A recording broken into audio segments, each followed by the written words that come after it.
Everyone is playing, you're not yet. EWC Play is your all-in-one platform to compete in fantasy, pick'em, and quests for a grand total of $300,000 in prize pool. Build your dream fantasy team in 5 different games and track your score with live results tables. Predict the winner of every game, every group stage, and every tournament. Complete daily and weekly challenges to earn boosters that help you climb the global leaderboard. Got what it takes? Join EWC Play now.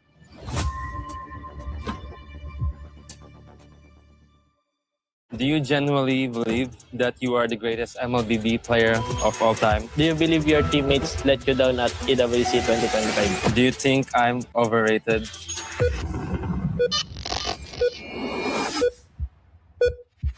Hi guys, I'm Carl TC and I play for Team Liquid PH. Hi guys, I'm Kyrie and I play for Onyx Esports. The Esports World Cup wanted us to ask some of the internet's most asked questions. But to make sure we tell the truth, we have connected ourselves to a lie detector. So if we lie, everyone will know. Do you genuinely believe that you are the greatest MLBB player of all time?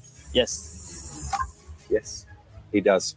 Yeah, he definitely is. I think maybe because of all the achievements that I won. Yeah, fair enough. He won everything. Do you consider me your biggest rival? Yes.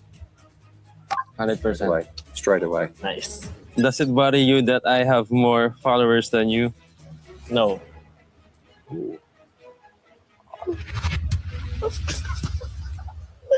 I think you're testing me there, aren't you? No, I'm telling the truth. Do you ever look up how many followers you have? No, not really. Because I don't really care. I think he does care about how many followers he has and his fans. Do you believe you are the best player in Onyx? No. I think you are the best player. You believe you're the best player. I think I am one of the best players. I mean, I think I am one of the pillars of Onyx. Is there anything I do better than you? Yes. Which things? In Assassins and also the face. Yep. I'm happy to hear that. Would you ever join my team if you were offered the opportunity? Your team. Oh no. No. Why would you want to join Team Liquid? Yeah, I think if I play with you, a lot of things would be much easier. Yeah. Good. Yeah. Who's the weakest link on your team? No, I have to answer that? Yeah, you have to. I think right now You is can just lie. Teddy. Okay. He's not lying. He's telling the truth. Sorry, Teddy. It's understandable because he's a rookie, right? Yeah. Do you believe you would beat me in 1v1? Maybe in some heroes. I think right now I would lose to you in 1v1 just because I always see you 1v1 on live stream. Yeah. Do you think we'll be remembered as the two greatest players? Yes. Yes. Wow! Ang nagsisinungaling pare. Do you believe you will finish your career with a greater legacy than me? No. Wow, humble. Why would you think that? Because I think your achievements are very hard to achieve, and yeah, it's just being consistent is very hard. Good. Do you think I'm overrated? No. Thank you, Carl. I'm just surprised with the questions. Do you feel more appreciated by Indonesian fans than Filipino fans? I see. If I... okay. Yes. I think you love both of your sets of fans. Good fans in both countries, and there are also bad fans from both countries. Do you think you will still be a professional player in 5 years? Yes. But I think maybe not in Mobile Legends but other games. Oh. Yeah, I was seeing a pretty big reaction there, but that's because you've been in other games. Yeah. That makes sense. Do you worry that you will eventually fall off? No. I think you worry about it. I worry that I might get tired. I've been playing non-stop, and maybe getting a little bit of rest is good. Is there anything about my gameplay that you wish you could copy? Yes. Which gameplay? I won't tell you because you might use it against me. Okay, fair enough. Who receives more unfair criticism, you or me? Me. Yeah. Why? Because I have already won a lot and I think they're still comparing us. Yeah. He's doing very well, isn't he? He's telling the truth. Yeah, he doesn't lie. Straightforward. Have you ever sent a negative comment about me to one of your teammates? Yes. What is it? Can I know? I always used to say that I'm better at Assassin's Creed more than you, but they would always say, you're better than me overall. Do you believe your teammates let you down at EWC 2025? No. In which part did they let you down? After losing, it's just I see the flaws of my team and I just couldn't help but compare my teammates to TLPH. Yeah, even though I trust my teammates, but yes, you just can't help it. Do you think your team this year is stronger than last EWC? Yes. I think I know why. Febby? No, not Teddy. I think, kinda Teddy, and I think also because of our new coaches, they improved so much. Okay.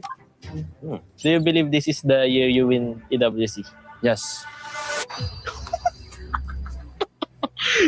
Why? It's because he's not on your team. But there's also a lot of strong teams, but I do believe that we can win. Okay, that makes sense. Yeah. Last question. You need to focus, Carl. Yeah, let's go. Do you consider me a friend outside the game? Yes. Those questions were not easy. I'm glad it's done. It was very tough.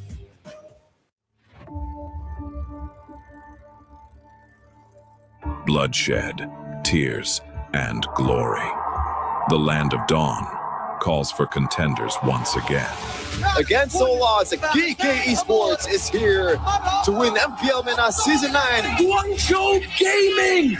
They go straight to the main stage. Ignite Gaming! MPLSG Season 11 crowns a new team. True Rippers are your champions. The place where a new chapter begins. The newcomers. MSC at the EWC, Paris. For many of us, this is our first. We may be the underdogs. We may have sacrificed everything to come this far. We'll prove why we belong here. It's the first MCT Grand Finals, and Entity will be your first champions. Bro, esports is the reigning champion. Team of Falcons will push forward to the main stage of MSC. Congratulations! Vamos, as you punched your ticket to France for EWC. Breaking barriers, defying limits. The aggressors come with nothing to lose. We carry the expectations of our country, our families. The fans who believed in us. This is the stage we've been working toward. Maybe this is where a new Dutch house is born. Aurora Gaming have wiped the Young Gun Galacticos out. Megatron have not merely joined the Kings, they have become the Kings. And the Dragons of the North defend their Empire spirit. Challengers of the throne, the Titans stand ready. We have already achieved what many thought was impossible. Whether it's defending our regional title Or taking down the champions of our region. We're here to break curses and set new milestones. Falcons AP Runner moving on through the Grand Finals. Slangor Red Giants are your new champions, MSC 2023 champions. Order! Team Liquid is your grand champions! The names that shaped history, the kings and legends. It's been a while since we stepped foot onto the world stage.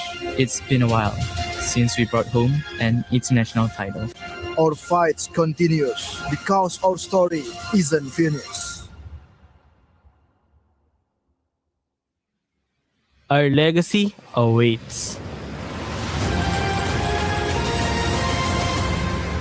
The journey to rise above begins.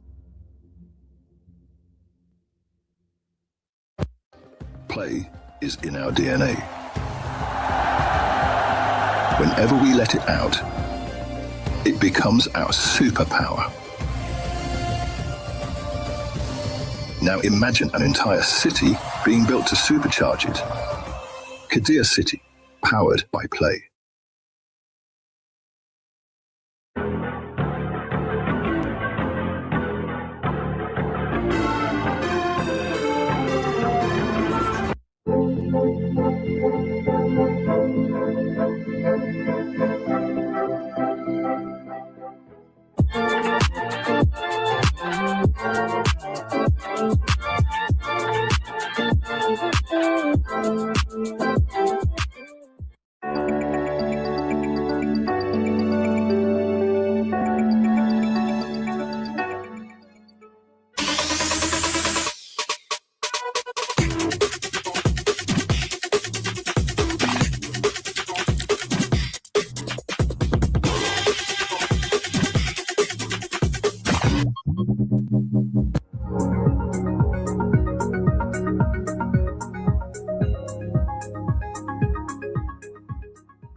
What you doing? I'm busy doing my pick'ems actually. I'm on the Esports World Cup website. Okay. Picking the winners for today. So I was thinking SRG probably going to take game 1. SRG, yeah. Up against GK. Yeah. We got that. Yeah, I think that's right. Yeah. Yangon taking on Pro Esports. I'm thinking a 2-0 there as well. Actually. For who? For Yangon Galactic. What? No, for Pro Esports. I think Yangon. What? I think Aurora take down Onyx. I think it's an Aura matchup, but I'm thinking Aurora. I'd like to say it's Onyx, but seeing their performance, I think I have to agree. I think 2-1. I know you've been doing this a while, but just listen to me. 2-1. Last game, it's Liquid. I'm thinking Entity. 2-0. There's no chance. Did you see how Liquid played? There's no chance. They learn so fast from their mistakes. They're the defending champs. They have the GOAT, Carl Teasy. They have JP, my GOAT. There's no... Trash. No. Trash. What? Did you just... No. Change it. Did you just submit it? You're not... Chris, what? Chris! It's day 4 of EWC MLBB. Chris! Let's get into it before she kills me.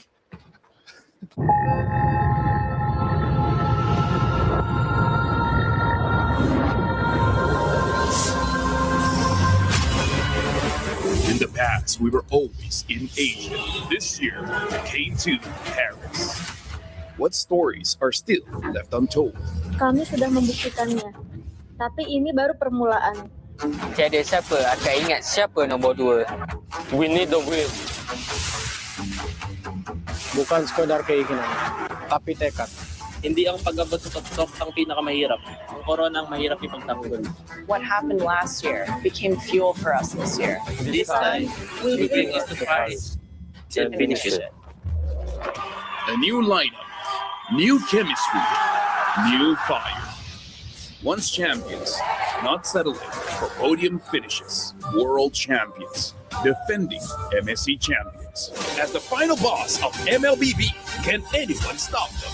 Names have been made, stars have risen, but now they need to show the world what it takes to rise above. This time, the world is bigger than ever. Like every year, new challengers step on to the world stage. Some carry the ambitions to continents. Some fight for the pride of home turf. Some have never stopped chasing the throne. So who will finally rise to clinch the title? This is where unresolved stories find their ending. A new shot at glory. One more chance at redemption. We are back. Kali ini, sekali lagi. Kung gulo na tidak, Pareho lang ang chance namin. No one is untouchable. Let's fight. Bukan ako kalau bisa. 2 champions, 1 game. Paris breaks through limitless possibilities. Welcome back to MLBB here. MSC at EWC 2026 is well underway, and as we welcome you to a nice weekend start, we have anything but a nice time for the teams who are facing elimination coming up in our first and final matches of the day. It is dire straits for our teams, but there is also a chance for glory if you can do things right. We'll see how much these teams have learned, how much they've bounced back as Group B takes center focus here on Stage 3 of the Lenovo Legion Gauntlet. Welcome back to the show. My name is Rain Day. I'm your host here, and I'm joined by my lovely panel, Brigitte and LaFell. Brigitte, I like the pink. LaFell and I went dark, and LaFell, you might have hit your face there. We won't worry too much about that. How you feeling? I'm feeling great. Excited for today, especially as this is Group B. I feel nervous. Yeah, I know. Because the last time you and me are I here, know. it did not go well, Brigada. Hey, listen. Yes. You are nervous because you're in first shift. I mean, yeah, but first shift has been amazing so far. Right? But I get to relax a bit because I will be watching during the last 2 series. And then you can become a duck. Yes, and I can become a duck. I just react and, be. You guys may not notice, but, she's part minion, part duck. I'm not. I haven't exposed Brigitte. I just said that something funny has been happening up here during some of those crazy upsets. But I didn't say what. Okay, so she knows. I'm going to let her reveal it if she wants. Otherwise, just know we were getting hype up here. Let's take a look at the SDC rewind from yesterday. Speaking of games that have already happened, it was, again, more fanfare. Maybe not as many surprises. Might have gone a little bit more traditionally, but the meta has evolved, Brigitte. You were over there and obviously casting and talking about this. How did you? She had an amazing time, especially the last game. I know. Bro, so much energy in that one. I know. Okay, now that you pointed out the last game, I might have to focus on the last 2 series we had yesterday. Because if we're talking about the meta and what else we got to witness yesterday, it's probably the Melissa that really stood out to me the most, because we saw very drastic performances on the Melissa. One where it was very efficient and one where it kind of struggled. I mean, like for me, looking at Guangzhou Gaming, that Saber though, right? The Saber going into the Yu song with the Atlas just to shut down the Link. And oh my goodness, does it look good? Look at this one. This is the draft where they use, where they say like, do you want to fight? It's just yes. There's no hesitation. Dude, I love Guangzhou's draft yesterday. Yeah, they sent, their competitors home. True Rippers representing India, their first time at an international stage. It was all GZG, though. May was happy about that. He talked about his emotion coming up, not just for losing, but getting into MSC, talking about what it means to win, carrying the shoulders, all the work that has gone into it. GZG stays alive. They'll face competitors as we rally out our bracket, as we fill out our bracket later on today. And then, like, Vamos goes up against Team Spirit. Yeah. Talk about a surprise. Because we were like, okay, Vamos is strong, but are they strong enough to defeat Team Spirit? Which, by the way, hearing the rumors, apparently Team Spirit is doing so well in scrims that this, for the teams that know, is considered as an upset. Because it's not just a win, it's a 2-0 win. Yeah, it's a strong win, Brigitte. Yeah. Even our casters were dancing, like that's how hyped up our games were. But I agree, it was a very shocking result for Team Spirit going up against Vamos. And as much as we really wanted to celebrate Guangzhou winning in their previous series, they have to face Team Spirit next. But that's for tomorrow, I know we are all awaiting that matchup, but there's much more to look forward to today. It's kind of difficult because when you look at a team that you'd like to face, it's not a team like Team Spirit, but they did lose. So maybe you have something that you can use against them, Brigitte. Like maybe a Saber again. Yeah, we'll see. Team Falcons PH took up against Team Vitality. The Death Note was brought out, guys. One of my favorite animes. Okay, first of all, something that I do have to say.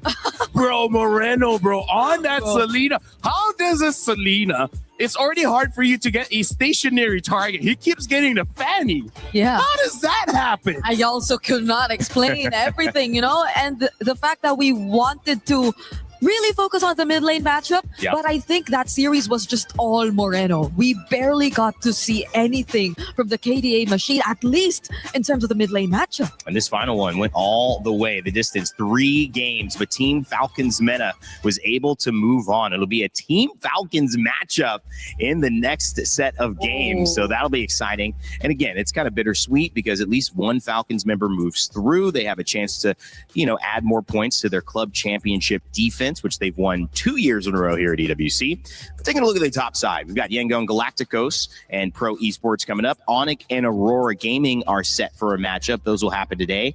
And then the other matchups happening, GK versus Selangor Red Giants. That's an elimination match, meaning the loser goes home. Their MSC is done. And then you've got Entity 7 and Team Liquid, the GOAT. Carl Teasy playing for a chance to go back to back in terms of MSC wins. But if they lose, again, they are going home. The stakes are about as high as ever, Brigitte. I know. It's feeling like probably the longest day we're actually going to have, just based on the upper bracket matches. If we were to focus on that, because I still could not believe we're actually seeing our previous grand finalists in the lower bracket. I like the fact that we color-coded so that it has nothing to do with any of it. I do have to say you're close because pink and red are pretty close. But honestly, Rainy, when you were talking about Selangor Red Giants, Brigitte looked at me, elimination match, and then when you said TL elimination match, I was just looking at her. Because here's the thing, because the meta is so crazy, it's evolving, I really don't know whether the grand finals of 25 can actually adjust and adapt, because it looks like the fundamentals have changed just a little bit, right? Because before this, you scale up. This time, you might not have the chance. That's a great point. Malaysian Philippines representing MLBB so well over the course of their tenure in this competition, in this game. Recent grand finalists here at MSC, now both in the loser side of the bracket.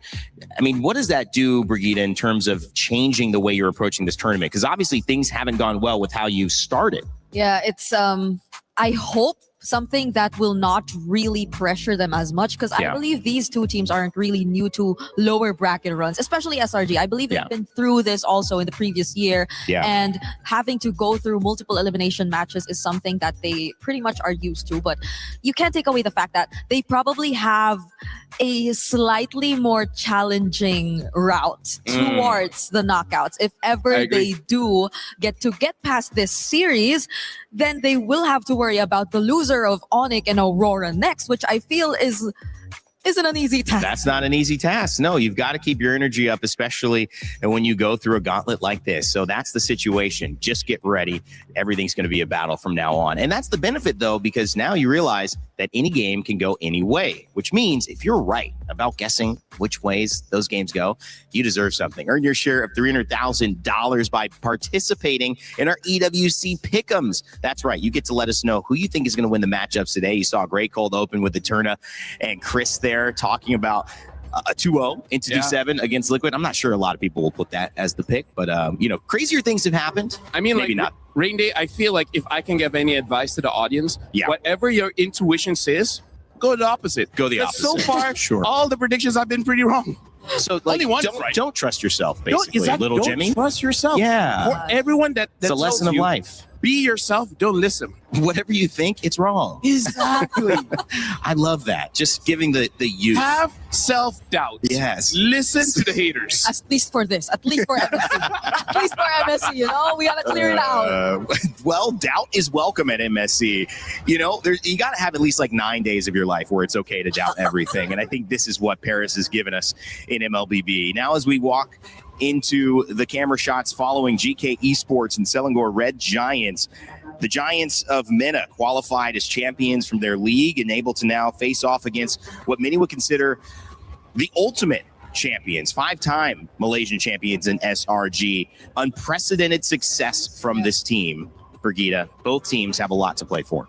And I'm hoping we get to see them in a similar spot as they were 2 years ago, where they had a near flawless run, where Sekai's was just performing out of his mind, and where he was actually labeled as the Sky Prince, because that was something we yet to see from them. Yes, they got comfortable every now and then, but the moment they got their hands on the Ling, I feel like it was a surprise to us to see that kind of performance from SRG. For me, I still want to see him on the lane. It's just that ban out all these crazy crowd control heroes, right? Yeah. Like even you saw like the Belleric, the Eudoras. Yep. Like I really feel like as long as those are not on the table, it's a little bit better for Skies, because when there's a lot of crowd control, he really can't do much. Well, speaking of GK Esports, who he's going to be trying to do a lot with, they have a team that is built to understand that they have a challenge ahead of them in the Malaysian champions. Can they do enough to move through this elimination gauntlet and keep themselves alive for one more day?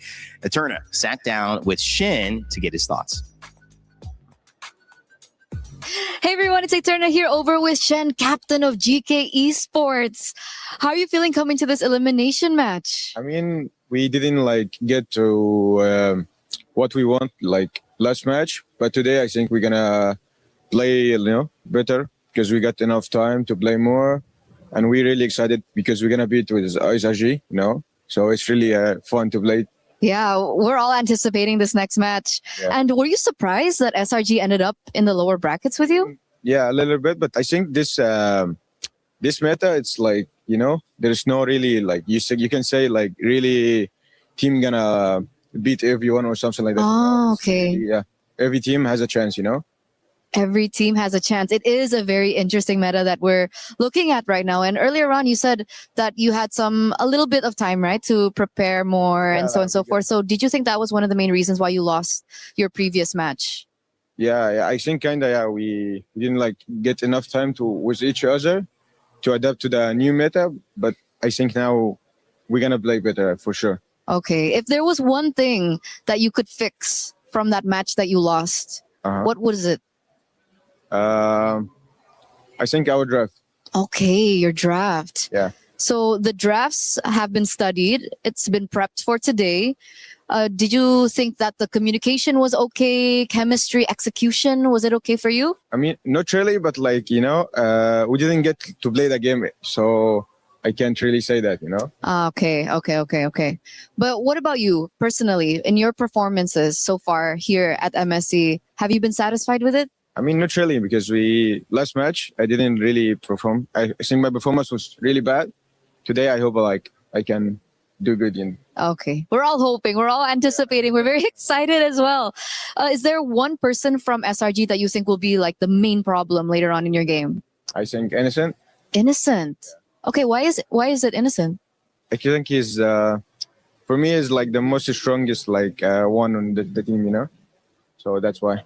Okay, so your eyes are going to be on Innocent in this next matchup. Is there anything you want to say to SRG before your match? So yeah, good luck and let's give a good match to the audience, you know. What about your fans back at home? I mean, I want to thank them for the support. I say sorry for our performance last match. I hope we can fix it today. And yeah, keep supporting us. This has been so wonderful. Thank you so much, Shen. And before we go, I do want to ask you, as team captain, are you the person that usually, supports your team mentally, emotionally? Yeah, I think so. What do you usually say to them? Like I give a speech before the match so I can get them motivated or feel their hunger, more. Yeah, that's all. Oh, what's it like? Can you give us an example? I mean, I cannot, It's like... Okay, pretend I'm your teammate. Okay, like Eterna, we're going into this elimination match, and then what do we do? What do we do? Well, what should I say? Yeah, okay, I'm listening. Like usually I say it's fine, we didn't get enough to practice, but the match isn't decided because we didn't get that. But I know they're a strong team and it's fine, but they're only players like us. They do mistakes, they feel pressure, so we just need to play every minute, win it, keep winning it every minute, then we keep going until we win the game, something like that. That's captain for you, ladies and gentlemen. I feel so motivated today to do my job. Thank you so much, Shen. We're throwing over back to you guys. In order to stay in it, you got to win it every minute. That's what Shin basically said to me, and I like it. It rhymes, and I would be motivated after that as well. I'd say, keep going, man. Keep dropping some bars. All right, obviously on that side, GK Esports getting ready to go, but they're facing up against the Giants. That's right, in Malaysia. Selangor Red Giants. They've got the Sky Prince, and they've got all of the titles ready to go and seek and in search of another MSC opportunity to get back to a grand finals, claim a championship trophy. We had a chance to sit down and talk to who Shin thought was an important player, Innocent with Eterna. We are now here with Innocent from SRG. Welcome. Are you surprised to be in an elimination match? Yeah. You are surprised. Yeah. Why were you surprised? Did you think that the meta would favor you this time? I mean, based on our scrims, it's good. Oh, okay. We don't have any problems during the scrim.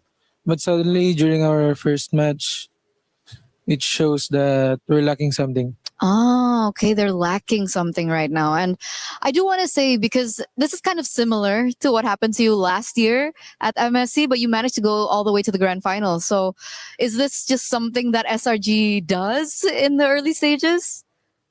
I don't know if it's normal for us, but every time that there's a international tournament, we really have this kind of problems during the early stages, and we just need to talk and fix it. Okay, so can we talk about these problems just a little bit? You can be general about it. You don't have to go into detail. Is it more on execution? Is it communication? Is it adaptation? I mean, there are some onto the communication side, and the others are more on to... I mean, there's a lot of heroes now. Okay, so there's a lot of heroes. There's a lot of heroes popping out, and sometimes you don't face them before the international because other regions they have different heroes. Yeah. Okay, so some heroes are popping out, and we did see an interview with Sakai's, and I think he mentioned as a jungler that he was really annoyed by the Eudora. Is that something that you share in the gold lane as well? Do you feel like the Eudora is annoying? I mean, it's more annoying for the jungler because they need to dive inside, right? And the Eudora will just press second skill and then it's over. Yeah. At least I can use Purify or what. That's true. Yeah. So if you could name one hero that you don't like in this current meta, what would it be? Eudora. So still Eudora? Yeah. Oh, okay. Because he's kind of annoying for Sakai's. Because it's annoying for Sakai's. Yeah. Okay. And we're talking about heroes right now. We've mentioned the Eudora, but what about the Melissa?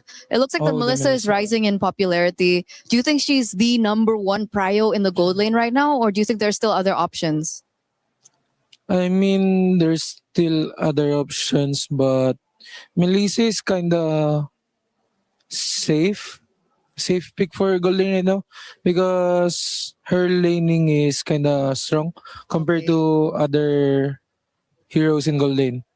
And during team fights, you got your ulti to protect yourself against assassin because it's assassin meta, right? Right. Yeah, that's why he's good, I think. So we're not gonna see Claude and Carrie anymore. Is it over for them? I mean, depends on the team on what they want to use because the other heroes are not scared of diving and they have a lot of mobility. But Melissa is kind of positioning kind of hero.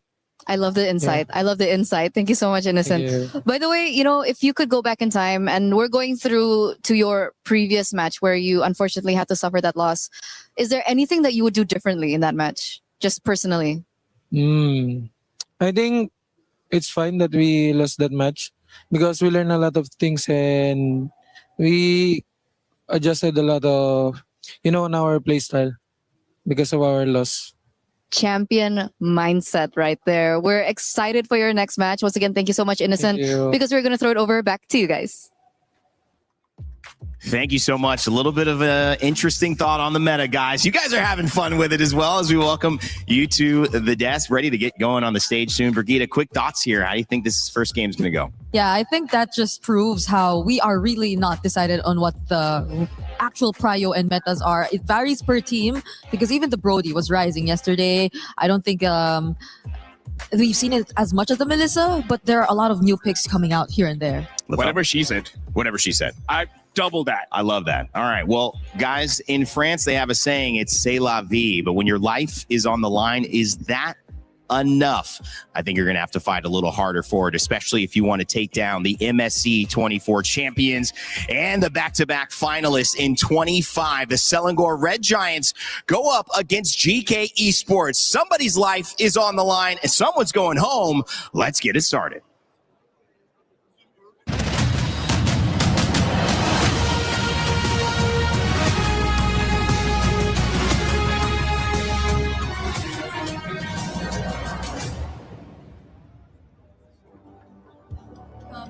To the fourth day of MSC at EWC 2026. It's Rose and Milosh here again for another day.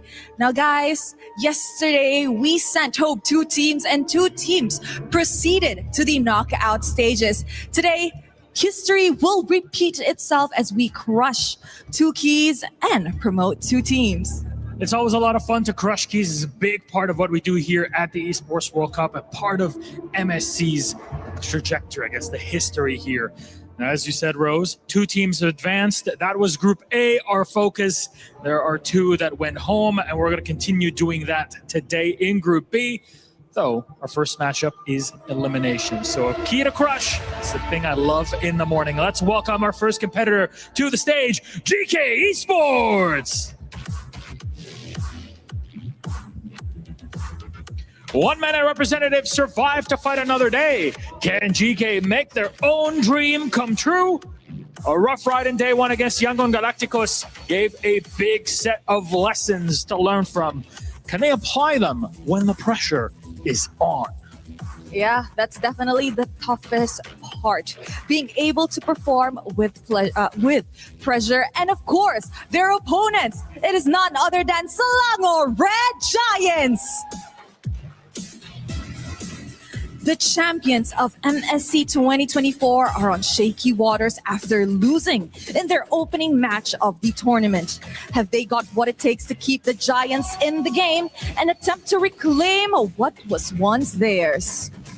It's crazy that already champions from 2 years ago are standing here on the cusp of being eliminated. And by whom on the other side? GK, the plucky mana team that's looking to make a story of their own at MSC.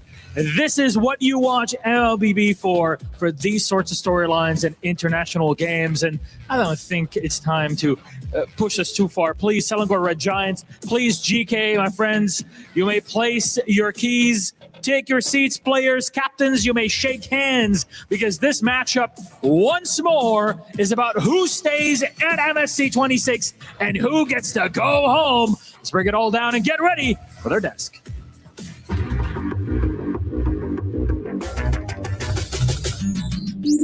Day 3 just wrapped up and we went through our upper bracket and lower bracket matches. True Rippers were sent home by Guangzhou Gaming, but Ignite Gaming had to suffer the same fate. Then in our upper bracket matches, my goats, Team Vitality from Indonesia, sent Falcons PH down to the lower brackets. And we also have the boys, Vamos from Malaysia, pulling up an upset victory 2-0, dominating Team Spirit to make it to the knockout stage first. By Sawa with the wrap of the Dryad, keeps him in the bank. Whoa! Jefferson Blade Seal gets him away. Error! As the first team yang lepas ke knockout stage, kita orang rasa bersyukur dan juga lega lah. And at the same time, kita orang rasa bangga juga sebab kita orang adalah team pertama yang wakil Malaysia yang lepas ke knockout stage. 2-0 for Team Vitality as they secure the knockout stage. When we make it to knockout, we're so happy. I hope this is the chance, the Team Indonesia and Team Vitality to win this tournament MSC. Team Vitality winning 2-0 against Team Falcons Philippines. I'm pretty confident that Filipino teams can survive the lower bracket because we are so confident and at the same time we know how to bounce back and we can handle the pressure. There you have it! Day 4 will continue with another brutal 2 eliminations and 2 promotions to the knockout stage for top 8. We'll find out as Aurora and Onyx, Pro and Yangon also face off for that top 8. Somebody's key is getting crushed after this one. We start today with drama. We'll end it as well as Entity 7 later on will take on Team Liquid PH. But for now, GK Esports or Selangor Red Giants, their life is on the line. I gotta say, Randy, me and Brigida, we are at the edge of our seats. We're super serious for this one because here's the thing, like Selangor Red Giants. You want to start off with a lie? They That's were. how you want to do it? They were one of the favorites, Raina. You don't understand how sad I will be if they get eliminated now. Yeah, I think it's just his way of trying to distract himself from the reality that we're actually You're a facing, distraction. though. Oh, sorry. I'm sorry. I'll say you didn't get a chance to see it, but these two were shadow boxing during that warm up because they were so excited. That was our warm-up. I could tell you guys were hyped. You were getting ready for the draft. And I'm hyped too because we saw the meta develop over the course of these last 3 days. It's developing still, but these are the moments where you really get to test your ideas. You get to see what they're worth. Everyone has a plan coming into this, but we get to see which ones are prevailing, and slowly but surely we're putting the puzzle pieces together of what's working. Yeah, I think for one, I don't know if SRG want to go up against a Balearic again and again and again, because that's exactly what happened in their first series. That's we right. saw that, and it was very effective against them and their playstyle as a whole, because as much as they wanted to split things up, when it came down to a point where you just had to deal with the fights, the Balearic just made things very difficult for them. I mean, like, that is one of those things that's like overlooked because when it comes to like the draft, you really want to pay attention to like the win conditions, right? But sometimes there's just way too much win conditions. You can't ban them all, so you gotta ban out these activators, you know? Well, if you want to pick your dual champions and win 50,000 diamonds, you can do that. Pick 2 champions and 1 big prize. A grand diamond prize of 5 winners, each getting 10,000 diamonds each. You can get some exclusive skins, and you can scan that QR code with your phone, your tablet, or whatever device you have that has a camera and get access to it right away. The event ends July 27th. It's currently live right now, so go check it out. Let me just say, Randy, I feel like this has gotten more and more difficult. Like, before the tournament starts, I'm pretty sure a lot of people said, oh, Team Liquid is going to win. Vitality I thought you were talking about the My Champions pick. But now they're like, wait, hold on. After like 2-3 days, and this is just groups, and already like I would say the power rankings be damned. Everyone's power rankings has just scrambled after 2 days. Yeah, I mean, you saw the intro. You saw Eterna and Chris. They had a mini debate over there. What a team is trash. Mini debate. We're not sure what You guys agreed, right? feel. Trash? Oh, Trash? wait, what? Oh, no, it's just Brigida. Oh, okay. No, Just hey. Brigida, right? Okay. No. That makes sense. I was like, what are you saying, bro? Wow. But that was me, you know? Yeah.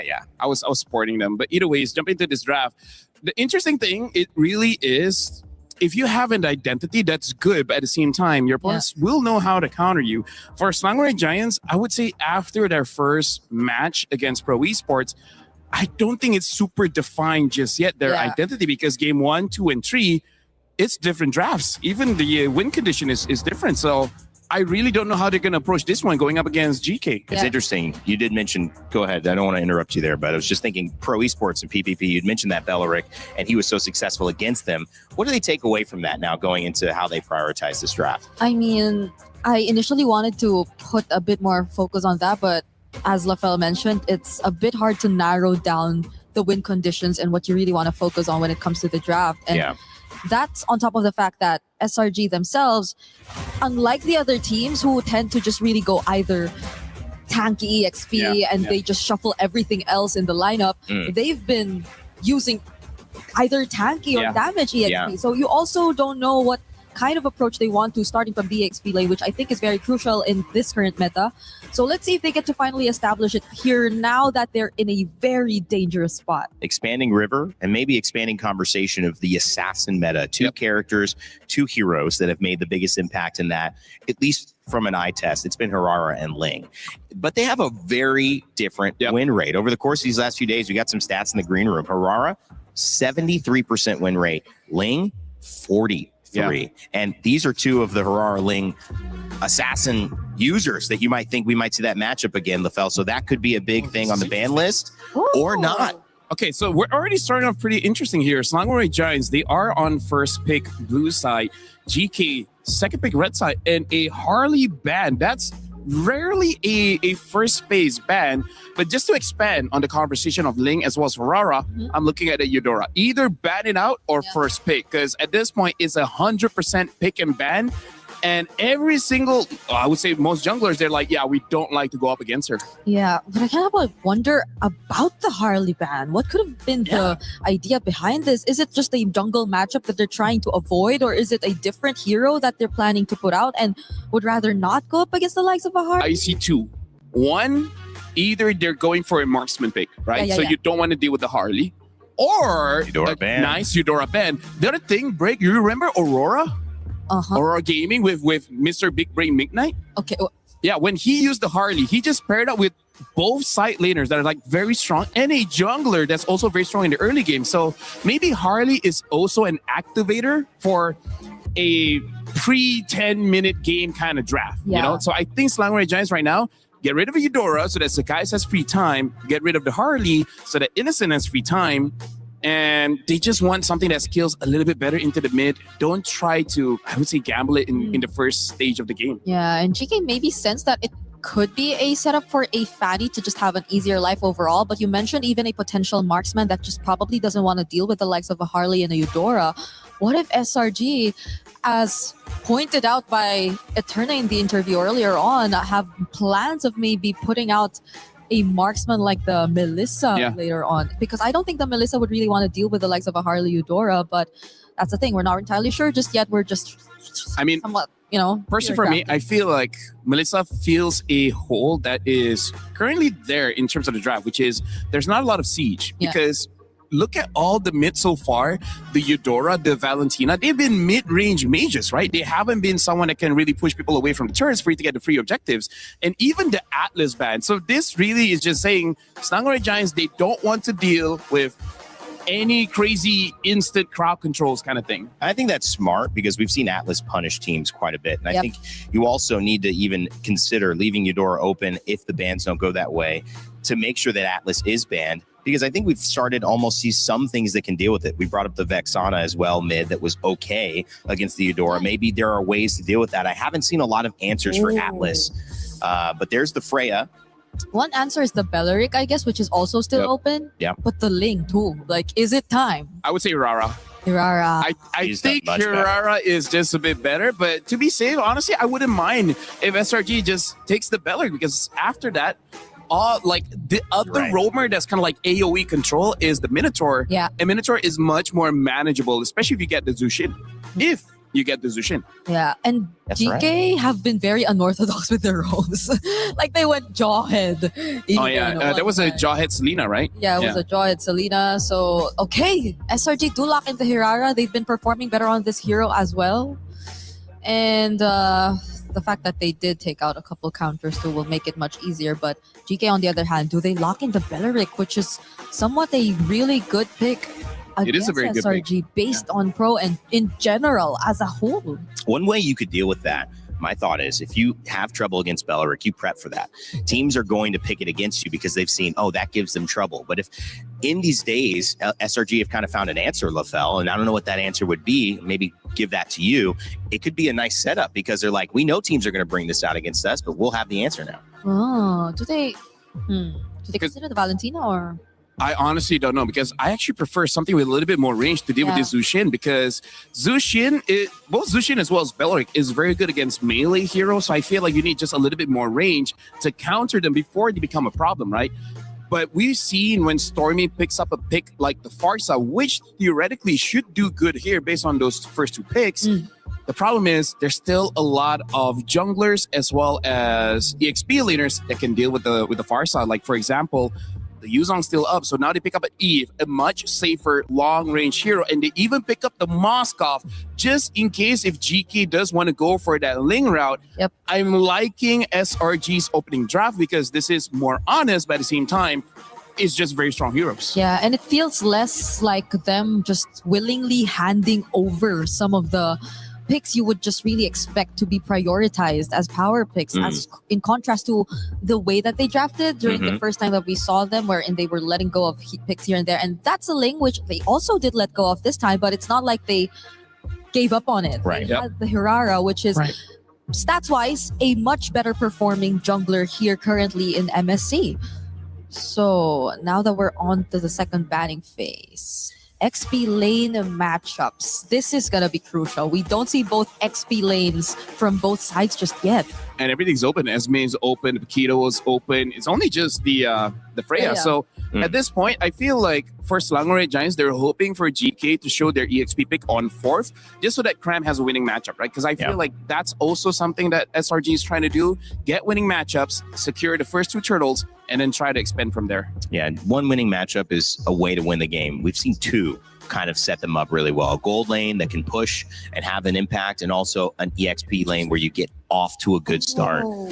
I think the Phobius is an interesting ban because I feel like they already have the counters for the Phobius. Personally for me, though. Personally for me. And they themselves could have used it. We kind of are used to seeing Belleric in the roam, but they have used it in the EXP also. That's true. Oh, yeah, true. But the Phobius ban, though, being taken out again, yes, probably for the lane, but maybe there's a chance they also consider in an XP lane which doesn't want to really go up against a Phobius.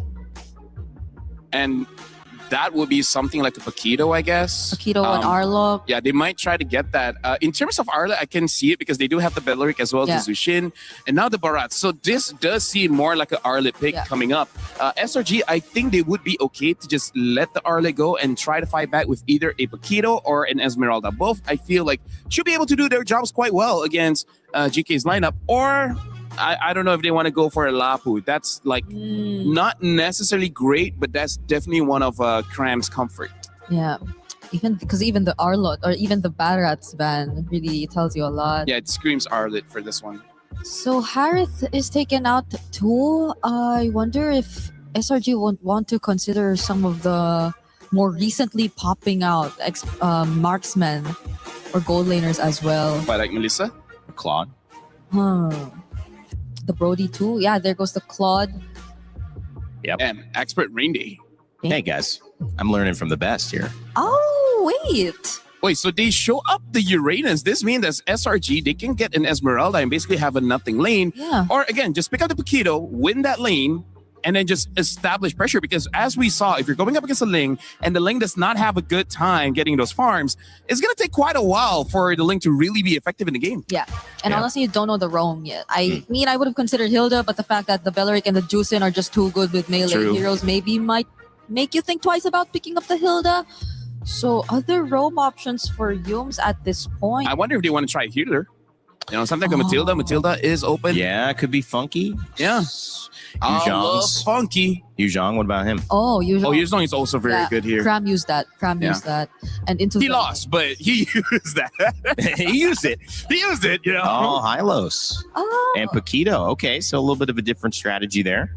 And I feel like the Hylos is just a good combination with the Eve. There's a lot of slows there, making it so that the Link can get away. Everyone else, nuh-uh. Yeah. They're just going to stay there. And they're going to be okay with Oh, unique hero. Okay, what's this Hellcurt mean? Who wants to talk about it before we throw up the stage?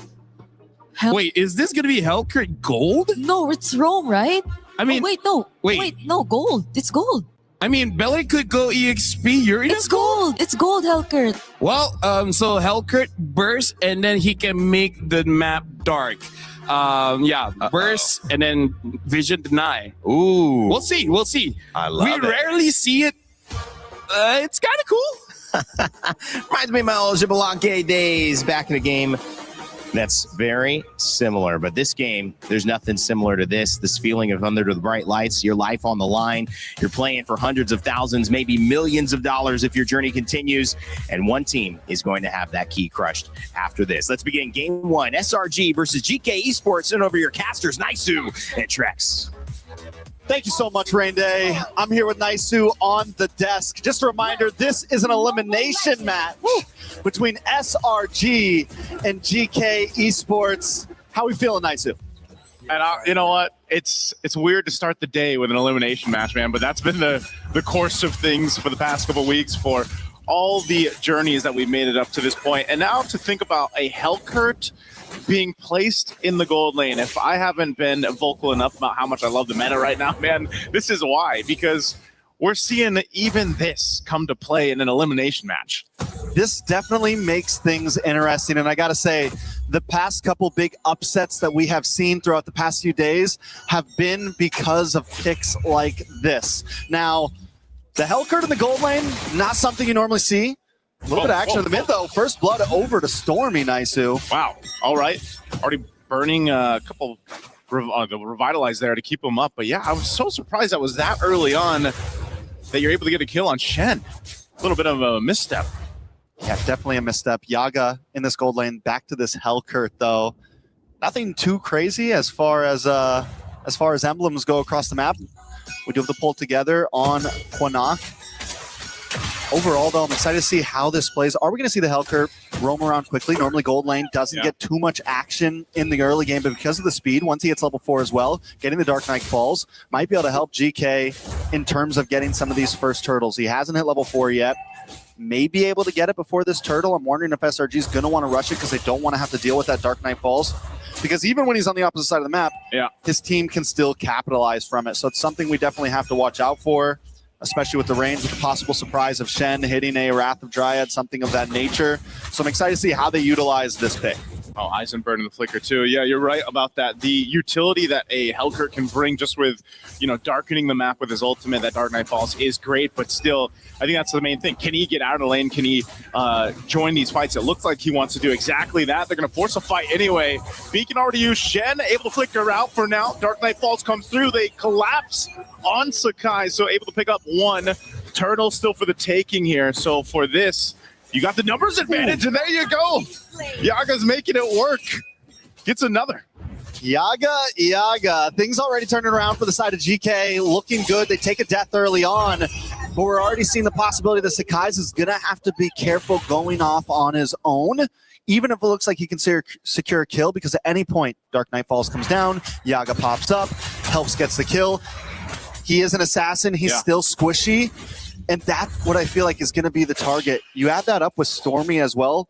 We haven't seen Yve work out too well for a lot of teams. I feel like in a lot of drafts it looks nice, but the fact that there's things like Lings now being highly popularized, some of these assassin picks who can jump onto you, and the lack of movement from the Yve once you drop that ult, you are just a sitting duck. So Stormy, the big win condition for SRG, I think, is going to be positioning and timing on that RWM. Yep. And the same thing is going to go to GK with this Dark Knight Falls and things of that nature. Quanok already using the beacon. Actually going to flicker forward. Dark Knight Falls. They want to collapse on Stormy, as you were mentioning it. Tempest Blade's already going to be used. Yeah, trapped into a real world manipulation, though, too, on the back foot. GK has to disengage. They wanted to go for that. Now multiple members are low, and here comes the follow-through.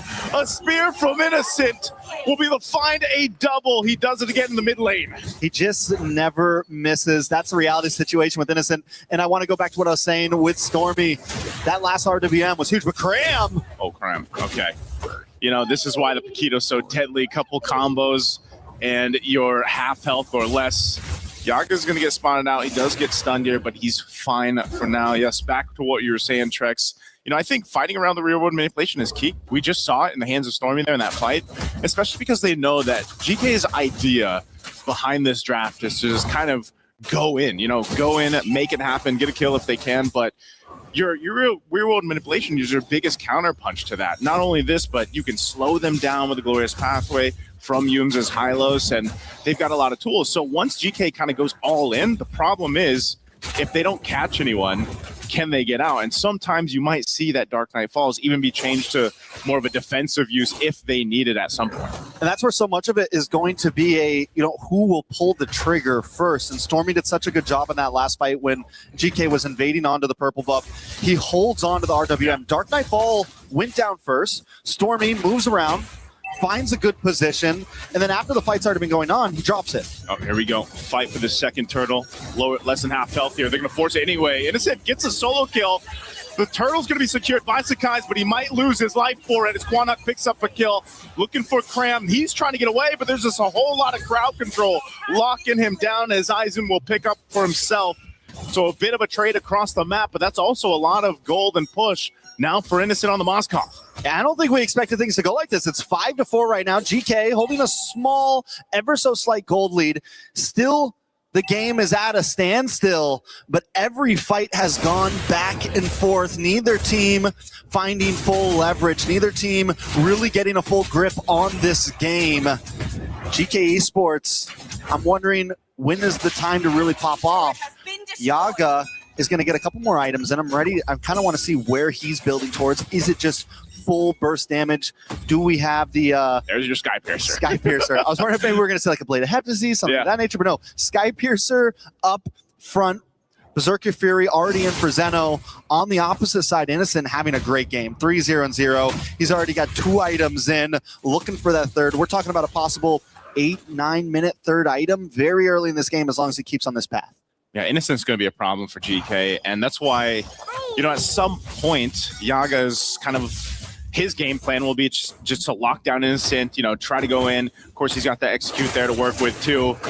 But that's the problem with the Hellcurt is you are very squishy, but that's, the price you pay for this kind of kit and the ability to go ahead and darken the map. But now Aizen spotting things out. Even as the Uranus takes quite a bit of damage himself, GK wants to fight this. RWM already dropped down too. Dark Knight Falls to follow through. They're going to extend it further. And now here's the surprise as it comes on through as Quanok is gone. Wrath the Dryad won't be able to help save them as Shen falls next. Now Yaga, there's some low health bars here, but it's too much of a risk to follow through. Patience is key in so many of these fights. And for a second, GK felt like they had the advantage there. Cram should be okay here. They wait for the RWM to come down, and that's after that comes down, Yaga drops the Dark Knight Falls. But what GK doesn't know is you've got Cram hiding out in this bush. Everyone's just waiting for the Dark Knight to end, and they all re-engage and get the win out on that Tim fight. SRG stealing away the lead. Okay, fight. Last turtle here. Aizen jumping on forward. Sakai takes a ton of damage, but he's still going to be fine to be able to secure the turtle. Yume's left to his death as he goes down, but Cram looks to capitalize on a kill. An SOD won't connect, though, so they fall. Aizen falls here. Dark Knight falls once again. Cram will go down. Yaga able to pick up another here. Good push, though, down bot by SRG. Sakai goes in with the combo, gets his own revenge, taking out Yaga. Zeno's not going to try to commit to it. Yaga goes down. I feel like at this point, though, Yaga can die. He's always going to pack a decent punch. He's going to have utility. When will that eventually fall off in the lack of a marksman? No. Innocent going to try to get away. Still has a Purify. Should have room to work with. Picks up the DHS. He goes and tries to target Quanok. He knows the rest of the team might try to make their way here, but Yums is going to be too late. It's a shutdown. Quanok gets the kill on Innocent. A beautiful shutdown of that going into the hands of Quanok. After taking the 2 deaths, he's going to need some of that gold to kind of pillow some of the losses he's had. On the bot side, though, GK losing so many towers, already down to the inhibitor, top side as well.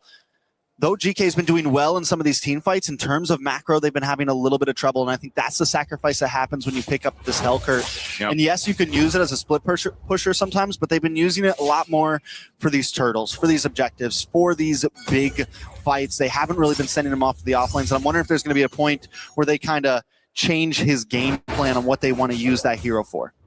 Oh, 100%, especially once we get to this Lord fight here in about 30 seconds. GK's done a good job at keeping Zeno, in that kind of groove of just on the ling, doing your thing, getting the jungle buffs and the camps that you need here.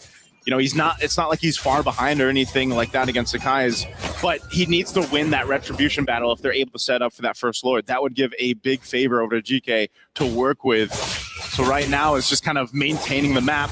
Cram will take a couple shots. Zeno and Shen are up on this top side. Sakai's going to go ahead and join this. And the rest of the team isn't far away as they try to hold on. 1 HP on that top turret, just barely away, but the Lord is up. So both teams will get centered around it. Yeah, Yaga tried to make a quick play down to the boss side. I was wondering if he was going to hang out there before this Lord, maybe get something cheeky off. But right now, GK is trying to salvage towers. So much pressure on the top, so much pressure on the mid. And this is going to give SRG a chance for Sakai's to get this purple buff and then make his way down to the Lord pit and just SRG overall securing a decent position on the map. A slow push at the bottom, but action in the mid. They're going to go for it anyway. Aizen is gone in an instant. Tempest Blade's already used too. A disengage from GK, even with the Dark Knight Falls. Right now, SRG is still in a good position to transition from this point. Shen flickers forward with Wrath of Dryad, locks down Stormy. A decisive play. Cram there. Couple punches on the tree will take him out. Shen's gone. Lord is up. Cram alone is zoning out the rest of GK with Yumes. They should be enough, but Zeno is up. He's going to grab his purple and potentially try to steal the Lord here if he's able to. Half health on the Lord. They're going to blitz it down. It looks like they give it up as SRG will take the Lord.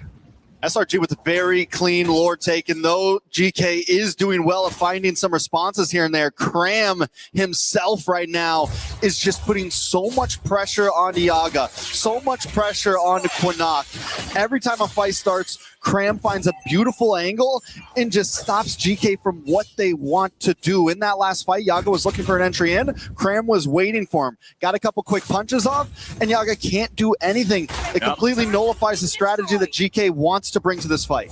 Cram's basically like, you got to go through me, you know, if you want to get to the team. And even these off angles like this, he's a threat alone. Glorious Pathway to slow down a GK. They take down the tier 2 turret. Wrath the Dryad Shen just deleted again. Not tanky enough on this Belric pick. Lord charging to the bottom turret. Into the base, Sakai's goes. He does get away. Aizen jumping on forward. Might get locked down here, but the rest of the team will clear it out. Shields pop in mid and bot. Oh my lord. Again, Cram just showing the amount of damage he has, but can he go 1v3? He flickers defensively. Dark Knight Falls comes through. Yaga on the hunt. Not sure if he wants to follow this through. It's been too much of a risk. He sees Sakai's though. He's going to go for him. The pincers, they come through. And that was probably worth it for Yaga, but not for the team. I mean, there's some value there. When you're getting pushed on, when you have a 4K deficit, a trade is a trade, especially if it's on the opponent's jungler. GK got the best that they could, honestly, out of that big defense. A little bit of action on the purple buff. Whoa, Zeno, so close. Whoa! I'm not sure why he went there. Another SOD. Here comes Innocent. The Spear of Malaysia again lands it. Finds Quinnock. Aizen's tanky enough, but the turret, it'll get shredded down a little bit further here. They don't have the waves pushing in up top just yet, so they'll clear him out. A big play from SRG off of the interesting decision there from GK. Yeah, Zeno should not have gone for that. GK definitely choosing to pick fights at a lot of the wrong times. The fact that they were able to keep their inhibitors was good. All right. They've only got a few guys left, but they're going to lock it down. Shen trying to keep them at bay, clear out the minion waves. Top base turret's going to go down here. Bottom one is left. They're going to go focus on this next, but everyone from GK is up. They should be able to clear out the minions. That they do. And SRG has taken pretty much what they can for now. Yeah, the fact that SRG still ended up getting those inhibitors is because of the huge mistakes done by GK. And SRG's been capitalizing on every single one. Fine, you want to come too deep? We got an answer for you. And that answer has been Cram. That answer has been Stormy and Innocent. When it's time for GK to run away, somebody always gets caught by the Spear of Destruction. Somebody always gets caught by the RWM. And this is what we were looking at from Stormy. This is what we were looking for, at least, to hold on to those RWMs and make sure the timings are correct. And instead of using it as a big team fight mechanic, he's using it as the net, right? He's using it as something. Yaga. Oh, Dark Knight Falls, but Innocent, he spots him out. It doesn't matter. Innocent picks up another, and the team fight is getting decimated in the jungle. Another SOD. He doesn't miss. And Zeno falls. Aizen could be next. Last one for GK. And they just get wiped off the face of the map with SRG. They don't need a Lord. They got a wave of minions coming down the mid, a 7,000 gold lead, and death counters too high. Too high for GK. They're going to have to scrap this one up and go next because SRG came through in game 1 in this elimination match. Definitely a tough start to that game for SRG. Another pick to throw them off their balance, but they held it together. And as the game went on, the lead got out of hand for GK. Things got a little too crazy for GK, and SRG kept their cool and took the victory. Again, man, there was an attempt there, to do something unique in the draft. Interesting in the draft, gold lane Hellcurt. You could see where it could work. There was uses for it, but essentially you have no way to even contain Innocent. Whether it was Innocent or not, if it was just a Moskov has free reign to do what he wants across the map, and you have to kind of deal with that. The macro threat that Moskov had in comparison to what was going on as a team just was too much to deal with. And again, when you have someone like Innocent who's, I don't know what his accuracy is on those spears, man, but they just seem to hit 9 out of 10 times. We need a percentage on that, honestly. Something like that. And, again, you have tankier heroes on your side for GK between the Uranus and the Belric, but it just wasn't enough. A lot of the times they were initiating into this fight and they would just get decimated more quicker than not because of the firepower that was packed in to this lineup of SRG. So go back to the drawing board for game 2 because this didn't work. The early game was better. I feel like they were actually able to maintain, the game and not lose this crazy lead, but GK's got to come up with something else here, Trex. I mean, I get it, right? Game 1, you try something because if that something works, it puts you in such a huge advantage for the rest of this series. It's a mental game, and GK was not able to pull it off. But even more of that, SRG was able to keep their cool through it all. Let's see what our panel has to say about that. Rain Day, take it away. Thank you, Trex. A nice, great cast on the first one. This was an interesting game, but you got to say GK Esports had moments where they looked much better. 5 kills after their time with YG, who got 55 kills against them. Now they added 11 to the tally, so technically doubling their overall efforts and effectiveness, but it wasn't enough against SRG, who I feel like, Brigitte, this is just my take, I want to hear yours, just had a win condition in the Moskov and in the Harara, and their team fights really came together very well. Yeah, and on the other side, it was very specific for Yaga, who had to go up against that win condition you mentioned, which was Innocent on the Moskov. Because I feel like Yaga and what he's been through in the first series, in their first showing here in MSC, was something they do not want to go through against. Yeah. So they picked up a very aggressive gold laner, a very unique gold laner at that. And you saw the intention, you saw it work to a certain extent at the beginning, but again, for a more sustained team fight or for the long run, I think they lost sight of how they should have played around this certain lineup. Yeah. LaFell, I mean, when you go to that matchup specifically, it is kind of tough because, Hellcurt wants to get in and wants to stop Vision and kind of reap through the chaos. But Moskov, if he's your person you're trying to shut down, one knockback and now your whole plan is delayed, and that delay could be it doesn't work anymore. I mean, the crazy thing is we'll have some time with the Telestrator later because in this game, funnily enough, the thing that I got to talk about the most is actually the map because that's what Slangray Giants used to defeat GK. And here's the thing, it's not that GK does not have ways to stop it. It's just that somehow they weren't able to just because Innocent, he himself was invisible in the map. The moment he shows his face, sure, he dies. He made that one mistake, but then never again. Yeah, you would think that GK would have a less harder time finding Innocent because they had 2 assassins. They had such high mobility heroes and even a Uranus who could just pretty much, you could rely on him to control the rest of the map. And he's the guy who could just split up from the rest of the members. Actually, 3 of them, either of these 3 could just go and take their separate ways from the team, but it still didn't work out. How'd you feel about Cram? I feel like his Paquito is pretty impactful. Very much so. Honestly, Cram, I will talk about him a little bit more during the analysis later, but he was the reason that Slangray Giants can change their game plan mid-game to actually make it so that Innocent gets to a point where he can start carrying. Because for me personally, I saw plan A, and I would say the first 5 minutes, they saw plan A cannot work. Okay. They switched to plan B, and instead, Cram has to be the one getting all the attention. And after that, honestly, smooth sailing. Yeah. Cram just did not hold back. Yeah. game. I feel like there was this one instance, even when I was watching, that he was already caught by two members. They were trying to poke him down. They were trying to threaten him out of the lane, but he stood his ground. He just stayed there, hid in the bush, and was ready for a potential re-engage if ever GK actually wanted to go for one more round. And that's the thing about Cram. You know, he's a very aggressive XP lane, and the Paquito, I think, allows him to really play the kind of playstyle that maybe we've been missing in that first series that we saw from SRG. And it was really interesting to see the results of yesterday's performance, or not yesterday, but the day we saw Selangor Red Giants fall earlier on, because the Belleric gave them so many issues. GK prioritized the Belleric this time around, guys, and it doesn't give them any issues. And I think that's just SRG know we need to have an answer for this. The Paquito worked really well to give them the space, but LaFell, I want you to break down what you saw in that game.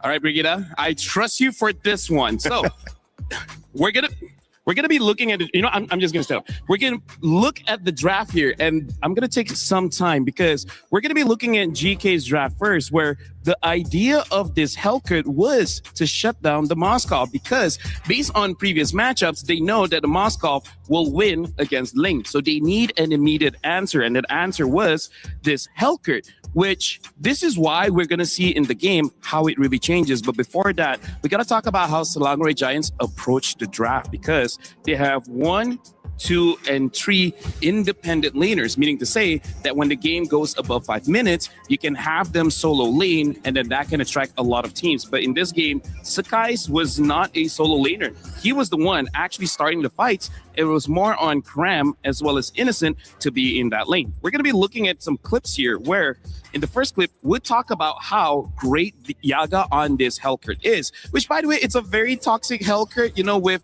Master Assassin, Rupture, as well as the Execute, just to make sure he actually gets the kill. Because as we're looking at the positioning here, you can see that StaGe is supposed to have a flank angle, because his job is to actually have, an engage with the stun. And then look at the rest of Selangor Red Giants. They're just trying to establish some kind of box just to make sure that StaGe is out of this box and he's dealing with everyone else. But you can also see that Zeno and Yaga, they're off to the side, aiming for StaGe because they know he's going to be the disruptor. And then eventually they will go for Innocent. But first things first, it is going to be StaGe. We're going to be playing the clip just to see how they execute this. Kill StaGe because they know his positioning is going to be outside of the square of influence. And then after that, even eventually killing off Yumes. This is where the draft works really well. And then we can see in a different clip here, this is where I want to show actually the minimap. As we're looking at the minimap here, you guys can see that, okay, never mind. You can see that Cram is all by himself, right? And he's been doing this for the good 10 minutes of the game. Yep. He's all alone, and every single time again comes up to him, he never dies. That's the big thing, because we're looking at the minimap and see that the rest of the team, they're always together. Look at Innocent's positioning on that Moskov. He's close to the Eve, and even StaGe is close behind. So the entire game, they made into a 1-4 split where it's supposed to be the Moskov. But remember, Moskov did die that one time, so they changed the plan. Cram is the one going for the solo lane. And then after that, we can see here, this is where we start to see Selangor Giants win when they split up the fight. And that's why, Rainday, you were talking about the Belleric. Belleric is good in a big fight. So don't have a big fight. That's right. Separated. This is where Innocent had that lucky win, where he found Yaga before Yaga was able to take him out. And then we saw in the team fight, things got much easier. Look at this. Already the Wrath of Dryad already been used, but Stormy is already out of the way. Even though Aizen is chasing him, but this is the position that Stormy wants. As long as he's not captured, he is not chain CC'd, he's able to deal the damage, because in this position, he's the one with the most amount of damage in the team, where the analysis is done. But if we look back into the items, we can see that StaGe was using Queen's Wing, so his build is not full damage. He's built more like a fighter, surviving as long as he can. So his job, look at this StaGe's build. He has 2 Spell Vamp items with the War Axe as well as the Queen's Wings. He's not about assassinating people. If he gets it, great. But if he doesn't, that's not his main job. He's just there to distract. The damage is coming from Stormy, Cram, and Innocent. Yep. SRG were just so efficient. I think this was the most Thank you, production, by the way. That was amazing. Hey. Great How job. about my? Great how job to about you my- and How Brigida. about the mic holder? You are She's barely almost sweating right now. Yeah. Later, I'll make sure that you don't have to stand up and that you'll just have to sit down while doing it. No, you stand up after this. Okay. No. Oh, wait, hold on. Okay, Hold on, that's too much. Going back, yeah, I agree. It was a very effective play from SRG this time because I feel like in the last few games we saw them try to split things up. They weren't consistent in doing so. It was eventually almost always a point wherein they had to still resort to team fight, which again highlighted the impact a Bel Air could potentially have. Yeah. So in the scenario, I think they found a way finally around it. So it might be one of the picks that they're willing to give more so than the others we saw banned, which still remain a question to us, by the way. Why the Harley, right? Why did they take that out and what could be the reason behind? I honestly feel like they're gonna play this option, right? Play 1-3-1 and then eventually become a 4-1. They're thinking against a Harley, they cannot win the side lanes, right? Against a lane, That's a they great can point. outplay that. So I think that's just gonna be the strategy coming in from Slangray Giants. They're gonna play the map instead of the straight up team fight.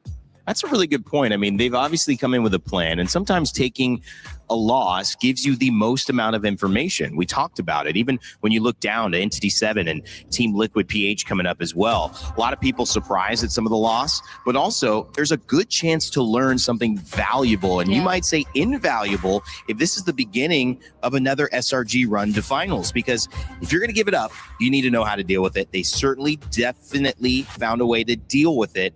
But the question is now in game 2, will they give it up? Will they go back to the same? Will they let GK Esports switch it up, or will they have another plan of attack?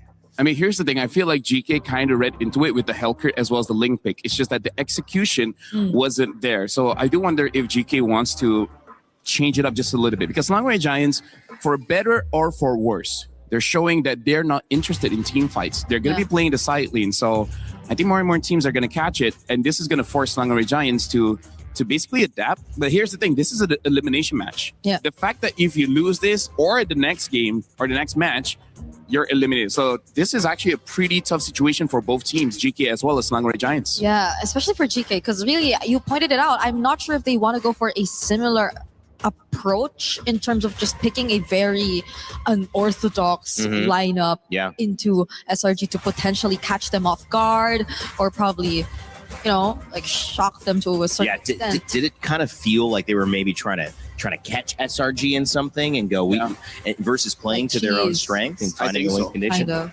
yeah. Because I think it was something they observed. But that's the thing, you get to observe it from one team, but you have to also acknowledge that team is definitely going to learn from it. Yeah. So they're less likely to replicate the same mistakes that you saw from them, though you could definitely consider it. SRG this time showed that they were not the same team that we saw 2 days ago going up against Pro Esports. And this is my question, and they answered it already. You got to ban the Moskov or deal with what made that first thing do. But again, it's reactionary to what has worked. We'll see if that continues with the Fanny and, of course, the Marcel band on the other side of SRG. Honestly, I like the ban here coming in from GK because they're betting out the Moskov. The other gold laner that can play the strategy that Slangray Giants already did was the Claude. Those are the only real 2 marksmen that can go play the side lane. They can go for a fighter. There are quite a few fighters that can handle the long lane well. But right now, with this Moskov ban, with this Harara ban, interesting. Freya might eventually be let through. The Paquito will get through again. So yeah, SRG, they're banning out the Harara. Do they just go all in and ban out that Ling as well? I think you have to ban Atlas here. Oof. Who Atlas is also a pick you got to consider, Because they're also leaving the Eudora open. So there are just so much trades that they could play around if ever they do leave that Ling. And if they hand over the Atlas, then maybe they can also consider the Beleric for themselves. So I think there are just so many trades on the board right now. Yep. SRG might even consider a throw ban at this point if they just really want to let all of these things keep something open. Yeah, because at this point, I feel like it's either Ling or Eudora, because I feel like the rest you can kind of deal with. Yeah. Even if they pick up Atlas, you can pick up Beleric, Valentina, and then suddenly you're looking pretty strong, vice versa. Or maybe even try to ban out of Valentina and then ask Harley, the question. It's Harley. I mean, in a way, it opens up the draft. And it does keep them, you mentioned the only other people that could do that, maybe the Claude. Claude's still open. That was actually banned by SRG to prevent a counter to the Moskov that they wanted it to go. But now that they've revealed that's what they want to do, they're going to keep it open. Maybe they can do that since the Moskov is banned. Yeah, the only thing here is GK. I kind of feel like out of all the picks, I'm actually feeling that Eudora is probably a very strong early pick, but instead they go for the Ling. Might be a mistake. Eudora Atlas. Yeah, exactly. Slangory Giants can go Eudora Atlas or Eudora Belleric, whichever is their pick. Yeah, whichever they want, honestly, because either the Atlas or the Belleric, I feel like would be really great tools already. You have so much ways to force out a Purify, and then GK might settle with just a Purify gold lane as well, which we're not entirely sure if they will revert back to a Marksman gold lane either. True. 'Cause earlier, again, you already saw them going for an execute Hellcurt in the gold lane. So Honestly, the fact that Innocent was able to survive for such a long time Yeah. is actually a, I would say, proof of his skills as a marksman gold laner. he just doesn't miss the SOD. No, I was saying that immediate play that we saw, I was like, that was amazing. They skipped the Eudora, they go Valentina instead. I'm not sure how much I like this. And I'm guessing I don't. Why is that? Because nothing to steal? Or does it no, stop something from being picked? It's the Occam's razor. Sometimes the most obvious pick is the right one. And the obvious one here should be the Eudora. And the fact that they did not pick it up is very interesting. Because as of right now, they don't have a real way to stop the Ling. I mean, like Atlas, if you can catch him, sure, but you can't. It requires skill and luck. Are they opening up something on their side? I mean, how the glue comes in. Must have a plan in mind, right? 'Cause Yeah. I think if the Eudora does get locked in by GK here, which they don't, okay, Take then the that's when Claude. they might have to change Ooh, something. But yeah. even GK just let go of the Eudora entirely and say, we have something else in mind for our mid lane pick. This is very interesting because GK right now, they're drafting in a way that Slangory Giants wants to play. So they're asking Slangory Giants, do you want to fight fire with fire and play a 1-3-1 comp, or force Slangory Giants to play a team fight comp, which they have been avoiding for quite a while. But no matter what, they at least need one. So maybe the Paquito gets picked up again, handle the long lane, either like deal with the Ling or deal with the Moskov. Deal with the Claude. Yeah, because I think it will enable like whichever option SRG wants to go for. If they want to go split, if they want to go team fight, the Paquito works. Or both pick up ways. Nolan. Barats is available still too. Yeah, to help out in they pick up the Paquito. Makes sense. Because again, they need someone to deal with the side lane. Because if Paquito gets banned, I think the only other option might be a Benedetta, but that one has so many room for errors. Like it's very easy to mess up that lane. Could get punished real quick. So now we at least get to see the XP lane for SRG, and they again have not revealed to us the jungler yet. So GK might want to really focus on narrowing the hero pool here for Sakai's later on in the bans. But SRG, Yeah. what mid lane picks do they not want? Eudora. You know? Yeah, ban out Eudora probably. I have a thought here. We saw that build. I mean, it was assassin pick, but it was pretty utility. Yep. So is a utility jungler a thought here for Sakai to kind of mix it up? I was considering that if the Eudora was locked in for GK, but Okay. they didn't lock in the Eudora, and honestly, maybe. Yeah, honestly, that's a very good insight coming in from Rain. They might opt for something like an Akai instead. Yeah. And letting Innocent to perform. And I feel like GK, they're reading into it. That's why they're not becoming the Eudora. They're even betting out the Brody. So, hey, you might be onto something here. This could be interesting. We saw Barat's jungle once, still not banned. Akai was used really well also. Yeah, though there isn't a Mathilda really, but I don't think we're seeing the Mathilda as a requirement to the Interesting. Barats anymore. And still Melissa. Oh yeah, Melissa is Available. also there. Surprisingly, again, like I said, we had a 13-minute game where the Melissa did over 100,000 damage. Yeah. That's way more than I would ever anticipate. And they're still not banning. If they don't ban the Eudora, Yeah. okay, now they ban. There's Eudora. Maybe they're just messing with the head of Costa Rica. Be like, hey, we may pick it, we may not.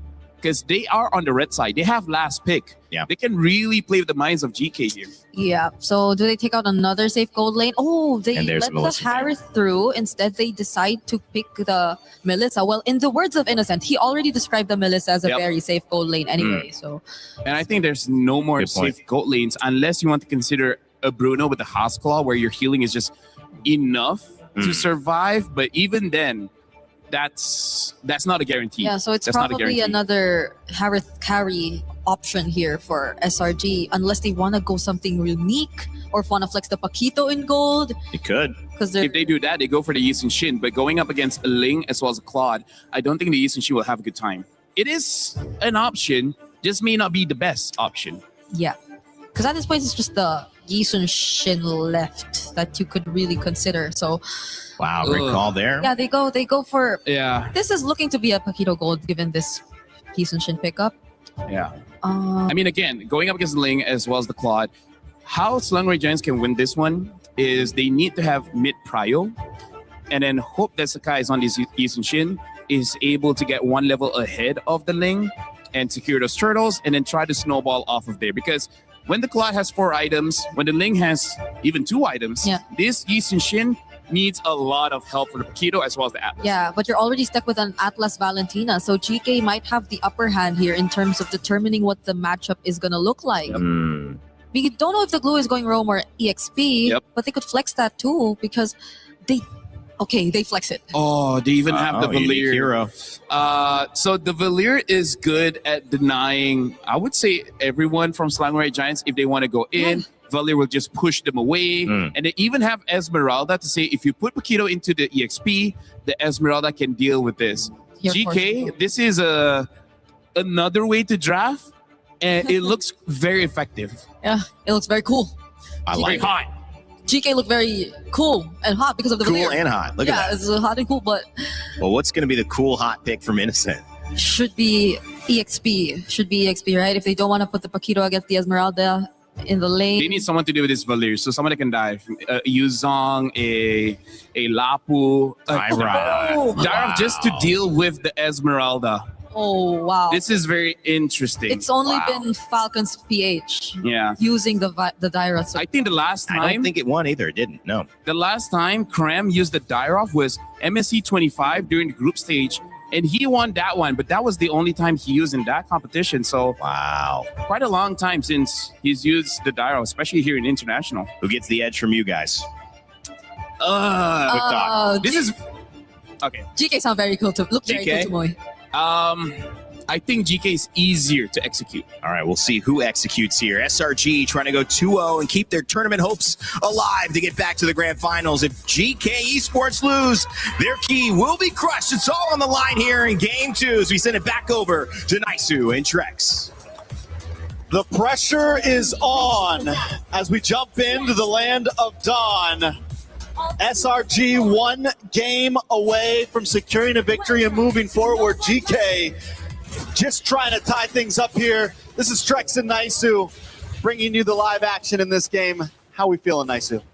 Well, you know what? It's pressurous, Trex, because GK also already burning a flicker early on from Shen. We know how this mid lane goes. Obviously, as a glue, you can go ahead and heal some of this back up, but yeah, I think the pressure is there definitely at this point in the competition. GK is feeling it, but I like that they're still willing to bring something unique to the draft. Now, we saw that in the last one. You know, the Hellcurt kind of worked for a bit till it didn't. But now the Valir. Valir solves a lot of the points here that SRG brought to this draft, and I think them themselves bringing out the Dairoth, who, you know, as our studio mentioned, hasn't found the most success, but it still makes sense, especially against this matchup against Aizen with that Esmeralda. This is, you know, one of those picks that ends up working real well in terms of that matchup. But now when it comes to the team fights, how can that help things out? He's really putting pressure there on Aizen, but, you know, first turtle is where we see just that threat. Yeah, what's going to be big for Kram is keeping this pressure up, maybe securing a kill in this early phase. First, second turtle, going deathless, and making sure you get that scale on. Kram has to be careful on a hero like Dairoth. We've seen it before. If you start to take a death or two too early on, you fall off quickly, and at that point, you're just a useless hero. Yep, little check here in the mid, but again, because of the nature of the compositions, you're not going to see too much action until the first objective comes up. It's really big for SRG to have that Fatal Links. They make an attempt here on Aizen, but again, as an Esmeralda, really difficult to take up top. Kram, though, has level 4. Tempest Blade's already going to be used. Shen's low. Again, doesn't have the flicker, so he's going to go to the turret. It's Kram that does get punished. Aizen gets a double off of that. Yeah, a little too deep for Cram there. We saw what he was going for. He even gets almost all of his health back, but then still taken out with just a massive burst of damage. And literally right after I say it, you don't want to take too many deaths early on. It happens. Luckily, it's flying clouds, so you're not going to lose too much from an early game death like this. Yep, and SRG still has really good control of, the map, the presence that they can give with this lineup, and as you mentioned, flying clouds. So even after that, they do end up getting the objective. They secure themselves the turtle. Looking at the replay here, brought to us by STC. Again, this was an attempt under the turret. Cram buys quite a bit of time here, but it's, again, Eisen's very patient. Mind you, on this Esmeralda, he's able to just kind of sweep in there, get that first blood, get that double kill, which will really help him now in this lane against Cram for now. So Cram might need this help just because of that 2-kill lead. So they're going to go for it. Eisen brought to half health, but popped the Purify. They want that kill on Eisen so bad right now. In the past 3 minutes, they've gone up to that lane twice now just to put pressure down. Back on that replay, I got to highlight Zeno real fast. The guy drops the Tempest of Blades. Instead of going for all the swords, he backs off for a second to sidestep the Dairoth ult, and then re-engages, hits 2 swords, gets a bunch of damage. Eisen gets the final blows, but Zeno definitely very mechanically gifted in that last team fight. Now, SRG's been making plays across the map. Up on the top side, Cram. Oh, they're going for Cram. Now, he picked up the blades there, Trucks. He gets them this time. Good punish up top and a whole lot of gold going over. I was just about to say how GK wasn't playing the off lanes too much, playing a bit more defensively against SRG, but now they're finally finding their movement across the map. Quinnock and Shen stuck down in this mid. Fatal Links able to pick one. Shen very quick to take out here, and that's what you're going to expect. Every time that Fatal Links is up, maybe even the flicker for Yumes, he'll go make a play, and that's about what SRG can play around. As they were mentioning, throughout the draft, they got to build that lead over on this YSS for Sakai's. Now, bottom side, Yaga's going to be the focus, popping the blaze and duet. There's 3 SRG Giants here, though. Innocent will pick that one up, but Sakai's gets punished. Zeno able to find one. Flicker from Stormy. Safety to the turret, and now Innocent should be able to get away here. The ultimate's already popped. He had to pop the flicker, though, and Yumes, he'll have to be there for safety, but this is going to be a turtle fought for GK. Yeah, without that flicker, Innocent may not be able to do much to help out. Zeno will get that turtle. Right now, both teams just looking for pick-off after pick-off. Shen. All right. Shen's gonna fine. be good? Yeah, he's going to be fine. He burned the battle spell again, though. Yeah, so a lot of battle spells down for the side of GK. SRG, with only 2 kills in the map, still applying pressure, but GK with almost 2,000 gold lead, even after losing second turtle. It has dropped a little bit down to 1.4, but still the pressure is on. But this is similar to last game. SRG sometimes needs a little bit of time to get things going. They like to look for that 6-7 minute power spike. I'm also excited to see how Innocent plays in the Paquito. It's no longer Cram on it. Yeah. And it's so normal to see Innocent on these marksmen, right? On things like the Moskov, things that he can dance around. So seeing him on the Paquito this time, I'm excited to see if he's able to apply the same amount of pressure that Cram did last game. Yeah, Cram was able to do it last game. I think so far, one of the best gold lane Paquitos we've seen. Hold on, Innocent, speaking of, okay, he gets away. Was from Siggy Boom, right? From Aurora Gaming. They really made that work perfectly. And so Innocent being up 2 kills, he's got that momentum going on the Paquito. That's going to be great for them, but they got to control the map here as that tier 1 down bot gets taken down by Zeno. This is what you expect with a Ling. He's going to continue to push the map. Quanok popping the flicker himself. Some more action here in the mid. Whoa, Innocent got solo killed on the bottom side. Good play there from Zeno, man. Now picking up the Haas Claws off of it. As Zeno has been on fire, even in the last game that they lost. Zeno still made some amazing plays. A couple bad ones too, but here in game number 2, he seems to have gotten some of the rest off. He's finding solo kills. He's able to lock down Honest Innocent on the top side. Cram, not going to be able to escape this one. Yumes, too late to the party off that flying cloud. GK has found the footing in this one, Trex, for game 2. They've got a composition that's really hard to play against. SRG looking to lock down Shen, popping the flicker. So he's still going to be fine. This last turtle's up, though, and right now GK will make their way for it. Conceal's already going to be used now from SRG to push them off the turtle. Ooh, looking for this engage. Stormy holding on here, too, up on that front side. They'll just face off for now, though, as buffs are going to be secured by Zeno. Man, GK, like you said, just looking for plays all around the map, but here at the Turtle, little action. Oh, they're going to go for it. Again, the setup, Quanah gone so quickly. Yaga firing off the backside, though. It's a split fight now. Sakai's trying to get some work. He falls, and Zeno gets another kill. He'll heal back up with the Haas Claws. Rest of the team still going at it. Now Cram looking for Zeno. Can he catch him? He's quite slow, but he gets retried, so Zeno should be able to get away. Zeno gets away to safety. More action on the mid side, though. Blazing Duet. Blazing Duet already used here. Looking to take out another. Yumes falls, and GK further building the lead that they have. Forget the Turtle. We'll take the bodies. Giant after giant tumbles right now. It's 9-3, 5K gold lead. And GK are looking at securing another Turtle to cement their advance in game number 2. Last time SRG was able to keep things at a minimum, but this time the Turnip is gone. They're bleeding out. Is there an opportunity? Innocent, we got to see something from him, but the problem is it's a tough game for a Paquito. You got the glue. Aizen's there. Okay, he canceled the recall.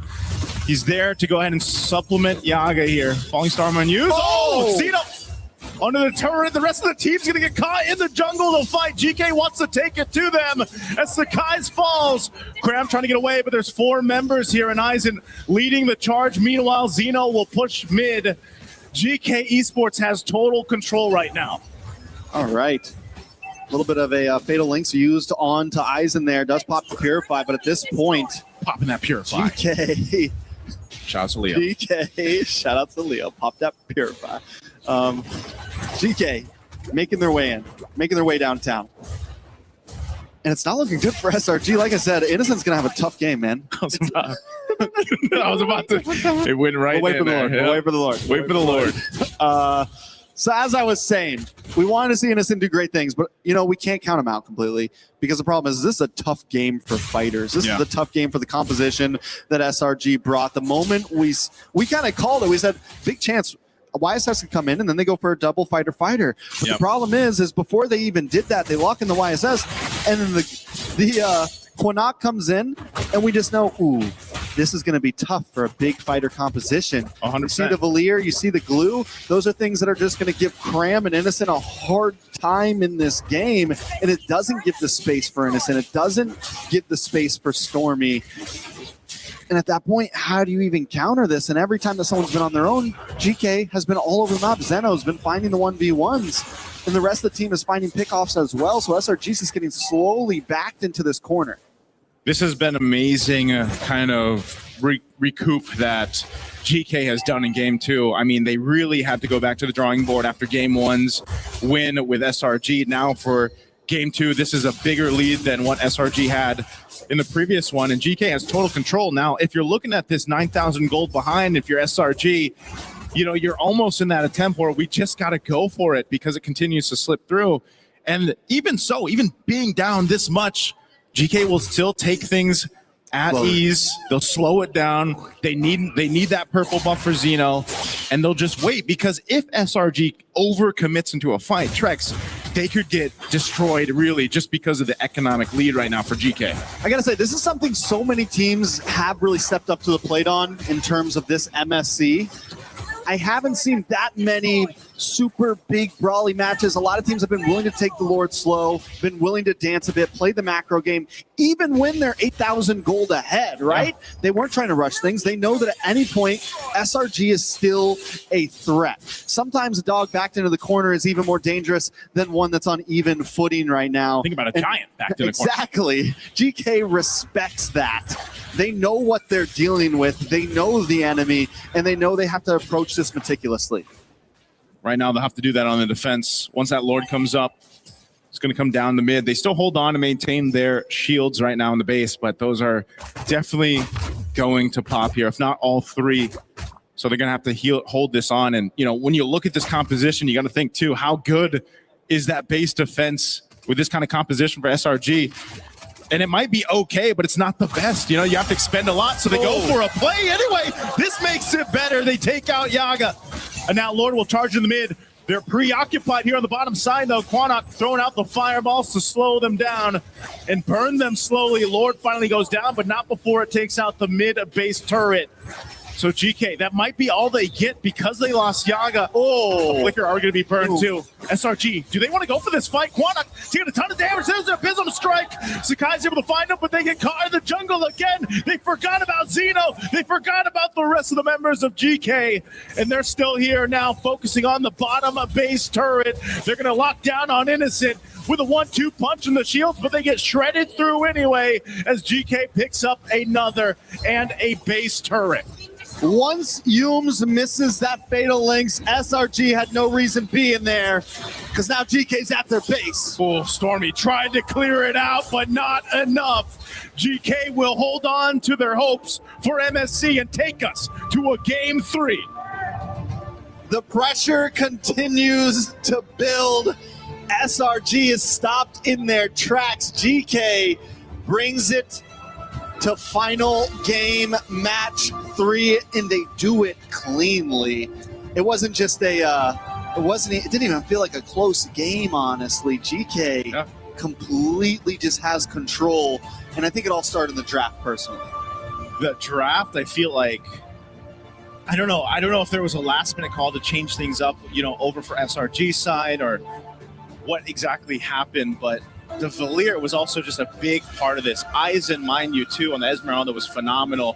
When we first saw Aizen, a couple years ago when he was back on Lil Gun and, making a name for himself, I remember he was one of the players to stand out. And in this game, he standed out for GK with the rest of the squad here to follow through just because, again, they had to come together as a team, play around the Ling, supplement that so that Zeno can do his thing. And, this was really a team effort for them to get to a game 3 after how quick of a game and devastating a game 1 was against SRG. So, and now Trexit comes down to it. When you got that 1 game left for either of these teams to move on forward for MSC, I don't know. Do you still bring something new out or not? There's a lot to question here. A lot of questions. Hopefully the panel can give us some answers. Rain Day, how we feeling over there, guys? That was a good one to leave to my experts because Brigitte LaFell, this was a game that, had the emotion behind it. It also had the impact behind it. GK Esports knew they were going home if they didn't win. And so guess what they did? They won. Now it's a best of 3, turned into a best of 1. Next game, continue or you're out. Welcome back to the panel. My name's Rain Day. And Brigitte, I will leave this to you. You kind of like GK's draft. It proved to be more impactful. What was the difference that you thought? And then how did it show up in game? It's funny because I just said, their draft really looked cool. Yeah. But there's a deeper meaning to that. Honestly. Yeah. It's mostly because of the way that they managed, I think, the mid-duo matchup, really. It mattered the most because it was something revealed to us very early on. And I know that there was still a flex factor in terms of SRG's lineup. We still didn't figure out that the Paquito was actually going gold up until the later portions. But it was just, I think, the moment they brought out the Yi Sun Shin, that's about it. Like, that's all GK needed to really wrap up their draft and secure a winning matchup for them that could really favor them in the long run. LaFell, I want to know your initial thoughts as well. Are you surprised by that or kind of went the way you expected? I was not surprised because when you were asking which draft looks good, and I said that, GK's draft is easier to execute, and that's kind of a way to say that. I would say SRG, they overthink that. How do you make that work, basically? Because here's the thing. You know that there's a wall in front of you, and yet you're trying to charge against it, right? Yeah. Because it's not that GK hide so many good picks. They already shown the strong heroes that they have, but then Slangray Jai is like, you know what? We can deal with that. We're gonna use heroes that lose against your heroes and hope for the best, and that you just can't do that here in MSC. Yeah, too good, high quality. It's like your counter's on the other side, and then you pick up that hero, like, what? Yeah, even a lot of missed opportunities. Yeah, even longing in the Dyra last pick, I feel hurt this lineup much more than they could have picked Eudora. Yeah, because what? They could have picked Eudora. Oh yeah, that too. Earlier. And even the fact that they went for another damage XP lane was just really focused on matchups and winning lanes, when in fact they needed to buy time and create space to farm because they settled with the Yi Sun Shin, which is a scaling jungler, and LaFell was very vocal about him not liking the idea of the Paquito being flexed just to make room for a Yi Sun Shin. So it demanded so much more win conditions for SRG to pull off. It demanded that Sakai's actually got all the space in the world, which obviously GK did not hand over to him. And you have Cram, who has such a good game on Paquito, and you kind of draft towards this idea. But the reality is, it would be better if you probably had Cram on Paquito again, and you figured out a way to keep Innocent feeling comfortable. And it's not like they didn't have options. The Harith was available. Yeah. I mean, like, here's the thing. Rain Day, this is an interesting fact, but Selangor Giants only has win on the Moskov. Wow. When they don't have the Moskov, they haven't won a game. You know what? That makes a lot of sense, though. Yeah. But I think it's deeper than, if we take it one level deeper, right? It's the Moskov. But when you have a Moskov, that means Innocent's comfortable and he's impacting the game. And that also, because he's doing that, is opening space for Cram to also impact the game. And if you have two of those things, that's kind of a winning, I don't know, formula, strategy, right? Yeah. Is it the character though, or do you think there was a way they could have outdrafted that? No, honestly, I think better. that's been the playstyle for SRG. The playstyle that's been working for them. It's really focusing on the sides, making sure that the sides win, and leave it to the sides to open up the map rather than the mid doing it for them. So it's ironic. It's ironic to say it because it's a marksman. You would expect that's a marksman you should protect, but if it's a Moskov, then you don't really have to do that much for him, because most of the time you have to not have him alongside you. And there will be an SOD anyway, so he can just catch up to the team fights when they feel like it's already necessary for him to participate. But for the most part, now that it's taken away and you have to see Innocent on a Paquito, technically it is similar because you kind of can do it in terms of the same approach, but the fact that they had to focus so much of their attention on just Sekais, and Sekais being the sole carry of the game, I think really hurt them a lot, because that was shut down by GK and they had no other fallback to resort to. I'd be curious to see Yisun Shin's win rate. Hasn't been great. I think it's quite low. I'm not sure if I've seen him win, actually. I don't think so as well. I don't think Yushin has won as well. Part of the reason is because he needs time, he needs item, because he's basically a marksman, right? And we see in the current meta right now, if you need time, there's not enough time for everyone. Yeah. Well, let's see what you put together for us, because you got another Telestrator segment. LaFell, Brigida's going to hold you. I can sit down? Yes. She's letting you sit? Well, I'm at the edge of my seat anyway. So, yes, we have to pay attention to this one, because I agree with Trex where he said, this is one true to draft. Well, let's see here, because let's remind ourselves, what are the first picks for GK Esports? Ling is pick number 1. And then later on, they picked up the Claude as well as the Glue, pick number 2. So this is no longer a surprise, right? So let's talk about why the Ling as well as the Claude pick is good. Well, just like SRG, they like to play the side lane. So this opens up the map for them, which we will see in a clip later on. But also, what is weird here is that we see this Yisun Shin. We talked about him earlier, but he was picked number 4, meaning that you've already seen the Ling, you've already seen the Claude. Now, why does the Ling as well as the Claude counter the Yisun Shin? Well, great question. Is single target. He can only hit one person at a time, right? And the thing is, he has also one dash. So he cannot escape that much when you're going up against an opponent that is basically much faster than you. And, you know, lo and behold, Ling is much faster than you, and the damage of the Yisun Shin can't kill him before the Ling kills him. And the same as the Claude. The Claude can ignore all of your defense. No matter how many friends you have in the front, he don't care. He can just dive in. So this is already a non-factor. And then, as we look even more, they early pick the Valentina, which probably is just to make sure that the Atlas pick does not get basically countered. But the thing is, you already see the problem of the Ling, right? Shouldn't you solve this problem first with the Eudora? So that was a question mark. And then the pistol response, this one, the Valier. What good is he? Well, see this area? This is all Valier. If you're out here, this is already looking like an ice cream cone. You guys cannot do anything against a Valier. Valier is basically the mage equivalent to a Melissa, right? You create an area where no one can get in. So now let's look at all the juicy clips here. What I want to show is actually the mini map. See how Selangor Giants, they're in red. Look at how close they are, right? This is like 5 minutes into the game and their draft wants to team fight. But then we'll see what happens. Just ignore Selangor Giants and then look to the side. This is what Selangor Giants has been doing. This is unprotected, right? You see this? Zeno is solo farming. He's grabbing the turret as early as the first 6 minutes of the game. And then all the while, SRG, they are getting what? Nothing. They're not getting anything. So this is already losing the macro based on the draft. Yep. But then we're going to look at the later stage of the game. And the one that I really want you guys to focus on is this, right? The Valir is here, and yet you see Selangor Giants, they are here. They're all separated, where there's a clear line that the Valir is making, saying that you cannot cross this line. If you can't cross this line, then you basically cannot fight anything. This whole area right here is controlled by Valir. Nice rectangle. And this happens quite a lot of time. Imagine one hero denying that big area.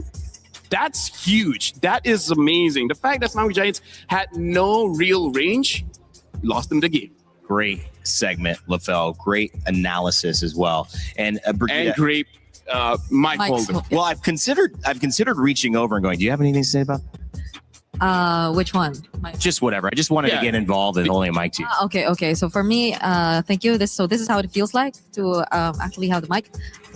I would say really the Valir was what made a big impact in that game. I agree. Okay, that's enough. I think that's Sorry to the hold. sound engineer. You did that for that long against him, with him? What? Oh yeah. Wow. Yeah, wow. did you see me switch my arms mid? It's okay. Even nice who struggled. Really? Yeah, he was like, oh, now I see why. I was wondering why you're reaching over with your right. I feel better now. She's getting sore. Listen, I do want to hear about if you that. hang out with me, though. Brigida, we're having a workout. Wait, what? Pause. But you know what I mean. Pause, LaFell. What the heck? Yes. What? What the heck? Okay. Okay, Valir. Yeah, you haven't gone to the gym yet. Yeah, I don't. Jom lah. Aduh, hai dini. Valir, Brigida. You were making a point. I interrupted you. I apologize. I'm trying to get you back to that. If you don't have anything to say on it, that is okay. I can move us on to a different conversation. It's okay. No, I really feel like GK 100% won that draft. Yeah. And I don't know whether Selangor Giants anticipated that or they were just as surprised. But hey, salutes to Coach Costa Rica. GK won game one, and now there's a real possibility Selangor Giants, being one of the favorites, gets eliminated here and now. Game 2 victory for GK, bringing it back. SRG started strong, and now they are potentially facing a do or die situation. But they've been there before. They're kind of comfortable here. M6 saw them do it again.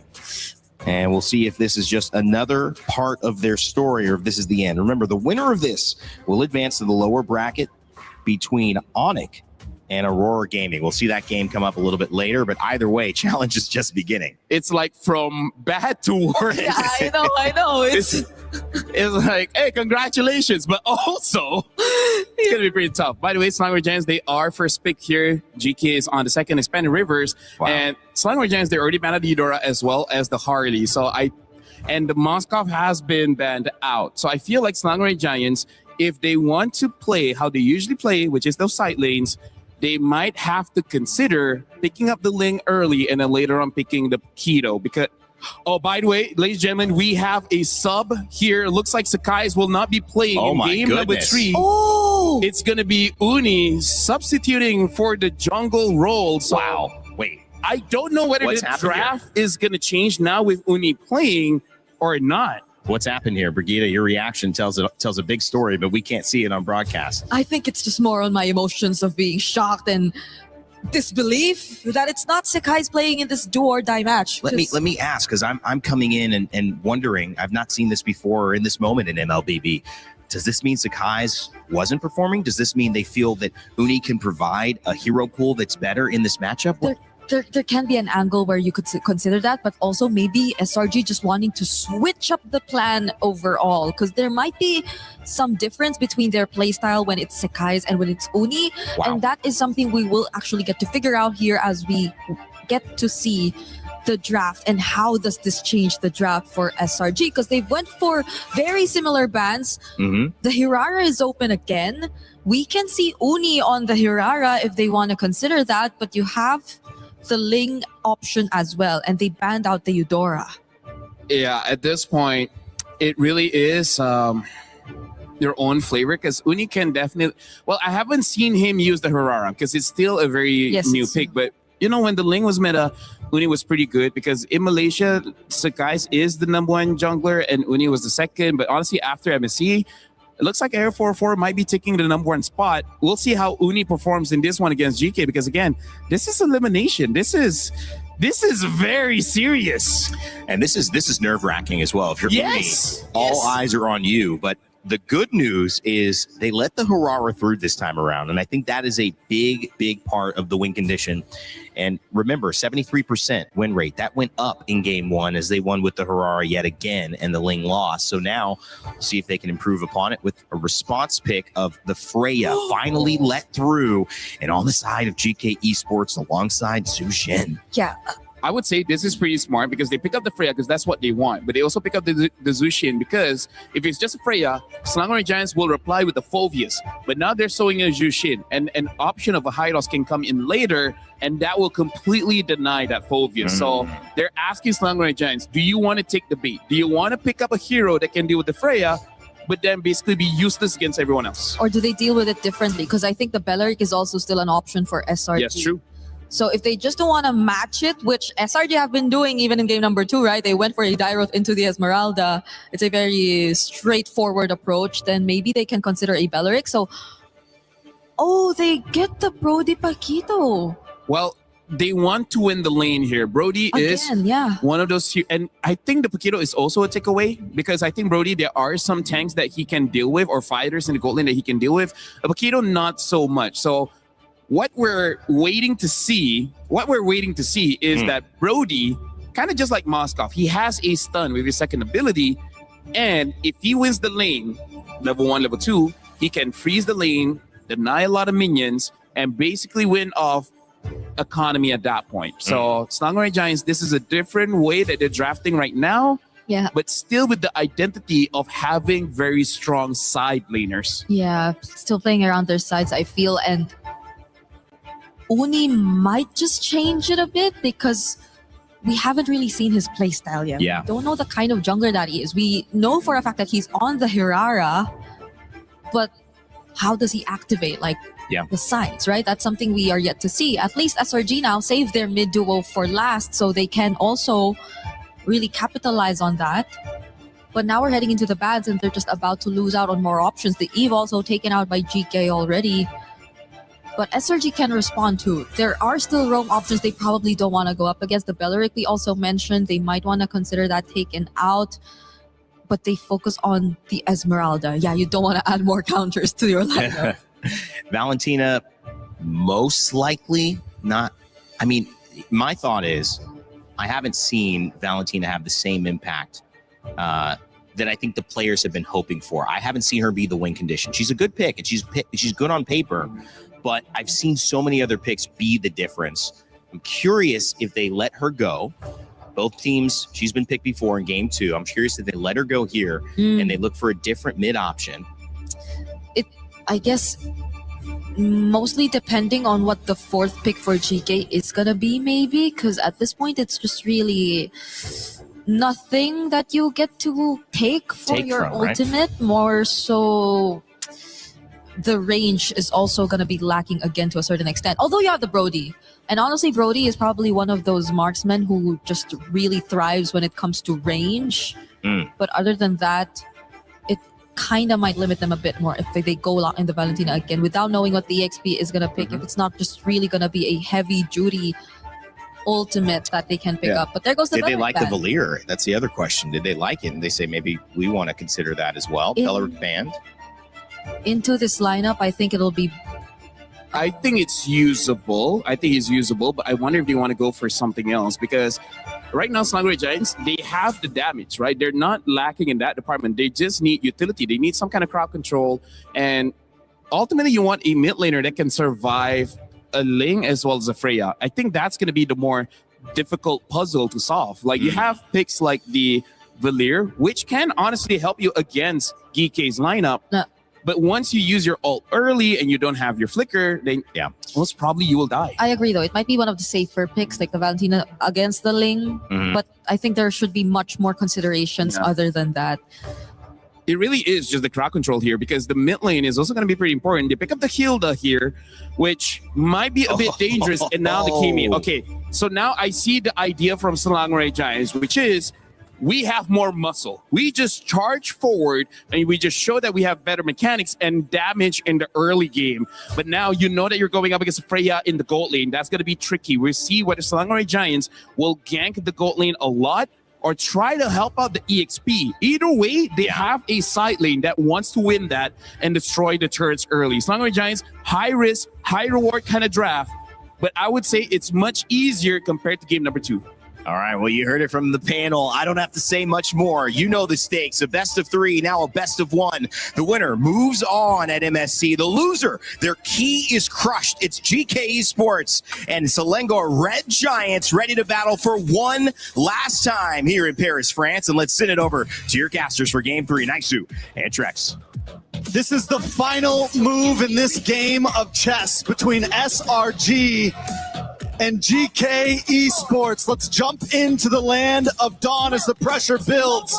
Naisu, the final sub, the final draft. Uni comes in to try to make things work for Selangor Red Giants. Thoughts on this? I don't know, man. I think everybody probably reacted the same way around the world watching this. When it comes down to that one game, you know, sometimes you have to take that chance. Sometimes you have to take that risk. As amazing of a player Sakai's is, you bring in someone new into this lineup to make something happen when it comes down to one game. You can already see the aggression coming out from SRG just to take a camp. Quanak going to deal with some damage sitting at half health. He's going to be fine, but SRG more aggressive to start things out. Wow, flicker burn too. It's still going for mid. Yeah, I mean, I'm not... Ooh, Uni actually able to still get that. The retry was a little early from Zeno, and he's able to get his own camp, but I'm not against completely the aggression that SRG is bringing. Sometimes in a game 3 like this, both teams take it slow, but SRG says, no, we're going to hit the gas. We're going to try to catch them off guard, and that is how they are playing this right now. The Kimmy pick, another throwback to old metas along with this Hilda. And the pressure's on. I've been wondering when we're going to see the Hilda. I'm wondering if they're going to use it in your typical way of let's harass Zeno, let's harass this Ling, let's try to get in GK's face as much as possible. I think especially if you're SRG here and you're trying to take something from the last game, it's, you know, how do you contain or at least get rid of Zeno? Because, you know, last game he was able to go ahead and scale up so well on the Ling. And, you know, the panel mentioned this too. It's so interesting to know some of the facts between those top 2. I feel like they're the top 2 pick jungler heroes right now. That Hirata being at 70+%. You know, the Ling sub 50, I believe it is. But hold on, mid lane, there's some action. Yaga taken out of this. And they're able to go ahead and pick up a kill. It's a bit of a trade, but the objective for GK is the focus now for the first turtle. It's going to go over to them.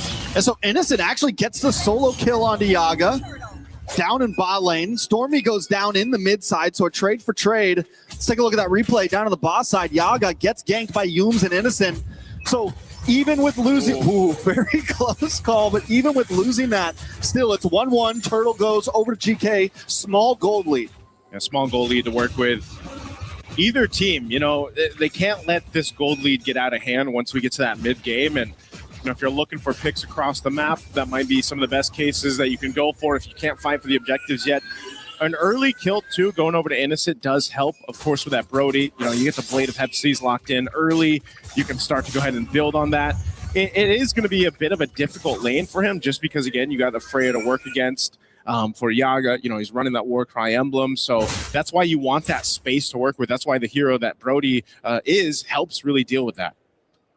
All right, so things have kind of slowed down after the initial few minutes of aggression, or maybe not just yet. A little bit of action in the mid. Everyone should back off. Nothing too crazy to happen, but no. Oh, they're going to go for it anyway. Whoa, the beacon was gone, and Quanak next. Shen, the next to follow. Zeno's here, though. Tempest Blaze dropping down. Going to be looking for Cram. Or anyone he can find, and Zeno goes on through with the Tempest of Blades to pick up a kill for himself. Zeno continues to be the bane of SRG right now.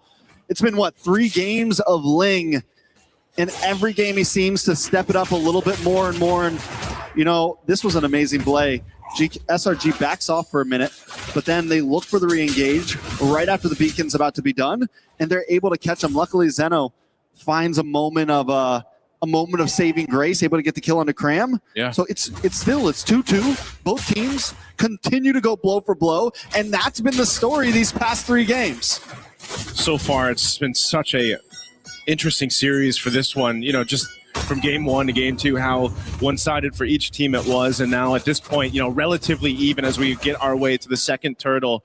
And you have SRG trying to get this secured already, as Uni's going to go in and work on it. Meanwhile, mid lane, there's going to be a fight breaking out. Quanok already burned the beacon.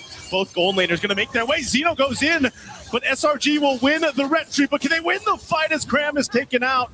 GK might just be happy with 1 kill. Xeno going for more. Stormy will keep him at bay.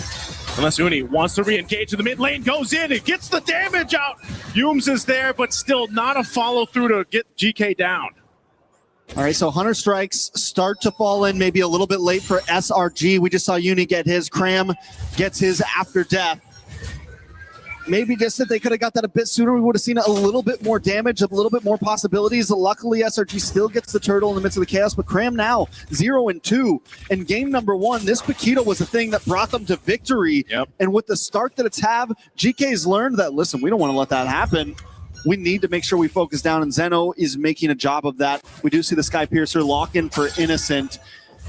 So he hasn't been able to get stacks off it just yet, but if more kills can start getting locked in for him, this Brody can start to become dangerous. Yeah, they got to deal with this. Beacon use, Cram, next target, flickers defensively. Rest of the team trying to help him out, but Cram, nowhere to go.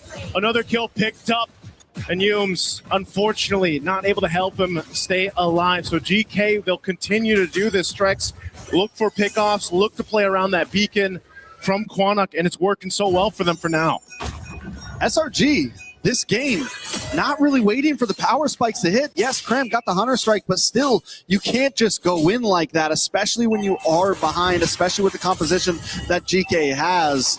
I think the goal should have been to wait just a little bit longer, maybe another minute or 2 to really start trying to make those plays happen, especially since he's already taken 2 deaths, and now it's 3 deaths. So hopefully Cram can kind of back off a little bit, slow it down, wait for your time to shine. It's what you did in game number 1, and it's what you're going to have to do in game number 3 to get this victory. GK, on the other hand, just need to keep capitalizing on these small mistakes. This is one of the difficult things, though, to do, you know, when you are a Paquito that is, you know, you've died a few times. You're trying to figure out how do you bring that value to these team fights and, you know, turn the tides of them. And unfortunately, when you're down, it's a little bit harder to be able to do that when you have the lead. So now some ultimates being thrown out here. Turtle's up, and you don't have a traction pulse now for Stormy. They could still fight even without it, but it's going to take some master fighting here from them to be able to pull this off. GK's really been playing around their ultimates really well, just like they are now. Hume's really low. Xeno waiting for that window of opportunity to jump in. Might just try to go and steal this turtle here. Goes in and makes it happen. And now Stormy on the run. The rest of GK just happy, staying disciplined, takes the objective, and goes elsewhere. Even though it wasn't exactly straightforward, SRG backs off a bit during that turtle fight because they know Aizen is coming with that Throne of Ruin. And if they stayed for that turtle, getting caught by that would have been detrimental. Could have been an end game type of fight. Oh no, they're gonna collapse down here. They're looking for a kill on Aizen, but he's able to get away. Now Xeno joining the fight in the mid, gonna go for Uni. Uni trying to use the iframes to get out Temps of Blades too. He's on the run, and now mid lane, Cram finally will take one down, and they get a second as Shen falls. SRG finds some breathing room. SRG right now is just the perfect example of punching your way through your problems. Even, I mean, seriously, they're behind. They take that fight. Exactly, they take that fight, and I'm like, guys, what are you doing? But somehow they just keep on hitting and hitting and hitting, and eventually they do come out on top. This fight didn't look good for them at first, but Innocent is now involved. They're a full 5-man, and that's what they needed to win. Back on the main screen, another fight, and they're coming out on top. They get the kill onto Yaga, and GK is finally getting pushed back. Oh man, SRG off of one team fight somehow find a swing in their favor. They're now approaching these tier 2 turrets of GK. It all happened so fast too for GK to deal with, and now they're trying to scramble here. Shen, half health, he has to watch the tier 2 fall, and you got 19 seconds for that lore to come up.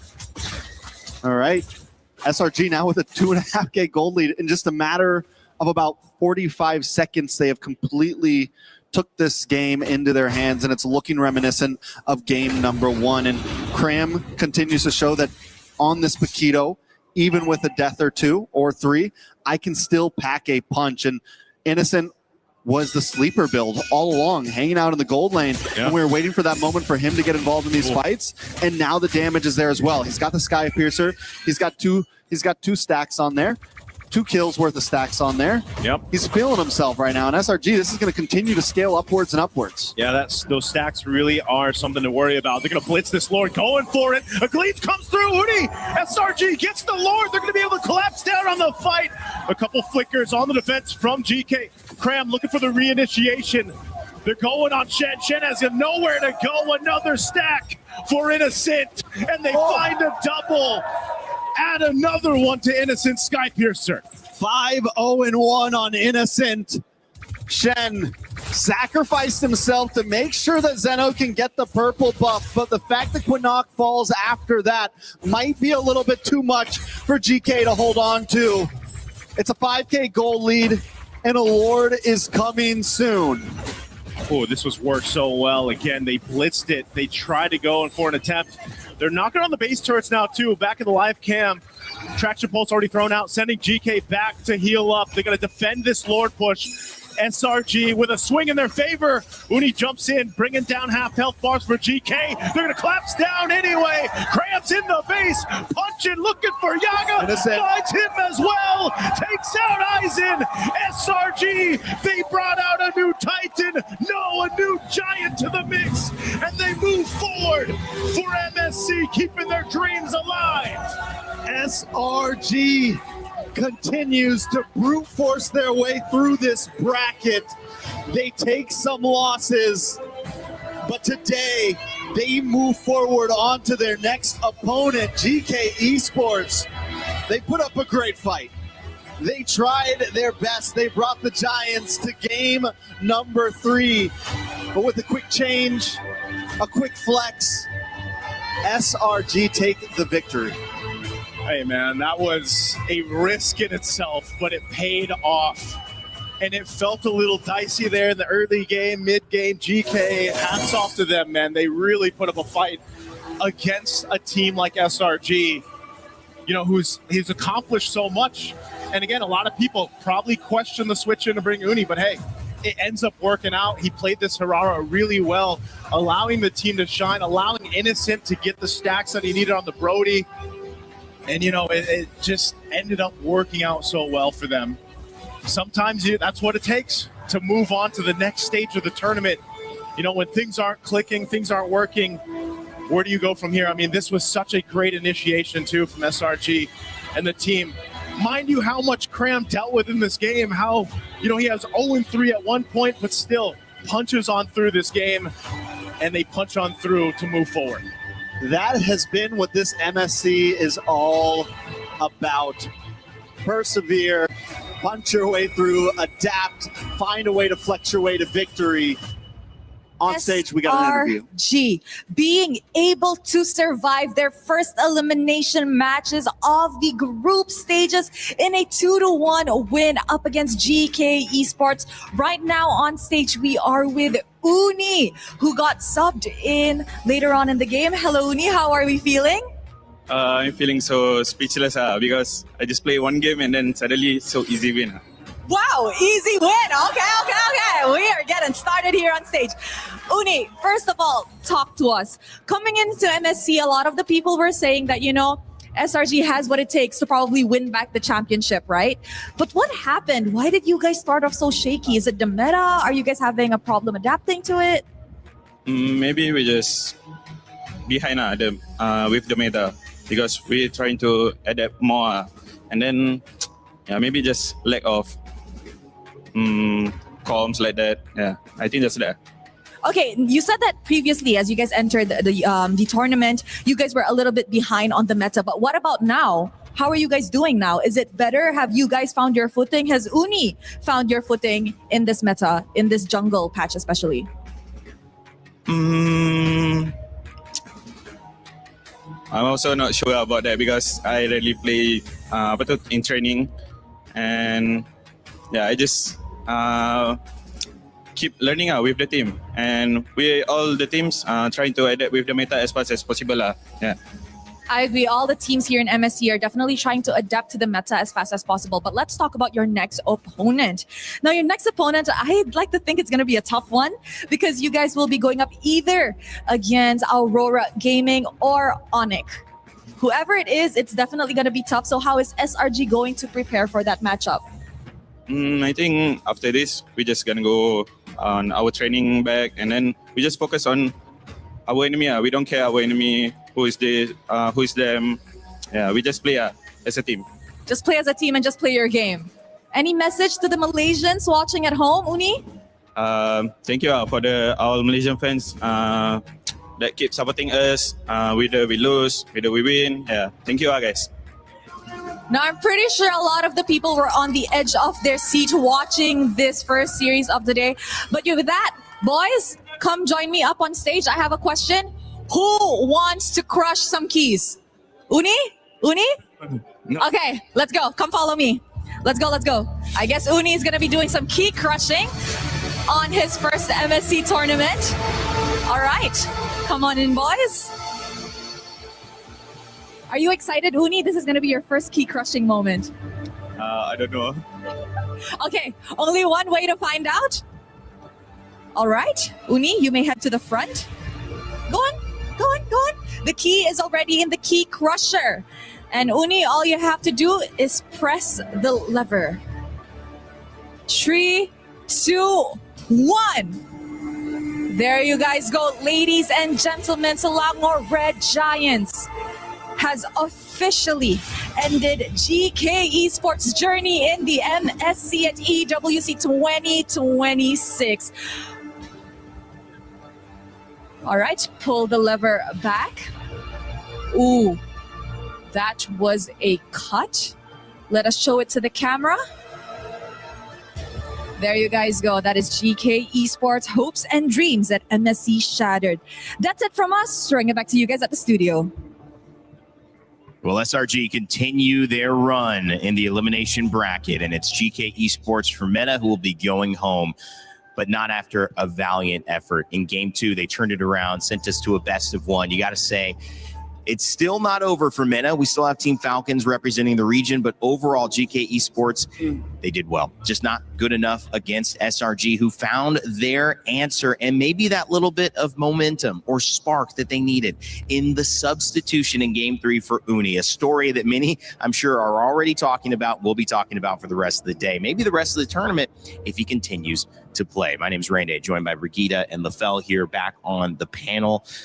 LaFell, you got to talk about this because this is a huge moment that we just witnessed. I mean, first of all, I feel like me and Brigida, we both share the same consensus when we say, like, sometimes in interviews, it's okay to lie, right? You don't have to be so honest. It's okay. It's okay to hide a bit more. You know, be like, oh, I just came in. It was so easy. Oh, that's some shade disguise. But also, I would say in that game, that reminds me of a beautiful quote from an amazing reporter called Eterna, where she says, isn't it great when you don't have to use your brain? And that's kind of draft game number 3, where it's all we just go forward. And that's the best plan we got. And just keep on pushing. It's nothing you have to overthink about. Exactly. Nothing you have to overthink about. Just go. You see bad guy, you hit bad guy. You go bad guy. See friend, help friend. It started with Stormy on Kimmy as well, which was super cool to see.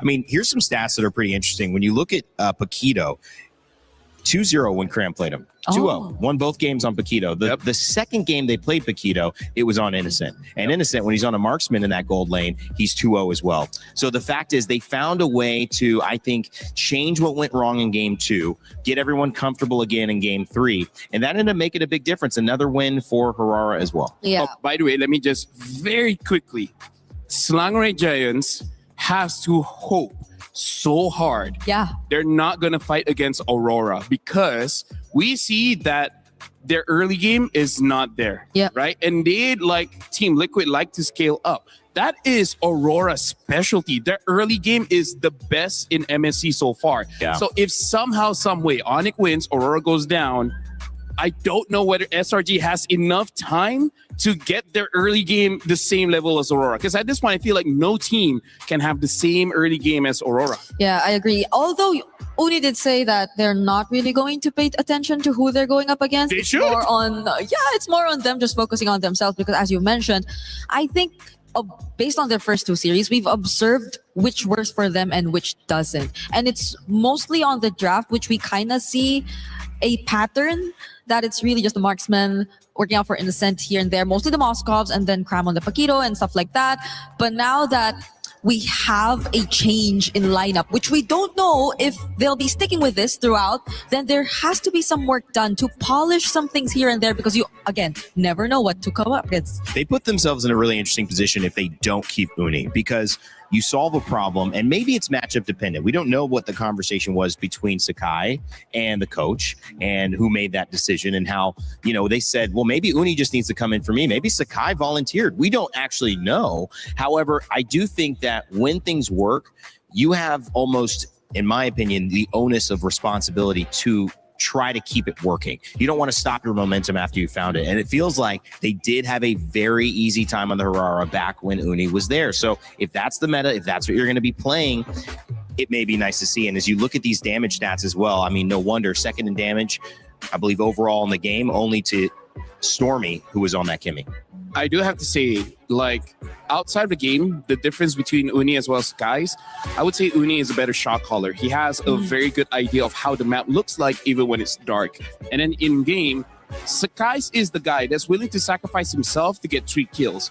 But Uni, he will play it more safely, which we saw in that game where there's multiple times GK went all in onto Uni and he was able to escape death multiple times. And maybe that's where GK really like, wait, hold on, this is not what happened in game 1 and 2. The jungler dies here, but this time they don't die. And then you're like, wait, what's next, right? That might be just enough to throw GK off. Yeah, because honestly, I think at least for the lineup, SRG might have read through what GK wanted to do every single time. Like the approach that they had during a team fight more or less started with Aizen. Yeah. It always had to be off of a really good Throne of Ruin from Aizen, and then the rest of the members eventually going in. But if it's not for that, then they more or less have been read by SRG, I feel, because I think it's been Uni who's been a bit more creative with the angles. Again, with the Hirara, I think it's something you can really afford to do because you can just go in and out, and also through very unexpected corners as well. But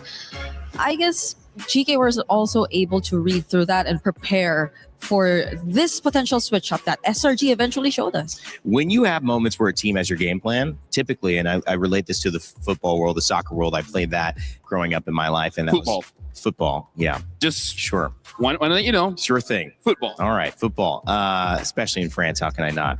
I think the interesting thing is you need a little bit of creative individual brilliance to break through it. And at the same time, when a team is packing it in and they don't want to let you score, and that's their strength going for a tie, the second you do score, that changes what they have to do. They've read you, but now they're struggling because they have to play offense when they wanted to play defense all game. I think Uni might have come in and had a little bit of moments, getting in, getting out just barely with individual brilliance, and then that opened up this team fight that maybe shouldn't have been opened up with SRG's lineup. Yeah, bowling is amazing, man.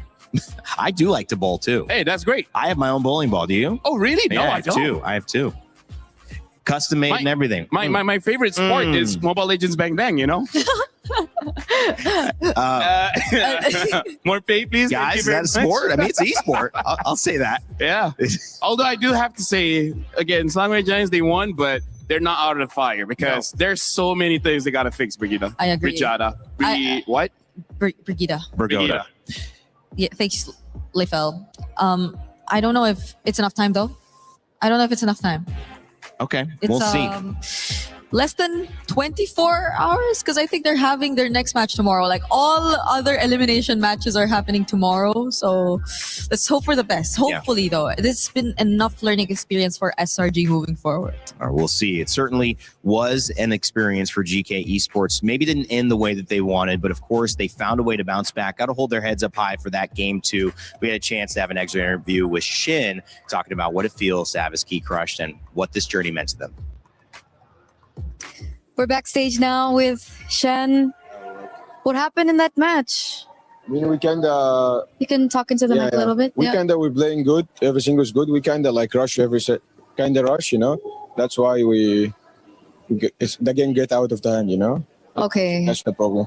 So that was game 3, or from game 1 as well? I think game 1 and game 3. Game 1 and game 3. We kind of rush a bit.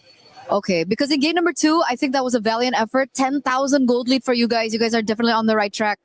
What is it? Was it a communication error? Was it a shot call error? What made it so rushing? Yeah, I think we always like good with the draft. After that, we moved to the gameplay. I think everything was like comfortable to play, and everything was good. Everyone doing his job, so it was good. You know, it was a good match for us. Yeah, that's it. Are you okay? Yeah, I'm good. I'm good. Is everyone fine as well? Yeah, they're fine. They're fine. They're fine. That's up because we could win, but yeah, I mean it's fine. You were very close. You were very close. What lesson did you learn from this match about you guys? I think to be more calm. You know, it's like we don't rush everything. Like we just we just fight when we need to fight. That's all. What did you think caused it? Was it like the adrenaline rush? Yeah, I think it's like, you know, we're winning and we like want to fight, you know, so it's like, you know, kind of like this. There's definitely a lot of things that you can learn from this match. And obviously, we're very excited to see you come back onto the international scene. That was a very valiant effort. Thank you so much for being here. Is there anything else that you want to say before you leave? Today, guys, I hope you enjoyed the game. And next time, we will do our best, you know, to make you feel better, you know. Okay, once again, thank you. And we're throwing over back to you guys. We appreciate you, Shin. Not easy to do those exit interviews. Obviously, you're feeling the emotion. You haven't even had time to process it. And then Eterna is making you nervous when you're in there, so I understand it. But thank you so much. UK Esports, they go down. Selangor Red Giants continue. They'll have another match, which will be elimination or their chance to be promoted into our knockout stages. Coming up next, Yangon Galacticos take on Pro Esports. Nobody's going home here or with Onyx and Aurora Gaming. These are the 4 best teams in Group B so far, and they are looking to prove who are the best 2. So there'll be a lot on the line just on the other side of things. A win in these games means at least $100,000 going in your pocket after MSC. So you could be happy about that. Again, Entity 7, Team Liquid, one of those teams going home, lower bracket game to end the day. Gosh, it's going to be a lot of fun, guys. I cannot wait. Make sure you get your pick'ems in for what you think is going to happen in this next matchup. Yangon Galacticos, they've been playing really, really well, but can they stall? Can they change? Can they outdraft Pro Esports? Because they have been one of our top teams also. We'll find out a little bit more on that after these 2 dance. We'll actually give you a dance break because this is what they're like off camera. Now you're finally seeing a little bit of it. Thank you, Jib, for catching that as well. I've got some fun people on the panel. We've got some fun coming up in Acecraft. If you love the game, well, guess what? There's a new way to play in co-op. We fly together. Check it out. We'll be right back.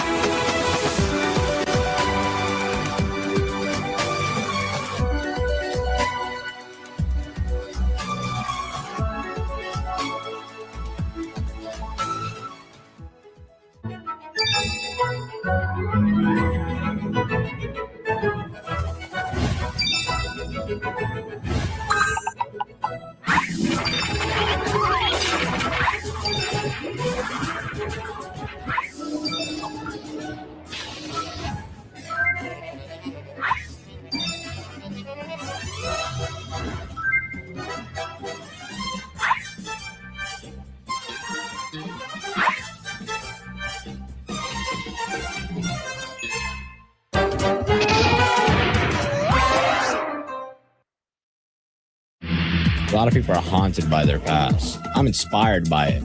They're not just playing for themselves, they're really playing for their entire family. They have defeated their demons! They have crushed the curse! He thinks he can come in here and play my game! He knows nothing! Let's go! Tyler 1, you're done. Raw energy! House of power, blow the house down!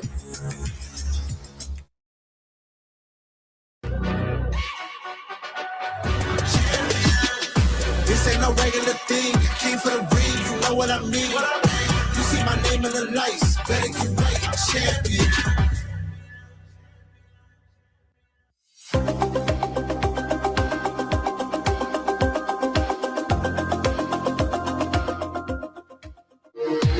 We were there. For every click, every clutch, every respawn. We were there for the years of grind. And we're here. Now. The proud founding partner of EWC. Powering the biggest event in gaming. Shoulder to shoulder with the world's best. Making history. Greatness deserves a stage. Lenovo Legion. Reach your impossible.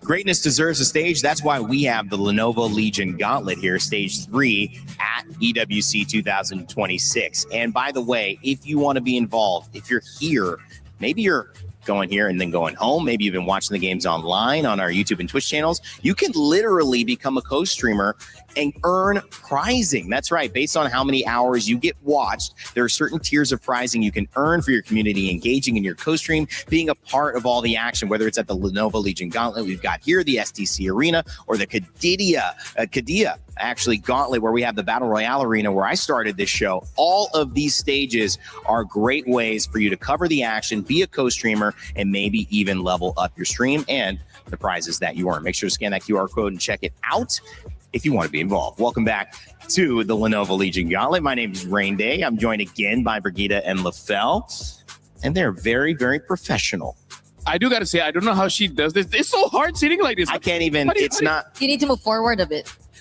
You have to sit on the edge of your seat. It does get easier. This is a really good point because I have to talk about pain. You know, this is for me. I saw Shiver sitting in this moment for Dota 2, and she crossed her legs. Okay, she crossed her legs and she held the tablet on her lap. So I'm just like, okay, this will work. If I hold this for 30 more seconds, I'm gonna fall off my chair. Okay, this is not functional. So I don't know how they do it. Brigida, you got the cross leg buff. I mean, we're too big. LaFell, I mean, look at my thighs. It's the soccer thigh, the football thighs. Oh, he got hurt already. No, too strong. There you go. I'm too strong.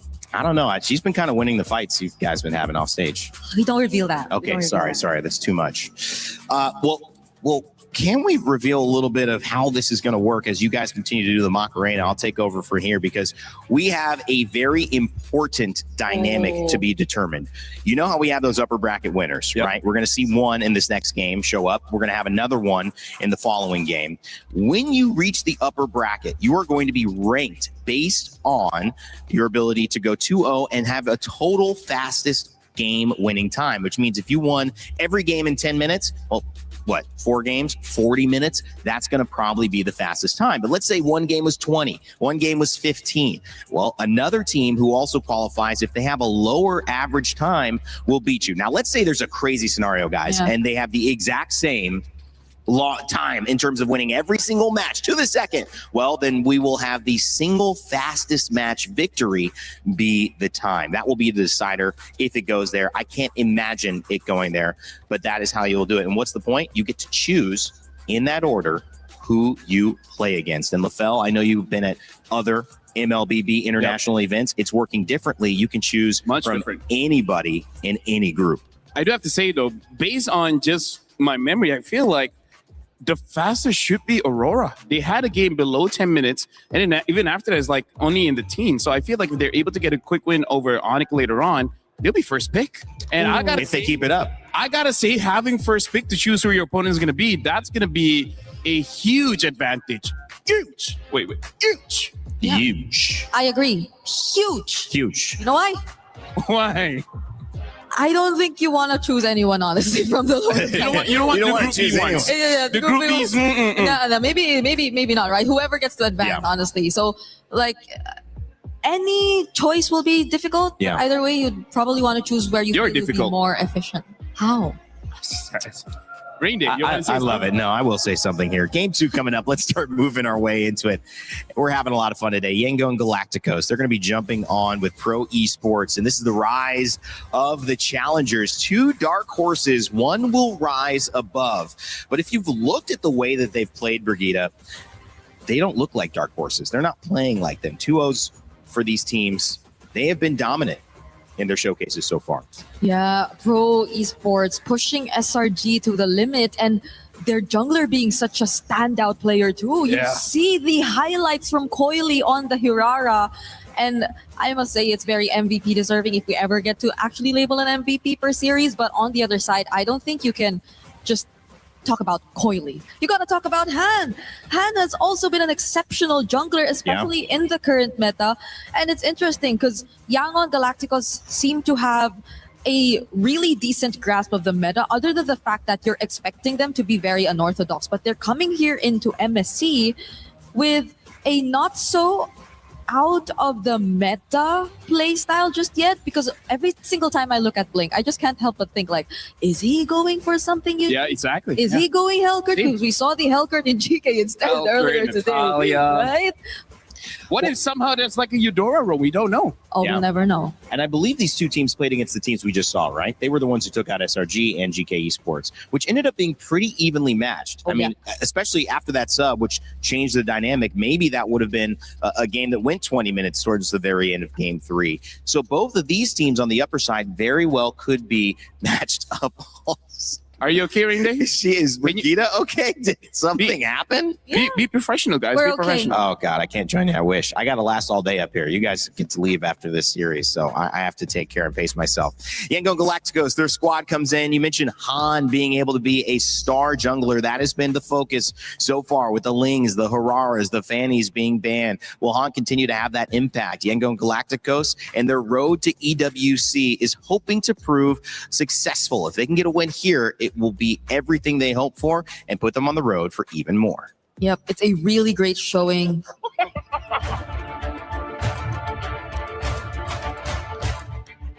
We start Young Galacticos on MSL Season 1. After we lose in M7, all of us, including the player and the coaching staff, decided to do better. I think we can win this one because of the mindset we adjust and the maturity of all the members of Young Galacticos. They are expecting to be a champion. If we achieve top 4, it's mean a lot in terms of the pride of Myanmar, because back then on M2, Myanmar is one of the top teams. As now, Boring Schools, have they done it? They have done the unthinkable, and now they make history. The first Myanmar team to make it towards the grand finals of the M2 World Championship. Bringing the Myanmar back on the top 4, it's mean a lot to the people. As a foreigner, what makes me decide to stay on Young Galacticos is because of the dreams of the players. After losing on M7, I think I am accountable for their dreams. I really want to show them that esports can change life. I feel like such a great showing for Myanmar, honestly. If you take a look at the performance from YG so far, why are you laughing? Oh, no. Okay. No, because honestly, right? You see the games that they play, they've all been very dominant. On top of the fact that I need to take off my glasses. Ying and Kaise. Yeah. Still deathless. You know what? Yeah, that was a really good point. We love you, kind of a long point, Never too. change. You might not have caught all that on broadcast as well, but I said a lot. It was special. We do have a chance, though, to talk a little bit about pro esports as well. This roster setting up Coily against Han, but you've also got Sorry, I'm Felix, which I love that one. He says sorry before he jumps in and has to kill you. That's a great matchup. We'll see. Their road to EWC also was lit with fireworks, and it's landed them here at one of the biggest tournaments in MLBB esports. We'll see if they have what it takes to move on past their opponents. You want to say anything about this? Pro Esports start in MPLKX Spring Split 2023. We qualify from Challenger Cup, and I joined since the beginning. And after 6 seasons, we finally became the champion of MPLKX Season 10. Wiley! Wiley! Wiley! Double kill though, Lin! Maniac! The grand final! Pro Esports is the reigning champion for MPLKH. When we win MPLKX, of course, we are excited because we've been having this dream for many years already. And it's our first time winning, and we qualify to play on international stage, which even make me more happy and excited. Your mastermind, lift the trophy. After we winning, I feel so impressive to come back to EWC because since last year I didn't make it right now. Yeah, back to the EWC feels so impressive. See you soon. Now on to Kenji. It's a double kill for Seoul, and it's a 2-0 clean sweep for See You Soon. The Cambodian Owls will fly onward again. Because like last time I come here and I just make it to top 5 and top 8. So for the best player that I had, I think we can make it to the grand final. In pro esports, we are like a family. We have a good bonding. So I'm pretty confident with them. They always talk out to me like, it's okay, don't feel pressure, just enjoy the game. For us, it's like a dream to represent our country. Not many get the chance to do it. And when we have the chance, we gotta do our best. អរគុណអ្នកទាំងអស់គ្នាដែលគាំទ្រ Pro Esport ហើយកុំភ្លេចគាំទ្រពួកយើងនៅ EWC 2026 While that key insight in that slow-mo shot, it is not up for grabs just yet. These teams are not facing elimination. They're facing something even greater, a chance to get that much closer to that $1 million first place prize as LaFell and Brigida get serious, ready to go. Oh, yeah. We got to start talking about this matchup, guys. I mean, quick thoughts after seeing those two roads to get to EWC. You know, Cambodia representing their country, Pro Esports said. I mean, that's a big deal. I agree. I think for the longest time, we're so used You're to a big seeing deal. Thank you. CFU on the international stage, but it's always been a struggle for them to make it far. Though they did get some upsets and very close to getting upsets a couple times in the previous internationals that we've seen them. The confidence and the way that you hear Pro Esports talk about their team and each other, I think that says a lot about the amount of practice and the amount of connection that they have already established. Because I know this is a new lineup for them, but the fact that they're quote-unquote family, like they have really good bonding, and you see that reflect through in-game, I think that adds to what makes them a huge threat here in this competition. I mean, Yangon Galacticos in Myanmar, again, you talk about the regional representation. It's not just your team. It's not just your organization, which you have a lot of esports from the same place. You don't really have that here. You have maybe 1 or 2 max. LaFell, this is a huge opportunity to say, well, we got at least $100,000 in top 8 if we win. And again, this is where there's a lot of layers when it comes to the motivation of all the players. Because just like you said, Rain Day, there's one for yourself, there's one for your friends, and then your family, and then your organization, and then your country, maybe even region. Like every single win gives you more motivation than the next. And as we're going to jump into this, I can't help but talk about the comparisons of their day one, about how Yangon Galacticos was able to have a very strong game against GK Esport, where we saw Pro Esport had to try to defeat SRG. That was all 3 games. And SRG also struggled against GK. So based on this square, it does seem like Yangon Galacticos, at least after day 1, are the stronger team.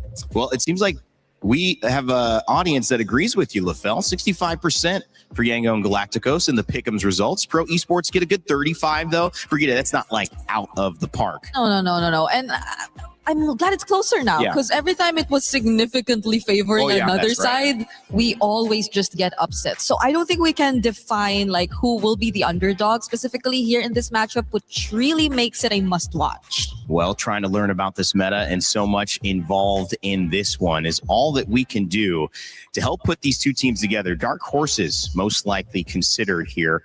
But will they continue to be? After a performance against each other, they may just find themselves in a position, as you get a little double Rain Day up in here, to support the dream that they come in. Myanmar and Cambodia about to take stage.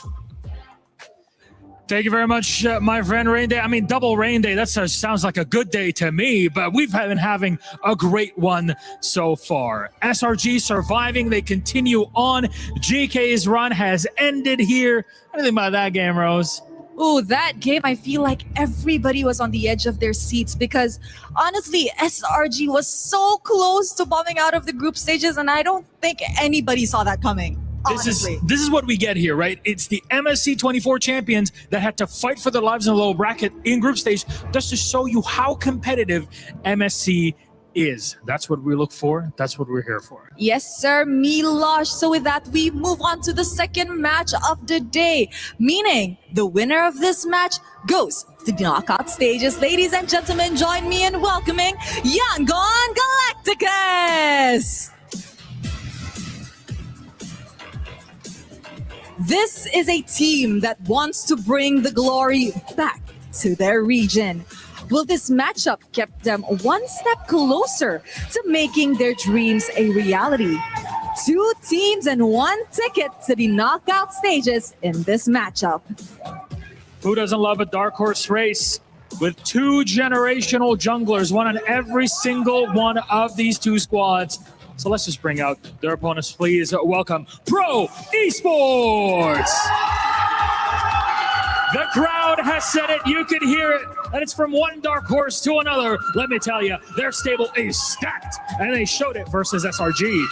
Add to their talent the fact that this is a perfect storm for a Cambodian team to make the knockout stage once again. I think the recipe for success is all laid out.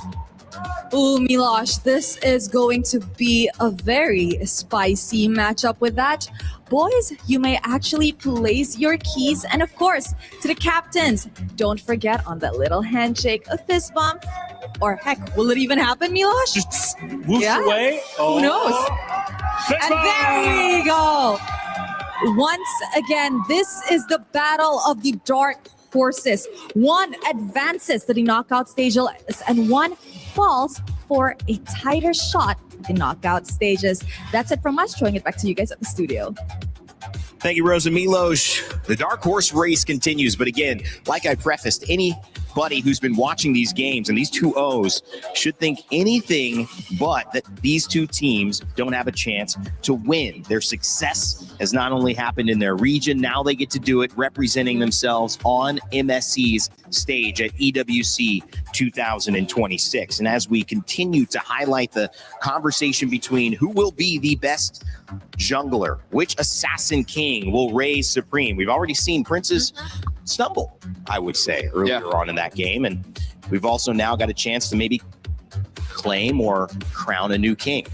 And honestly, after game number 1 of Pro Esports going up against SRG, I can't help but really root for Coily, because it's one thing to do good. It's another to actually have a tough game and then clutch it at the end and then closing out the game. So I'm really looking forward to both these teams, especially because personally, I don't consider them dark horses anymore. At this point, they're contenders. They're actual contenders. Well, coming up in this shop, you have a chance to grab that new interactive effect.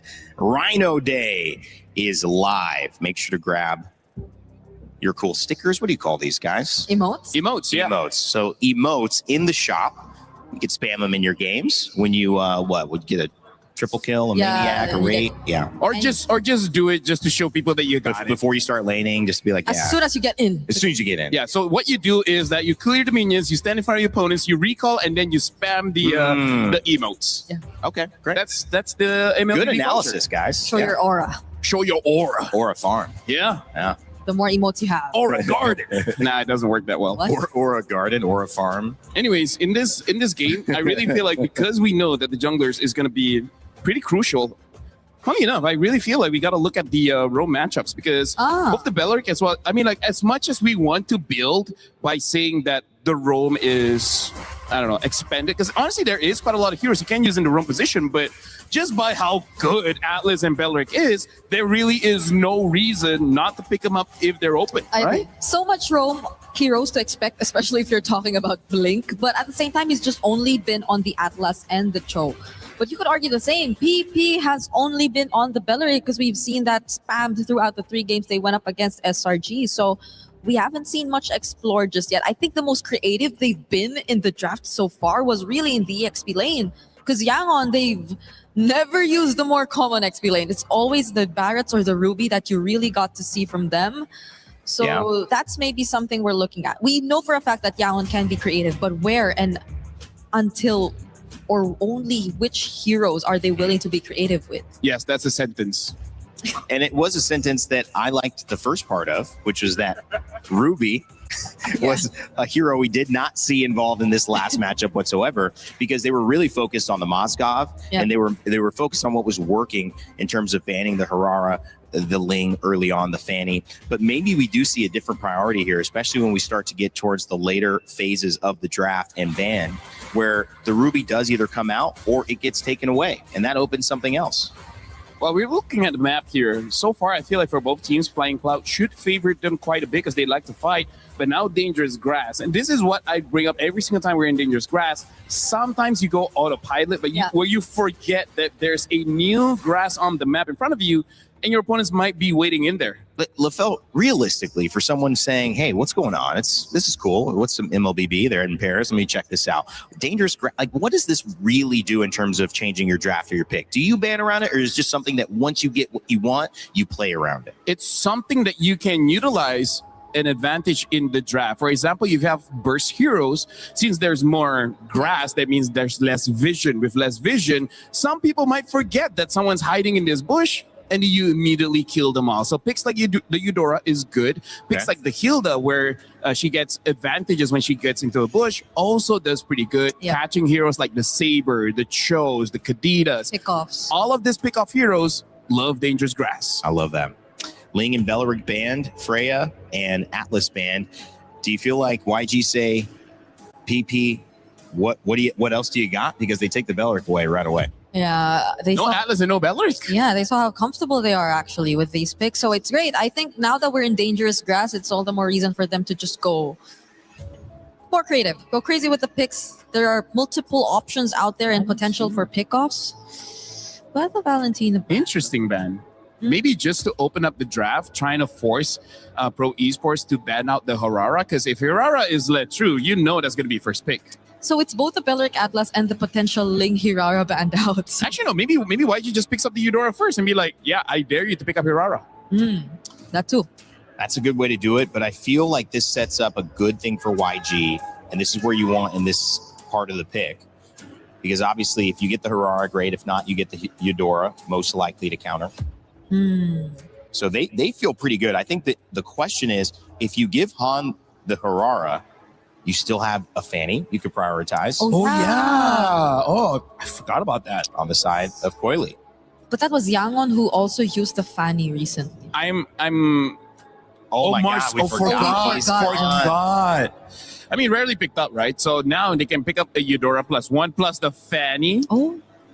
And the Phoveus. That's very interesting. Didn't thought the Phoveus would get picked up this early, considering that there's quite a lot of EXP that can fight against a Phoveus.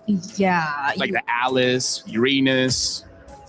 You just probably be a bit more careful with the gold lane pick, given this. You already have a Phoveus and a Fanny to deal with, so wow, that takes out probably a Harith option here for YG. Or play double fighters. But they can do that too, honestly. Right? They can play double fighters if they want. But if they go double fighter at this point, then the jungle options are... I think a Hirara is still fine, but maybe the mid. In it something like a Kimi or something. Whoa. Maybe no double fighters. Hero. Whoa. Coming up, it's the Fredrin. This feels very pre-patch. Yes, that's the best way to put it. This feels very pre-patch. Pro Esport already having a proactive kind of draft, and then YG, a lot of control, right? Basically, every single hero here has a way to start the fight and control the fight. When it comes to a Pro Esport, just like, I'm cooler than you. Yeah, I think a Lilia looks Patrick good is here. cool. Oh, Blue, yeah. Why did I thought you were shouting out Patrick.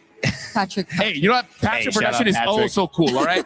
Coolest guy ever. He's the kind of guy you buy ice cream for. But he means the SpongeBob skin, Patrick, that Glue gets to be in game. Well, they banned out the Arlot still. Well, is again, weird, it's Arlot Fredrin, yes, but... I mean, like, they already have the counters for it, so... I feel like they should have banned something like an Atlas, right? Atlas, Uranus, because they do well against the Phoveus. Ruby's still available, but not necessary now at this point. Yeah. There's just so much threat for the mid lane too for Pro Esport. Like, you could pair a very annoying mid lane with the Glue. I think there's still like the option of Eudora is still available. Lilia Eudora. You mentioned that as well. But the fact that they took out an Arlot, is there just something they don't want to break formation? And look at this, YG, they ban out the Eudora because, again, even though they don't have an assassin just yet, you just know the EXP is going to be a damage dealer, the gold laner is going to be a damage dealer, and having a mid trio like Marcel and Fredrin always in front of your face, Eudora has an easy time to stun both of them. Eudora will disrupt them quite a bit. And now even the Barats gets banned out as well. So they're drafting in a way that makes sure that their EXP laner gets to win, but again, there are options here. It almost looks like they want YG to use something like an Alice or Uranus that's, I would say not super front-heavy tanky. Like the tankiness of a Uranus as well as the Alice is from healing, not necessarily because they have a lot of HP. But speaking of that, I think Pro Esports are yet to pick up something to deal with the massive HP that could come through for YG. Like they don't have Shred necessarily just yet when it comes to the team fights. The Moskov you pointed out is still going to be available, yes. But since YG are not going for an assassin, might they be a bit more comfortable to pick up the likes of a carry again? Maybe, honestly, maybe. Because you know that it's not going to be an assassin. The roam is a question. The XP lane is a question. So that's only probably the next consideration that they're looking at before locking in their goal lane. Let's go pro. I'm a fan of PP. Oh, he loves PP. Oh. Claude. Which is, very good. Very good. We've seen Claude prioritized in almost every game so far today. And this game, there's not necessarily a hero that counters Claude just yet. Yes, as a matter of fact, the Claude already counters the Gourd, right? So that's also something here where Pro Esports, they have a good dive hero in the Fanny as well as the Claude, and optional dive with the Glue as well as the Fulvia. So this Gourd shouldn't have a good time, but hey, who knows? Maybe YG creates enough space. Yeah. And what does YG lock in for their gold lane and their XP? Yeah, Paquito is still up. Though it's going to go into a Fulvius. It's not great, but hey, ignore the Fulvius, then you're good. Moskov gets picked up here for YG. Should be able to deal with the Fanny, and to a certain extent, the Claude and the Uranus gets picked up. Like we've been talking about, a good fight against the Fulvius. And overall, this kind of draft, you need a front line because the Marcel is more of a support than a tank. Okay. Right? You still need a front line. Pro Esports just need their mid laner. I think are just a multitude of options out there. The Lilia's still there. If they Lilia sounds great. Lilia sounds great in this lineup. Even Valir is going to be super annoying. Yeah. Previously, they used Vexana. I don't know if they want to go for that again. Vexana ban. Oh. So yeah, I feel like Lilia and Valir are two very good anti-tank options that you can go for. Honestly, I'm good for either. If they want to increase another unique hero, they could pick up an Aurora. Oh. I like me an Aurora. Has not been seen for years at this point, but they pick up the Zetian instead. So unique. They want some scaling when it comes to the late game in case the Fanny doesn't work out. Guys, in terms of execution, who do you think leans towards it being a simpler job to get it done? I don't know if I'm just more used to seeing the Fred and the Gourd and how simple the lineup of YG is, but I feel like definitely mechanics-wise, it's also the easier to pull off lineup compared to Pro Esports lineup right now. I agree. It's just that I would say Pro Esports, they're scaling. Maybe they're able to outscale, but that one is more of a matchup in the gold lane. Well, after the last 3 international tournaments for Cambodia, they've got a new representative who's looking to finally make it into the knockout stages. But will it be Yangon Galacticos from Myanmar who shut down their dreams and maybe have a little bit of a story to tell for themselves? We'll find out as we begin game 1 of our second series of the day. It's all upper bracket for the next 2. Let's send it over to your casters, Naisu and Mirko.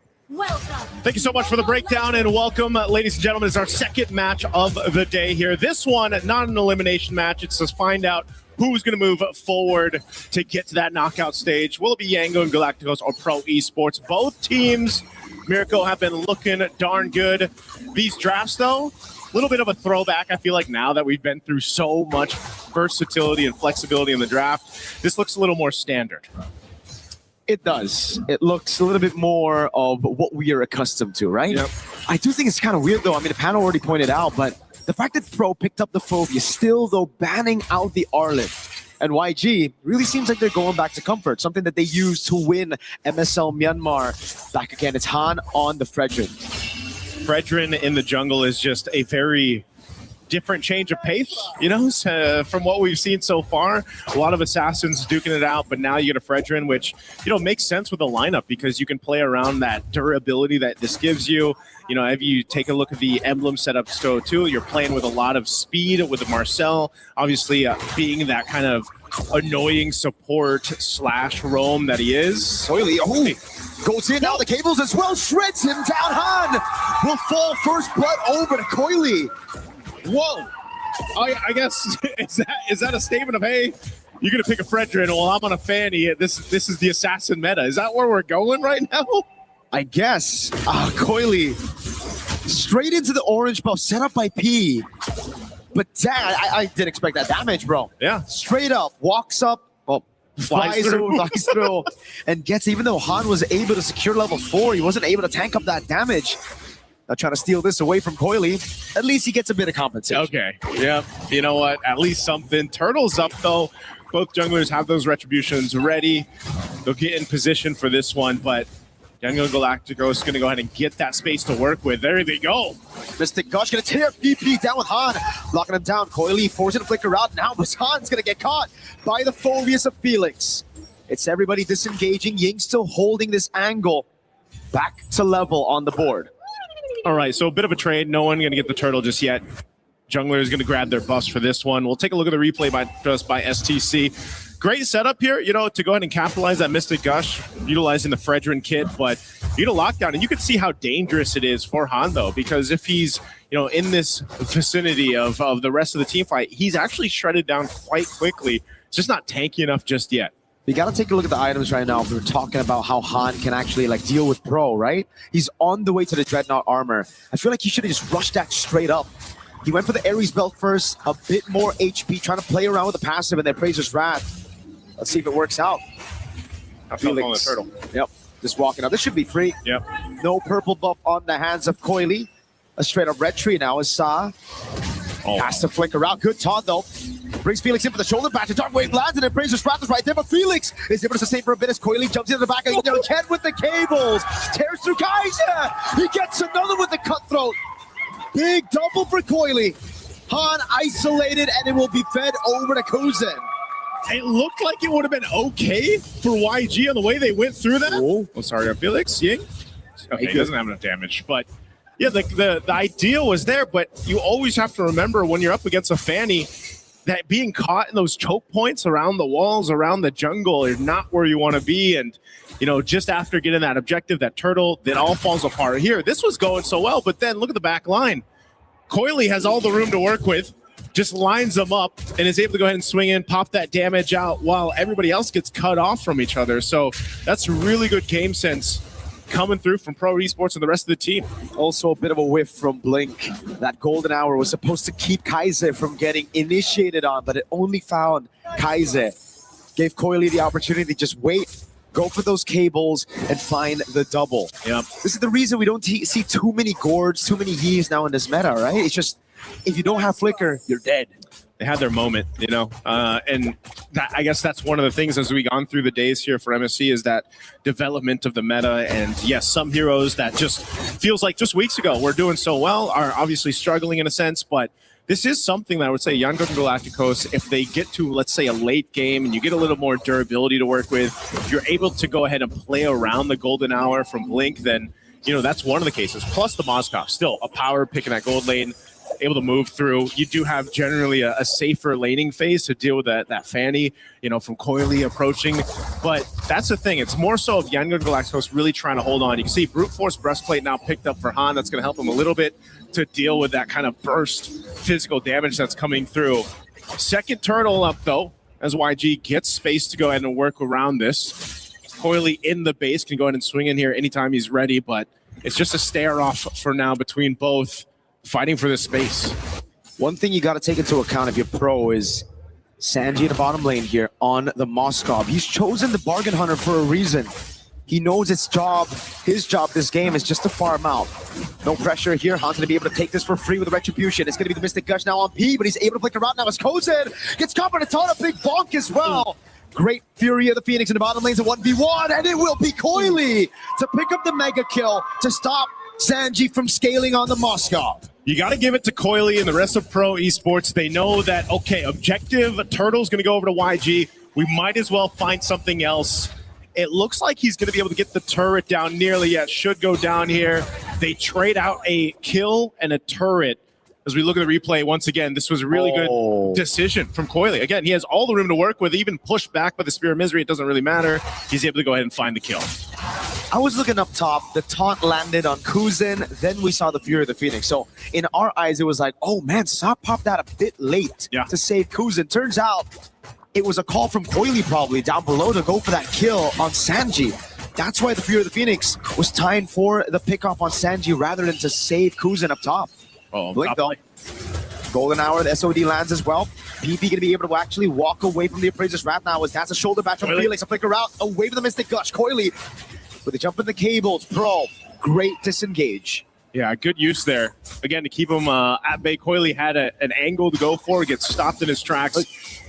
Golden Staff here picked up by Sanjeet as they continue up the top. Here the Phoenix appeal for Kuzin as he gets away with BMI, and Felix fights the pick up by Ying. Dives on the turret, picks up the kill on Kuzin. Now he's taking very low, still able to sustain it. Get the missing projectile, saves him, but Coily walks up, finds the unstoppable now with the cables onto Blink. It's Han with the flank on top. It's a big bong, and that's going to be 2 for Han. Coily though wants another, a triple responded over for a double. Kai's here with a missing projectile and the gush onto P. What a bloodbath from that top lane. Both teams able to get multiple kills as we take a look at the replay brought to us by STC. Again, Fury of the Phoenix is great. And look at both junglers. They have their moments here. Han cleared out that mid lane. He makes his way up to the top. He sees multiple health bars low up on this tier 1. He sees his moment because he knows Coily's having his own.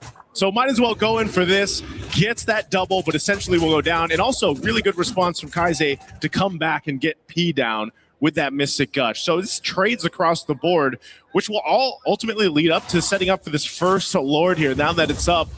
So this is, again, just a fight to see who has that better team fight. And you've got one jungler on the side of YG who's pretty stationary, more of this bulwark front line, while Coily is everywhere. He's 7-0-1 right now.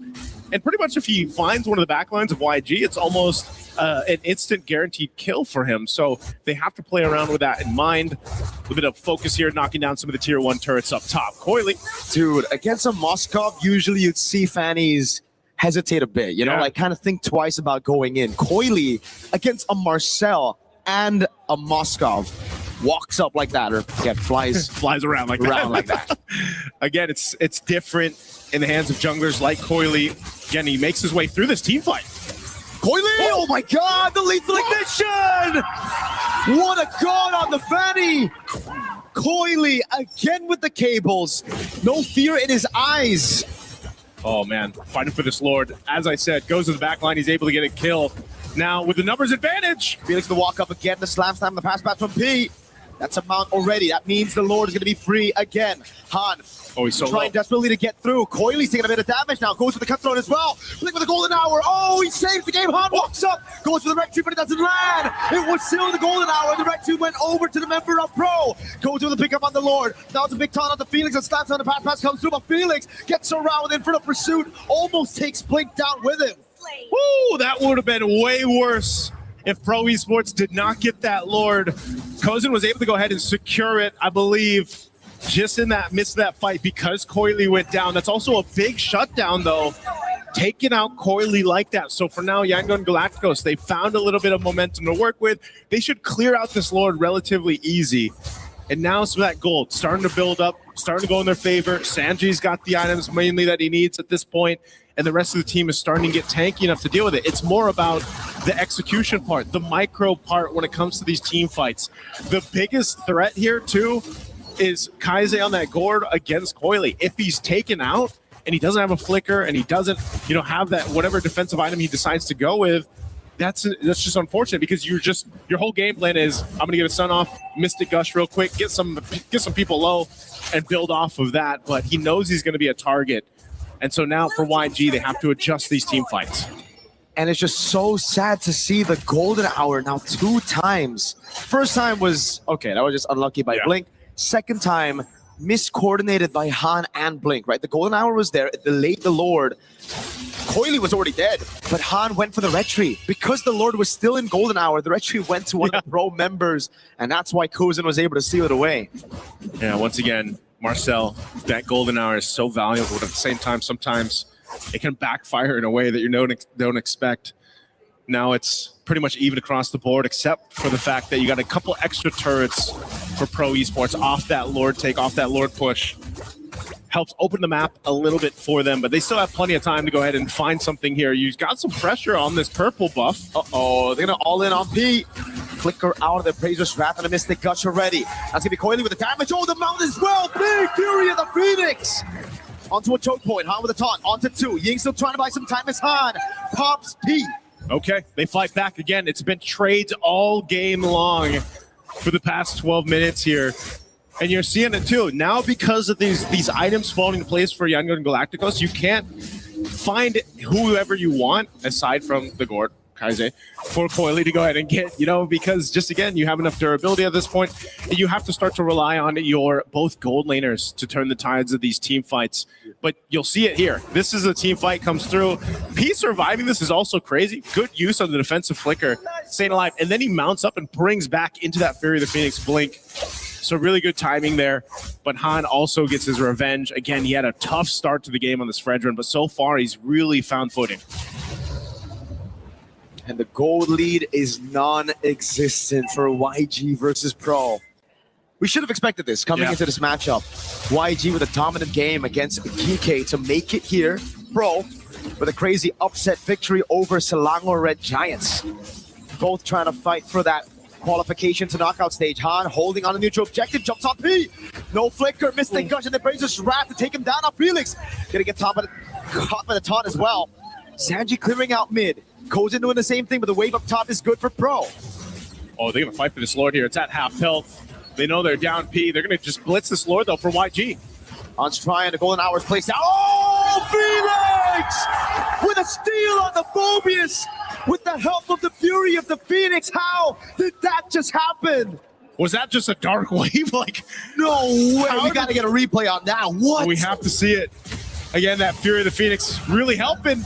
They're trying to hold on to this mid turret, but man, another Lord. Uh-oh. I thought he was gonna pay for his sins, but no. Flicker. Get out of jail free card. Coily. Oh, he's here. He gets caught in a frozen moment. Oh my god, with a crown. Perfectly timed by Kaize. A fade away. Coily wants part 2 with the cables. This time trying to bait out a battle spell. That's actually pretty big though. The Winter Crown being down at least is something as they approach the base. That's what they want to play off of this Lord here now that everyone's going to be up. But again, at least for the Gord, at least for Kaize, he still has Flicker. He can just kind of post up in the base, help clear things out. The fight for these buffs though, man, P taking a ton of damage too. Goes in trying to take down the tier 2 turret. Lord makes its way up top now. Oh, Coily going to be stopped here. Clearing out the Lord. This might be all they get. They do get some damage done to that top base turret, but still, YG's base defense and their composition will clear things out relatively quick. So, I mean, based how things have gone for the last couple Lords here, it's got to be the retribution for the next one, man. It's going to be so important for either team to go ahead and secure that, to get this momentum as we look at the items coming into place. There's even a big difference gold-wise between the XP laners, but Sarion Felix is actually doing a really good job of just kind of being that front line that he needs to be on the Phobius. This is why even after those nerfs, the Phobius still finds itself at a pretty good spot in the drafts, right? Still prioed, banned in the first phase, especially with the Assassins coming back into meta. Felix, though, he's had a tremendous game on the Phobius so far. That Phobius steal, it shouldn't even be possible. Again, I would have loved to see the instant replay there. How did he get his hands on it? Because it didn't really look like Coily was in a position to steal. Han had a free retry, it almost looked like. Yeah, again, at this point, that retribution battle needs to come down between the two junglers here for this next one. But both teams have been showing that they will go for pickoffs if they can. It's a bit of a tough game, I'd say, for YG too, just because you got to keep tabs on Coily. Where's he pushing? Where is he going? As you look at the difference here between the XP laners, what they've been able to go ahead and secure, of course, for each other. But Ying can essentially do the same thing. We saw that in the earlier team fights, being that front line for them. He can help kind of give that vision too. Phobius, though. Whoa. Oh, hold on. Trying to cut him. Nice try. Yeah, he's able to get away just fine. Again, you got to keep tabs on Coily. Any Fanny like this is going to play that move, but YG has the same option with StaGe. That's the thing. There's still so many ways they can play this against YG. It's not like they're going to lose out on that far lane. They have a Moskov and a Uranus to play on those far lanes to match the Fanny. Heck, I think they might even be able to clear it out. Oh, wait, Kozen can't be standing behind those minions like that, man. The piercing damage of StaGe starting to hurt. Yeah, it does. Mystic Gush already dropped down too. Wait. Okay, that's some key ultimates down for YG. Did Pro Esports just get the upper hand for this Lord take? They're going to make their way. Coily already got his buff. They're going to try to zone out the rest of YG. He already pushed into bottom lane. So now it relies on StaGe to land at SOD. PP in the back, trying to zone him away. Coily with Retribution again as PP was able to zone him away as the golden hour comes through, but the SOD landed. There's no way he takes it with 4 members corralling over that landed SOD. Han mounted on, now brought back to the team. He's still able to escape for a bit, but the pass is right there again. A big bomb lands onto Coily, baits out the rose gold. Pro should just be happy with the Lord. Blink wants a bit more. Ying now walks up, goes in, trying to punish Flicker out from Ying. Okay, this is just has to be a disengage. They got the Lord to deal with. You're seeing how much of a push and pull it is for both team compositions now at this stage of the game to really execute it properly based on the ultimates they have, plus those battle spells. Once again, with that Lord coming up, again, this isn't the evolved one, so YG shouldn't have a problem potentially even holding on to their base turrets. Maybe they lose one on this, depending on how Pro Esports plays it as they clear these waves out. It's a little troublesome for Pro Esports on approaching this because, again, when this Lord is dealt with quickly in those waves, those powered up waves, you might even just get a tier 2 mid lane off of this. I mean, they're looking for their own window of opportunity, but it's even difficult for Sarion Felix to be the one to jump in or P. And it looks like that's just going to be it. The Lord is cleared out easily. That's one advantage that YG have, right? Like, when it's outside of the base, Pro definitely have the advantage. They can go from different angles to attack this front to back, to break the formation. But when YG are defending, there's no chance you can break that formation. They're playing under those turrets, right? And that's why with Sanji and Kaiser, as long as these two are still alive and those frontliners can just hold in front with the towers, there's no way Pro can actually siege them down. They're going to have to win it through a team fight. Yeah. This one, Coily, get a couple hits off. It might be the best thing you can do, you know, just playing around Coily, get a couple hits on the turret, do it on the other side of the map, because they both know they have to just play around Lord.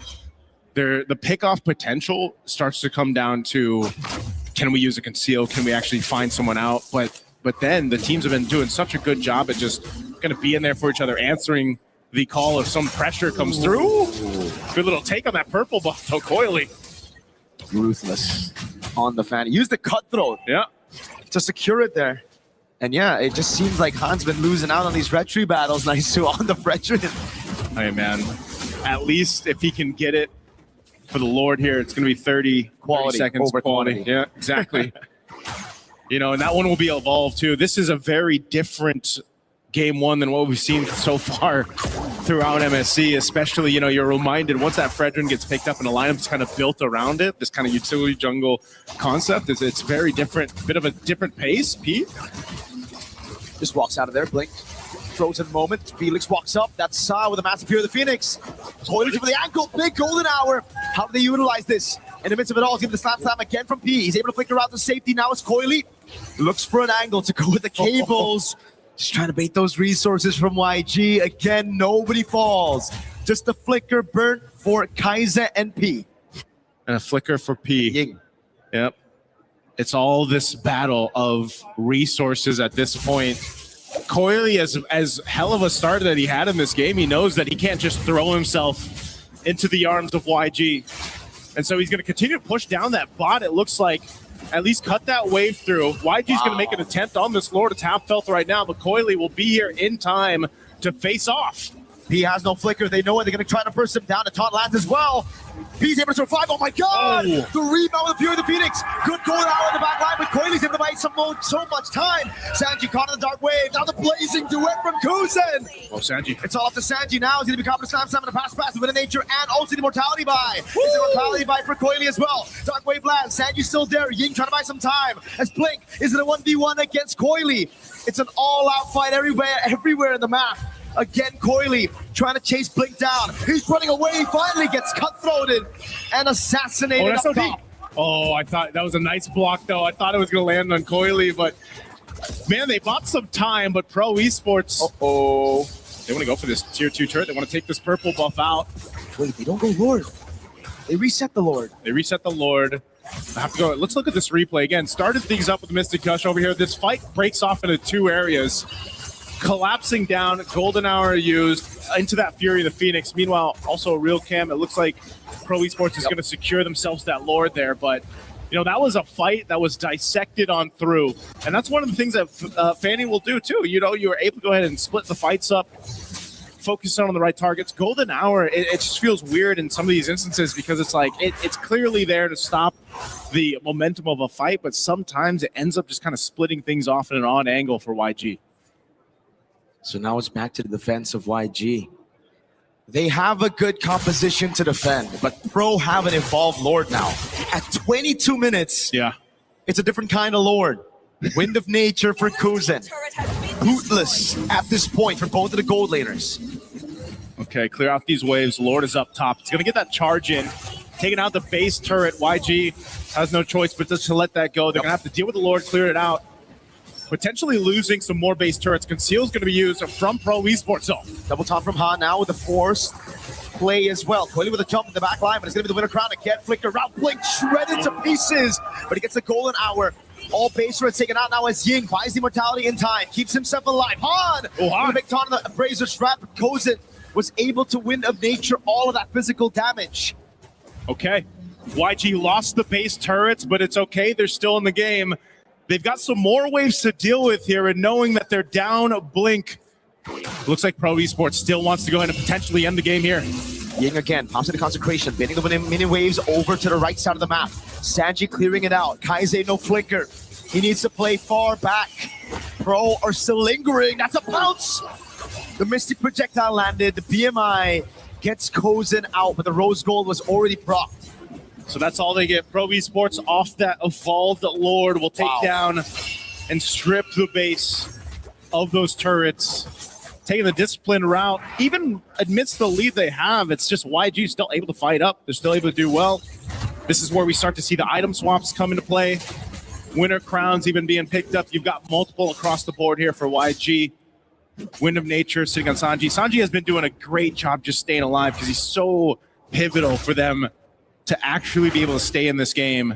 Kaise as well, very happy with his Mystic Gush timings, but he's got to go in a way where we saw in that last fight where he pops the Winter Crown, he Mystic Gush. It's still being used even when he's frozen, but again, it's better for him to go ahead and do that in the base. But this time, now 24 plus minutes in the game, this Lord, I don't know, man. If Pro Esports able to secure it, even with this kind of defensive lineup YG has, I don't think you can defend against that.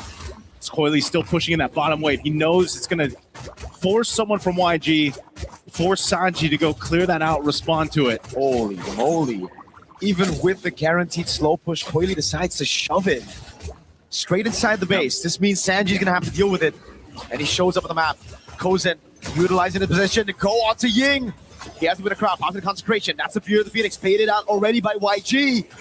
This could be the angle. They've reset it, and Sanji has cleared out bot. Yeah, he's cleared out bot. He's handled the waves really well. YG, this is a Lord dance as ever. Still half health on it. Fury of the Phoenix still on cooldown, so they don't have that right now.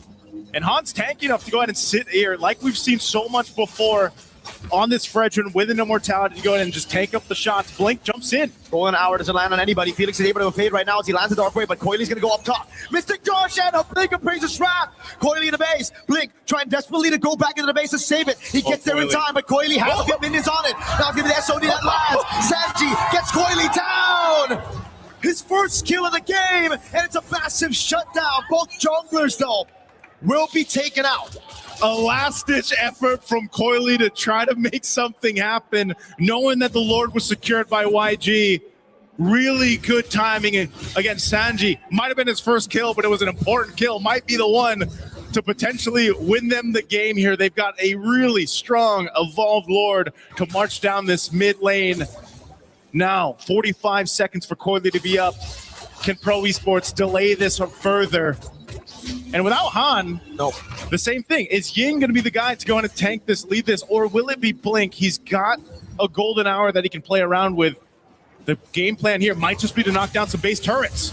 Mystic Gush already on Felix. Golden Hour catches 3. No follow-up, though. Felix is able to escape. That Fury of the Phoenix from Sa, buying them a bit of time. Now, can they clear this Lord? Base turret, I think, will surely fall. Sanji's on it already. But hold a second, after that charge, it doesn't seem like YG have the resources one hit to push in forward even more. It's just going to be the base turret taken by the Evolve Lord. Pro, again, able to defend through the wins they got all the way from the start of the game. Those base turrets on the side lane, nice. Yep. So Pro Esports, mind you, again, they were up quite a bit, 7,000-ish gold. Again, at this point, it's more about switching the items, but they did lose that lead that they had. They also lost a base turret off of that. So YG now in a position, now in a seat to actually go ahead and be in a better position to win the next Lord fight. The biggest thing for Yangon Galacticos is literally just dealing with whatever Coily is going to do. He's the only guy that can push the opposite side of the map. And StaGe so far has been the guy that YG has counted on to deal with it. Oh, dude. They This is a flicker very, down. very squishy Patrick Yeah. in the face of Mystic Gush late game. Yeah, it's definitely hurting. A flicker down is something for YG to play around with. Some big waves down bot that they're going to have to deal with too here, but it's just playing around each other because they just know that if Coily jumps into this backside, even on Kaise, and gets a winner crown, that's value. Everything comes down to pop in battle spells or defensive items now that we get this point. You're going to see these potions being picked up now too. 28 minutes, man. This has to be, if not our longest, one of the longest so far for MSC groups.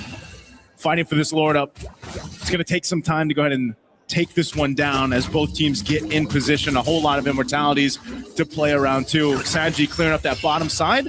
Conceal's going to be used. Pete pushing out Han here. And just fighting for this space right now. Pro Esports trying to control this space around the Lord, but it's just too much to hold. That wave bot is just so annoying for YG. Constantly gonna have to send someone down below. SOD nearly lands. Blink was the one to give him vision for that attempt. And that's where the mechanics come through. 28 minutes. Yeah. It's the macro, obviously, but you have to be clutch in these moments. You have to be the one to make the play to win the team that game. This is like the most macro game we've seen so far. I feel like one of the biggest ones too at this point. Game one, Coily's just gonna go ahead and sit down to that bot side, but look who's rotating down. StaGe and Blink. Mystic Gush already used. Lord's gonna go for a bit of a reset there. Oh, that is a big whiff. Coily stays for a bit too long, gets caught by the Spear of Misery from StaGe. It had to be also that snapshot, right? I mean, they got him on the wall there too, that spear. That is a huge pickup. And now without Coily for 60 seconds, a whole minute, YG cleared out the waves and they know they have the space to work with for this Lord. Amidst Gush. All in onto P. Fear the Phoenix. P. Immortality down already. Blink now coming in as well. Good taunt and the pierce from StaGe.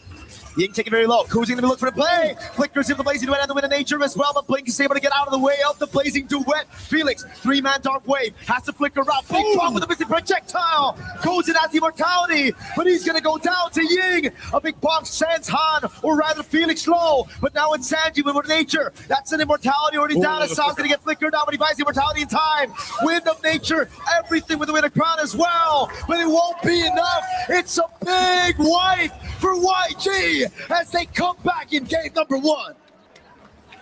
Talk about a defense from Yangon Galacticos to hold on strong even when down for the majority of that game. A composition built around base defense. Well, you see exactly what that can pull off here. Really good timing, really good game sense to make that play in the bottom lane, find Coily, and then make something out of it. They knew that they either had an option. If we get Coily out, we could probably just get the Lord. And if not that, then we could just win a team fight. Not having that threat anymore. And so Yangon Galacticos knew what they had to accomplish. They did it perfectly with this lineup. Took some time. They really had to buckle in for as we look at the highlights from STC with this one. Again, very strong showing, though, from Pro Esports. Coily on this Fanny. Phenomenal. But eventually, it kind of falls to a different point of the game. You know, you're not able to go ahead and just swoop in like this, get kills. Han really held on, built up that durability, and you know, you got to give it up to Yangon Galacticos to hold on together. YG winning this game with an unorthodox composition. Yeah. We have to say this. This is meta. A few patches ago, this was the best composition you could go for. But in the current meta, we've seen more assassins in the jungle. Coily had an 8-0 start to the game. Yeah. Yet it was the utility jungle of Han. Yet it was them coming back through crazy steals, honestly, crazy mistakes as well, but then adapting and downloading the pro movements as the game got to that late stage. We knew this one was going to be a good one, man. You know, I'm expecting it to be a 3-game series. Both teams just have each other's numbers. They're playing so well around each other, whatever they decide to draft. You know, and again, it's all about that execution factor, and it was executed really well by Yangon Galacticos. So let's go ahead and throw it over to the panel to see what they have to say about game one. Thank you guys so much. Great matchup there to kick off our second series of the day. It was Yangon Galacticos with the defense of time that somehow, some way stalled out the efforts of their opponents and made them think that maybe that Fanny, that assassin, isn't at the top of this meta if we let Marcel available. The other news that I want to give you, 4 games Marcel has been let through, 4 wins. Might need to stay on the ban list for now. Welcome back. My name's Rain Day. Brigitte, Lefel joining me on panel. That was the longest game of the tournament so far. Yep, it was. And it was off the back of a really good defense. It's a Moskov and a Gord who was just always defending until the very end. And I think I really want to credit a lot of it to these 2 players just because of the fact that I don't think this was Han's best game. So it's amazing how they're able to stall it. That's the word. Stall it long enough. I mean, you mentioned Han. I want to get your just initial thoughts, and I'll start asking about that matchup. No, I mean, like, here's the thing. You came in, I would say, at the right meta where there's a lot of assassins where the game is pretty dynamic. But imagine this is basically our life for the past 2 years where tank jungles are a thing. This is it. Almost every game goes above 20 minutes. Because something about tank junglers, they can just hold on for dear life until eventually you make one good play and then you win that way. 30 minutes and 2 seconds. I said the longest. Well, it says 1 on there, but maybe it was like, 1 and 59 or something, hundredths of a second. I think this was really a good showcase of the matchup we highlighted with Coily and Han. I think Coily actually played quite well, but also I think there was, like you maybe had mentioned earlier, just this meta's past, a glimpse of what your life used to be. Maybe that's just not, maybe you just can't let that be played in this meta. Maybe you have to force assassins in this meta, otherwise you're in trouble. By the way, let me just say, look at the buffs there. How many times Han has been denied of the buffs? The orange buff, he only got 12, and then Coily got 17. The purple buff only got 15. Coily got 17 again. And look at the objectives as well. Like, I gotta say, 4 Lords was taken by Pro Esports. Only 1 from Yangon. So this is a really not a great game for Han, and yet somehow, some way, again with the Gord as well as the Moskov, they were able to hold out long enough until that moment finally came for them. Yeah, I agree with you. There might be a bit more question as to whether or not this pre-patch quote-unquote meta is still actually effective currently, because I don't even want to point out anything about the draft that we saw from Pro Esports, because they were able to really make it work. Yeah. They found the early game, secured it in their hands, and you saw highlights after highlights, especially from Coily. But it just boiled down to that one mistake down bottom around the 28 or 29 minute mark, and eventually another one from one of their carries, Kozen too. So these were the 2 players who could just not afford to go down, but in that sequence it was the both of them who unfortunately had to, and you could no longer defend that siege if you were Pro Esports. It was a style that they ended up needing to draft around, having seen the Fanny come out, the talent of Coily, and he put it to great display. He showed how effective that character could be, but it wasn't enough. Leading the entire time, Pro Esports stumbled at the very end. YG maybe made them stumble, and they got the win. Game 2 is upon us, but Lefel, before we do that, break down what you saw in Game 1 that led us to this longest game of the tournament so far. So I agree with Brigitte. We don't have to look at the draft too much, but I feel like we still have to talk about 2 things here. The reason why I say when it comes to the late game, it's going to be a skill matchup between the teams is because if you go to the late game, the Moskov as well as the Gord is amazing just because they clear the lanes very fast. The Moskov has an added advantage where even while he's clearing the minions, he can attack enemy. In comparison to what Pro Esport has, I would say the weakness of him trying to end the game was having the Zetienne. Zetienne is pretty good at sieging, just not enough, I would say, firepower to make the Uranus, worried, to make the Fredrin worried. So the front lines really don't care that much getting attacked by the mage, hence not giving time for the Claude to actually attack the turret for himself. So now we're going to be looking at some clips here. We're going to look at the early game, and this is the effect. One of the reasons why, yes, I'm standing up, but as long as you're comfortable, right?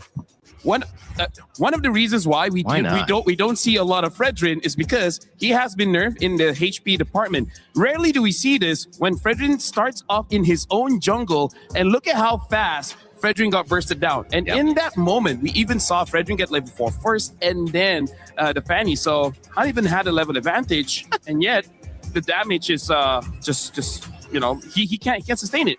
And then going for the second thing here. This is honestly just glazing the Fanny of Coily, because look at this situation. I feel like for all of the Assassin players, they know how difficult it is, where if we're going to be looking closer into the minimap here, you can see that the Gord as well as the Claw, they're protected. They're behind a wall. They're close to the turret. This is a situation where you don't really see Assassins going in for the kill. And yet you look at how Coily uses this entranceway. Like, there's not a lot of situation where you can go through here and be safe. The only reason why he is safe is because the rest of the front line are here. There is zero protection down back. All of the damage dealers are here. Thank you very much for illustrating this for me as well as Brigida. Look, he just goes. There's no protection. And this is why that sequence was amazing. But then as we go through, some mistakes start to creep in, where this is, I would say, the first mistake coming in from Pro Esport. We have to zoom, and we also look at the highlight circle here. Look at how low Coily is. Yeah. He should not be anywhere close here, because the thing is, the Lord does true damage. Even though this is 9 minutes, the Lord doesn't hit that hard. You still got to respect it. During this time, the golden hour was used trying to stall. But this is where we got to say, unfortunately, Han, not just Han, the entire team does not utilize the golden hour very well, because they use most of their abilities during the golden hour, and by the time expires, it kind of doesn't get used anymore. So this is the first mistake coming in from Pro Esport. They do things differently here. They could have ended the game much earlier.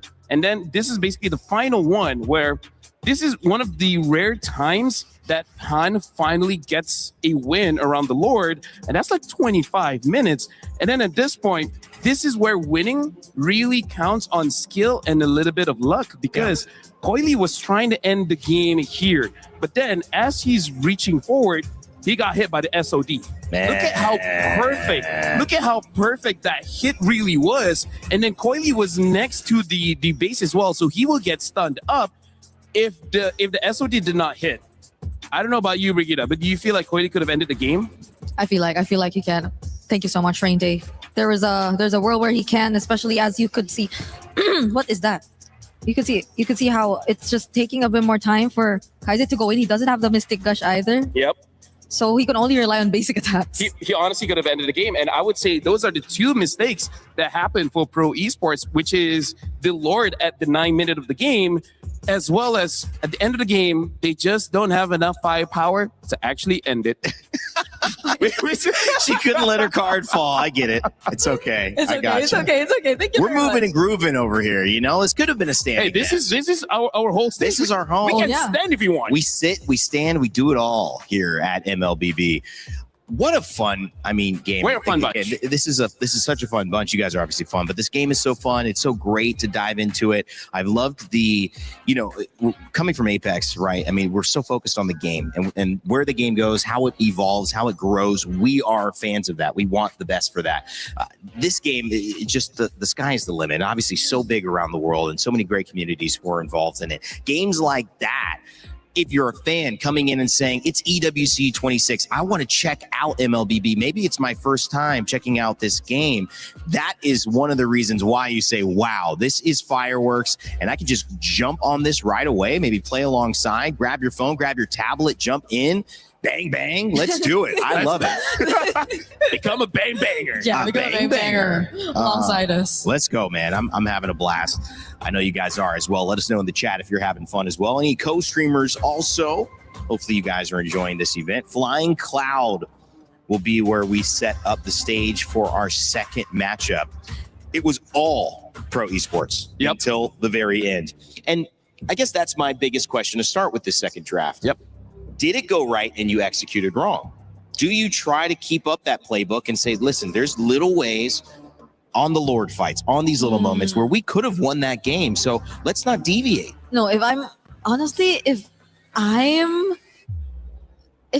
Yangon, I would really get a big takeaway from that game. Even if I didn't, even if I won, even if I won, I wouldn't want to put myself in the same position because you worked too hard for that one win that was the longest game of the entire MSC too. And I think that's enough to show you that it's not going to work against the lineup that Pro Esports could potentially put out. But this is the change. Yeah, well, you're still seeing respect from Pro Esports nonetheless. They would rather not have them pick up the Fredred again. Yeah, but the thing is, there are other tanks. I mean, not that I want to see it, right? I want to see the assassins. Yeah. But also, I do want to say, like, for Pro Esports, in terms of answering what Rain Day is saying, it's kind of like the only mistake they did was not ending the game. Right. Everything else was perfect, right? Right. Where personally for me, I would just say, you know what?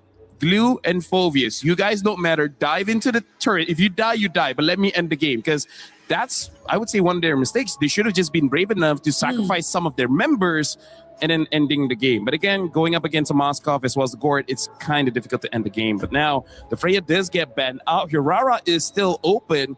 Same as multiple other heroes like the Eudora, the Zushin. Yeah. Quite a lot is still there. I mean, I think the good thing that's happened here. Oh boy, we probably did not expect this. But you know what? It kind of gives you an insight, doesn't it, Brigida, into like how comfortable PP probably felt. Wow. That Sorry, I just saw it. Finally. They probably were like, that's kind of how we've been winning. That's where we feel comfortable. So we should just prioritize that. Yeah, I feel like it's a finally moment here for PP because a lot of their playstyle really revolved around having a really reliable Belleric in the middle of everything. And that hands over the Hirara to end the Eudora. But I'm thinking this is something they should have expected, right? The fact that they went for the Belleric means that they should have pretty much expected this. And at least they can draft around this hero again, which worked out for them. Yeah. They don't actually have to change anything. They get PP more comfortable. They get Coily back on the Fanny if they want. And they can start looking at other lanes, try to secure maybe their mid if they want to do that. I'm just thinking here, like, they're letting go the Eudora. Do they want to go for tank jungle again? Because there is still a few heroes that's pretty viable, but no, they go for a Yi Sun Shin instead and a Ruby. Whoa. Randy, for now, I don't think Yi Sun Shin has won a game yet. Hasn't, no. So I don't know how to feel about this one, especially this early. Right? You're showing your hand quite early here. Yeah. Because even the Ruby, and it's not like you're seeing a dive comp per se from Yangon just yet, but it seems like Pro Esports have built on their catch, have built on their capability to just. It looks like for Pro Esports here, they just want to build a castle around Yi Sun Shin, right? Have a lot of utility and then let him free hit. Well, think about how long that game was, right? Oh, yes. The ability to scale, having an answer for late game. Yi Sun Shin does suffer early, but late, that's where he's going to shine, right? And Hirara, not like a Ling or a Claude, can dive in super fast. She can still dive in, don't get me wrong, but not the same way. And now having the Barats, where I think that's a pretty good answer to what Pro Esports has already shown, because when Barats gets the max stack of the big guy, he does have some resilience, meaning that he doesn't care too much about crowd control. He does care, but not too much. So that's a good way to like just be a front line for the team and waiting for your opportunity to go in. I'm going to say YG is drafting pretty sound, and Pro Esports does seem like they're showing new-ish things here. Yeah, I agree. It's also making me wonder because I think the probability of us seeing a double fighter lineup in Pro Esports is pretty much very high. Yeah. But for YG, on the other hand, who are showing a Hirara right now, I'm wondering, in the Barretts too, I'm wondering if they're planning to even consider that route as well. Because if they do, then that's going to make things, I guess, that's going to allow them to play around the Hirara, yes. But the range, I think, is going to be a problem. Melissa.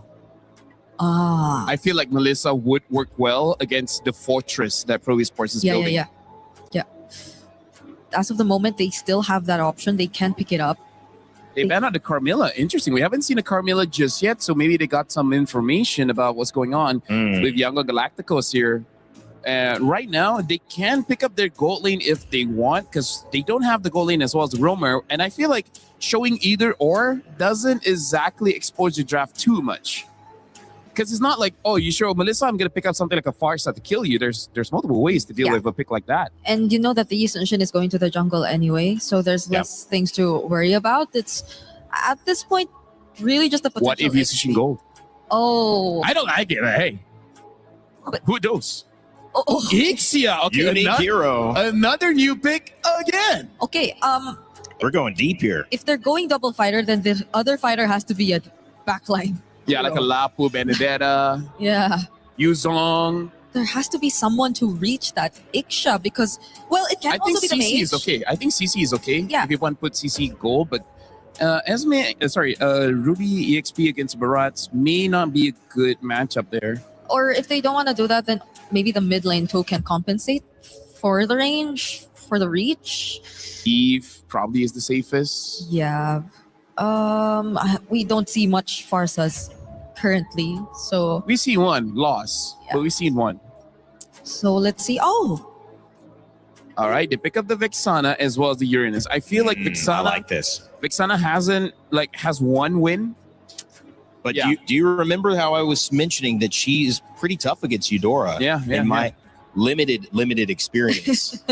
I mean, you're not wrong. You're not wrong. But I'm just saying it's like a matchup that does okay, which it means you're not going to get behind and you might be able to pressure her out so she doesn't get ahead. Another element to the fortress. Just add a Lord as well. Right? This is a clear fortress for Yi Sun-shin. This is a, I don't know, walking battalion? Walking? Not all of them walk even. It's a strong vanguard for sure. Last pick coming in from YG. Sulfur Coily now. Synonymous with Myanmar at this point and trying to do another historic run. The Matilda. Wow. So another unique hero. A lot of defense coming in from Pro Esports and Yangon Galacticos. They have a lot of ways to approach the fight. I'm gonna tell you, Brigida, I do not know how to approach this draft. Yeah. So I'm gonna look at this like a fan. This seems like a fun game to watch. Yes, it does. I think it's just very specific for Yangon. They can go very specific with their targets, but Pro can go a little more heavy on team fights for this game. Well, I'm the pro analyst. I know exactly what's going to happen. Vexana is going to beat Eudora in mid lane. I can't believe you guys don't know it. My Grandmaster rank games, I already figured that out. Okay, let's send it to two guys who have a better idea of what might take place here. Game 2, trying to tie it up. Nice, Mirko, what's going on? 5 seconds till the enemy. Hey, we appreciate that, Rain Day. You know, I see you climbing the ranks there, but let's go ahead and jump into this one. It's me and Mirko to bring you the action right now. Again, it's interesting drafts across the board. Another unique pick. Yangon Galacticos, last game paid off with patience because they turned the game over on its head, got the victory. Now, Pro Esports, I like it, man. This is all playing for your Yi Sun-shin. Maybe that's what it's going to take, Mirko, to get him a win because, yes, the YSS hasn't really won anything. Nope. Been used twice already. P already has to use a Revitalize early as well. At least there's one thing, right? YG technically only have one frontliner. So if Pro want to go front to back, they technically don't need to deal with too many tanks. The thing is, it's a Barats with the help of Matilda, though. I was going to say, you know, it's one thing to have one frontliner who can just go anywhere. You know, that's with the help of the Matilda. And even so, if I recall correctly, the Matilda can also do some interesting things with a Nixia pick, man. Yep. You know, drop down that full barrage and Sauron through. So I feel like for Yangon Galacticos, the upper hand here, aside from just StaGe. Okay. That was all right. Burn the flicker. One of the upper hands that I was going to say. Oh, hold on. Whoa, a Purify out. First blood for Hans still, despite the Purify from Felix. So that's an upper hand, getting the first blood, but it's also just, again, mobility options that they have to play around with this composition. Take a quick look at the emblems. You can see where they're going with this. Again, the Matilda is going to have a whole bunch of mobility to work with, and this being Flying Cloud also kind of brings everybody back to the team fights really quickly. The Barrett's being the one tanky guy, you can see him. You know, he's got the tenacity, he's got concussive blast, he's on the tank emblems. Ying knows his job for this one. Koza's going to be able to take that gold crab away from Sanji. Obviously already won that lane earlier, but Sanji can just walk back up in the Flying Clouds very easily. That's the thing. Doesn't matter if you really pull your opponents here this early on with the Flying Clouds map. Oh, big chomp by Ying, spits him out as well, gets a stun, and look at the peel from the rest of the team. Felix able to stop that from happening. The pick off on Coily, but he's a bit too low to participate around this turtle fight. Yeah, I really like that sound effect there, Miko. That was a good one. Now for the turtle, fighting it off. Not sure if they're going to get in range. Han gets the turtle secure. Okay, circling Eagle. Oh, not on Sa. He was already a free kill, I'm guessing, for Blink. YG go up 1,000. Up 1,000 gold because they've got a couple kills in their favor. A turtle, a little bit of extra gold off these gold platings too. So this is all really starting well for Yangon and Galacticos. And I think that's why even our panel was kind of mentioning this with the composition that Pro Esports brought to the table. You know, playing around your YSS, you've got enough bodies. I mean, even an extra one with the Eternal Guard to protect you and give you space. But if you're not able to go ahead and utilize that and let Coily get farmed up here, scale up, it's going to be really difficult for him. I mean, look what Han is doing to Coily's jungle.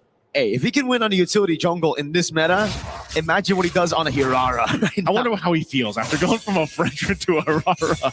Hey, to be fair, I think Han's just chill with it, man. Like, I don't know how many heroes he has in his pool, you know? Like, we've seen him on a Fanny as well, and then the Fredrin, and now it's going to be the gank on to Kuzen onto the bottom lane. Oh my god, the full barrage as well with the guiding win. Kuzen still able to stay alive for a bit, though. Good Eternal Guard on Blink, but he's able to flick around and gets the guiding win out away from the roots of P. Able to get away off of that, too. I mean, that's dirty to see, but He's in and out, makes it work. Again, they said this is going to be a fun composition to see in motion. Well, there it is. You do something like that. Looking at the replay brought to us by STC. Brings it a little bit too far, you know, but still able to cap out a kill onto the turret, and then good flicker usage there to stay alive by Sanji, and then guiding wins on out from Blink. That's a tilter, bro. That is. After losing that close 30-minute game, this is usually what happens, you know, after you lose a close 30-minute game, it might be a quick one in game 2. We saw the Burmese fans earlier. Yeah. Up on stage. I got my sound effects approved, by the way, by the king. the king yourself. The young man from the Philippines. Yo, shout out to the king, man. Shut up, man. We'll see you really soon. And now for this second turtle up here, Pro Esports has control of it, but they wait for Coily to get in range here. Little poke back and forth right now. Both teams Ying playing up that front side. There's the Mount Shocker. Pulled in the Dino. The Eternal Guard as well. Bull Brush comes around. The red tree is good for Coily. Dives onto Han. Untargetable for a bit. Able to escape with the help of the Flask of the Oasis. So it ends up being a big win for Pro finally. XP and Turtle. Yeah, that's something they needed. At least get the objective secured. You don't want to let this scaling happen even further for YG. Up 2,000 gold at this point. That's a Sky Piercer also picked up for Han. They're going to go ahead and just keep Kuzen back here. You know, one of the things, too, speaking of this, hold on, Circling Eagle. Oh, stun. Oh, God. Oh, God. Yeah. I was going to do the cacaw, but... Welcome to the Thunderdome. We need a thunder effect, man. I don't know how it's going to work. I don't know if Leo's going to approve that one, but that one's not. He'll come up with something better. But that is the interaction that you can expect. One of many that Yangon and Galacticos can go ahead and play around. And so for Pro Esports, you know, that's one of the hard things about it is like, what way is YG going to approach our fight? You know, or they more so just kind of have this universal, straightforward approach. We saw it where they're able to go ahead and bully off Yangon and Galacticos off of an objective. But even so, if that ends up being the case, you know, once the Lords come to play, the approach is going to be different. So Pro are just going to take it slow, but YG scaled pretty well as well with the Ixia, right? Yeah. So, I mean, we're just going to have to find out again. A 2,000 gold lead for YG. We've seen massive gold leads turn around in very, very good games like yesterday, Falcons Meta against IG. They held like an 8,000 gold lead. IG were able to come back through forcing Falcons Meta to make mistakes. Seems to be the case, you know, whatever team makes these mistakes kind of gets punished on them. The teams so far that have been competing throughout MSC, they all do that really well. Once they see an overstep from the opposing team, they're able to go ahead and punish it. Now this is also just the nature of the compositions you have, you know, with Eudora. I mean, there's a reason why the Eudora is picked up so much. One of the top picks right now in that hero pool. Last turtle, though, again, playing around that stun that you have, the mobility that Matilda brings, YG will wait for their own moment. Goes in. Oh, the top missed. Thing's going to be pulled back as well. Oh, great taunt to read the flicker, too. but it won't be a kill. They're just buying time right now for Coily to get his hands on it. When Han walks up, great CC from the circling eagle, a blink to steal it away. Now Han locking him down for Sanji to get a few shots on that full barrage. PP with a walk up, a taunt that doesn't land. And it's the combo, but it's a Belleric. He should be able to get away from this, right? Hold on. Vitalized taunt. Oh, he picks up the kill with a basic attack through the CC chain. How many stacks does Han have right now? Can we take a look at that? I mean, I know he picked up the Skypiercer with it a couple kills ago. Let's take a look at the replay here. This looks like it would be so good for Pro Esports, but Blink with that Matilda coming through on the circling eagle, and then Han able to swoop on, get that, and then capitalize a kill.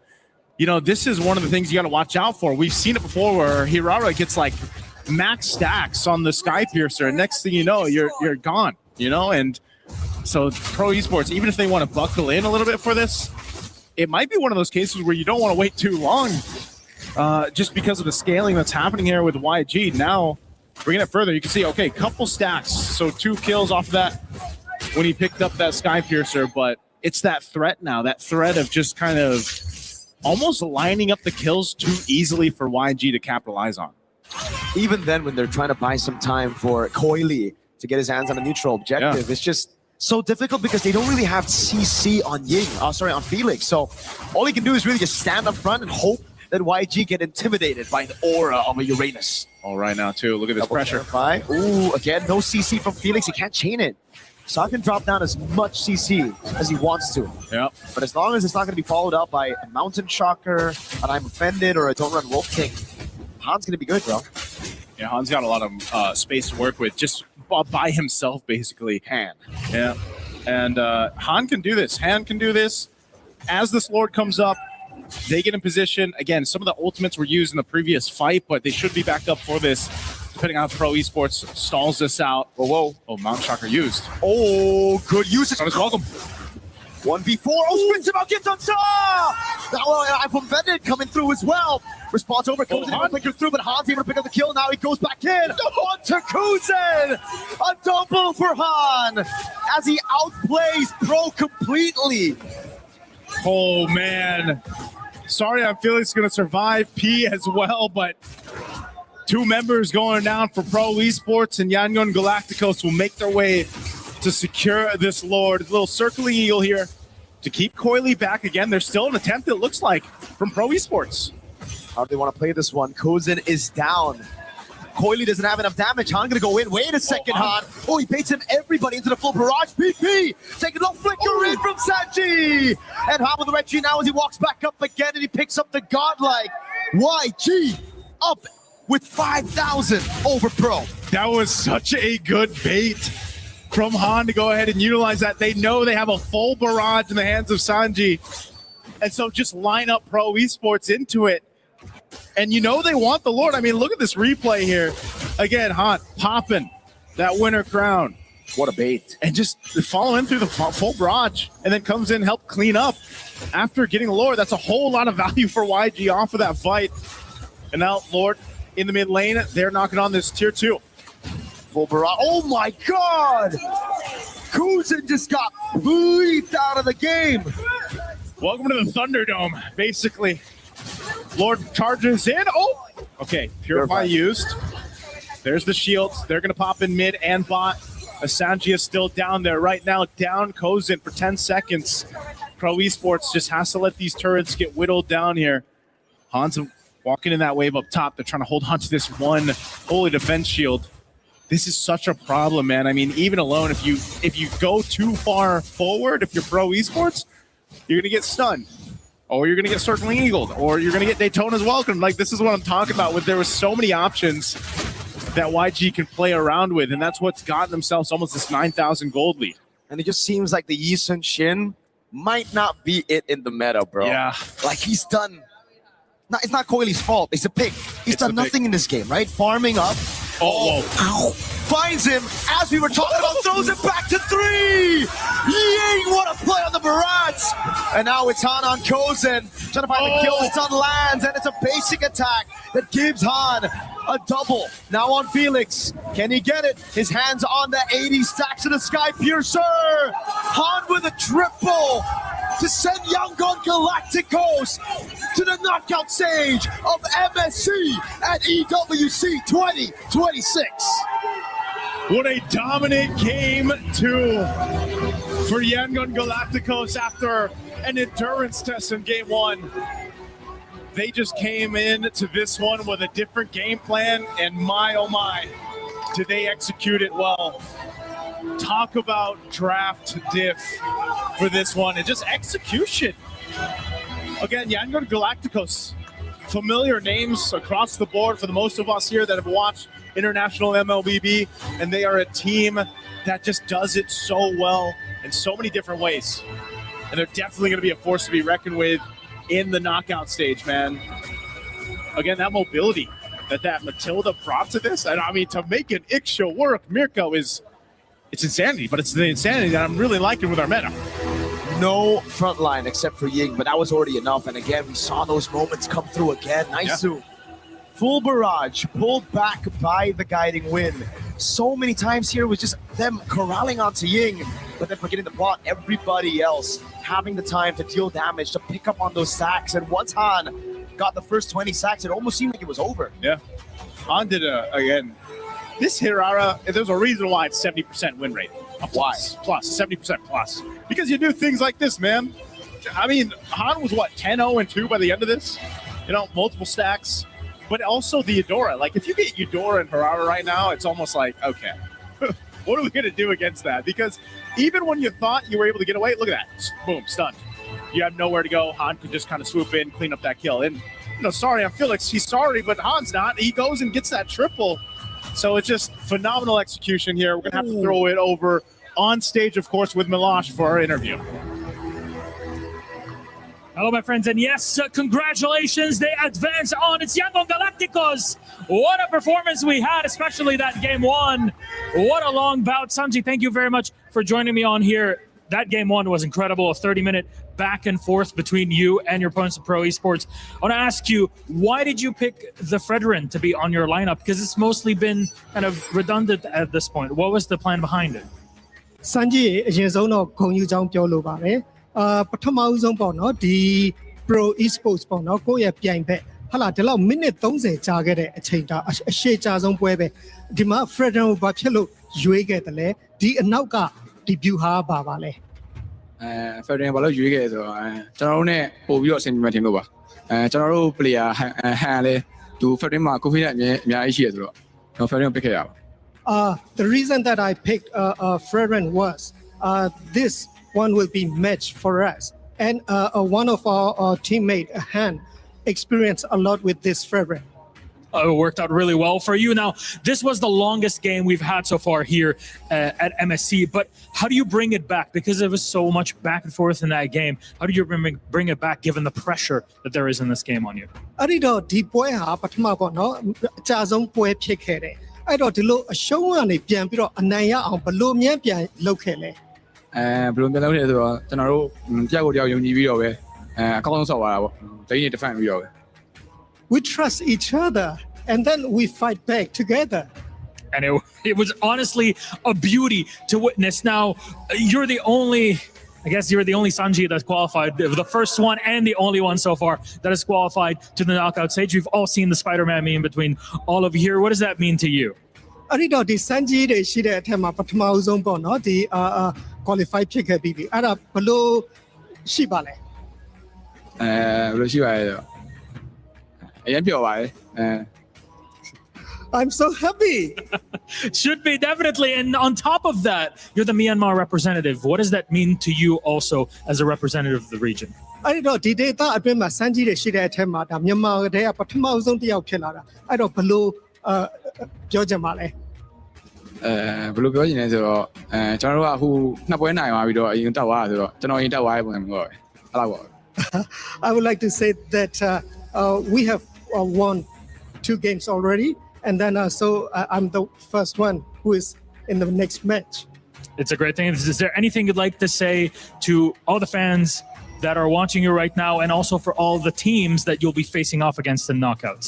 အ အဲ့ဒီတော့ဒီ knockout team မှာပေါ့နော်အဆင့်မှာဘာတွေပြောချင်တယ်လဲနောက်တစ်ခါဒီကိုကြည့်နေတဲ့ fans တွေပေါ့နော်သူတို့ကဘာများပြောချင်ပါလဲနောက်ဒီမဲ့ knockout stage မှာလည်းကျွန်တော်တို့အကောင်းဆုံးရှိနိုင်ပါမယ်ကျွန်တော်တို့ဆက်လက်အားပေးပါအောင်လို့ပြောချင်ပါတယ် I would like to say in the next match on the knockout stage and keep supporting us. Thank you. Thank you very much, Sanji. Once again, qualified into the knockout stage. It's Yangon Galacticos. Congratulations to you, Sanji. Thank you very much, Coco, for joining us on our interview. We'll send it back for desk. Have a little chat. Thank you so much, Yangon Galacticos. Make it through, and $100,000 at bare minimum for them as they advance to the knockout stages. That's going to be a fun one, but we'll see who waits to join them as we have another one coming up in just a moment. Welcome back to the desk. My name is Randy. I'm joined by Brigitte and LaFell. Brigitte, that was a game. Very different than game one. Very different. But Very. the same result for YG. Yes, I'm happy to see and hear from Sanji. Because I can still remember your joke about rumor has it still goes on. It's still going on. It was that funny. She's still thinking about it. Yeah, I still think of it. And it's great. It's a great showing. I think whatever we were thinking in game number 1 about YG and them probably struggling or having a slight misunderstanding or being behind of the meta, I could just disregard all of it now. At this point, I'm just thinking it's mind games. I told LaFell, I think it's just mind games. Yeah, it might be, LaFell. Yeah. Fantastic analysis. Thank you. Anyways, honestly, like it's nice to see Hein going on that assassin again. Because on that Predator, I think even he was like, Coach, no more. First time, last time. And then the barrage though. Let's talk about the barrage though. Oh, it was so good. It's close to a quack. It's close. Hey, you know what? Technically, it's a giant chicken, right? Oh. Because it's a dinosaur. Yes. Dinosaurs are giant chicken, and chicken are like ducks. Is that how it goes? Oh, yeah, he always does his research. Wow, that must be proven. That's got to be proven at this point. Because the T-Rex... Distant ancestor. Yeah. Because the T-Rex, doesn't chicken. have skills. It has feathers. Oh, well, we just figured something out. And at this point, you can hear the crowd excited. I think that's a Kelra excitement as Onyx takes the stage. He's... Mogging is a word that was used to describe him, and certainly I would agree. This one, though, maybe mogged in game YG, 17-2, a 12-minute game. A big important thing about this, guys, that we have to consider, that's a short game. That's going to help them get a higher seed in terms of picking. And, if they... Obviously, however, guys, I think it's also balanced out by the first game being 30 minutes from now. I don't think it's going to help as much. One of the shortest and also the longest, so it's moot. I mean, like, here's the thing. I feel like something to consider is that you don't want to be like number 3 and number 4 in this selection, right? Because number 4, you don't have a choice. Yeah. Right? Number 1, number 2, I feel like you still have some solid choices. But then number 3 and number 4, you will have like champions for sure there. Yeah, but that's if it comes down to the shortest single game time. Yeah, exactly. Because if there's no tie, with that 30-minute game, with that 30-minute, I don't know. There might be 3 or 4 after that one. I'm like looking at it, 30, 20, 47. That's like 22-minute average. That's not so great. However, that is an indication that maybe these upper bracket games, we're going to see another one here. You saw Onyx, you see Aurora about to take the stage. That is going to be another tight contest with 2 metas, 2 ideas, 2 strategies that maybe lean towards longer games themselves, Brigitte. Yeah, we've had long series. The first one, game 3. That's what she said. This one, not necessarily game 3, but it feels like we had a game 3. Yeah, it does feel that way. Yeah. 30 minutes. Honestly, like, this is going to be such a good game to watch in the green room on the sofa while having lunch. Eat some lunch. Right? Come on. Or together with the audience. No, green room. Lunch. That's gonna be good with Aurora though. Can you? I mean, it might be 9 minutes. What you can't eat lunch with like a Raphael Amid again. Maybe, who knows? Can we eat lunch? I saw someone. Did you see that? You know what I want here, guys? Do you know what I want at the venue? I'm just going to say it. It's personal preference. Ice cream. Oh, that would be so good, bro. If there's any way we could like have an access to ice cream, I mean that would cheer me up. Speaking of ice cream, Aurora Avalanche, though, I don't know how Onyx can deal with that because Aura, they finished the game so fast. Like, what do you have to look out for? Rafa mid again? That's right. Something like that, something crazier. He said they weren't done. There's still more. Yeah. Brigitte, but what could there be? I mean, we've seen these meta changes happen so fast, but also it feels like in the sets they're happening very slowly. The one pick is trying to counter this other pick. We're really getting to that point in this tournament so far that chess is being played, and we're working on just your approach to the game, not really understanding the pieces. Oh, for me though, I feel like it's mostly really on Rosa that we're seeing all these surprises. I mean, ever since it's always been Rosa. So if they actually The Selena. go for an upgrade and show us something new in a different role as well, then that's gonna make things a lot more difficult for Onyx. Shoutouts, I see Coach Chip right now. A fighter in the mid? Let's break down a little bit, guys.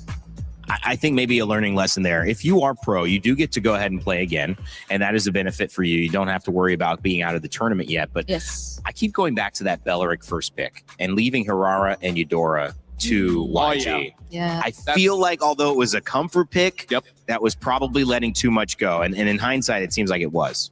Yeah, I really feel like that Eudora is very pivotal to deal with all these assassins. Like, do it with me, do it with me. No, you can go. No, I was doing this and then you follow. You got to commit now. Okay. All right. Yeah, there you go. So I feel like Eudora really has to be respected, even first pick. Like, you may not have a good Eudora game by having a lot of fighters as well as assassins jump onto you, but you kind of don't want to fight against Eudora. I feel like that's the biggest problem. Not that you don't have it, but more like your opponent has it. Yeah, and imagine they were too free. They brought out an Iksha. How come everything turns into a dance move with you two? Yeah, I'm suddenly starting to become a choreographer. After You all are. these You're both learning This very is a well. weird brother-sister situationship, you know? Yeah. Situationship. Hold on. All right. Well, I think it's time to move on to today's schedule. We're getting wacky up here on the panel, as we like to do here at EWC. Yangon and Galacticos take a 2-0. This was the game Brig was talking about earlier, saying, I think this is the one that can go 3 games. It kind of did. It kind of did. It kind of did. But the one before actually went 3 games, and that was Selangor Red Giants and GK Esports. Well, we see another surprise here. I think many people are thinking it could be quick with Aurora Gaming and how they surprised Team Liquid PH. But if you know Onyx and you know Kelra and that squad, plus their fandom here at EWC in France, rooting them on, I doubt that is going to be a game that they give up very easily. I can hear the screams. You could see it written on all their papers. There's another fan right there. Boy. One who will be seated here in just a minute. Yeah, he might have access to the stage. Oh, no. Oh, no. We're going to change out our panel pretty soon as well. Make sure if you have your idea of who you think is going to win in this Onyx and Aurora matchup, or even Team Liquid PH versus Entity 7 later on in the day, get your pick'ems in. You have the chance to earn $300,000 of your share of prizing just by participating. And what's the worst that can happen? You're wrong. It sucks to be wrong, but hey, that's c'est la vie, right? We're in France. You can be wrong about some things. At least you participated. Coming up after this, we're going to change out our panel. We've got Onyx and Aurora, another upper bracket match. It's going to be a brawl. And I know a game that's pretty good at brawling, Street Fighter. Oh, yeah. And they're doing something with MLBB. Check that out. Human body was built to move. Not trapped at a desk in one singular posture for 12 hours a day. It's time your chair evolved. This is Secret Lab Titan Evo. Ergonomically engineered for you, gamers, hybrid workers, artists, backing your every move.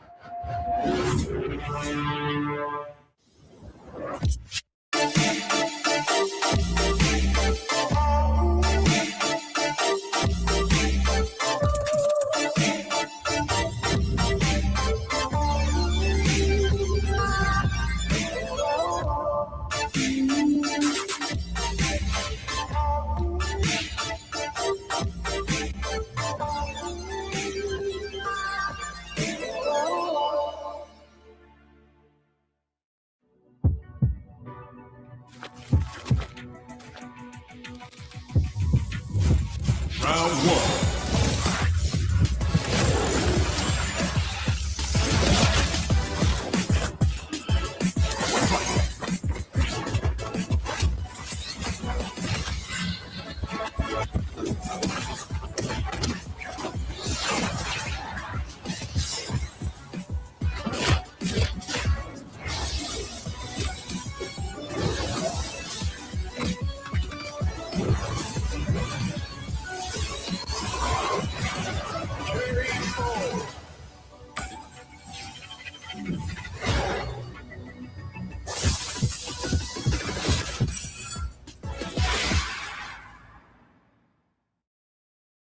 thinks he can come in here and play my game. He knows nothing. Let's go! Tyler Wine, you're done. Raw energy. House of power, blow the house down.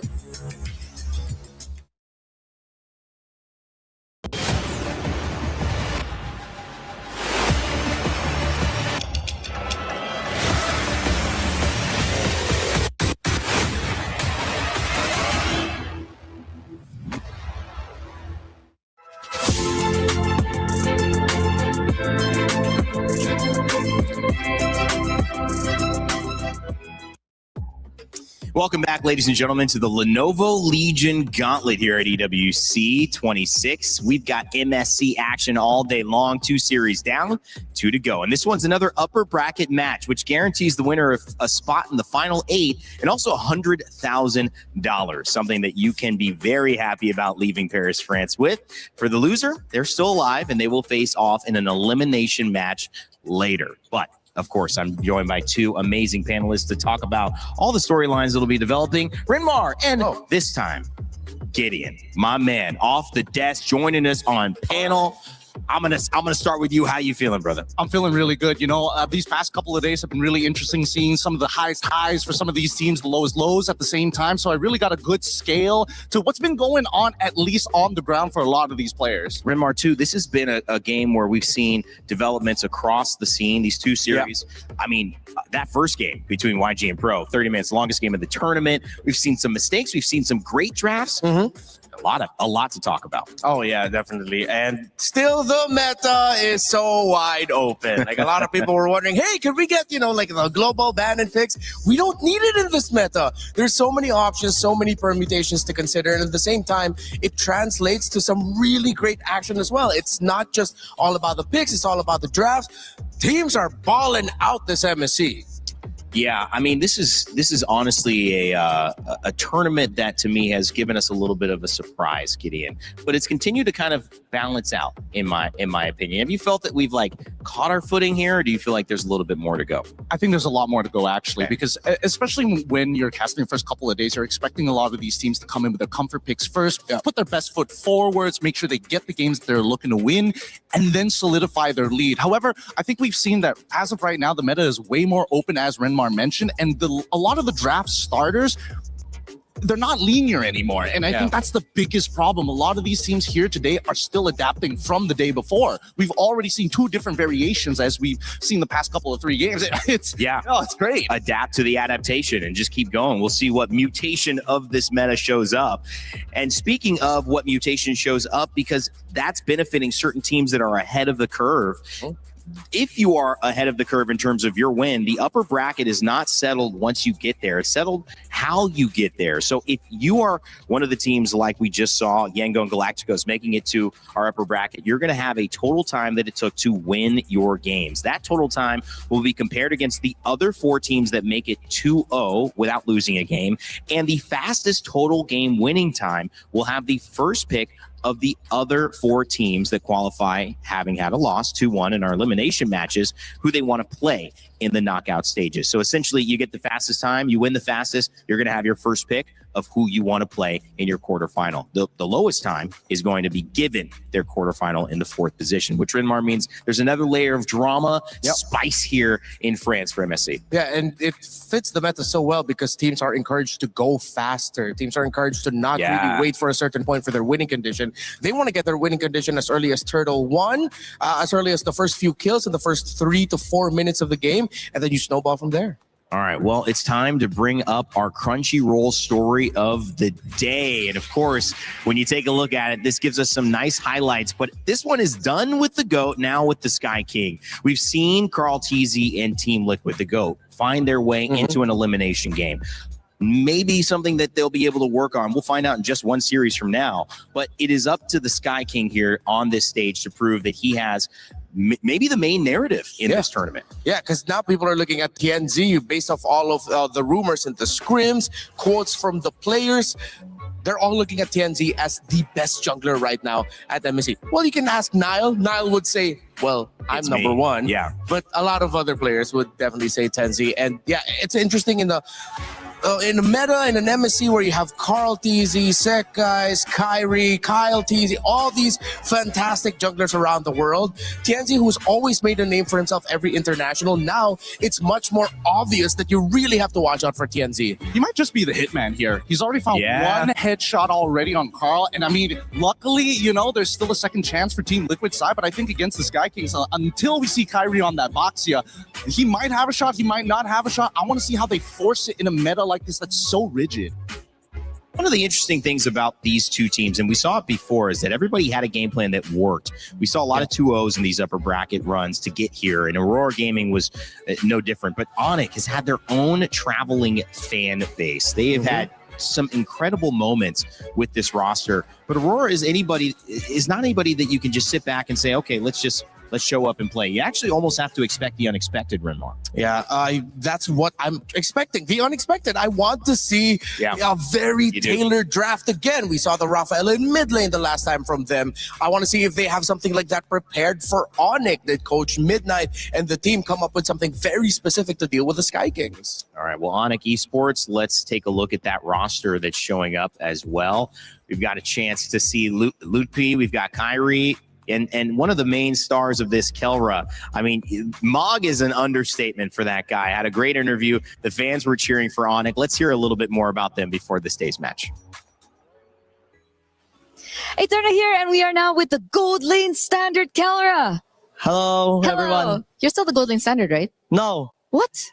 What do you mean, no? For me, the real gold standard is OHEB. Still OHEB. Okay, still OHEB. Still OHEB. All right, but you know, you are still a very strong gold laner. I think a lot of people still consider you the gold lane standard as well. And you're up against a very tough opponent too as well. Yeah. I heard in scrims they're very strong. Is that true, or is Aurora strong? It's 100% true. True. It's 100% true that Aurora is very strong in scrim. Why? What makes them so strong, Kelra? For me, it's because of Chensi and also Rosa. They give Chensi more space in game and their aggressiveness. Speaking of Rosa on the Selena last year at MSC, I know you're under a different banner, you're under Onyx PH, but they beat you in groups. Yeah, I want to take my revenge with Kyrie right now. Take your revenge with Kyrie against Aurora. Yeah. You have something to say to them? Oh, just good luck and have fun. Chensi, let's play basketball after this match. And Lunar, let's play basketball again. Again? So you play basketball already together? Way back in M6. Oh, who won? Okay, I think he lost. He won. I won. Okay, Kelra won. But what about this match? Who's going to win? Let's see. Let's see. Be humble. Sit down. Earlier on, you mentioned Kyrie. What? Do you think Kyrie is on par with Tianzi in the jungle position? Kyrie, Chensi. Okay, so Kyrie's better than Tianzi. But little bit. But a little bit. Okay, little bit. So, coming into this, you're confident? 100% confident. Is it going to be a challenge for you? Yes. There is a challenge. What's the challenge? Chensi's Hirara. Oh, Tianzi's Hirara. I don't think that's going to be let through. So, good luck, Kelra. Thank you for this interview. We're going to throw it over back to you guys. I would have loved to see that basketball match. We have a court here at EWC. Yeah. I mean, we can get some shots up. Hopefully, they got to watch out. Kelra is really good at shooting three-pointers. Yeah. The humility was there, though. He didn't want to say that he was the winner, but he had to correct Eterna, right? Yeah. He had to correct her. I also love the fact that he only talks in statements. It's just factual every single time. He doesn't pose. He doesn't give you any kind of space to be like, oh, yeah, I'm going to... No. This is it. That's it. I love that confidence. Yeah, and strangely enough, even though he hasn't been with King Kong and the team for some time, he sounds a lot more like King Kong now. Or maybe they sound like each other. I'm not sure.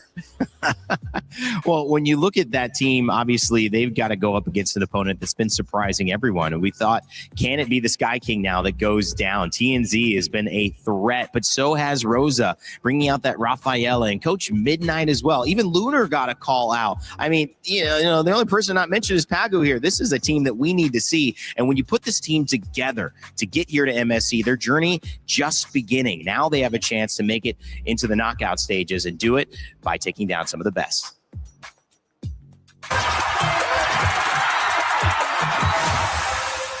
MSC sezon 7 Türkiye şampiyonu Aurora Esports oluyor. Fazla. O zaman şampiyon Aurora Gaming. We are Aurora Gaming, 3 times champion of Mobile Legends Turkish Championship. Selangor Giants throw Aurora Gaming down to the pits. Bu zamana kadar katıldığımız tüm turnuvalarda birçok güçlü ekiple karşılaştık ama açıkçası beni en çok oynamak istemeye teşvik eden ekip SRG şu anda. Çünkü yaklaşık 200 senedir sürekli onlara kaybediyoruz. Hiçbir şekilde win alamadık. For us, it's hard to beat SRG because they used to adapt a bit better than us. I hope this time it will be different.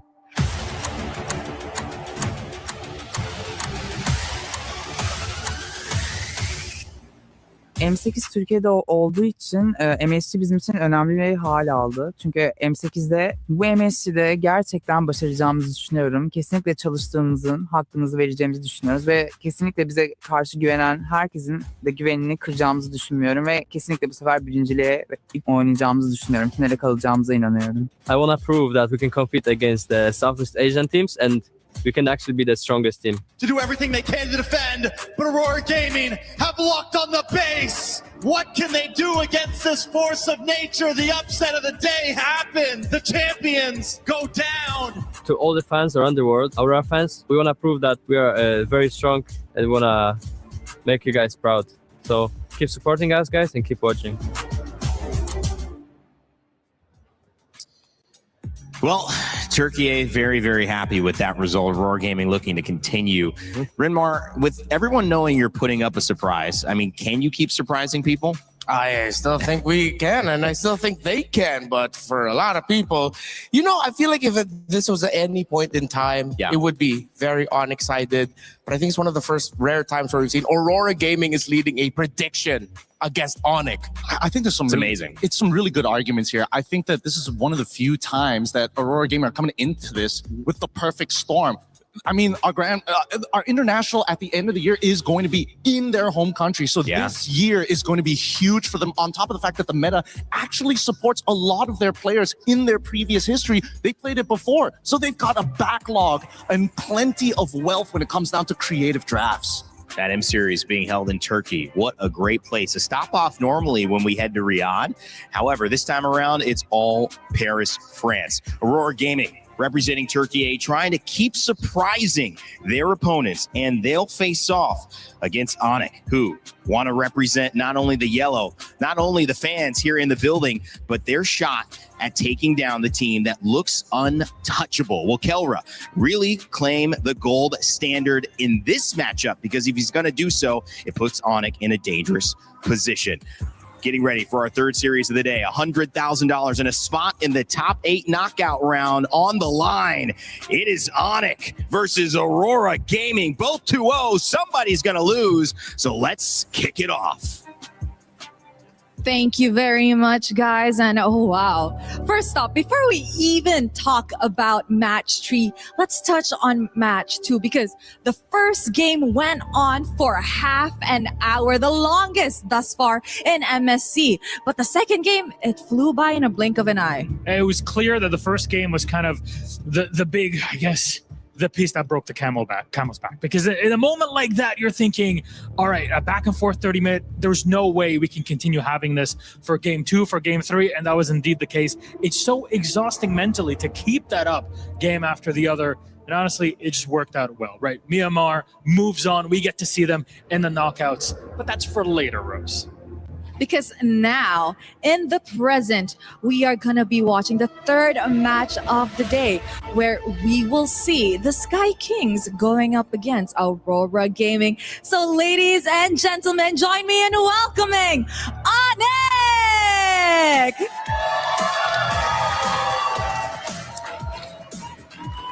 The Sky Kings are here to claim their knockout stage ticket with a meta that they are oh so comfortable with.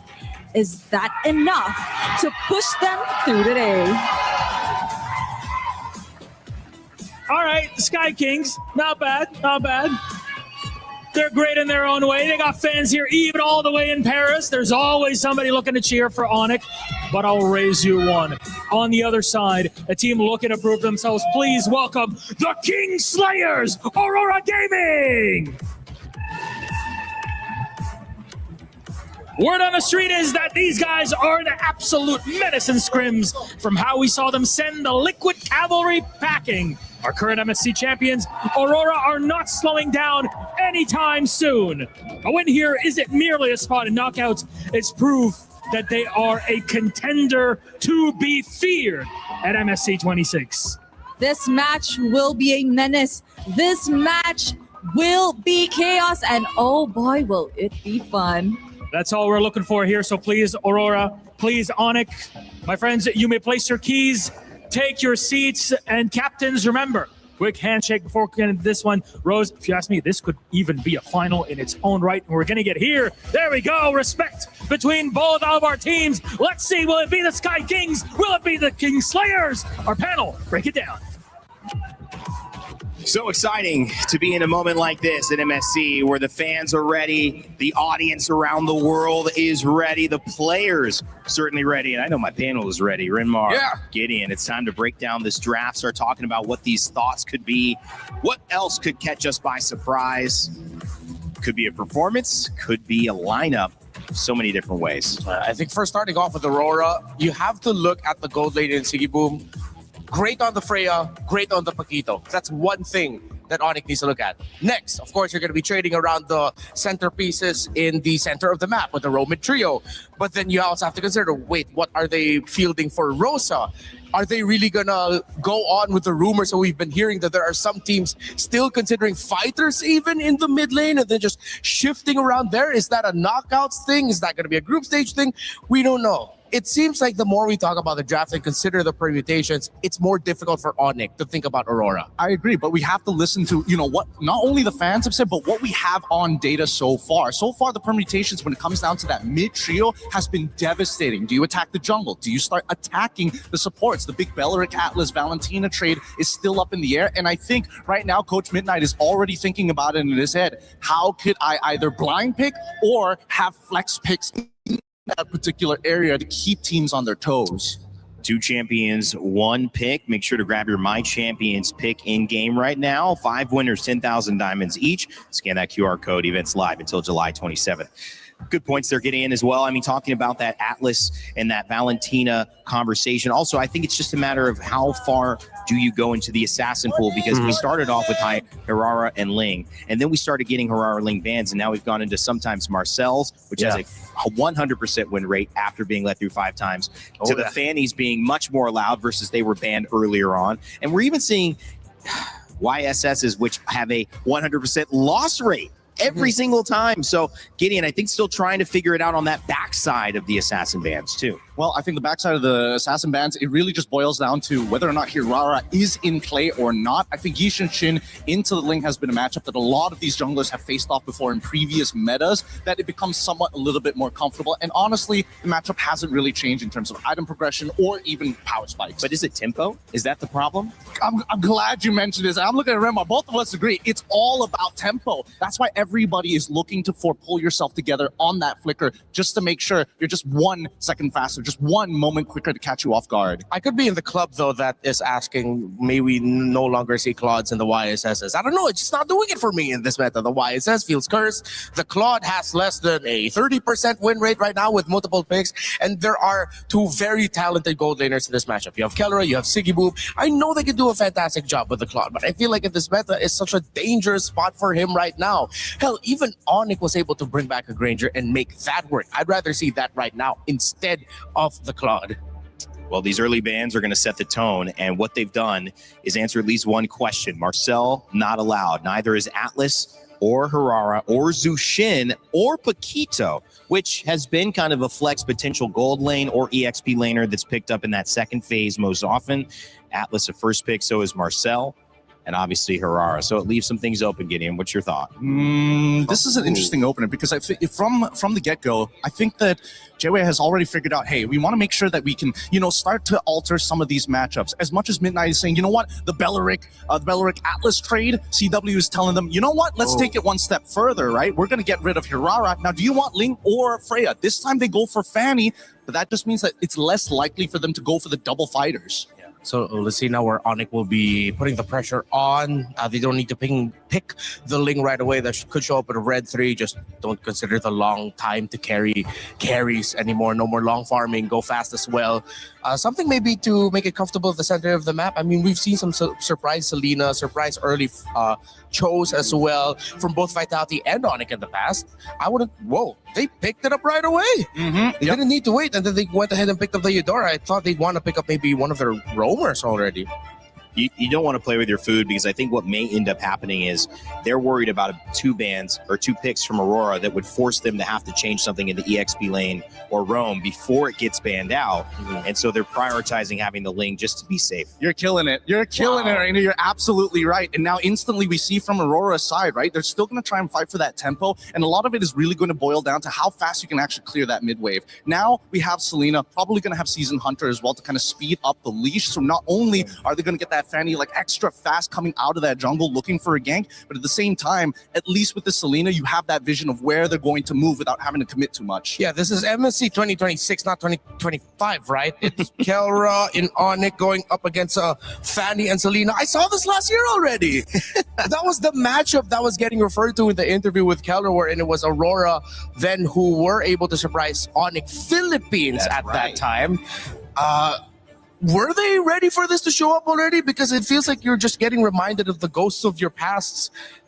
There we go. I like that. Coming out early, Badang. So what I expected that might come out earlier, well, I thought it would be the Cho, this Badang with all the dive. Of course, we saw how great the Badang was up against the Fanny when it was picked up by Vitality against Falcons PH. Great pickup. Yeah. And I mean, it's so much has already been shown just from the intentions in the banning phase, right? Again, we've seen a lot of red sides not actually go for the Paquito ban, and not to mention that Midnight is taking the authority of saying, you know what, I will be the one who bans on Marcel. I will give you that free ban on the off chance just to make you go for this Eudora. Because he went for the Fanny straight away without hesitation.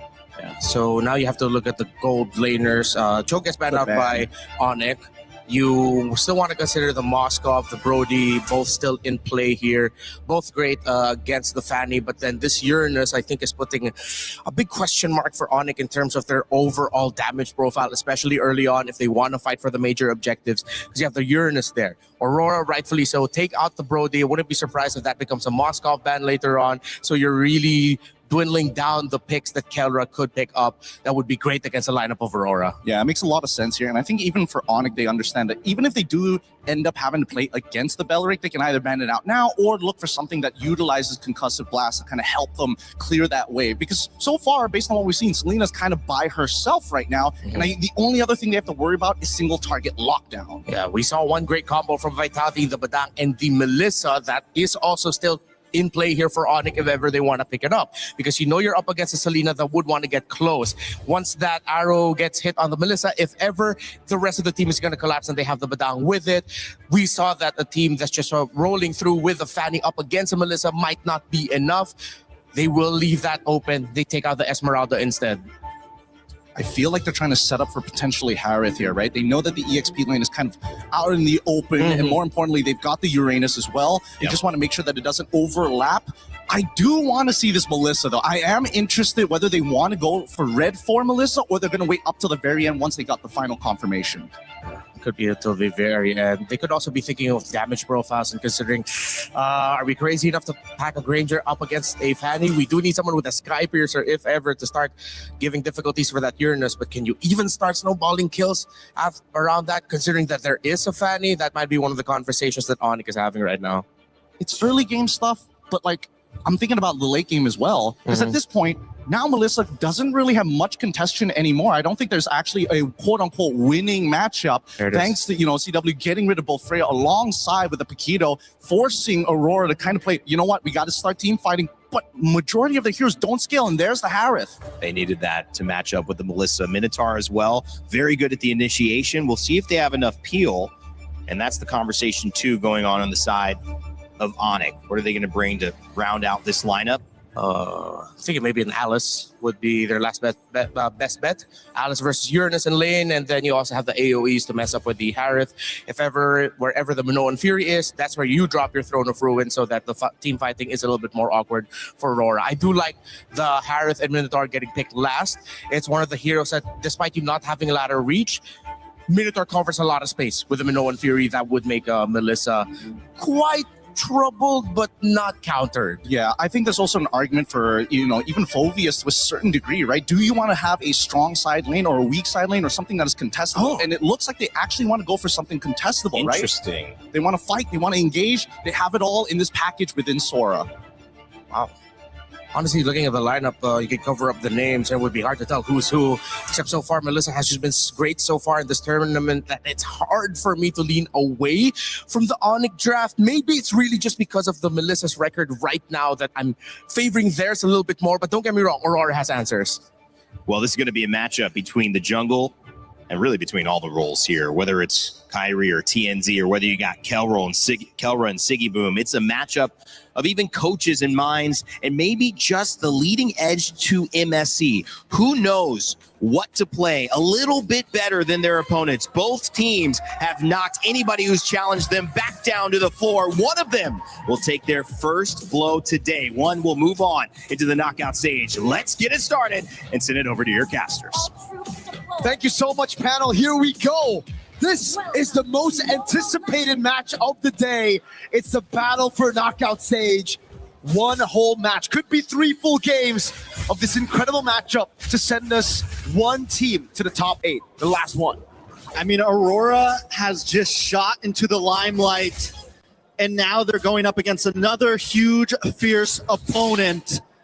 Onyx, another favorite for this event. Can Aurora take them down, or will Onyx show that they are still champions in their own right? TNZ early on already. Trying to go in. Whoa. A lot of damage. TNZ falls. First blood over to Kyrie. Maybe biting off a little bit more than he can chew. That was very much TNZ-esque, but not the TNZ you would expect here after that match against TLPH, where we saw such a clean TNZ. Getting a bit too feisty early on could work, could also bite you back in the butt. Emblems, though, we got to take a look at the checkups here. Bargain Hunter already, to pull yourself together for both Minotaur and Melissa. It's also the Wilderness Blessing here for Rosa instead of what we've seen from Moreno, the Bargain Hunter, or even the Season Hunter for a lot of different Selenas. People are doing really well with these walls, though. Even that earlier catching TNZ, the wall just came out of nowhere, able to stop him. And Kyrie immediately capitalized on it. We just saw it once again to slow down Bagu, to, if you're going to come into our jungle, be ready to possibly be taken out. And that is what Onyx has already shown Aurora. We got to take a look at the bigger picture as well, though, for Aurora. They have the 2 lethal ignitions. One burst, one good arrow could send Onyx back a lot, but I think Onyx just have the counters here. Missile arrow. Speaking of arrows, a lot of damage on a Keyboy. Brings him down to about 20%, but Kyrie maybe looking for the re-engage here. TNC's there as well. Oh. Wants to dive in, not going to fully commit. Aurora's learned their lesson. They're going to kind of take things slow. No purple buff just yet for Kai. He's going to be delayed quite a bit here. TNZ should be able to get it before Kyrie. And you can already see Rosa here trying to maybe force out a retribution, but knows that it's a bit too risky to go all in. Arrow lands. Oh! Rosa takes the purple. Very well done, but Lunar taking a lot of damage. Loopy able to get the kill. TNZ wants to engage as well, but look at the damage. Keyboard tries to stop him. TNZ can't be stopped.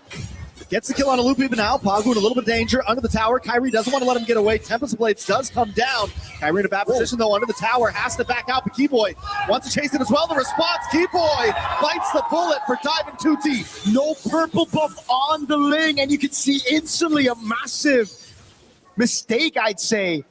In those blades, he couldn't catch all 3, and even couldn't catch 2. Caught 1, and that was about it. We take a look at the skirmish again early on. It was TNZ going in a bit too aggressive now in the bottom lane. Live view. All right, TNZ doesn't go for the kill. But then it starts off with the purple buff being stolen away here. Keyboy as well wanted to go for the pick, but this is why the Minotaur is so good at making him miscalculate.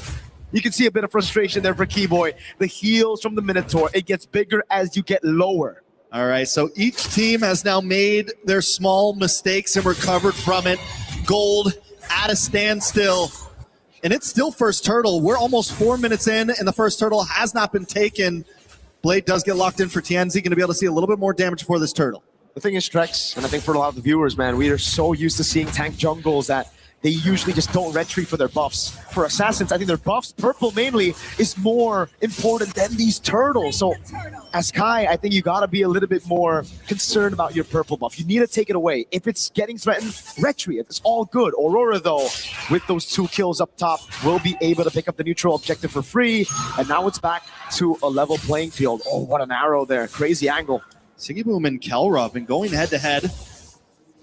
The range on Kelra is almost matched, honestly. Sigiboom's, even with being outranged by the metals, he's still able to kind of keep up in this lane. Lunar.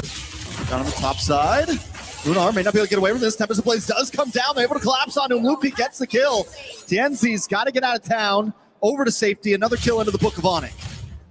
Onyx is playing it so slow, trying to read out Lunar's movements. And so far, they've done a good job at doing that. Abyssal Arrow lands again for Rosa. Just a bit of poke onto Keyboy. But it's all about that right now, Onyx. They know there's only one lane right now that they can really punish, right? In the mid lane, it's just the Minotaur and the Selena way too good at escaping. Did Tienzi get that one? I believe Tienzi did with the Retribution. Kyrie's Retri was still off, and now he goes for yet another invade. Tienzi. Sans, though. Nice knock up. A lot of damage. Sans goes down. Aurora able to find pick after pick in there, constantly just testing the waters, pushing in, looking for any target. Arrow comes low. Kelra in a little bit of trouble in the tower. The go away does come out.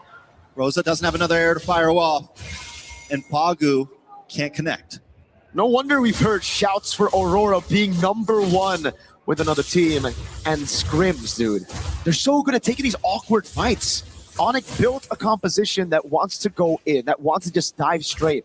And it's really good at countering the Assassin jungle as well with the Eudora and the Melissa. But if Aurora find a way to split Onyx up and take these individual 1v1s everywhere across the map, it should get so awkward for Onyx composition to react to it. And it's all about the positioning for Aurora right now. Even Pagu coming in, keeping vision. We talked about splitting them up, and then we have Rosa in the river shooting out these arrows. One does connect onto Loopy. Tienzi decides not to get involved. Pagu making his way up as well. Another arrow comes down, lands on a Keyboy. Keyboy in a lot of trouble, will fall. Rosa now going to reposition. They claim the turtle pit, and Kyrie has no way in. Tienzi wants to find a target. Kyrie's forced to Finch Poise, and now Onyx is backed off to the jungle.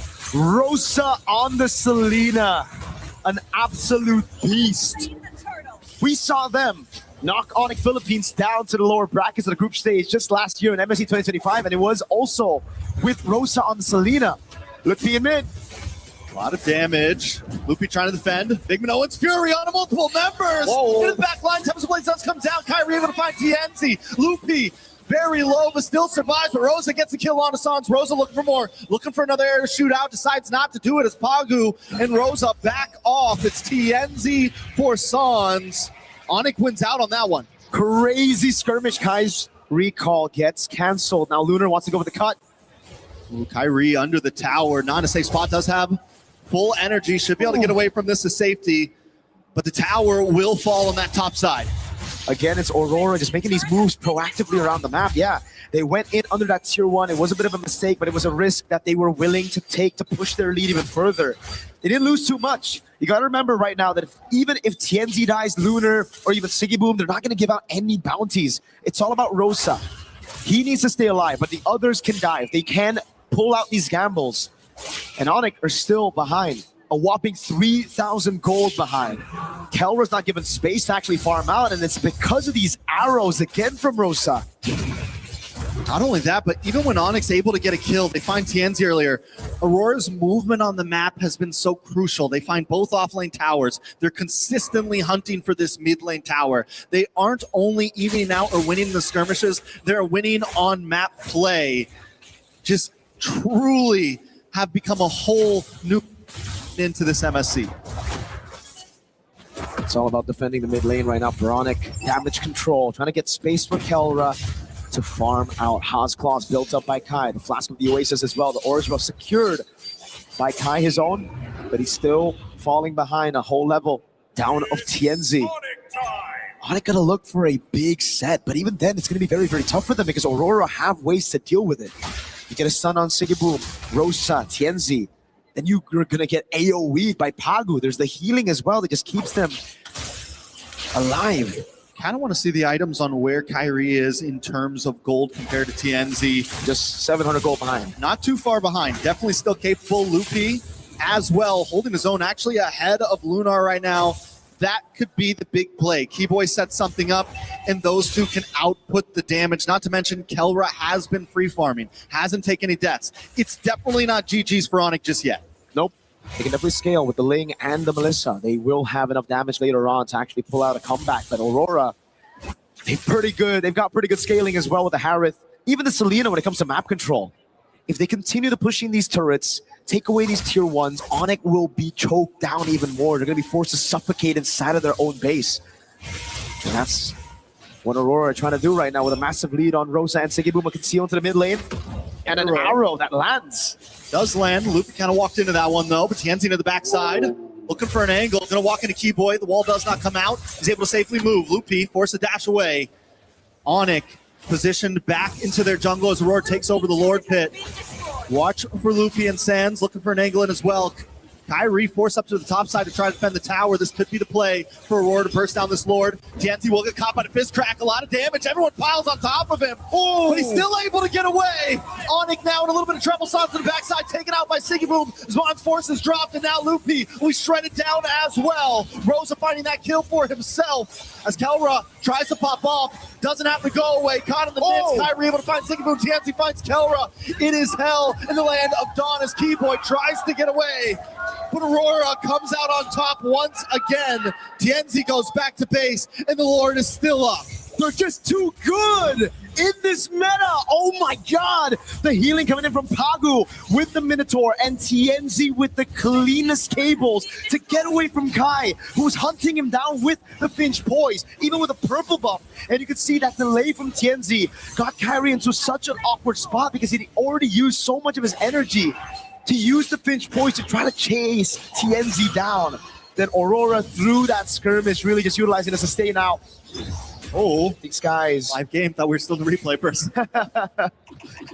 These fights have been phenomenal. Great steal by Kai though.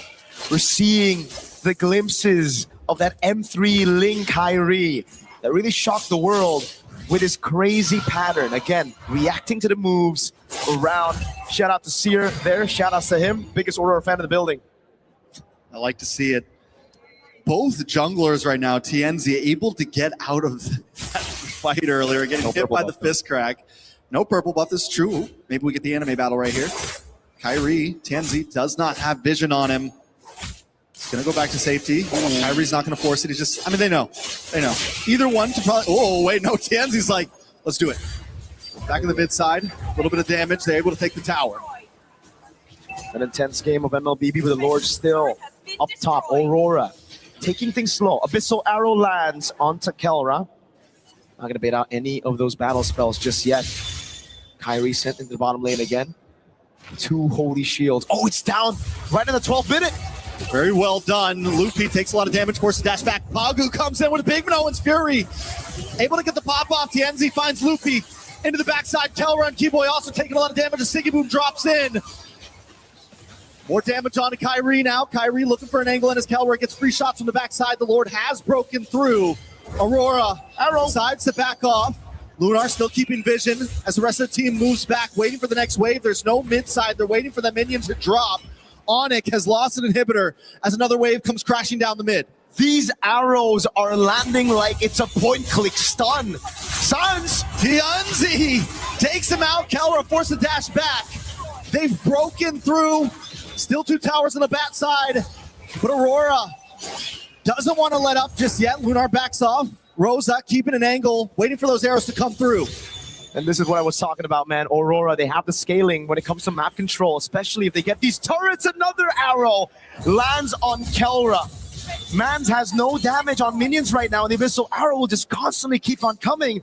And so they're going to have to react to Pagu Lunar up front, and then the arrows. Lupe. On Sports does drop. Sigiboom wants to go in.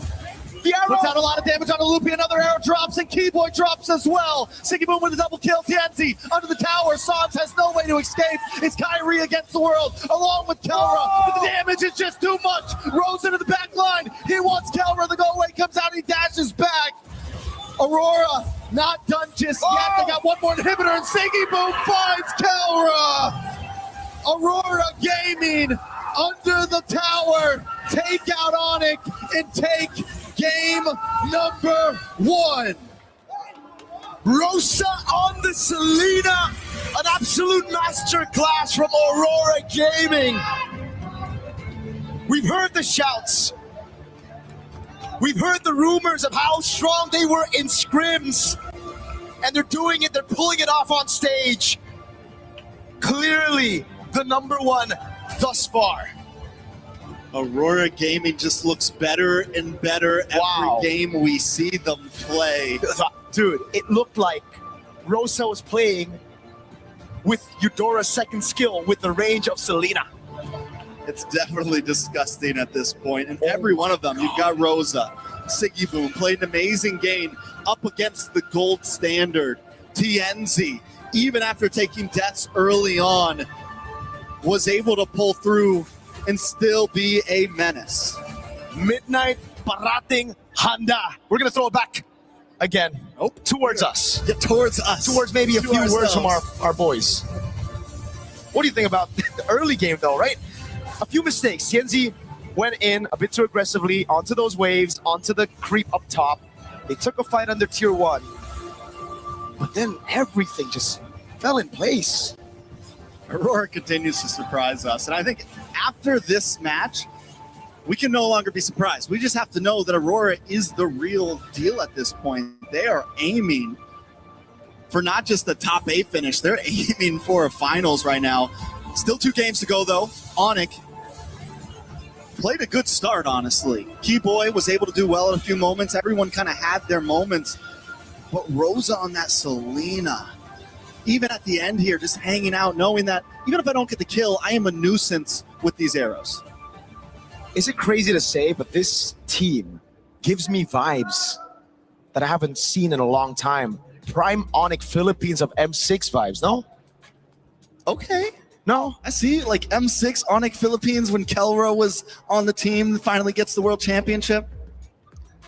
I think Aurora Turkey, though, still has like so much of their own identity. Like, they do. They really do. Rafael Amin. Rafael, that's what I'm saying. They're still able to pull some of these crazy picks. It's the same Aurora that I feel like we've always been seeing. It's just more polished and better.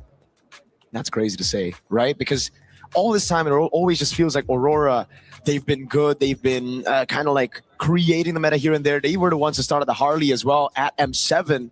But they were always so close, yet so far from being a top team. By top, I mean top 2. Because clearly, I think in the world, they're always going to be rated as like a top 4, top 8 kind of team. They will always be the ones to make it to knockout stage. But now they look elite. They look like monsters. I'm speechless, honestly, by it, because I think a lot of us came to this day wondering, was the other day just a fluke? No. I mean, we heard good things about Aurora, but can they keep it up, right? Can they take out not just a Filipino region dominance, but also a Indonesian dominant team? And they have now defeated both. Damn. I mean, I'm stoked to see it, man. I always love to see these new regions, pop off. Earlier, Yangon Galacticos off of a disappointing M7 run, doing a really good job and now making it to the knockout stage already, being one of the first 4 teams to qualify into that top 8. Now, Aurora going through, I think, the hardest first 2 matches you could expect from a team in the group stage, going up against TLPH in their first match and then having to meet up against Onyx ID. Speaking of Onyx, though. Speaking of Onyx, we have a guy. I think we have a guest. We have a guy, a dude. You know him? I've heard of him. You know him? I don't think I've ever done an interview with him before. That's cool. Oh, there Hello. he is. My guy, King Kong. How you doing, Hello, bro? guys. Hello. What's up? What's up? What's up? King Kong, first question, man. Instantly, I got to ask you this question, right? You see the meta right now. You see all these assassins. You see the Selena in mid. How sad is it that you're not here, dude? Because it really feels like it's your meta. Very, very sad. I bring that up first. Because I got to bring that up first. Playing assassins. What would you have done in the meta, though? Like, would you have dominated this scene? I don't know. I guess we'll never know. I guess we'll never know.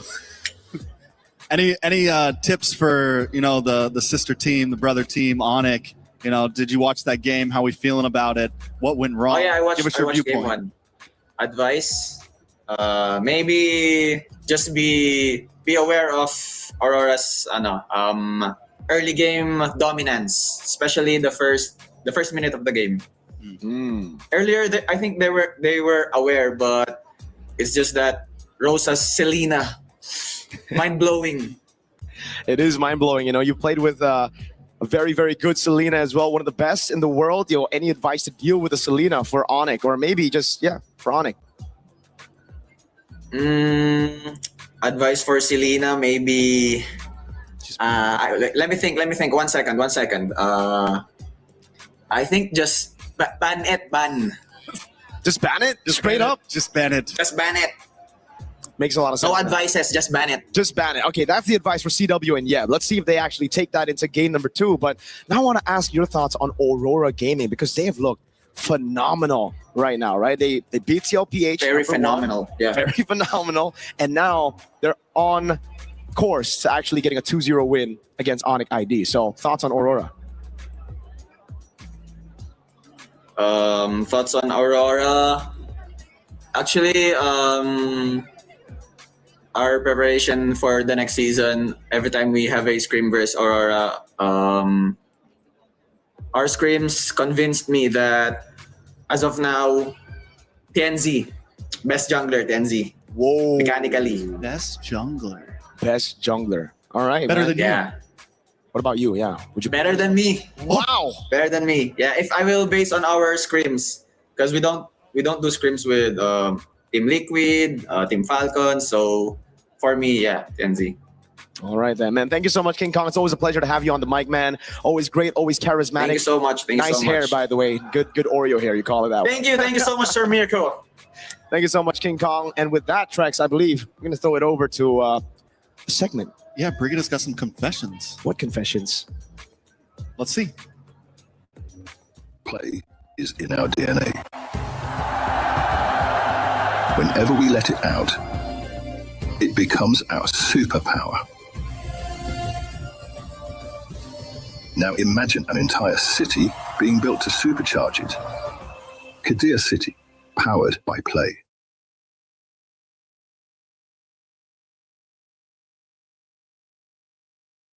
This is Confessions with Brigida. Brigida, I have been told that you are the nicest member of talent, so I've got to go easy on you. Is that just is it all just a bit of is it fake, or are you actually?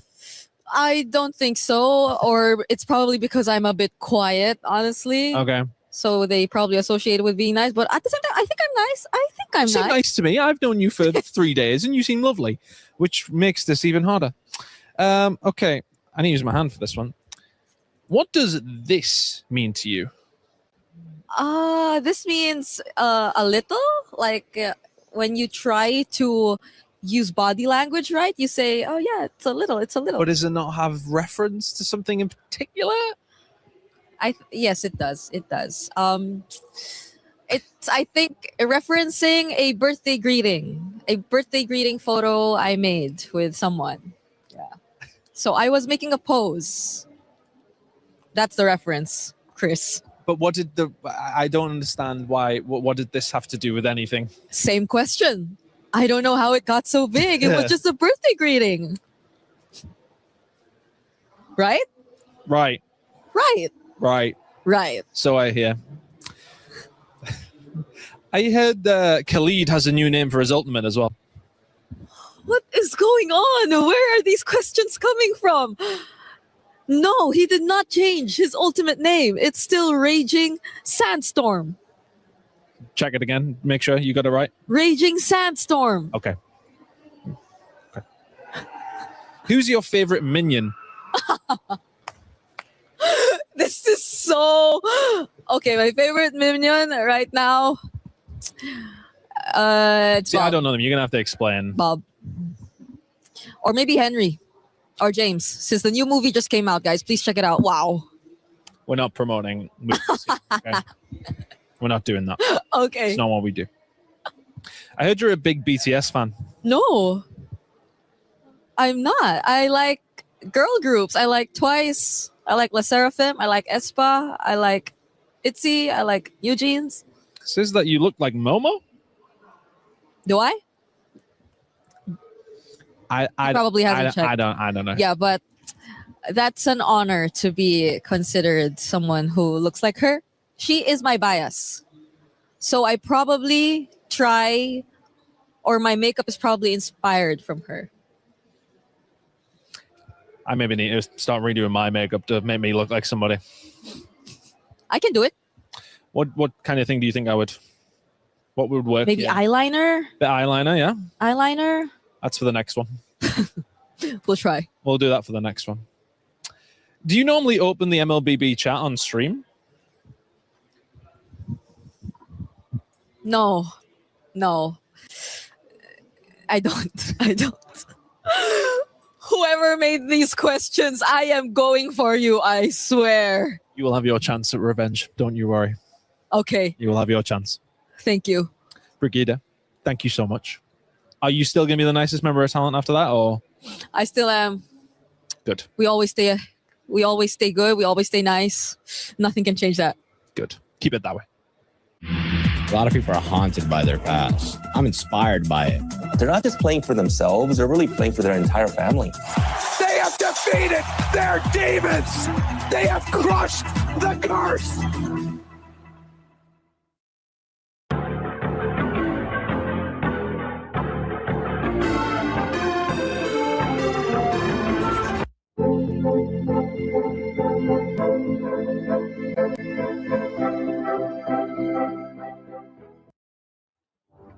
Welcome back to the series of this day. Aurora Gaming in the lead against Onyx. 1-0, dominant and undeniable. The force of nature that is the Northern Lights continue to shine bright. Let's see though if Coach Yeb and Coach CW will have something ready and in store to answer what has been a very problematic Aurora for the teams that have faced them. They look too damn good. Renmar and Gideon still here to call over the draft. The baseline of what everybody's expectations have been shifted. I am sure the pick'ems are going insane right now, and not to mention that this map reveal might actually be extremely important to what the next plan might be coming from Aurora. We get dangerous grass this time round, and luckily it wasn't the flying clouds. Yeah. Maybe we might have something new. Yeah, for sure. If it was the cloud, then I think it would not have boded well for Onyx, because I think some of the more unique picks in the metagame does arise out of Flying Cloud because of how fast you can quickly come back into the fight and into the map. So I feel like maybe it's really just because I have a lot of doubts about the hero. I think it is warranted to deprioritize the Eudora, because when you rush it too early, you end up going up against a Uranus that you won't have enough damage for, or you're lacking reach. And the problem for Onyx, they didn't have enough damage for Lunar's Uranus. Look, I think, of course, Luna's Uranus was going to be a little difficult to get through, but that early game actually went exactly how Onyx wanted to go. But this time around, the adaptations are starting to come on in. They're still going to get rid of the Paquito, but of course, they're putting Selena as a priority here on blue side. Yep, that is a very worthy ban. I think Rosa's impact in the previous game was undeniable. Arrow after arrow, and you were pointing it out to me behind the scenes, the trap placements were perfect. Constant vision reading. And I think maybe that's why Onyx just couldn't get a footing in the game 2-3 minutes into the game. After the first minute where they got the kill on Tianzi, good. After that, it feels like their map movements were just red nonstop. Exactly, and that's why it's always important, because information allows you to make better decisions at a faster rate. And Aurora will always able to assess, well, or at least assess exactly where they need to be. Oh, hey, top side, we've got 3 traps there. We just saw Fanny Abaddon. We got to immediately start moving over to the purple buff side and start stealing away resources. But this time round, at least for Onyx, a lot of respect is put on Aurora. Getting rid of not only Selena, they make sure that Fanny is out of contention. This means the Ling and Herrera trade is in effect. And Aurora will keep it open. Which one is it going to be, Onyx? Are you going to get the Ling, or are you going to get the Herrera? Because you know Aurora will get the other. It's the Herrera for Onyx. Yeah, knowing Kyrie, I think Herrera makes a lot of sense, especially considering that they're working a lot on the early stages of the game against Aurora. But then we jump back, right? What is going to be the next open? Because now that we see the Atlas go away, a lot of teams have thought, maybe, all right, if we go the Eudora, that's one way of playing it. We've already discussed how we don't exactly want to kind of lean into it just yet. Maybe wait for Red 3, maybe arguably even Red 4. But Belleric has been a guarantee every single time. I'm okay with the Belleric. I'm gonna pause on my dogging on Eudora for now. But let's see how they'll be able to translate that in game. I think I wouldn't mind a Uranus or Esme or something like that really early on. Something that demands a really good damage profile to give it a lot of difficulty, so that you force out some early, faster scaling heroes from Aurora. You can save your roam pick for later and adjust it in the second phase. You still have quite a wealth of options depending on which way you're going through. Uranus is the pickup, one of my wish lists. All right. See if they'll keep that up. Let's see if the second part of it is going to complete themselves, because we've seen a lot of blue sides reveal their lanes super early, but this time they're making sure that they have a little bit of everything, right? We've got our EXP already set. We've already made sure that we at least have single target lockdown in case that Ling shows up here on red 3. And I think that Aurora needs to make some difficult decisions here, because Tianzi isn't going to get an assassin. Then what does the team kind of pivot towards to? And I think it has to be Sigaboom at this point. Yeah. Still going to be the Ling. Comes in at red 3. You're now going to be looking at the priorities for the gold lane and the EXP lane for Aurora, unless they're looking to shift that Belric into the EXP lane and then surprise with a roam pick that we aren't expecting it later on. Meanwhile, for Onyx, pretty honest already, you know that Cho is going to be going into the center of the map.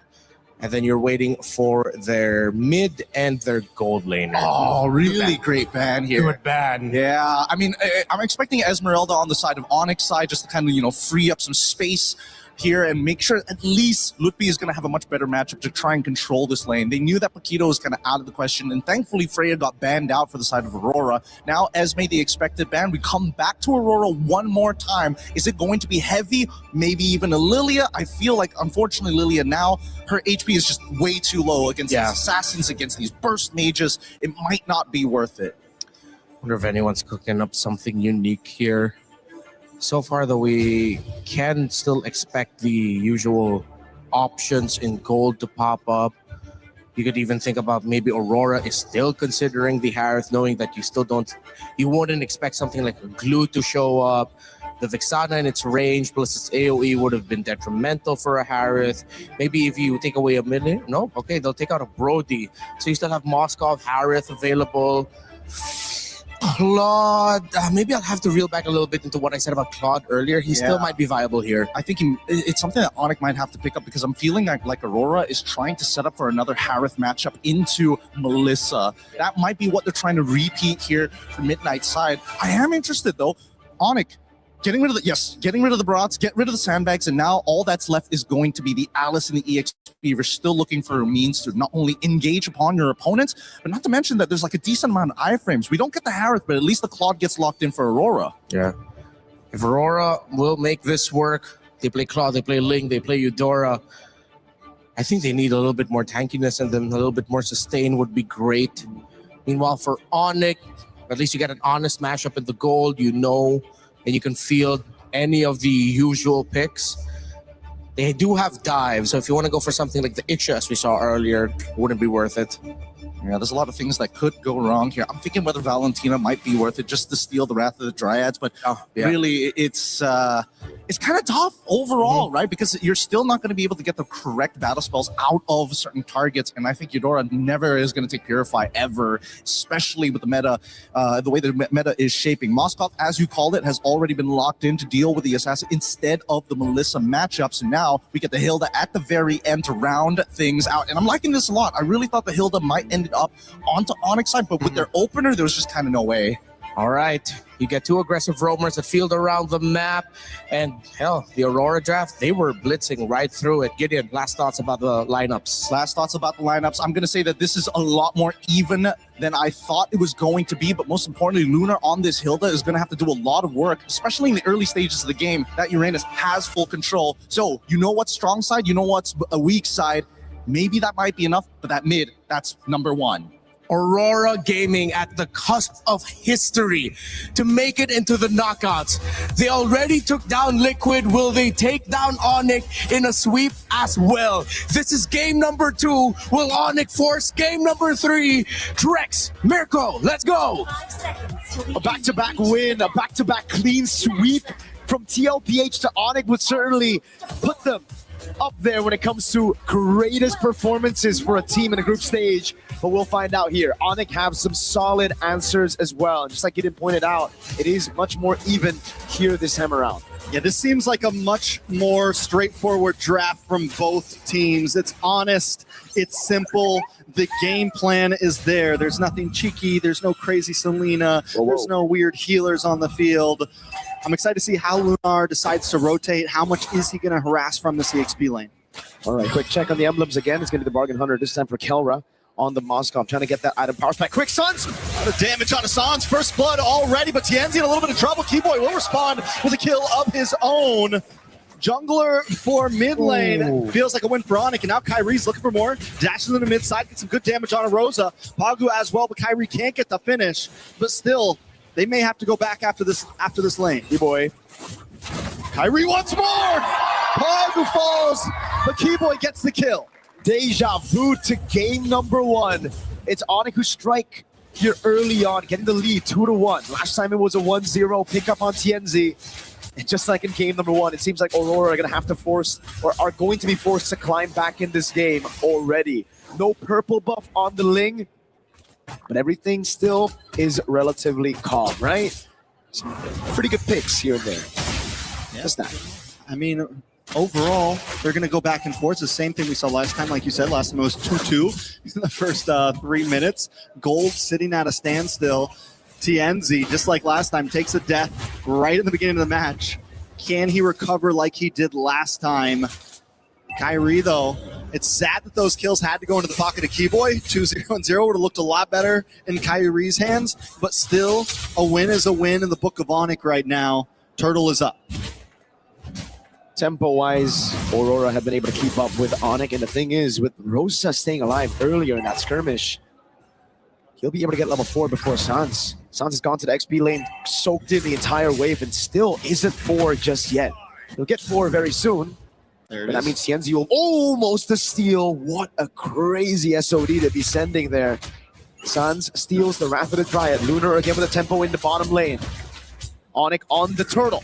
Yeah, Lunar's going to have to try to make his way up. Tienzi is looking for a possible steal here. Lunar is going to try to open things up. Kyrie still able to get it. Tempest of Blaze does come down right next to Kyrie. Kyrie takes a bit of damage, forces the top side. Rosa falls to Lupi, but Tienzi also low, and Keyboy gets the kill. Onyx finally responding in game number 2 as Pagu falls. Sigiboom comes in with a blazing duet, but unable to get the finishing blow on any members of Onyx. Keyboy still chasing down Lunar. Lupi uses the flicker, gets the final hit. No, it's Keyboy who dashes in to finish him off. A big win from the Sky Kings, this time on turtle number 1. They learned from their mistakes. It was an insane utilization of the untargetable by Kai again to react to Pagu with the Wrath of the Dryad flicker combo. Then he outplays the situation, gets away, and baits everybody into this skirmish. Kyrie with the retribution and the play. And now it's Onyx who are leading with tempo and gold. Great reaction though from Sigiboom. He did rotate quicker. Kelra was right behind him, trying to rotate over, and that's why Sigiboom couldn't stay for a bit longer for Lunar to deal enough damage over on Keyboy, and then the dive happened. Yeah, at this point, Onyx has taken a decent lead. Still no kills into the pocket of Kyrie, but Lupi being 2-0-2 on this Uranus can be a problem. Yes, they have the hard lockdown with Pagu, they have the small stun with Rosa, but still it doesn't feel like enough to deal with a well-fed Uranus. And Lupi's going to start harassing into this jungle. He's going to start becoming a problem for TNZ, a problem for Rosa. Despite that win for Onyx, the lead is still pretty much non-existent, just a 1,000 goalie between the two. TNZ still level in XP against Kyrie despite dying 2 times. And it all comes down to who utilizes the Wrath of the Dryad better. Sans has been on it 24/7, always, after getting that level 4, stealing the Wrath of the Dryad over. Kyrie with a jump up top.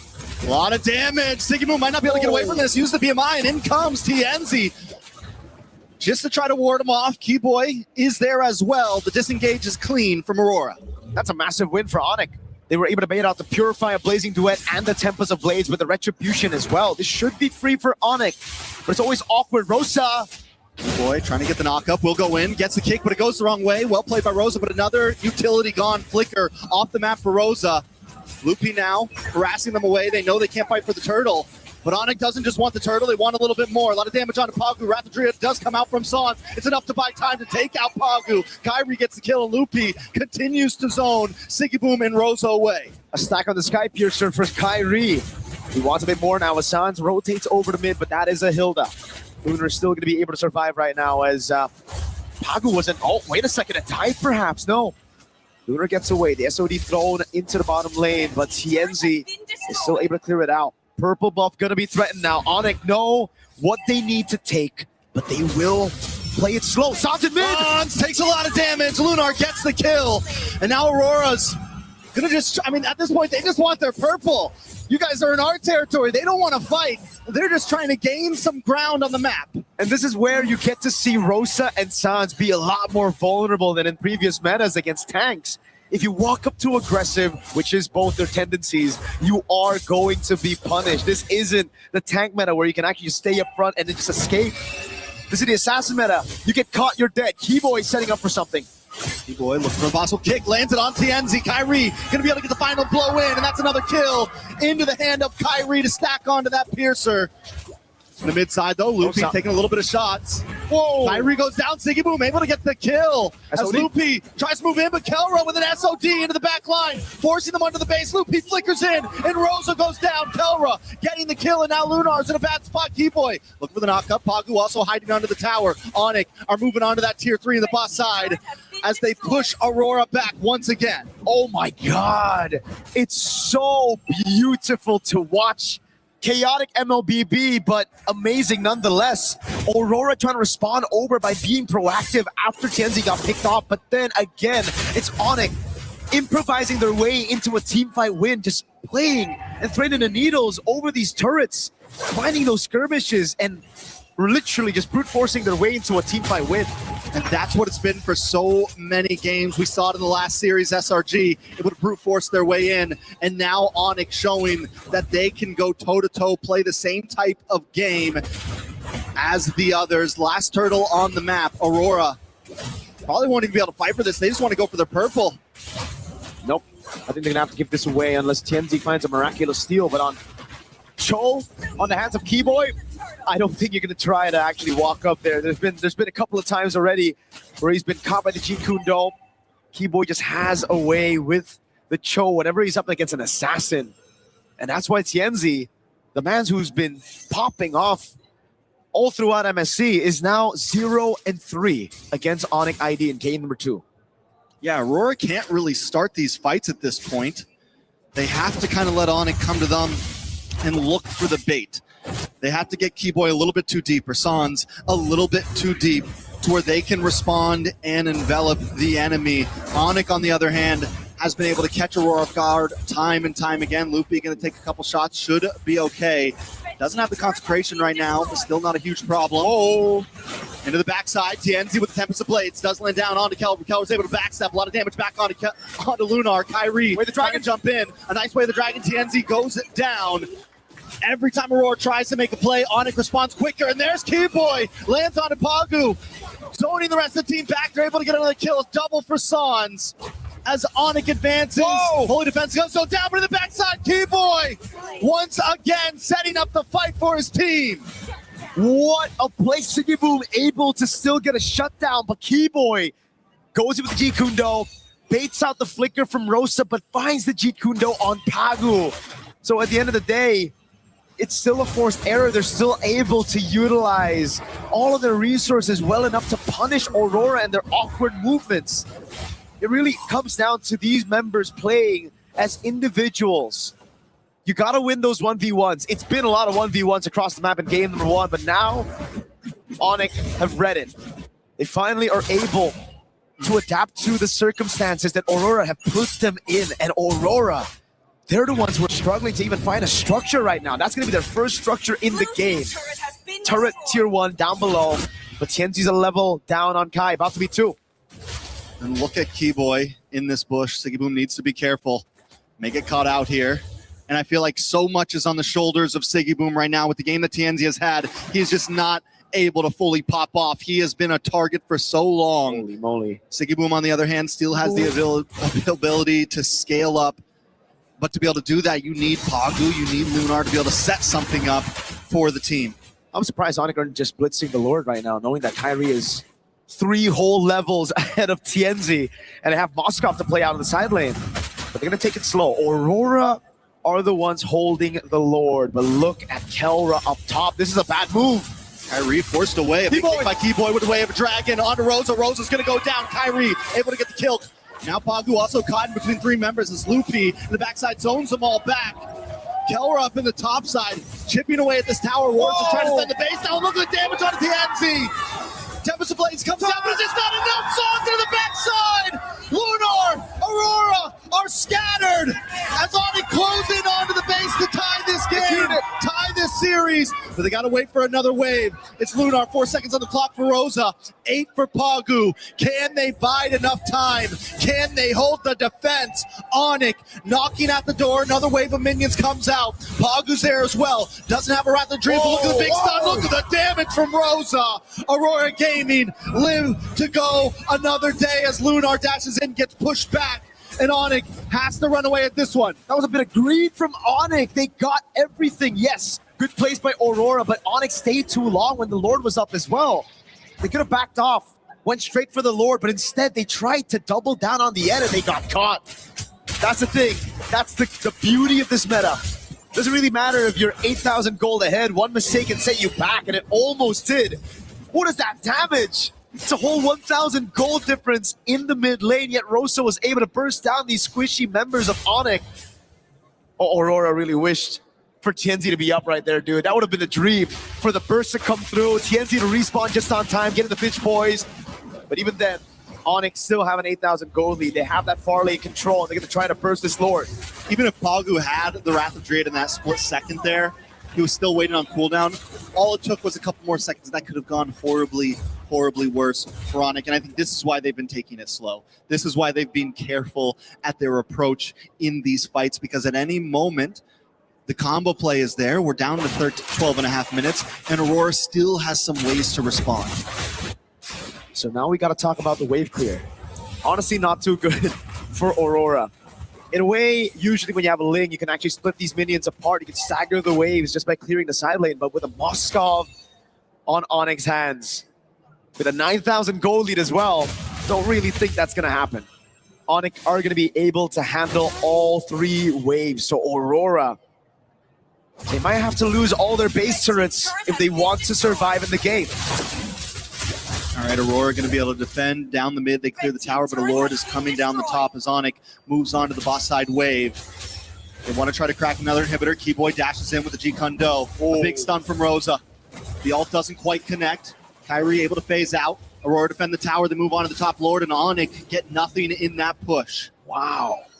Still a stellar defense. I really thought that the base turrets would go down with that Lord, knowing that they have so much tempo in the Moskov as well. But Aurora, they've already used the Rector Keyboy gets the kick, but is it enough? Tempest of Blades on the backside. A lot of damage on Loopy. Loopy tries to dive in. He's forced to flicker out. Kyrie to the backside. Gets nice damage on Pagu. Finally gets the kill. Tienzi taking shots from Kelra as Kelra dashes in. And Kyrie's got his back. Siggy Boom with a blazing duet on Loopy and Sauce. Trying to chase him down, but Loopy's on his back. He beat him on his back, but not before he gets the shutdown. 2 whole shutdowns for Siggy Boom. They lose out on their 2 base turrets in the sides. But my goodness, did everything fall right on top of Aurora. That was perfect. Keyboy missed the way of the dragon.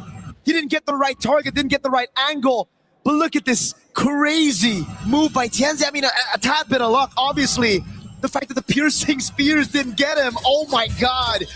That was a clencher for sure, even for Siggy Boom here, who had to walk past following through the BMI. Back last second, 2 members down. Onyx now on the defense. Aurora back in the game.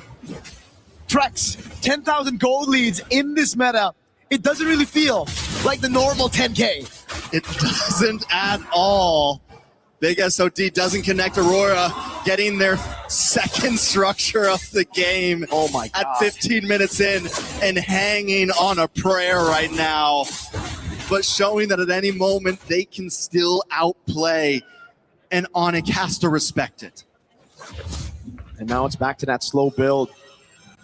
It was Winter Crown earlier for Siggy Boom. He sells it, gets the win in nature, knows just how much there is of a threat from Onyx when it comes to the physical damage. Kelra is scaled up completely. Kyrie on the Hirara, a menace.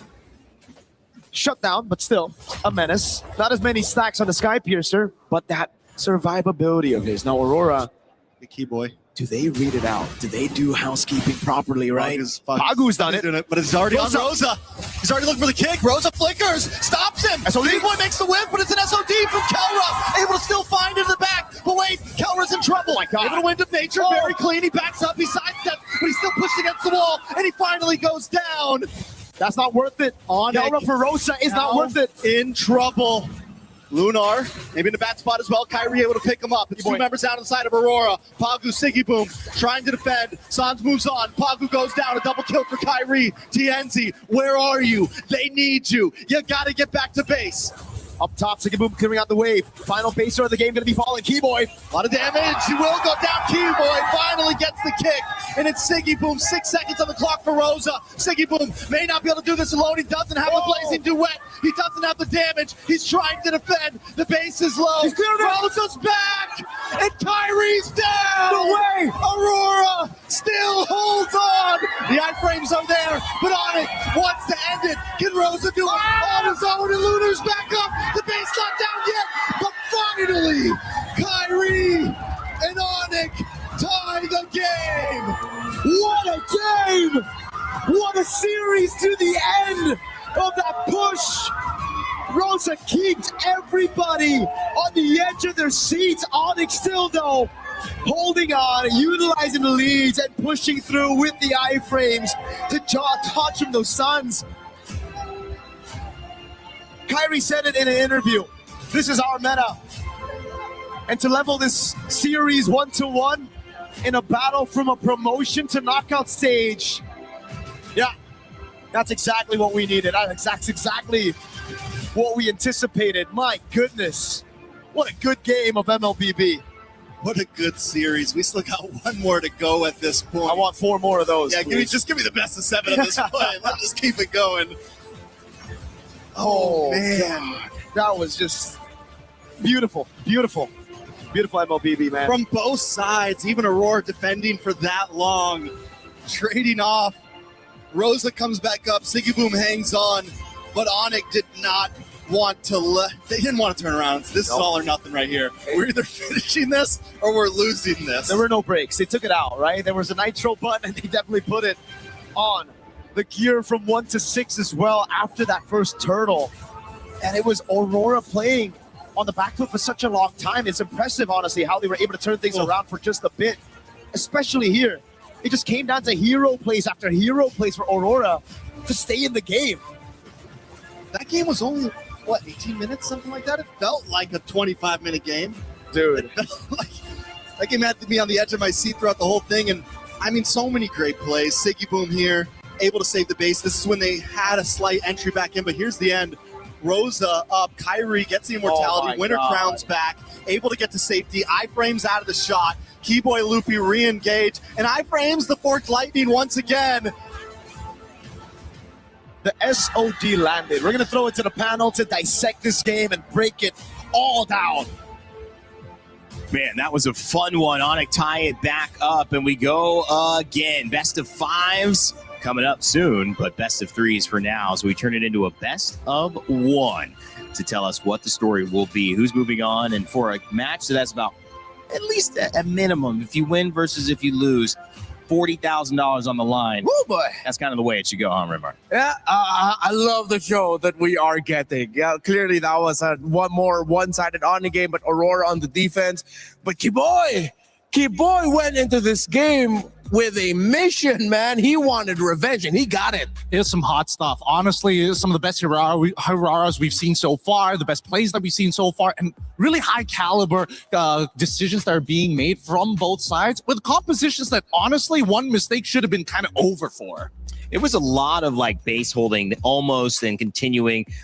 Gideon, was this in your mind more of the fact that Onyx was making a moment that shouldn't have been a moment, or where they needed to be more aggressive? Were they less patient? Was it just really good defense by Aurora, even though they should have died in some of those earlier moments? What do you think about those base defenses, how they kept going? Well, I think a lot of it just really boils down to how you kind of envision your opponent, right? I think they understand that Aurora is coming in really, really hot right now. And if they drag the game out any longer, the higher the possibility that maybe they were going to drop the game afterwards. Obviously, there were some moments where maybe the most correct play was to go down to the Lord, but why risk it when TNZ has been this close every single time to stealing away neutrals? So just pushing and pushing, saying we got to end it now. This is it. We throw it all against the wall. It worked. I mean, it was great to see Onyx bounce back. And Rinmar, I know you got some plays that you've lined up for us in terms of how that game went. What did you catch when you were looking at game 2? Well, I was looking at the draft first and foremost. Gideon and I had some very important discussions about it. Looking at the draft, of course, our priorities over the side for Onyx. We both really liked that the choke came out early. So the orders have been a little bit twisted, but then just keep in mind, all right, Gideon, I need your help out here. All right. You don't need to put your arm around me, but I like it. So I like it too. It's great vision. Somebody take a photo of this. Smile. So the show actually came out of the first phase alongside with the Hirara, and the pick that I really liked coming out of the first phase was the Uranus. Onyx knew that Aurora needed to pick the Ling at the 3rd slot here, and that's exactly what they did. Because if they wanted to match the Esmeralda into the Uranus, they can't. If they prioritize the Esmeralda over the Ling, they're losing the Ling, and then suddenly they're down on Assassin. They needed to rush the Ling at red 3. They banned out the Esmeralda later on. Now, I feel a little bit vindicated with my, I wouldn't call it hatred, but dislike for picking up the Claude and the... Yeah, you do. Eudora early on. It doesn't work. Especially with the Uranus up, but... Gideon made a fair point that it was the Cho coming out early that was really good. You want to hop in real quick as to why you really like the Cho coming out? Because the beautiful thing about the Cho is that it forces a lot of gold lane matchups to be skewed in one favor or the other because of Flicker. Sometimes, especially when you're facing off things like Harith, or when you can get run down by someone like Claude, having Flicker is the make it or break it in that laning phase. So here, especially when it comes down to first phase Cho, there was a lot of value because you see Sigabum now has to take Purify. Yeah, all right. So now let's go back to the first play that I want to break down here. This was like the first big team fight for Turtle number 1, if I'm not mistaken. So this got stretched out, and you can see the difficulty here for Aurora when it comes to fighting, especially with the presence of the Uranus around. You see how much hell Ludwig is giving them with the movements that he's making in the fights, but then most importantly, the impact of Kiboy on the Cho. Those two together early on gave a lot of problems for Aurora in the team fights because of the single target lockdown of the Cho, the AoE that he has. And if ever Aurora miss their timing, miss their opening in the team fight, it's going to be the Uranus slowly punishing them with the creeping damage that he provides. And the final play that I would like to break down, if ever we don't get to see the really awesome final fight in the Siege, is this one. This was the dagger fight that solidified the lead. See, Kiboy, again, starting it out, marking TNZ, marking Aurora really well, and that forced Aurora to respond. But with Kyrie holding the bush, he would get spotted out and AoE'd, but watch out for Sans coming in with a Valentina ult to get the kill there onto Sigibum, and then Kelro landing the SOD in time to join the fight and deliver the dagger. That was the win that solidified the lead and the win for Onyx.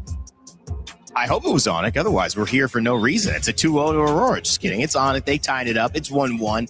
And, that was a great breakdown, Ramari. And also, you mentioned Mozkov, and that's SOD, and the fact that he has played such a big role in this tournament. It feels like it's been the decider in so many different games, whether it's been the main thing or whether it's been that extra thing that just pushes them over the edge, especially with the Hararas, with the Chos, as this instance you said.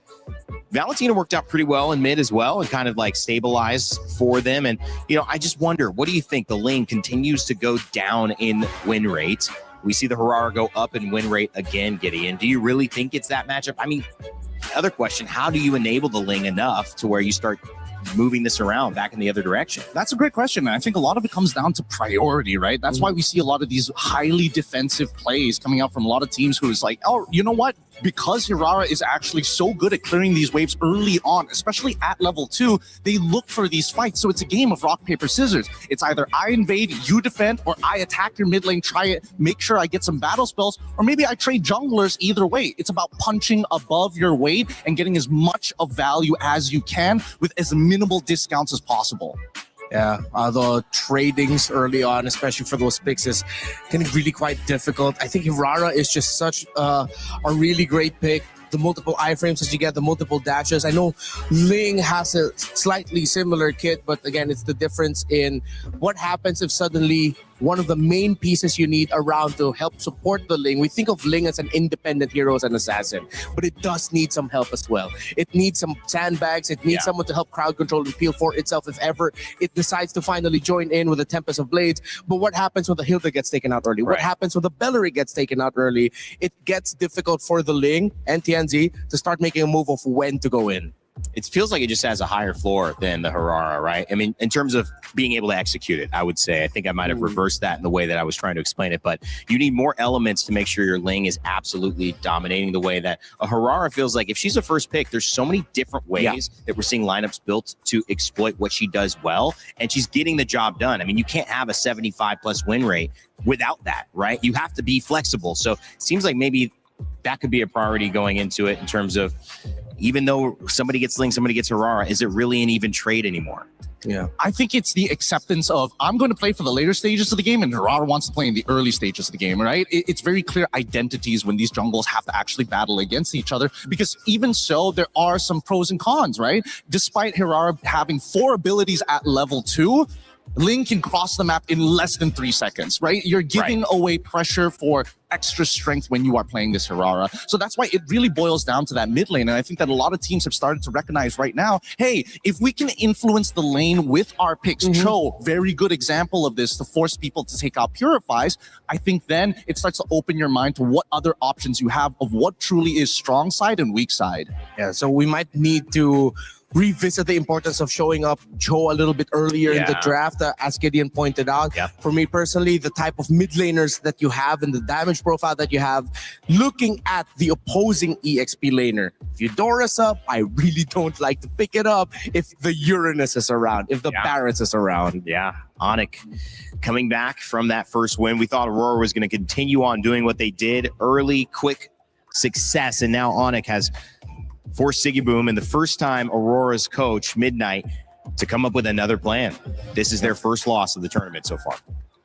I think at this point, maybe they just go for the trade. They go for the Ling Hirara trade. They got to ban one of those options. Ban one of those out, pick it up, and then force the other to play a different kind of assassin? Exactly, because so far blue side first picks have been very interesting when it comes down to like whether or not you're going to get one of these assassins. So the 2 predicaments that we're currently in, the Hirara Ling, on top of the fact that, you know, Atlas, Beleric, and Valentina are still highly contended. Now that we're adding Cho to the mix one more time, I think now, especially with both of these teams who heavily depend on both Ziggaboom and Kelra, there's more priority for the supports to go up. With the rivers being the map that we're playing now, you're going to have to commit abandon to Freya at some point. You always expect with Freya in rivers to always join Turtle One. That's a given. If it's not going to be the Freya, then it's a really fast rotating gold laner to see if they can build an early lead, similar to the Claude that might want to join in, or a Moscow, you SOD in for Turtle One, and then you just walk back right quick through the river as well. Well, the Atlas and the Marcel taken down, Fanny as well. Onyx and Aurora kind of trying to throw it all on the line here. Yeah. This is kind of interesting, right? So Onyx have respected, you know what, Fanny, Selena must go every single time. But then you come to Aurora side on blue. This time they made sure, you know what, we're going to do exactly what you did in the previous time. We're going to ban out the Marcel. We're going to give you that last option to decide whether you want to do the trade. And yes, they do go for the trade. Hirara gets banned out. It wouldn't be too surprised if this is going to be a Ling and then trade for Cho. Yeah. Onyx would want to get the Cho, and they have an option to go for the utility jungle if ever. There are still a lot of assassins on the board. You could still consider bringing back Harley, but of course, as we discussed earlier, the Freya trade is active, and Aurora would rather go for the Freya. They can play the flex. They have options for it. They don't need to rush showing it whether it's going to go into the EXP or gold. Interesting. It just means that they're more confident in that in comparison to giving TNZ an option Onyx at this stage need a decent amount of peel. They could go for traditional counters, but that might reveal too much early on. Yeah. I think it's going back over to the Eudora once again. You think Aurora's going to be crazy enough to go again with that Rafael in mid, Barrett's XP, Freya Gold? They could set it up. They could set up for it, but they need something that like hard scales in that jungle. And without the Harara early on, I think now they need something else to kind of fulfill that position. Ooh, Pack. Ooh, an early Paquito. Now that's interesting. So I think they're also opening up their options as a flex in the gold. So if ever that Freya goes gold, then you send the pack on over, and then at least you get a fighter trade in the gold lane. So that means the Esmeralda, Ruby, Trigger Fingers need to be there. So let's see whether we find any of those indicators in this draft. Then if you're already getting rid of Zushin, I would have imagined that they would look for something a little bit more peely, right? Or at the very least, the Cho at some point of time. It makes a lot more sense now for Aurora than earlier, now that they've shown the link. But even so, I still think that there's a lot of value in it. It also makes sense to take out the Jushin if ever you're going to be going for like a full dive, because you guys do not want to get like all crowd controlled up in the air by Jushin. So that might have already been a tell by Aurora that despite this looking like a flex, this could be a close to mid-range style of composition for Aurora. And yeah, here we go again with the Uranus coming out early. They get the Belleric. I wonder if they're trying to bait out and signal to Onyx like, hey, commit a ban into the Rafaela in the second phase. We did it before. We'll do it again. It's a tanky lineup right there as well. A lot of front line and presence. We mentioned Rivers rotating will be on the docket. Yeah. And the interesting thing is that they're trying to... I feel like they're trying to get in the head of Onyx because within the draft lobby itself, they got Rosa to pick up the Uranus. So it's like sort of telling Onyx, hey, maybe you want to consider that this might actually be going to a mid lane, and then we're going to be pulling out a lot more surprises. So draft lobby in-game, interesting mind game stuff going on right now by Aurora, potentially. Yeah, it's putting Onyx in a pretty awkward position because last time they didn't have to worry like too much about certain things, and they were also actively banning out the Paquito. Now they kind of have to take it away to deny options. But now, once again, you get this Eudora, and the same problems are going to occur. It's great when you're trying to peel away this Freya from you before her ult gets ripped, but even so, that pressure we've seen many, many times, you lose that out fast. It is a question of sticking to what is good, what is available, and trying to make it work. But also, it's a question of how can we not get surprised. Eudora is certainly not a surprise, which means maybe Aurora expected this. You would have probably thought, okay, Eudora Ling available, so that's probably what they'll go to. But do they have an answer, something sneaky? I'm thinking whether or not this could be a potential Kimmy angle as well. That's another thing that I'm scared of. Yeah. Oh, they're banning out the Guinevere just to make sure that these neutral objectives are going to be less easy to contest for, especially since you have anti-CC with Violent Requiem. Esmeralda, really good ban here. And this is an admission from Midnight. It's like they recognize that both sides could actually lean into the double fighters. Yeah. So now, that might actually be a bit of a reveal of where the Uranus is already going. Because if you ban out the Esmeralda, it makes a lot of sense that the Uranus is going EXP, the Freya gets sent to gold, the Belleric is at Rome, so now you're just waiting for mid and jungle. Because I was thinking, I wonder if Aurora drafted something that would be a surprise. Yeah, exactly. Like, is it crazy flex that the Belleric could still go XP, that the Uranus could still go jungle? That's what I'm thinking. Like, is Uranus jungle going to be up to speed to the lane? And then I realized, no, it's going to be way too slow. Is Uranus, Rome, Belleric XP, Freya gold an option? Uranus, Rome, a little bit kind of funky. It would be Belleric XP definitely good. Oh, they banned out the Rafaela. I love it. I love it. This is a position that Midnight wanted them to at least say, hey, recognize me, look at me, right? Get rid of the Rafaela. And now that you've committed to it, I want to see what the conversion is going to be at the end of the day, right? Because, again, Midnight's got a lot of plans, and at the same time, he shocked us in the first couple of days. If he's got something else in that pocket of his, I'm interested to know why. I do like this. Double Fighter's been talked about, but we'll see if that ends up becoming a reality for either of these teams. Still on that final ban phase for Aurora. What will they take away? Oh, they get rid of the carry. The thicker lineup is going to be a lot more. It's going to be real hard to get through. And now that they've already locked the Eudora for themselves on the side of Onyx, they don't even have the option of Gord to lean into after to try and deal with the frontliners. What does that leave us with? There's not a lot of good support options here as well. I mean, you can sort of go down just to like slow peel stuff, but after game number one, I think that Keyboy is going to have to take a step back here as they get the Barats. Yeah. I wonder, are they crazy enough to send that Uranus to XP you pick up? Oh, no. The Ling is throwing me off. I'm thinking if there's any room for a surprise like Mathilda somewhere, an X-Borg somewhere, but then with the Ling, you're gonna get slowed down in your jungling if you try to go for something cheesy in the jungle. I'm gonna be honest with you, Matilda is looking real good for either side. Really? Yeah. Oh, they go for the man, YSS. guys, a little controversial here. Oh, the low Yi. Wait And a not minute. a unique hero. Here we go. Interesting. So they want map pressure to be able to kind of, if we're a little bit slow on the turn, the Loyi is able to teleport multiple people at once to a target location. Yes, it is reveal, big whoops, but it's still a way to kind of maintain pressure. Oh, I lose priority? It doesn't matter. I'm still there. This could be an interesting approach and a different way of thinking for Aurora. Onyx, you think they expected this one? I mean, final pick, they have a chance to respond, but I mean, first time we're seeing Yi in this tournament, and YSS again has not won a game, been played about 6 times. This will be the 6th. We'll see if that changes here. Let's see if they'll make it work. You see some cursed options so far, and I think this will balance things out in terms of like the cursed option curses, I guess, with the Eudora getting picked, knowing that the Uranus is still open, the YSS getting picked, knowing that it's going to be a little bit slower because there's a Barons on the other side. Oh, interesting choices, but with the Loyi, this might be the X factor. Whoever flickers first loses. Yeah, pretty much. Well, it's going to be a flicker battle. This could be over in a flicker as well, because you see these two teams, how good they are, how effective these drafts can be. But only one is going to move on into your knockout rounds. One will still be alive and will join another elimination game. But for game 3, it needs no hype added.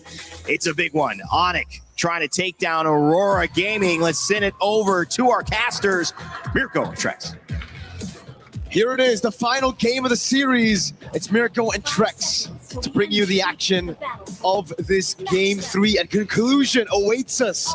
The climax, here we go.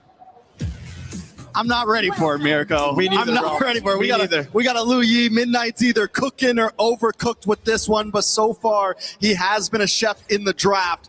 Let's see if this one is going to pull it off, Mirko. Any thoughts on the way this draft turned out? Okay.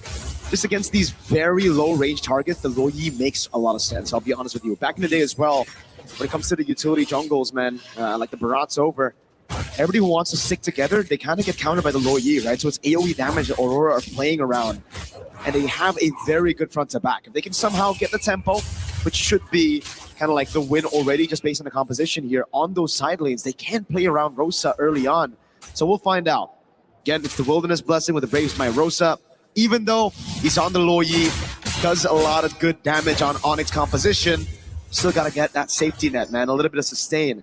Tenacities across the board as well, though, but nothing too crazy aside from that. Harry does use the Retribution on that Litho Wander, wondering if Aurora's going to try to capitalize and harass onto this orange buff, but Onyx already smells it coming. They're going to move in, try to push Aurora away. Tienzi might want to get involved in this one. A little bit of damage on a Lupi. Yep. Nice Mountain Shocker, good stun. Kyrie takes a lot of damage as well, but they all get pushed onto the tower by Lupi.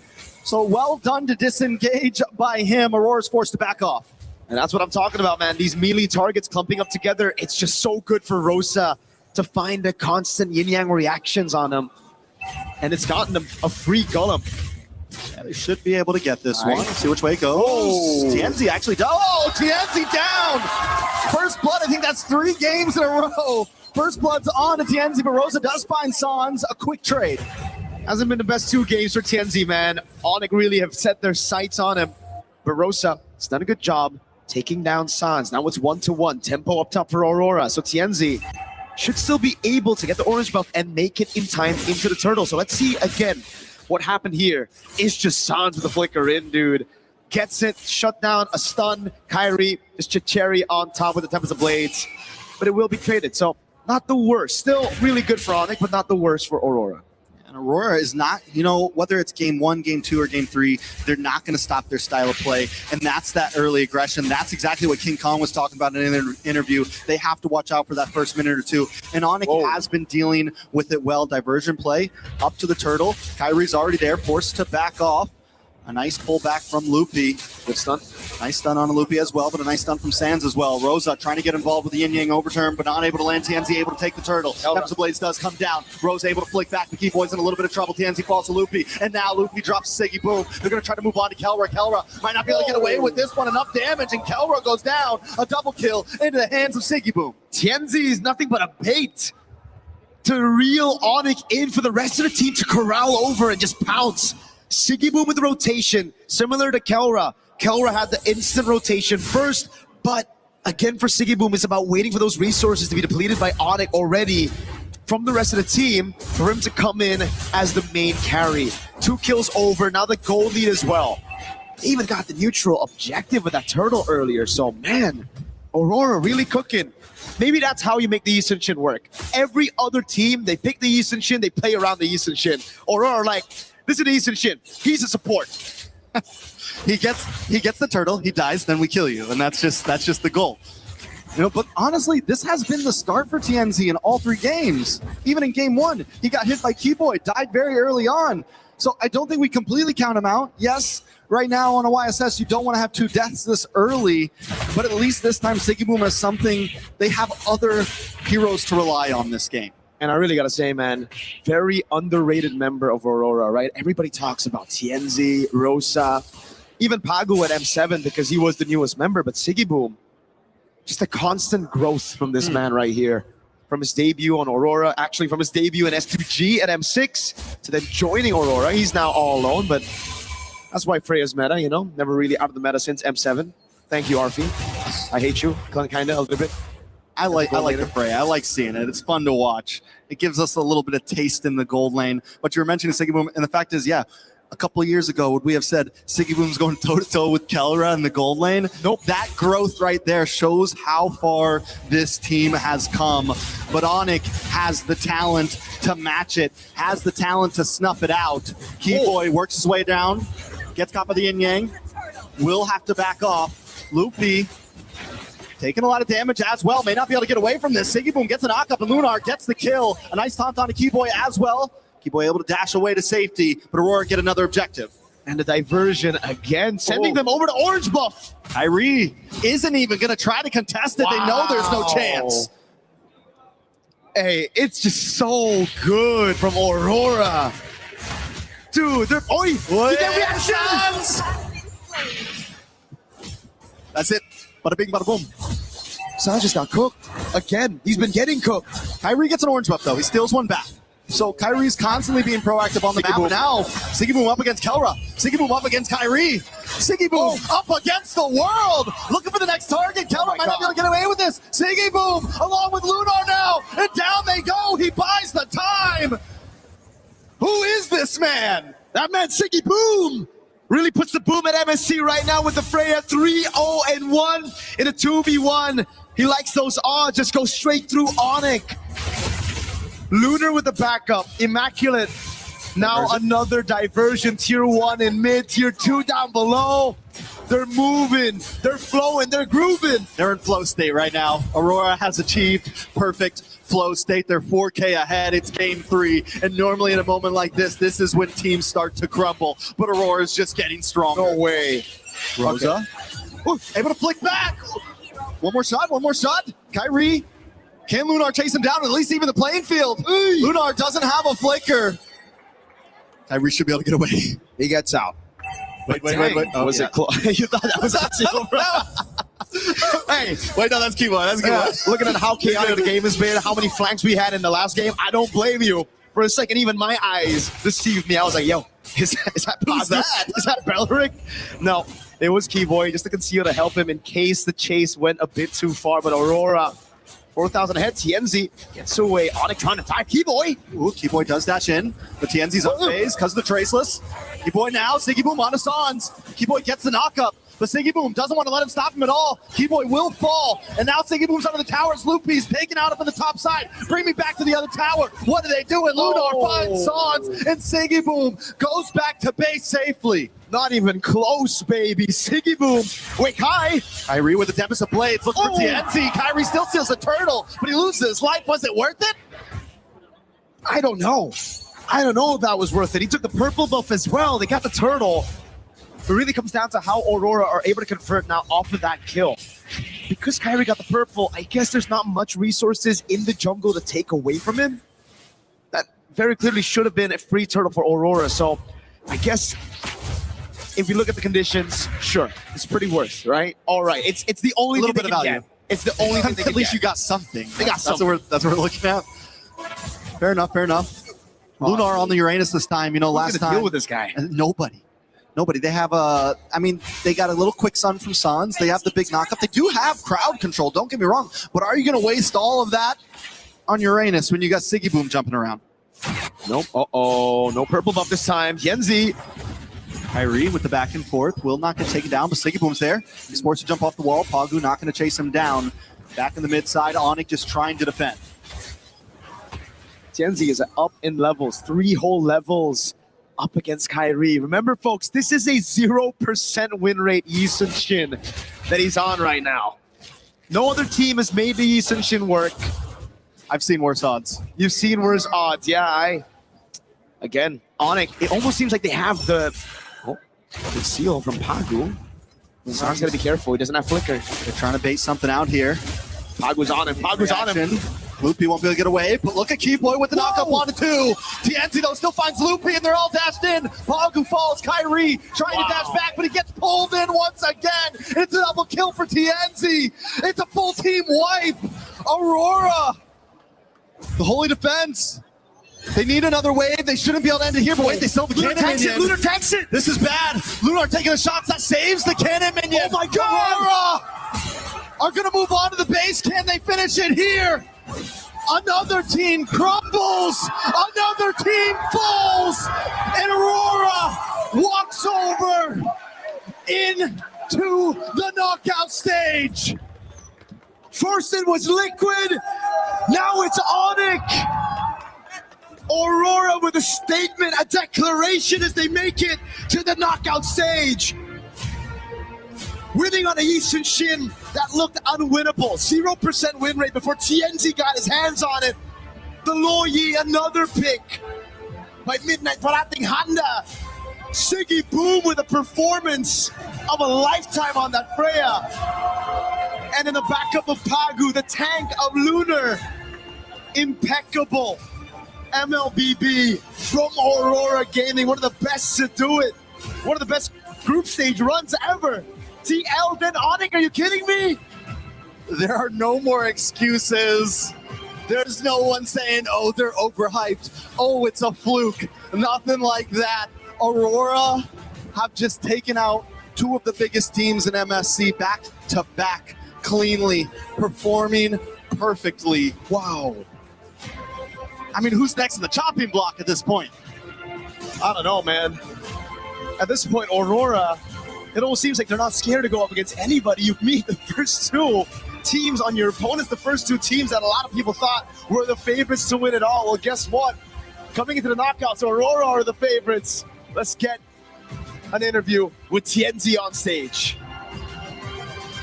Yes, my friends, Aurora Gaming have done it. They advanced to the knockout stage. And we're blessed to have Tienzi on the side here with us to talk. Look, Tienzi, I'm just going to lay it out straight. What makes Aurora so good right now? 2 huge wins to go into knockout. Aurora'yı şu anda bu kadar güçlü kılan nedir? 2 çok devasa bir galibiyet aldınız. Sürekliliğimiz ve Midnight sayesinde olduğunu düşünüyorum. I think it's our continuity and also thanks to the Midnight, our coach. He's been doing well given your compositions. We'll talk about that in just a second here, but everybody's been talking about it. Is Tienzi the best jungler in the game right now, especially in this meta? Do you believe that that is the case? Are you the best jungle player right now? Not really. Yeah. So humble, why? Yani bence diğer jungle'lar da fazla iyi ama bu iş takım oyununa bakıyor, o yüzden iyi değilim yani. I think the others are also great, but this is also about teamwork, so I don't want to just focus on myself to say that I'm good. Very good, very nice and humble. Now, it is a team effort to advance to this level and make it to knockout. How do your teammates also play around you in that jungle to enable you to farm as much as possible, to prepare yourself for the big team fights and eliminations like we saw in Game 3 here, where you were very effective as a team? Ve burada ekip olarak çok etkili oldunuz bu gördüğümüz eliminasyon eleme maçlarında. Ve ekip seni yani bir sonraki maçlarda nasıl destekleyecek? Daha etkili bir şekilde rolünü yerine getirebilmen için. Daha iyi olacağını düşünüyorum. Böyle komplarda jungle oynarken rakip takım çok fazla jungle'a fokus atıyor. O yüzden oynaması da biraz zor. Biraz daha iyi oynamam gerektiğini düşünüyorum bir de. Yes, I think it's going to be better in the future in the upcoming games. And I think that it can somehow be challenging to focus as a jungler in these types of games because we get a lot of focus from the opponent team on my role as a jungler. There's a lot of focus on you. You're able to clear it. Now, one of those reactions, I guess, especially in Game 3, was you bring out the Yi Sun-shin. Was that a reaction to something that Onyx were setting up in Game 2? Burada şimdi Onyx'in ikinci maçta, ikinci roundda yaptığı şeye bir reaksiyon olarak mı Onyx'ini seçmiştin 3. roundda, 3. oyunda? 3. oyundaki seçimine nasıl bir yaklaşabilirsin? The Yi Sun-shin specific. Çok fazla jungle kalmamıştı zaten. Ban yemişti. Oynayabileceğim en iyi hero'yu seçmeye çalıştık. I tried to select the best hero that we could play because there were not many junglers left. Very good. Very good. It works out very well for you.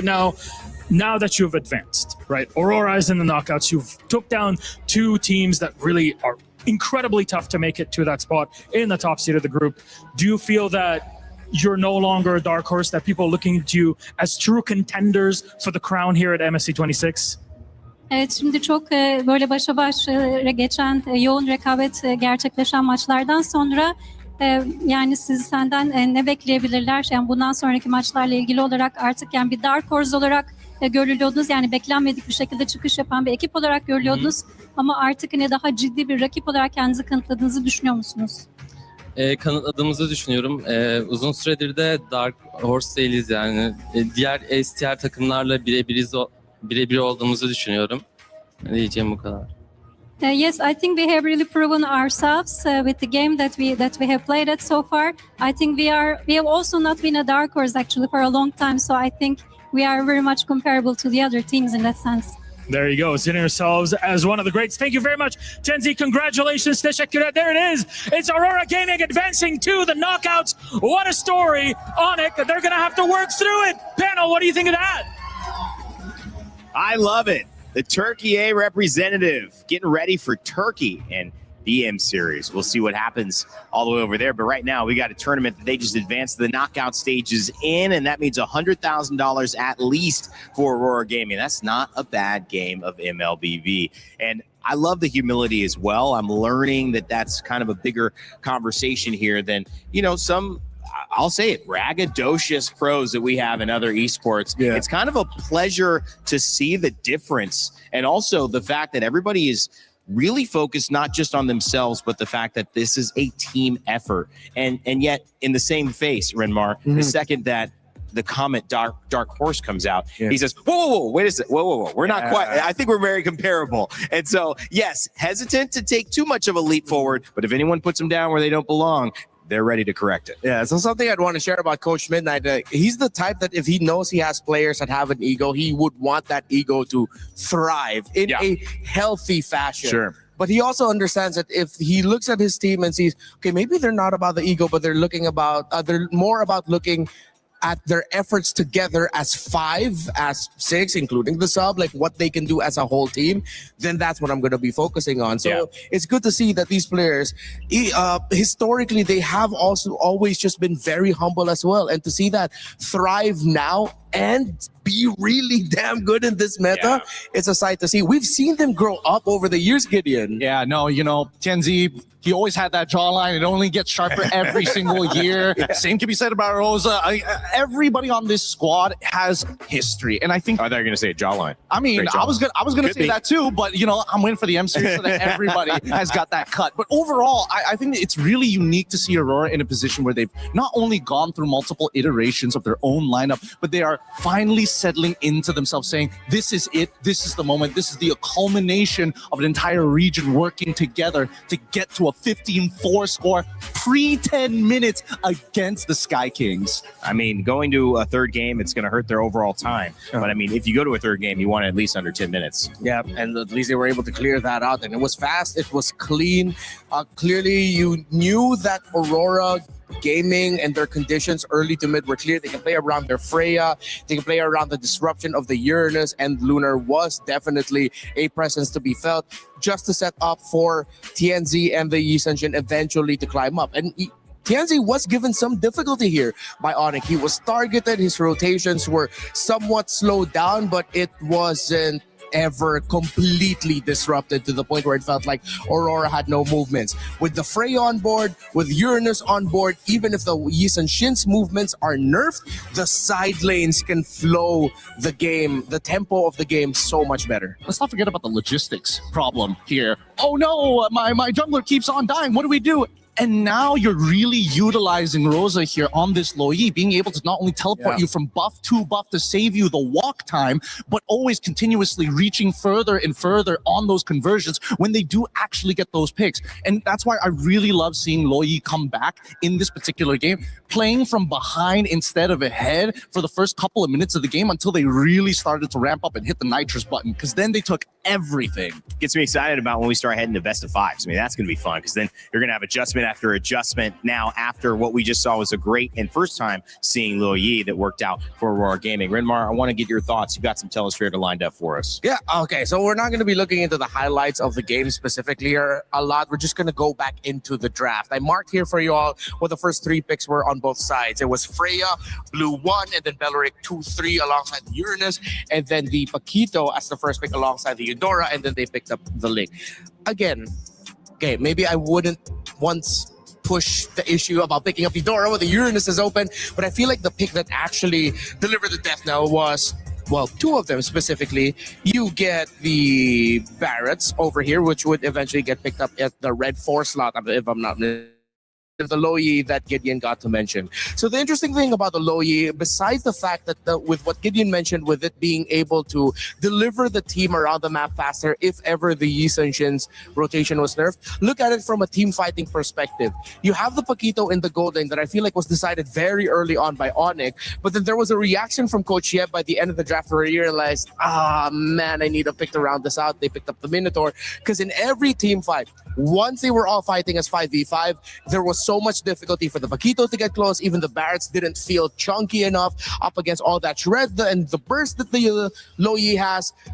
Then it got to the point where Freya has damage, Yi Sun-shin has damage, and Oni cannot fight comfortably. They're fighting under a lot of crowd control. They're fighting under a lot of damage. Look at the composition of Aurora, and you can just imagine how much of a nightmare it is to deal with that if you are the Paquito. There is just way too much to deal with. And if you are one of the main damage dealers, like I needed 3 circles just to make the point really felt that the Paquito would have struggled in every team fight. Add to that as well, if you cannot get the early game domination that you need with the Ling and Eudora, you're not going to get a good bridge into the mid to the late game. And what stops early game dominations most frequently? It's lineups that have the Uranus and the Belleric. Those are tempo stoppers for lineups that want to snowball fast. That's an amazing breakdown. Thank you, Renmar. And thank you for the attempt to hold the microphone, Gideon. He just went by himself there. He ripped it. He ripped it. He didn't like your hug before? I didn't realize that. I was like, oh yeah, I was holding my mic. Thank you, though. Thank you. Hey, man. I was in the zone. I'm just a bench warmer here. Today's schedule coming up on your screens in just a moment. We are almost done. We've got one more series, and this is not an important one at all.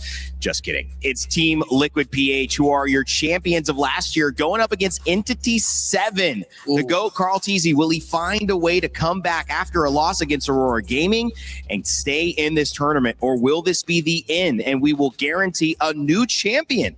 Entity 7 has a lot to prove, considerably the underdogs in this matchup. However, Gideon, we have seen a lot that we didn't expect in this tournament so far, so no one's counting anyone out yet. Absolutely, but it's about the level of polish are coming into this tournament, and so far Team Liquid has shown that they're a little bit behind on what they were going to. Well, I don't know if it's they're behind or whether they're like holding back on what to show in these tournaments. Because remember, our format isn't like, oh, we go through a round robin of a group stage. No, it's immediately you got 2 lives, you mess that up, you don't get a second chance. So I think Entity 7, if we need to see something good, first off, foundation and polish. All right, well, let's make sure you guys are watching because you can get your pick'ems for that final match. If you haven't done so already, before it gets going, let us know who you think is going to win. Is it going to be Team Liquid PH? Is it going to be Entity 7? We will follow along with the fan vote and give you guys information on where it stands before we head into game. Before we do that, we're going to get the teams back on the stage, take a little bit of a moment away right now and let you listen to the Saudia radio comms from yesterday's matches when we come back, our final series of the day.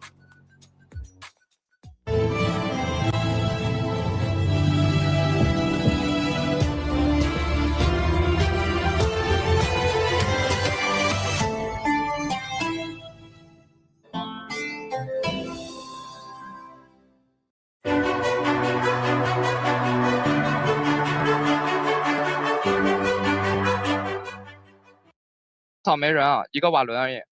来，我把它指出来。这龙血得看呀。可以看一眼。哎，来看我啊，我这有人啊，哎，没踩。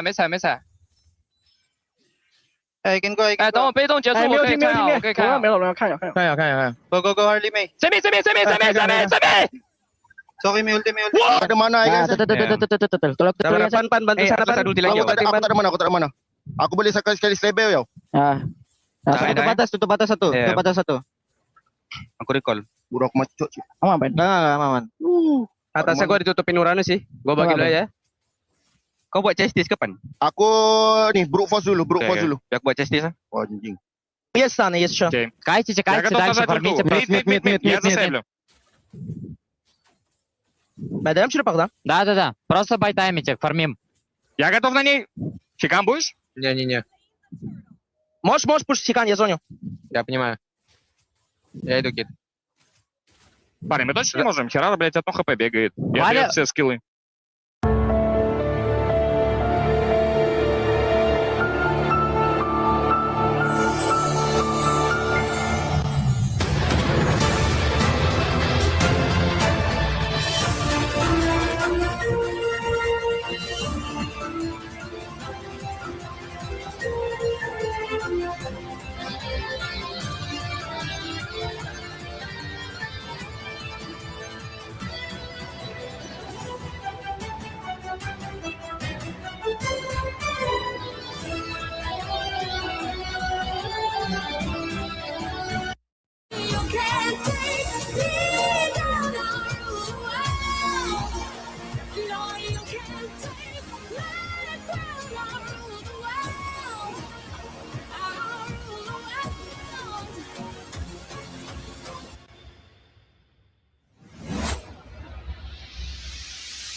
Play is in our DNA. Whenever we let it out, it becomes our superpower. Now imagine an entire city being built to supercharge it. Kadir City, powered by Play. 16 games across 4 weeks, all in pursuit of one goal to represent your nation and lift that trophy. The Esports Nations Cup in Riyadh this November. Make sure to tune in and support your nation. I can't wait. That's going to be a lot of fun. Apex will be there. I believe MLBB will be there as well, right? Oh, yeah. Okay, that's going to be a good time. Welcome back to the panel, guys. Rain Day here with Renmar and Gideon. We're talking MLBB final series of the day. We've seen 3 so far. It was Aurora Gaming who just got the victory, and now we turn our attention to the winners of last year. Team Liquid PH going up against Entity 7. I would say, Renmar, it is a significant upset despite, even great competition of Aurora, to see Liquid in an elimination match this early. But if any team has the ability and the experience to bounce back, it's certainly this team. Yeah, I mean, they've already gone through a lot of hardships over the years when it comes to their tournaments, of course.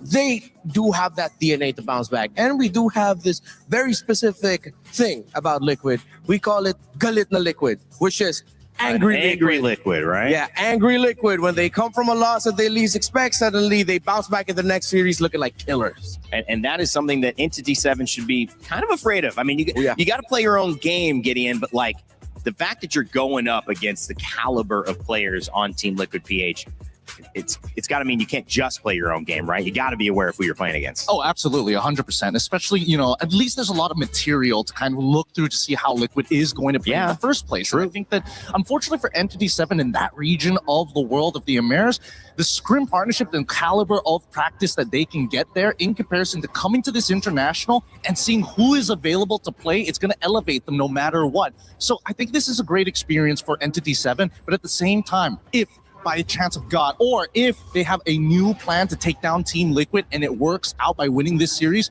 God, must that feel so good. LATAM representative, even though they're representing the totality of the Americas right now, they took down the NA rep. And this is the first time LATAM has been on this international stage. It's exciting because, of course, MSC has brought us many exciting things as well. And there's Team Liquid arriving, the GOAT, Carl Teasy. There was a lot to dissect about the loss, but there's also a lot to dissect about the history of somebody who knows exactly how to get the job done on any and all international stages in MLBB history. So, again, so many big narratives. We're going to have to somehow focus down on the little things, though, as this meta is still, again, surprising people here and there. Yeah, I wonder if Liquid are going to approach this similarly to how Falcons Men approached their previous game, and they forced the meta to go back into something just a few weeks back with how they got through the wild cards, trying to force to bring back those utility jungles. Will Liquid have evolved in the, 1 or 2 days since we last saw them? And then suddenly show off that, okay, no, we are definitely up to part of the meta. We just needed a little bit more time. A lot of questions that I'm excited to see how they're going to answer.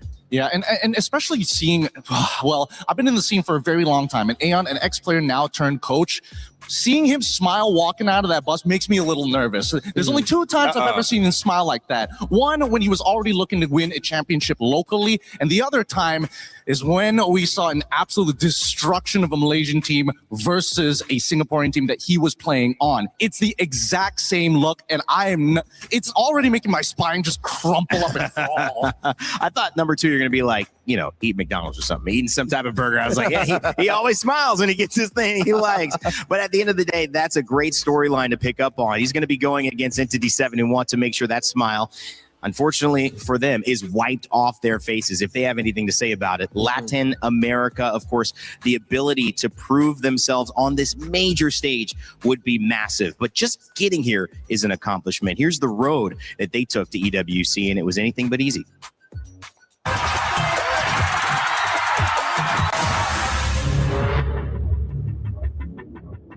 Yo me uní a Entity 7 en esta MST Amber Season 1 porque Akashi y Baggy me llamaron. Después fui con Shin y Hidden Bush. Este roster es similar al de la M7 con Black Sentence. Oh, now just 2 members. Now goes Detective. And ladies and gentlemen, we have Black Sentence. Com a junção que teve da América do Norte e América do Sul, eu acho que elevou o nível das duas regiões em si, porque a gente não se jogava junto contra. Eu acho que a América do Norte é uma região bem forte, inclusive tem players que já ganharam o MSC, então elevou o nível de todo mundo e a gente consegue chegar mais preparado para jogar o stage internacional. Este es el momento en que esa llave se convierta en ustedes. Esa llave va a ser con la que ustedes abran la EWC. Norteamérica y Sudamérica no han encontrado un avance porque creo que deberían mejorar los tratos por parte de las organizaciones hacia los jugadores, como también apoyarnos más y dejar de odiarnos entre nosotros, porque al final somos una región y hay que apoyarnos mutuamente. A última vez que eu joguei evento internacional foi o M5, acabamos não indo tão bem, mas eu acho que deu para pegar bastante aprendizado, pegar bastante experiência internacional de evento presencial. Eu acho que dessa vez vai ser diferente.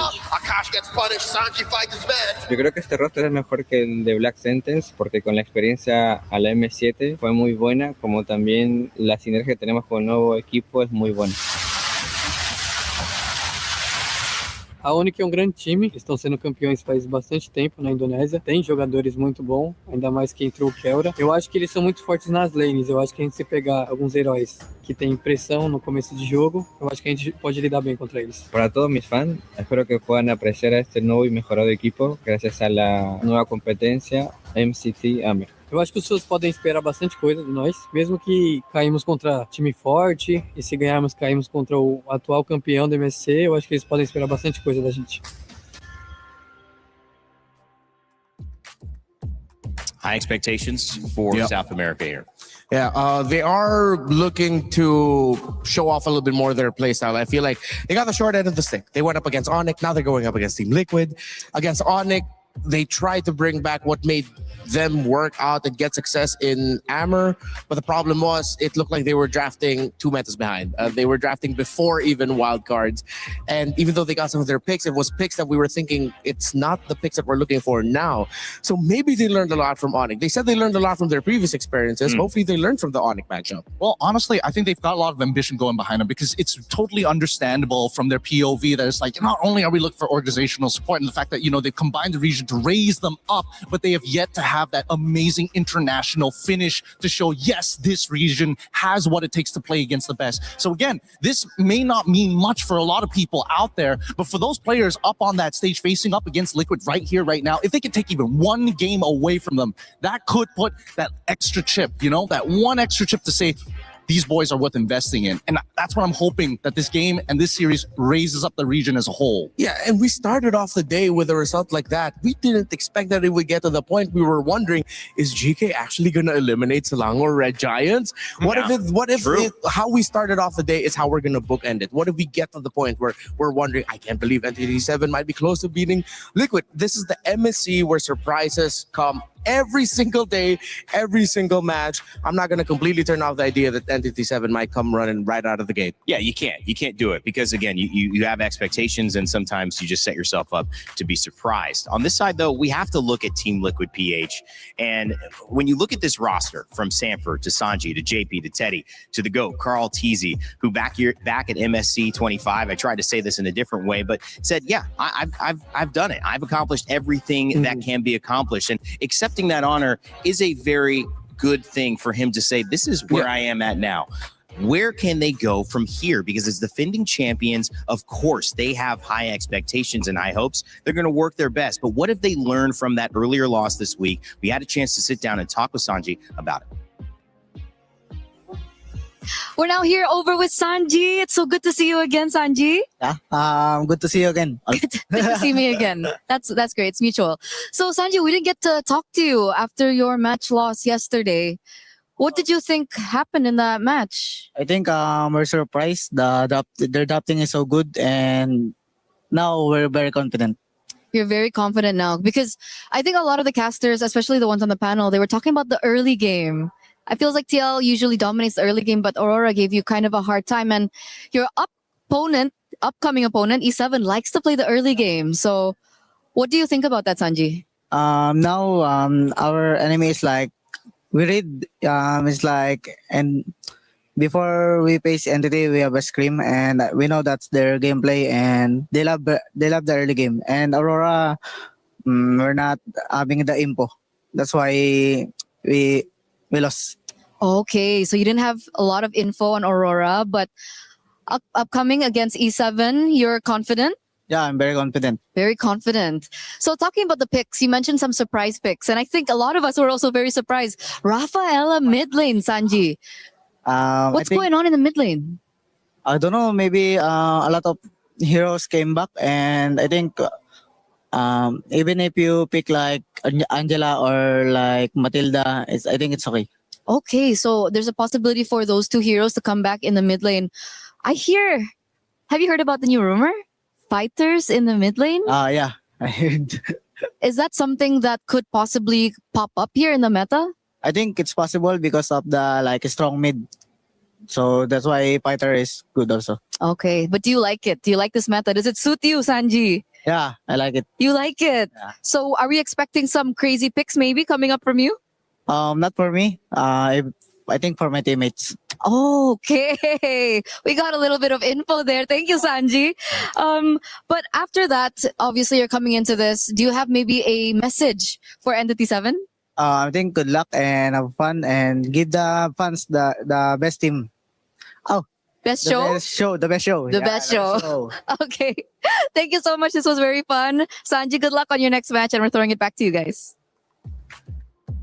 Not enough info. I mean, that makes sense. I would say that Gideon is a real thing that looked like they didn't get a chance to play because they were just so in shock at what was coming at them. Yeah, understandably so, right? Yeah. Even I was dumbfounded when I saw that lineup just come up with the Rafaela in that mid lane and absolutely just dominate the earlier stages. But I, for one, have already admitted many times, especially after M2, that I cannot doubt the GOAT. I'm actually contractually obligated not to doubt the GOAT ever because I doubted him then. And from that point onwards, it has just been uphill for me. I've been so glad that I'm standing behind Carl TZ and watching his games. He is an absolute monster for a reason. I'm on the other side. Every time I predict for Liquid, something bad happens. Every time I predict against Liquid, they start steamrolling through their opponents. So maybe this is the time for me to say, I think Entity 7 is going to win. Wow. Going against the GOAT, Rinmar. That's pretty surprising there. It's just to reverse the curse. I love Carl TZ and Liquid, man. Oh, yeah. Reverse the curse. We'll have to wait and see if the GOAT, Carl TZ, and Team Liquid PH can do what they need to do to keep their tournament hopes alive. The representative from the Philippines trying to turn this early loss into some information to grant them all they need to rise up to the top of this mountain and claim the trophy, standing in the middle of the Lenovo Legion gauntlet for MSC. All of it on the line. As Entity 7 do it for South America, can they surprise us yet again to end the day as we throw it over to the stage to begin our final series? Ooh. Final series of the day. But before we even touch on that, the third match of today was insane. Aurora Gaming is on fire. A 2-1 win up against Onyx. And guys, really? A 9-minute and 41-second game? Yeah, that game 3 was something else. We got so hyped up into it. There's the comeback. Game 3 is going to get even deeper. And then there's an entire team wipe. And the game falls apart for Onyx. And that's just how the story sometimes goes. That's how Onyx crumbled at the end of it all. But that just means Aurora Gaming can advance on to the knockout stage. Sorry, that's just how it is in competition. Onyx run is not done yet. They'll continue on in the matchups in the lower bracket tomorrow. However, we still have our final matchup for the day, and this one is eliminations, which means it's fun, which means one key will be crushed in the end of it, and one team will be sent home. So please join me in welcoming our first squad on the stage, Entity 7! The luck of the draw put them against Onyx in their opening series of the group stage. And after the loss, it's out of the frying pan and into the oven. The top team from the Americas has gone through even tougher times. And this is the moment to evolve into their final form under pressure. Oh, yes, indeed. And now that they are on the stage, it is time to call up their competitors. Ladies and gentlemen, the Cavalry, make some noise for Team Liquid! Wow, the crowd goes wild. The Cavalry started their journey with a surprise, and now they are ready to charge and go for whoever is in their way. Whatever it takes to defend the title. Whatever it takes to defend their keys today. And really, every single thing matters here. The reigning MSC champions are in an elimination game in the lower bracket of groups. That's to tell you how competitive MSC 26 has been here at the Esports World Cup. And it means that things will only heat up from here. Though, it is time to kick things off here. Please, Team Liquid, please, my friends at Entity 7, place your keys, take your seats. And of course, captains, prepare in. One Sanji has already made it to the knockouts. Is it going to continue here? We shall see. The fist bumps are in. All pressure on our two teams. Who can make it out? Who will have their key crushed? We'll break it all down with our panel. Thank you, Milos and Rose. It's time to get it going. I can't wait to see whether we get a surprise on our hands, but either way, we're going to have a delightful final game that is, again, going to be great for one team and get all the emotions going in the right direction, heading towards a potential knockout stage spot, and it's going to also end with a key crush, which is tough to see. It's almost unfathomable to think that it would be Liquid PH. But you know, when you play a best of 3, Gideon, there's not a lot of time to make an adjustment. I want to get your thoughts on just the quickness of this set, because we're not in that safe stage yet with 5s or 7s to really adjust to another secret strategy. However, happy Rhino Day, new in the shop. Make sure to grab your emotes. And want to make sure you guys are locked in on Rhino Day. Everybody's really excited. Everybody knows what Rhino Day is. Totally, yeah. It's when the season resets because we all turn back into rhinos. Yeah. Every single time, and except for some people. But for the most part, I think that this game, especially seeing how confident that they're walking into this, it's already giving us information, right? Both teams have technically scrimmed against each other, so they have a little bit of info coming into this. Better yet, I feel like the major adjustments coming in from Liquid is now understanding, hey, Teddy, maybe you can put in some fighters for us, huh? Some fighters. Maybe let's not keep bringing up your Claude. We know Claude is your signature pick, but right now it's just a little bit too tough. Just hovering around or under 30% of the win rate is the Claude. So let's see if we're going to be seeing some new Teddy pickups, maybe a reprioritization of picking things up like a Harith, which has done well as long as it's built well around it. How will Liquid turn their drafts around? Similar question for Entity 7. Again, I feel like we're watching two teams had a bit of a similar problem from their first day of matches, wherein it seemed like they were drafting a little bit, maybe like a few weeks back? Yeah. A month back? 2 months back? Would you say 2 months back, or would you think that it's comfort at this point? Because I feel definitely at some point. Oh, actually, yeah, that's a good point. For Liquid, that game 2 against Aurora, 100% we got to go about lean back into the comfort. Entity 7, they did it right from the get-go. Game number 1, game number 2, these are all picks we've seen them play locally in their own leagues. Yeah, but comforts have to evolve. You can't always be the one who likes the porridge too hot. Sometimes there's some days where you like the porridge a little bit too cold. Sometimes just the right amount of temperature. You know what? Got to evolve with the times. I'm not going to lie, I agree with you. Right? You got to mix it up every now and then. Growing up, we loved hot oatmeal. Now it's all about the overnight oats. You're so right. You're right. I'm with him. Gotta I don't know. evolve. Y'all sound like men without principles. That's what it sounds like here. I'm gonna go for the hot porridge now. No. It's got to be the same every single time. And I think that more importantly, it comes down to comfort, right? Yeah. The level of comfort and execution, especially when you're playing at the high level, that people don't seem to understand. They're like, oh, you could play all these amazing picks, but if the player says, you know what, out of the 3, I'm only gonna play 1 out of those 3. Does that mean your pool is limited, or does that mean he just wants to win harder than anybody else? Yeah, now talking about pools and whether or not hero pools and whether or not they're limited, I think I have to go back to what Sanji mentioned. He said like, oh, maybe no surprises from me, but maybe expect surprises from my teammates. So what does that mean? Are we going to see the surprises that Rain Day's asking about through the other members of Liquid? That's what I want to know as we see the Fanny, the Phobius, the Esmeralda band, the Marcel, the Atlas, and Valentina.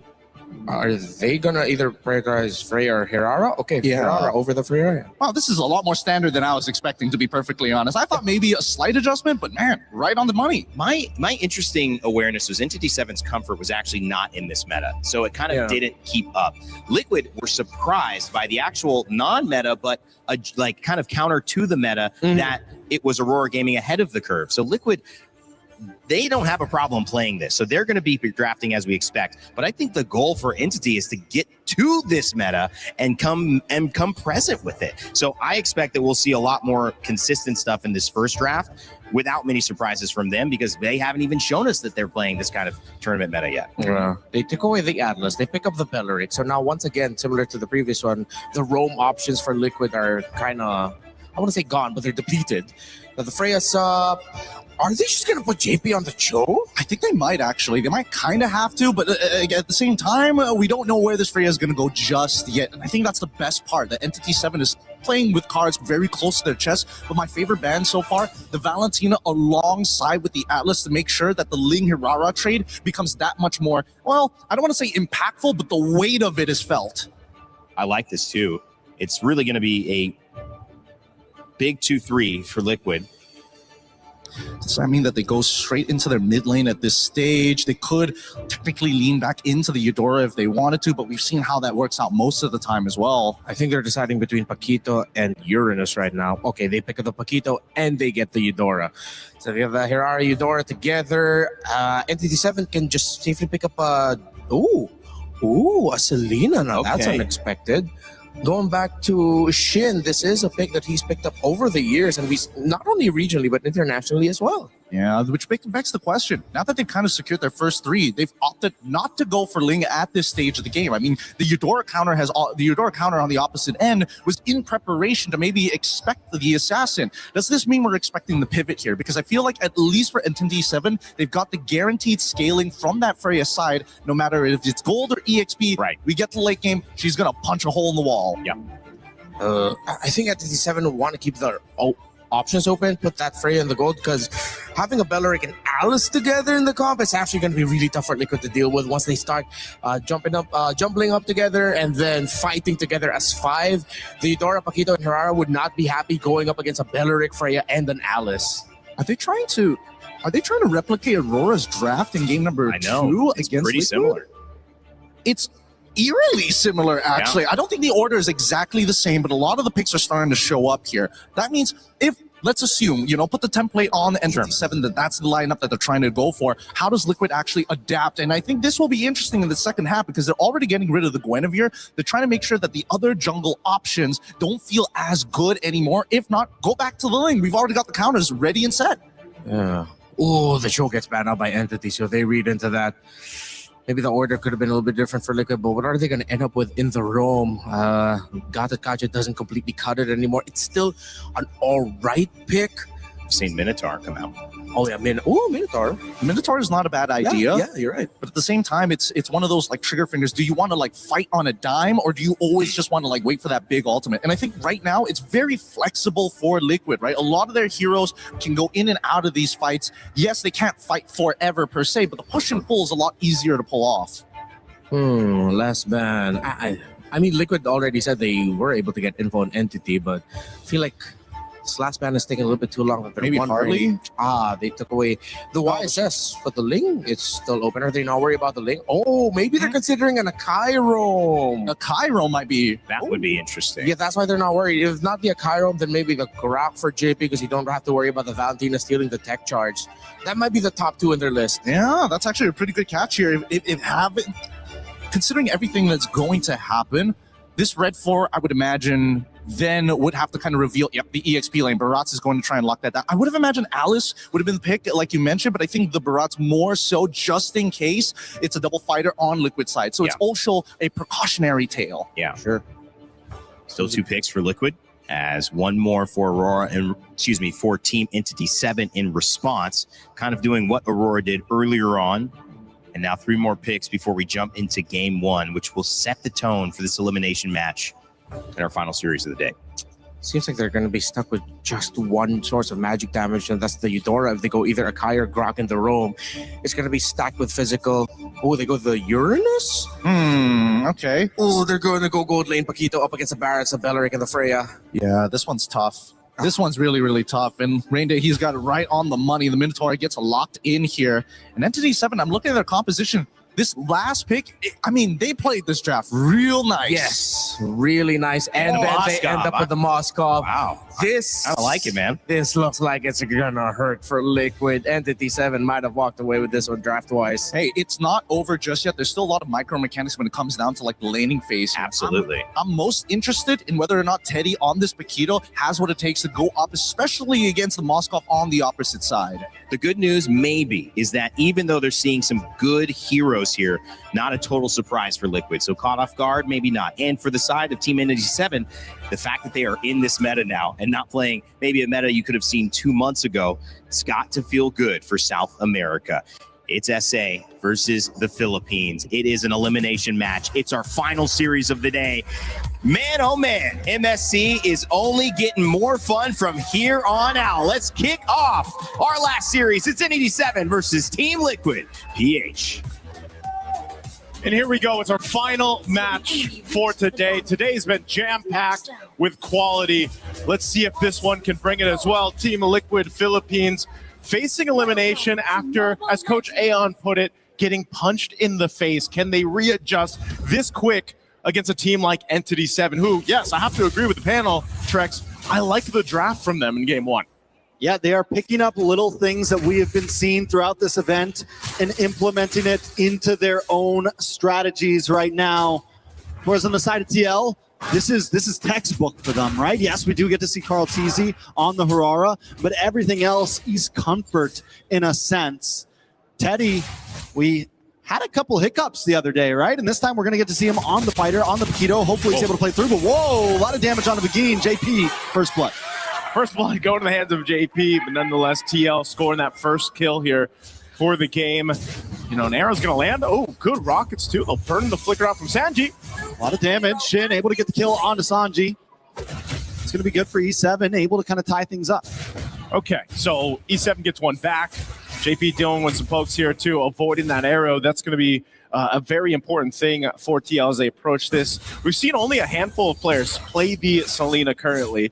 I'd say they're specialists more than anything. As we look at the emblems here real quick too, nothing crazy across the board. A whole lot of tanky-ness built in to the lineup for E7, even tenacity for Doom here. You know, you talk about Teddy, the struggles that he had. I'd say the same for Doom, you know, in that gold lane that he had to deal with against Onyx. So it's just the nature of the gold laners right now. And that's why back in the interviews, they had talked about, you know, for some of the gold laners out there, yeah, we like to play the fighters if we can, just because, again, this meta currently puts a lot of pressure on those traditional marksmen in the gold lane. Yeah, I feel like it's got to be a little bit relieving too sometimes to switch it up, play something that, yes, Paquito is still very micro-orientated for a fighter, you know, but it's a bit more straightforward in the amount of decisions sometimes you have to make on that marksman now. Speaking of him, Teddy will be trying to rotate his way up to this turtle. Nice knockback on a JP. Sanford in the midst of it all. Brought down to about half health. SOD does connect. Tied on Bush, able to get the turtle. Carl Teasy taking a lot of damage. Ooh. Teddy on the run.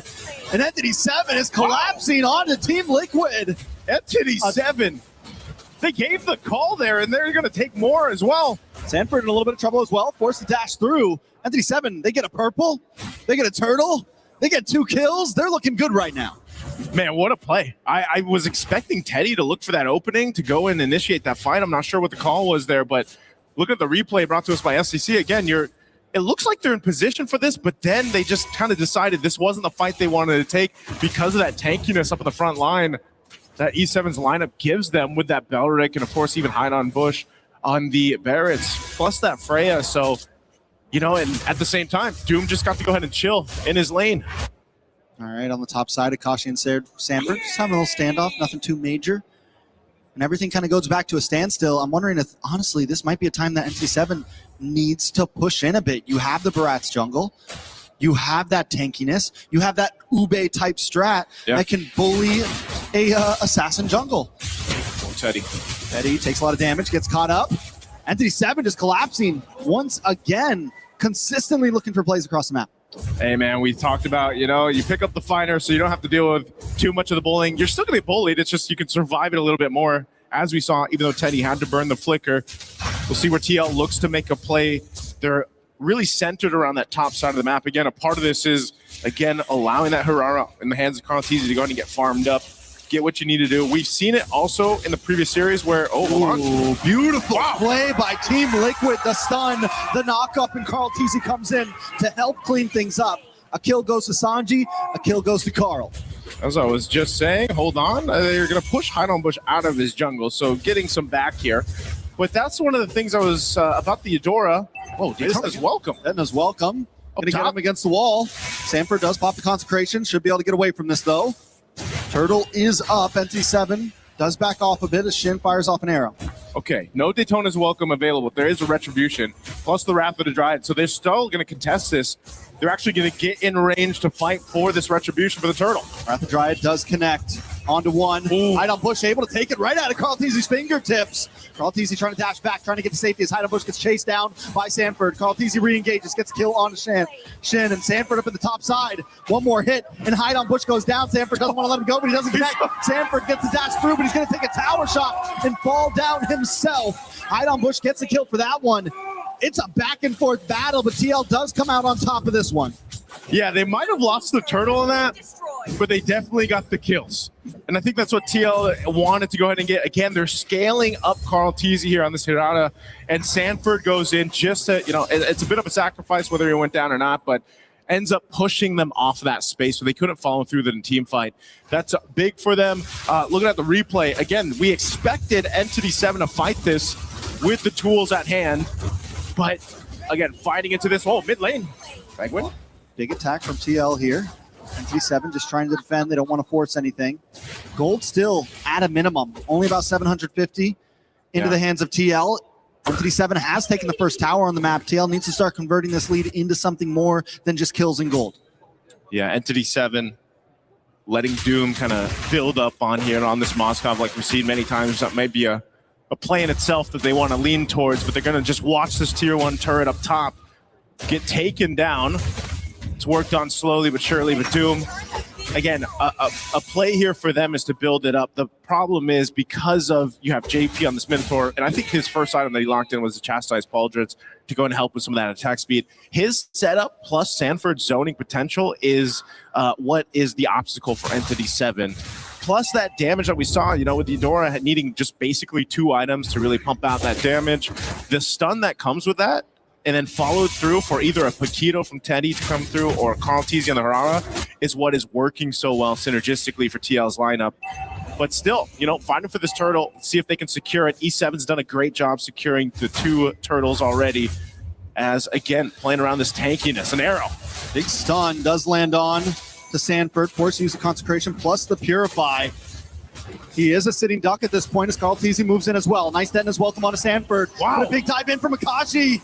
But the knockup still connects, and SOD as well. Doom able to get the shutdown on to Carl Teasy. Getting some nice gold as Teddy's on the run, and E7 splits up, splitting TL apart. Sanford, the last one to go down. It's nothing but JP left. A turtle, the third and last turtle, into the hands of Entity 7. Entity 7 is making it work right now.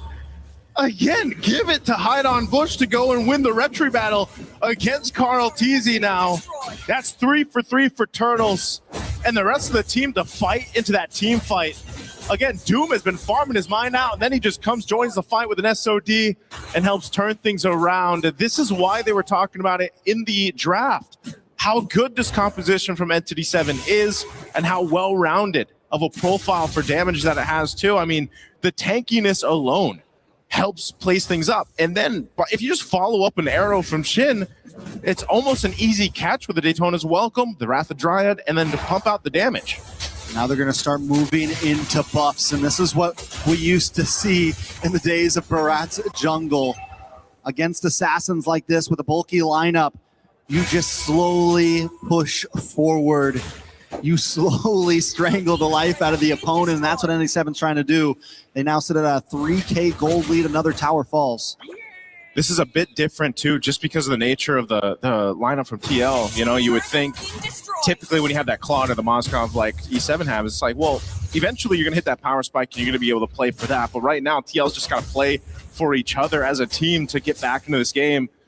Entity 7 having almost a 3,000 gold lead at the 9-minute mark against a team like Team Liquid is just insanity, and it's a statement for themselves to have this kind of draft, make it work. Now, what it comes down to, Trex, in a couple seconds, this Lord is going to come up. Carl Teasy and the rest of TL have to win this retry battle if they can. Again, 3 for 3 turtles for Entity 7. It's all broken out into a team fight too, but you saw that Sanji picks up the Divine Glaive. And someone's also got to deal with the off-map push happening from Doom. Arrows being thrown out here for Shin, giving information over to the rest of Entity 7. And so this is a tough one for TL. They've got to decide to not let that bottom wave push in and also to set up around the objective. And Entity 7 are playing the macro game well, pushing the long lane. They've got Akashi up on the top side. Sanford does have his eye on the Lord, but it still feels like Entity 7 can slow play this. And this is a position Team Liquid's not used to, right? Yeah. This is a position that they have to think about how they're going to approach this. They don't have a marksman. They went for the fighter off. Teddy not having the greatest game. And how does Teddy even get to the back line right now? If he is able to get past Hide on Bush, Shin's waiting with an arrow. Doom's able to push him back. Uh-oh, Lord, quarter to help. They're going to fight it. Conceal already used. Easy makes his way in, but Begin catches him, and the Detona's Welcome helps Hide on Bush. Secure it. JP goes down. He is able to flicker back at least, but not just yet. Will catch up Doom, but Doom's not going to let him go. Teddy's on the run as well. JP finally shredded to pieces. Carl Teasy, Sanji, JP all off the map. as Entity 7 forces in 5 with the Lord. Man, they get the Lord. They win the team fight. Entity 7 is now knocking on the base here of Team Liquid. The rest of the members going to be up here shortly, but they're going to lose the base shields as they're popped up top mid, and now E7 working on the base turret. They're just trying to hold on, and they got to clear out this Lord. Entity 7 kicking down the front door of Team Liquid Philippines. I don't think anyone thought we'd be here right now in just game number 1. They're going to move on to the orange buff. 7K gold lead. Man, Trex, again, for anyone that did predictions coming in this MSC, have definitely been thrown off. Again, that Lord secured by Hide on Bush. He's been phenomenal in the Retribution battle. Doom as well, farmed up to the grid. Now just able to go ahead and shred through anyone up in that front line. This has been so amazing for Entity 7 to deal with in game 1. For Team Liquid, they've been in this deficit before. They've been down before, but it just hasn't been happening that often in their recent matches, in their recent stints in MPL Philippines or anything like that. But now that they're playing behind, we have to see if they can kind of adjust from this on the fly, because even if you get past this game, Entity 7 is just playing better right now. Begin will keep vision, and I love the placement of the traps around from Selena. This is another big advantage for Entity 7, the constant vision they have on the map. Another trap goes down. Sanford's got to keep on taking them to the face, but it's fine because they can just keep this going. Look at Akashi in the boss side, ready to help out this slow push or wait for any target that's going to walk into him. 3-1-6, level 14 ahead of everyone on the other team. I mean, Entity 7 is just in such a perfect position right now. Arrows being thrown out here. Gotta dodge those for the most part, but I think what's really difficult here too, Trex, is unfortunately with this kind of lineup, there isn't much of a surprise angle you can look for other than maybe that flicker setup from JP, maybe the flicker setup stun from Sanji. It has to be one of them, but at the same time, if they overcommit being this down, you probably are just going to lose that team fight. You know, you're not really able to go ahead and shred through for even a Barracks alone when Hide on Bush has those stacks and he's leading that front line, and then you got a Belric to worry about too. Meanwhile, how do you even catch Doom? You know, he's just been able to go ahead and free hit in the back, utilize his flicker if he needs to. Honestly, he hasn't even used it that much just because it's been such an easy sailing game so far for Doom on this Moskov. And now with Lord up, they're going to go ahead and start this one up. TL knows what's going on here, but there's the Daytona's welcome. Might have been a waste a little bit early on to Sanford. Sanford used the consecration, able to get away. Arrow comes out. Team Liquid is forced back. Sanford going to look for the re-engage. Keep vision up. Entity 7 knows they don't have the Detona's welcome, which gives Carl TZ a little bit of freedom, but there's minions on the base, making this a forced 4v5 if TL wants to go for it. This may not be the fight they want, but Carl TZ doesn't want to give it up right here. Shin does take a bit of damage on the boss side. Akashi, along with Begin, are going to try to push TL back. Carl TZ gets a little bit of damage onto Begin. Akashi going to dive down onto Sanford, and Sanford goes down. Begin with the flicker in. Teddy's there. Looking for two, but only catches one. But a big one, Owen's Fury in response. Doom falls. Teddy to the backside. But E7 aren't done just yet. They're going to move on to Carl TZ. Carl TZ dashes back. Kashi doesn't want to let him go just yet. The combo. This is the knockback. Shin, it's a lot of damage. Carl TZ still under with the iframes, but he finally falls. And now it's Akashi up against Teddy, the 1v1. But Shin shows up to help the jump. Minions on the top side. 6 seconds for Sanford. Teddy had a plan, but a boxer to a Valkyrie. The Valkyrie is going to win. And now E7 looks to cap it out. Can they end it here? I don't know. Sanford's got the survivability. He doesn't have a consecration, but a Lord is coming soon. Team Liquid on the brinks of losing game 1. Sanji's back up. I think Entity 7 has to make the call to back off. Oh, man. So they stay in the game. That was a really dire attempt as we look at the replay here. Teddy knew that this was the angle he had to go for. He's completely stacked up there on the combo, goes in, finds Doom, the perfect target. But again, because of the nature of how far behind they are in terms of items, this fight would have been very different if they weren't down 7,000 gold, but still, nonetheless, it's a good fight for Team Liquid to get some gold in their pockets.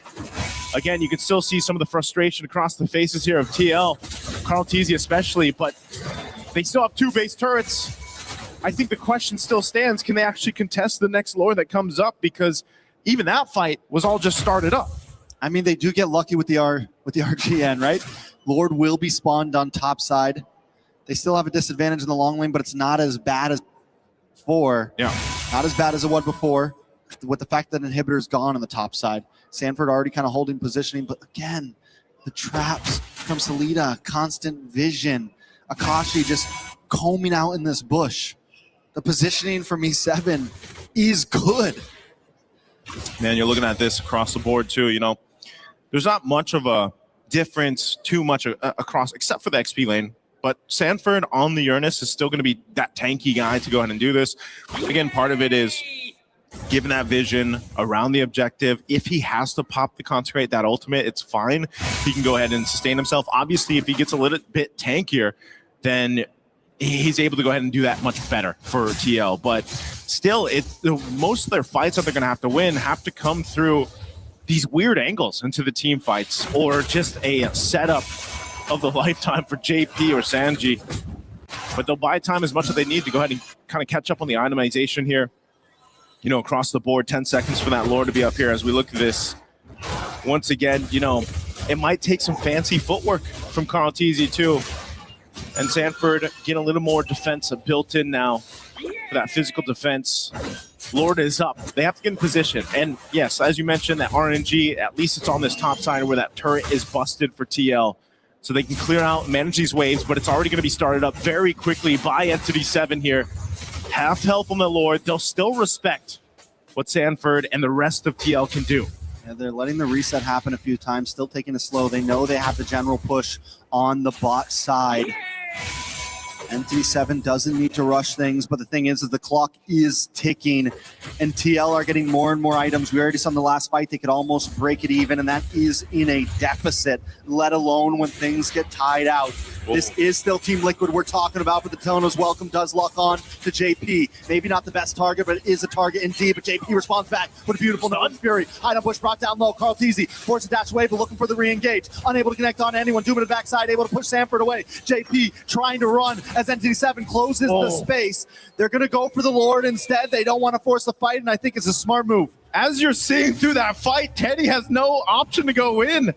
You know, he might be fully stacked, full health, but if he does go in and get caught through all of that, then they lose that damage from TL. So it's just sort of this push and pull to see what they can get out of Entity 7 and see if they can make them overstep. But so far, Entity 7 hasn't fallen for it. They've done a really good job at just kind of taking their time, stalling this out. JP's got an immortality now, though, too. And so once again, they're going to wait for that reset to come through for the ultimates. Fighting for this Lord. There's a big wave of bot, though. And Akashi's going to have to deal with this. TL knows this. They have some information. Can they blitz the Lord before Akashi makes his way back up? But there's just too much of a risk. Shin throwing out these arrows, giving the vision. A stun on Vanguin. While Doom is here. So it's just, again, not favorable for TL right now. It's a smart move from Akashi to just turn back. It's okay if you lose that tower right now. Let things even out. Akashi trying to push JP down. Brings down to about half health. Carl Teasy looks for the re-engage. Nice.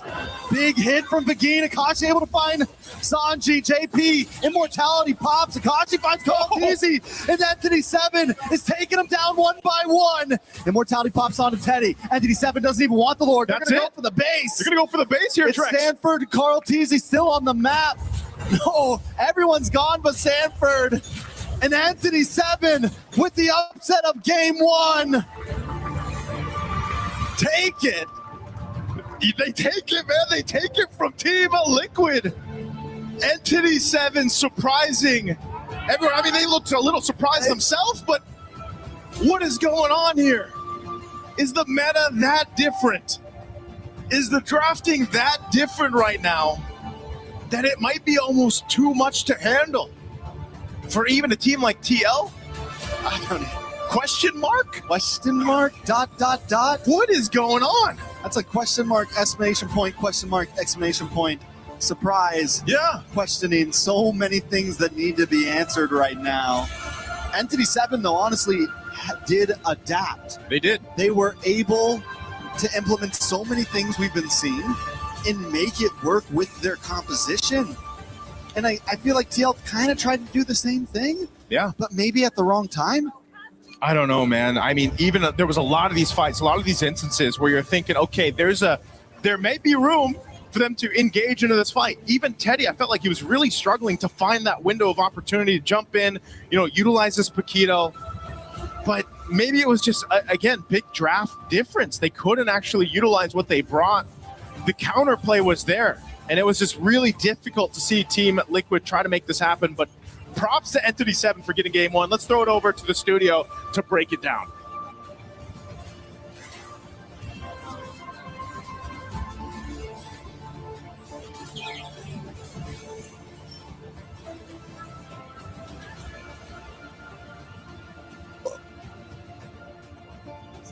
Well, with that, we see another upset.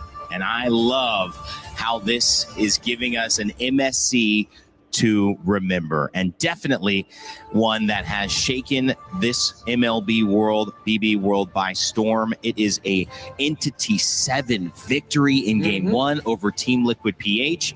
And surprisingly enough, you guys kind of saw a little bit of this possibility when you saw the draft.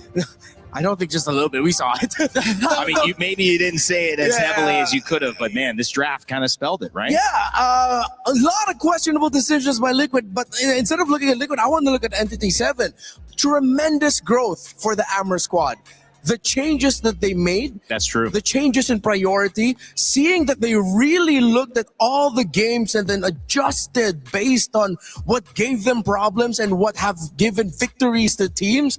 You have to clap for Entity 7 and how they drafted for this game number one. Yeah, really great work overall, because again, it just boils down to the numbers of the game. And unfortunately, this time around, the scaling was just so much onto the side of Entity 7 that inevitably, unless Liquid were playing out of their minds from minute 0 all the way to minute 9 and had maybe a 6K gold lead, that could have been the opportunity for them to try and close out the game. But Entity 7 said no, which is great, because now it really goes to show that the caliber and level of these different regions are closing really fast, and you have to be smart about these picks and bans. Listen, people are ready to jump on this type of stuff, but when it comes to champions, when it comes to GOATs like Carl Teasy, you have to always consider that there's a chance. And many people saying, just go back to what's comfortable for you. Clearly, this has been an uncomfortable meta for Team Liquid PH, but it also has to be mentioned that there's just so much to be proud of on the side of Entity 7. We actually had a chance to talk with Doom, who played a fantastic Mozkov in this previous game earlier before the set.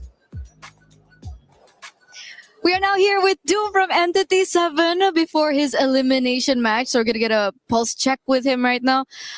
Doom, how are you feeling? Everything okay with you? Sí, solo un poco ansioso por la partida contra Liquid. Yes, all good. I'm just a little bit anxious because of the match against Liquid. Okay, a little bit anxious. What's going on? Is it because it's an elimination match or because you're up against Liquid particularly? ¿Es porque es una partida de eliminación o porque estás específicamente contra el Liquid? Diría que me da mucha emoción poder jugar con un equipo que admiro mucho y nada, o sea, poder jugar contra ellos me da mucha emoción.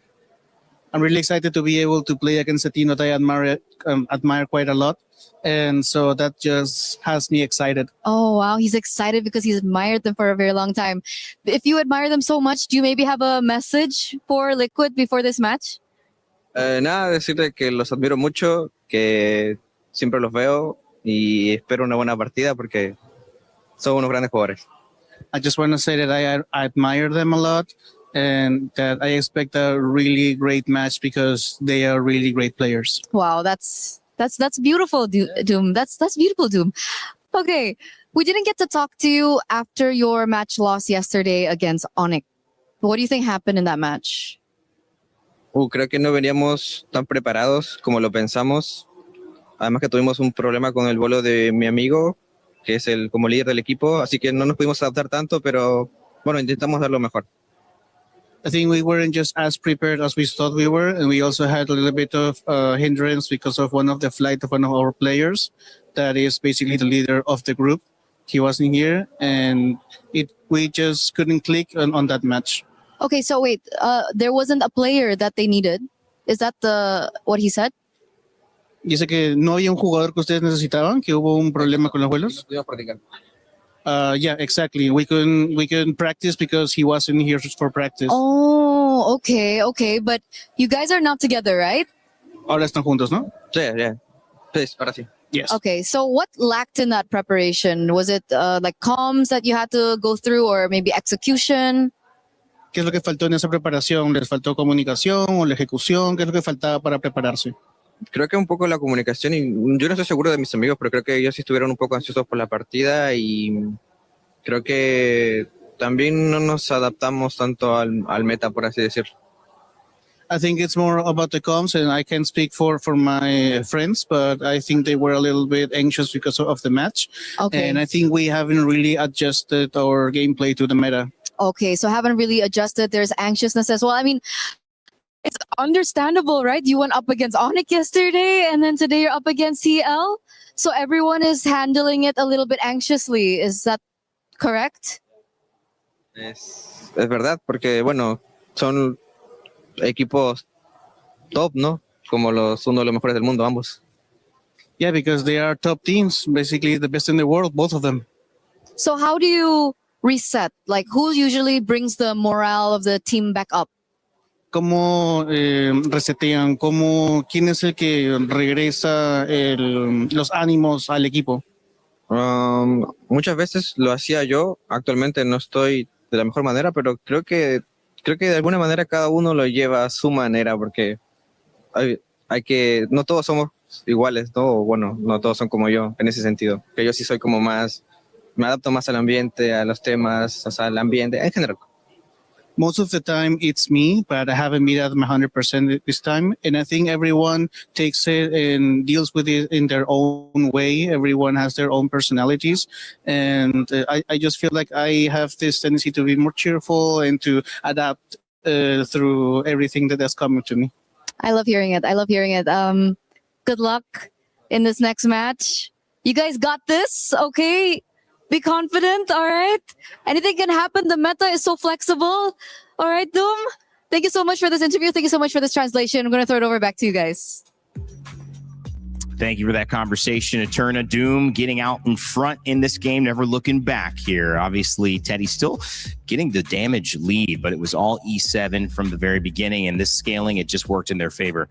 What was your takeaway after that conversation there, Renmar? It's good to see that Entity 7, they did learn. They did grow. It seems like they finally got that practice that they needed, and you could see how it changed, again, from drafting to what they did in game. It feels like I'm looking at a very different Entity 7 from what I saw when they went up against Onyx. I have to agree with you as well. I think they've definitely moved in the correct direction for where the meta is at kind of at demanding where they need to be. But more importantly, I think they're also keeping their open-mindedness of how to actually play that red side, which is, again, something that we're probably going to bring up in just a little bit about blue side, red side, because I think this is going to be a very important argument to have throughout the tournament. And for now, I think it's red side taking the dub for today, where yesterday was blue side taking a majority of the dubs. Yeah, I think coming into this series, it was about 63% win percentage for blue side, believe it or not. And that was kind of a devastating fact sometimes when you look at yourself on red side and you go, okay, what can we do? How do we play this? But that's the thing. Everyone has to answer that. The longer the series go, as we get further into this tournament,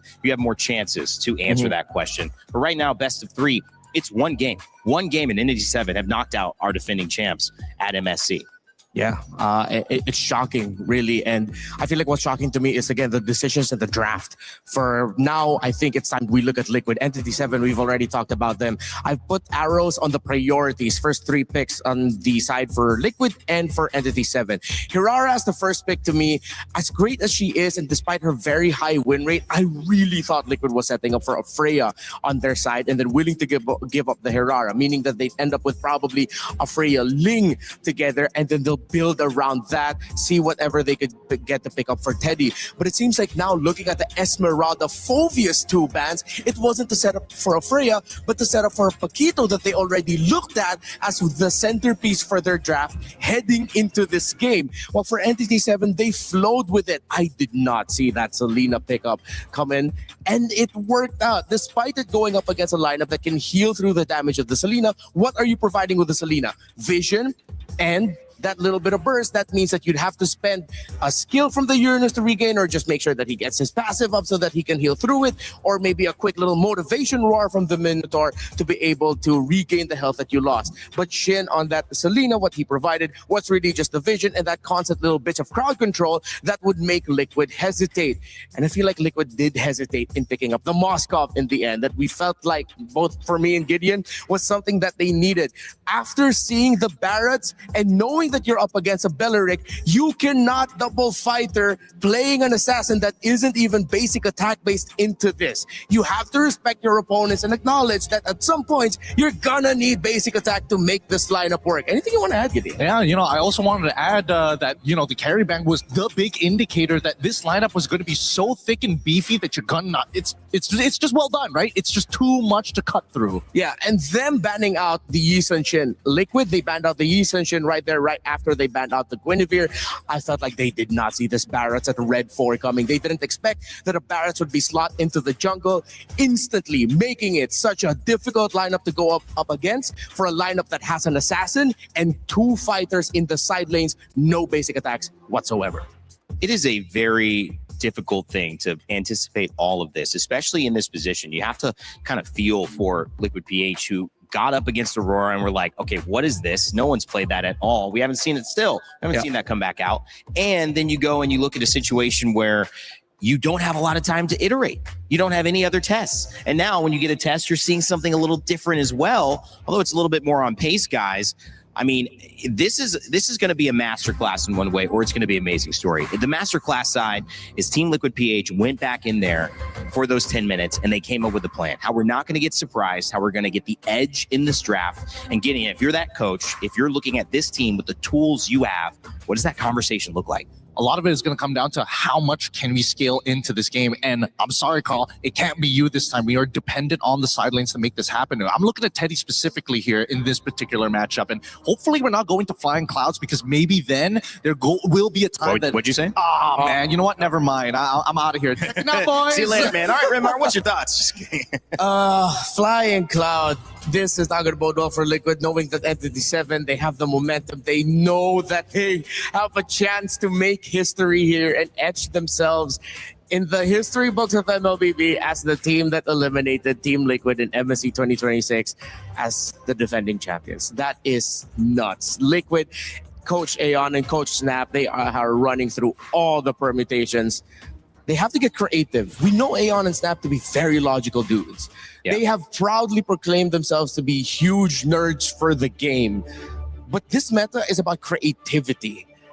It isn't just about the permutations. It's how creative you can get with all the numbers here presented. Not just creative, but also getting into the minds of your opponents. If you understood their top 5 list, that helps you so much walking into this draft. And immediately, surprisingly enough, Team Liquid said, you know what? One more time. We're going to go back on that blue side. We're going to contest. But interestingly enough, Entity 7 are the ones who are banning out the Freya. Yeah, they don't pick it up for themselves. They opened up the Valentina that they banned out earlier, and I think this might be a Valentina Belleric.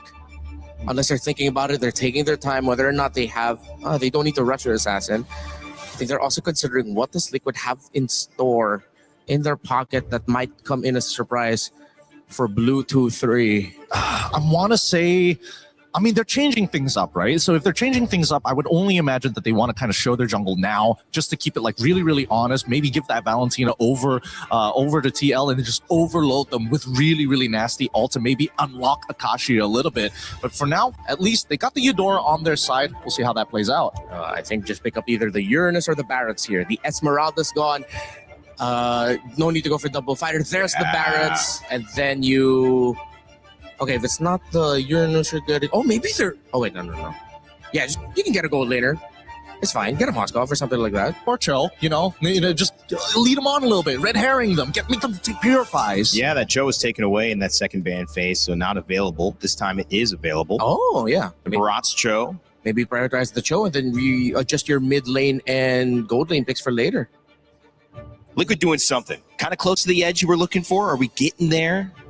I think we're almost there. I think now that I like that they took the Barats away. Yeah, getting rid of the Barats is already one thing, right? But the question is where exactly he goes into the EXP, and now you also have to make sure that this is going to be somewhat of a dead lane, right? Yeah. Because looking at the way the Team Liquid kind of wants to hold out is, can we get Carl back into the turtle site without getting messed up by like a bajillion different ults? I think the Valentina makes a lot of sense because Belleric is on the opposite side. Yeah. But right now we need to make sure that at least the big ones, the Alices, are kind of out of the way, the hard divers. And I think that's why they picked up the Valentina, that if ever, depending on the pick of Entity 7 and the Alice is still open, and if you cannot ban the Alice, I'm talking about Liquid here, at least they have the Valentina to steal the ultimate of the Alice away just to balance things out. Uranus and Belleric, another very good composition for roaming and handling team fights, giving space, disrupting. You got Eudora on top of that. I like that 3.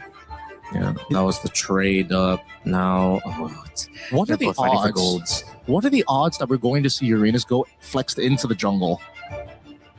Like, we're really pushing the meta here at this point. We've seen it a couple of times. 100%. No, kidding.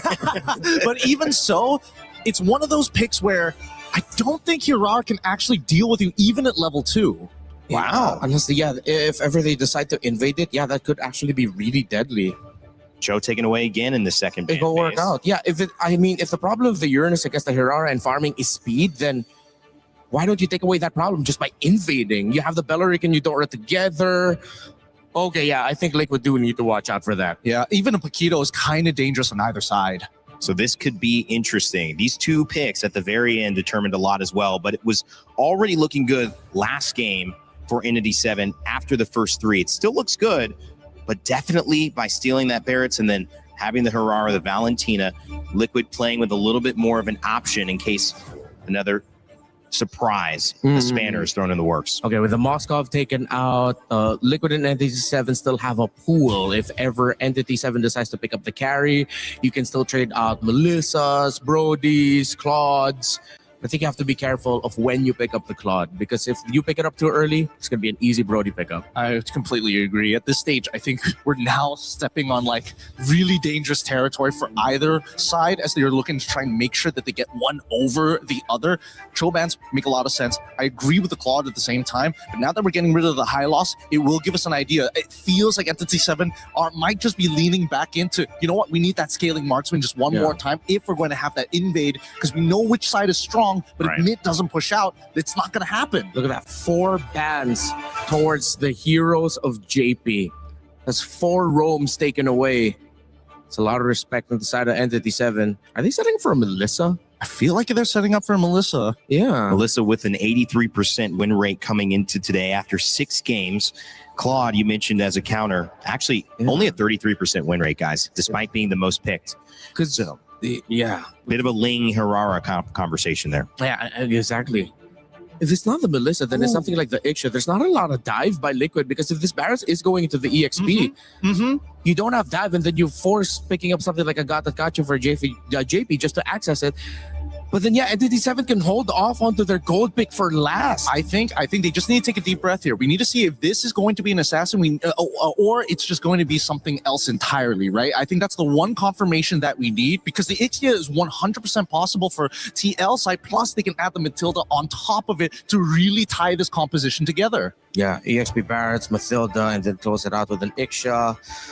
I think that's what Entity 7 is waiting for. They're trying to decide whether or not they show their jungle or their gold lane already. Yeah. It's a tough choice for them, and they're taking their time. So they're showing their jungle. Okay. So now the Ixia should probably be off the table, knowing that Link can actually just jump into the backline and take you out real smooth and easy. That means that you would have to lean into the Claude at least. Yeah.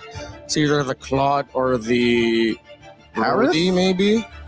Oh, Harith is up. Harith is still up. Fine, yeah. But then with the gold there, no more carry. Is it going to be Liquid? All tough choices. Deny the Melissa and then get the Hilda on top of it for the extra bit of shred. I'm okay with this. They get to roam around, Harith back. Get vision. Barretts is going to be their anchor through the EXP. You have the Hirara. This is Roman trio dependent.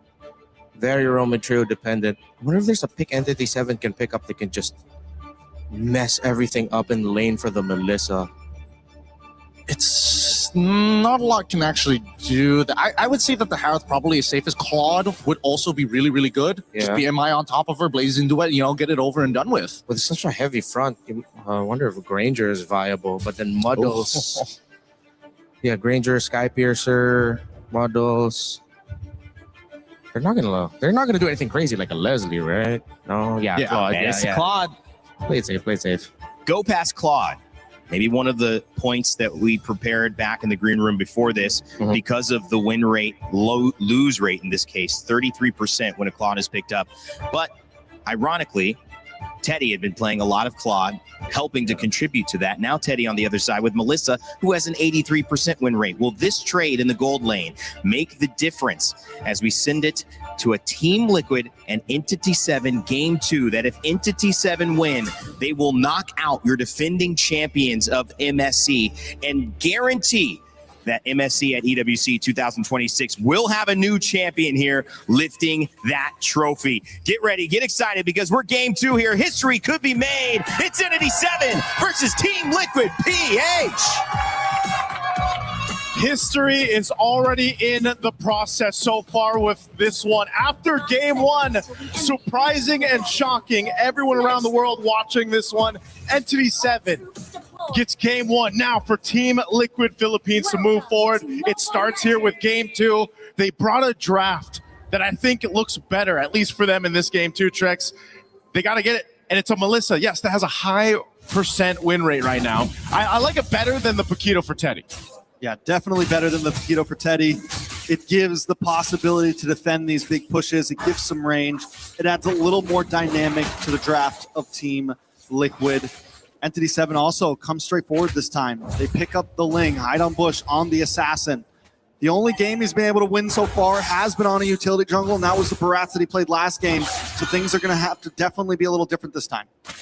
Yeah, the different factor here too is, there's a way for Team Liquid to approach these fights, whether that's depending on what ultimate Sanji decides to take. Most likely that Wrath of the Dryad will be the biggest value for him. Set things up around the team fight. JP provides this information on the Hilda, able to go ahead and kind of slow down or attempt to slow down Hide on Bush.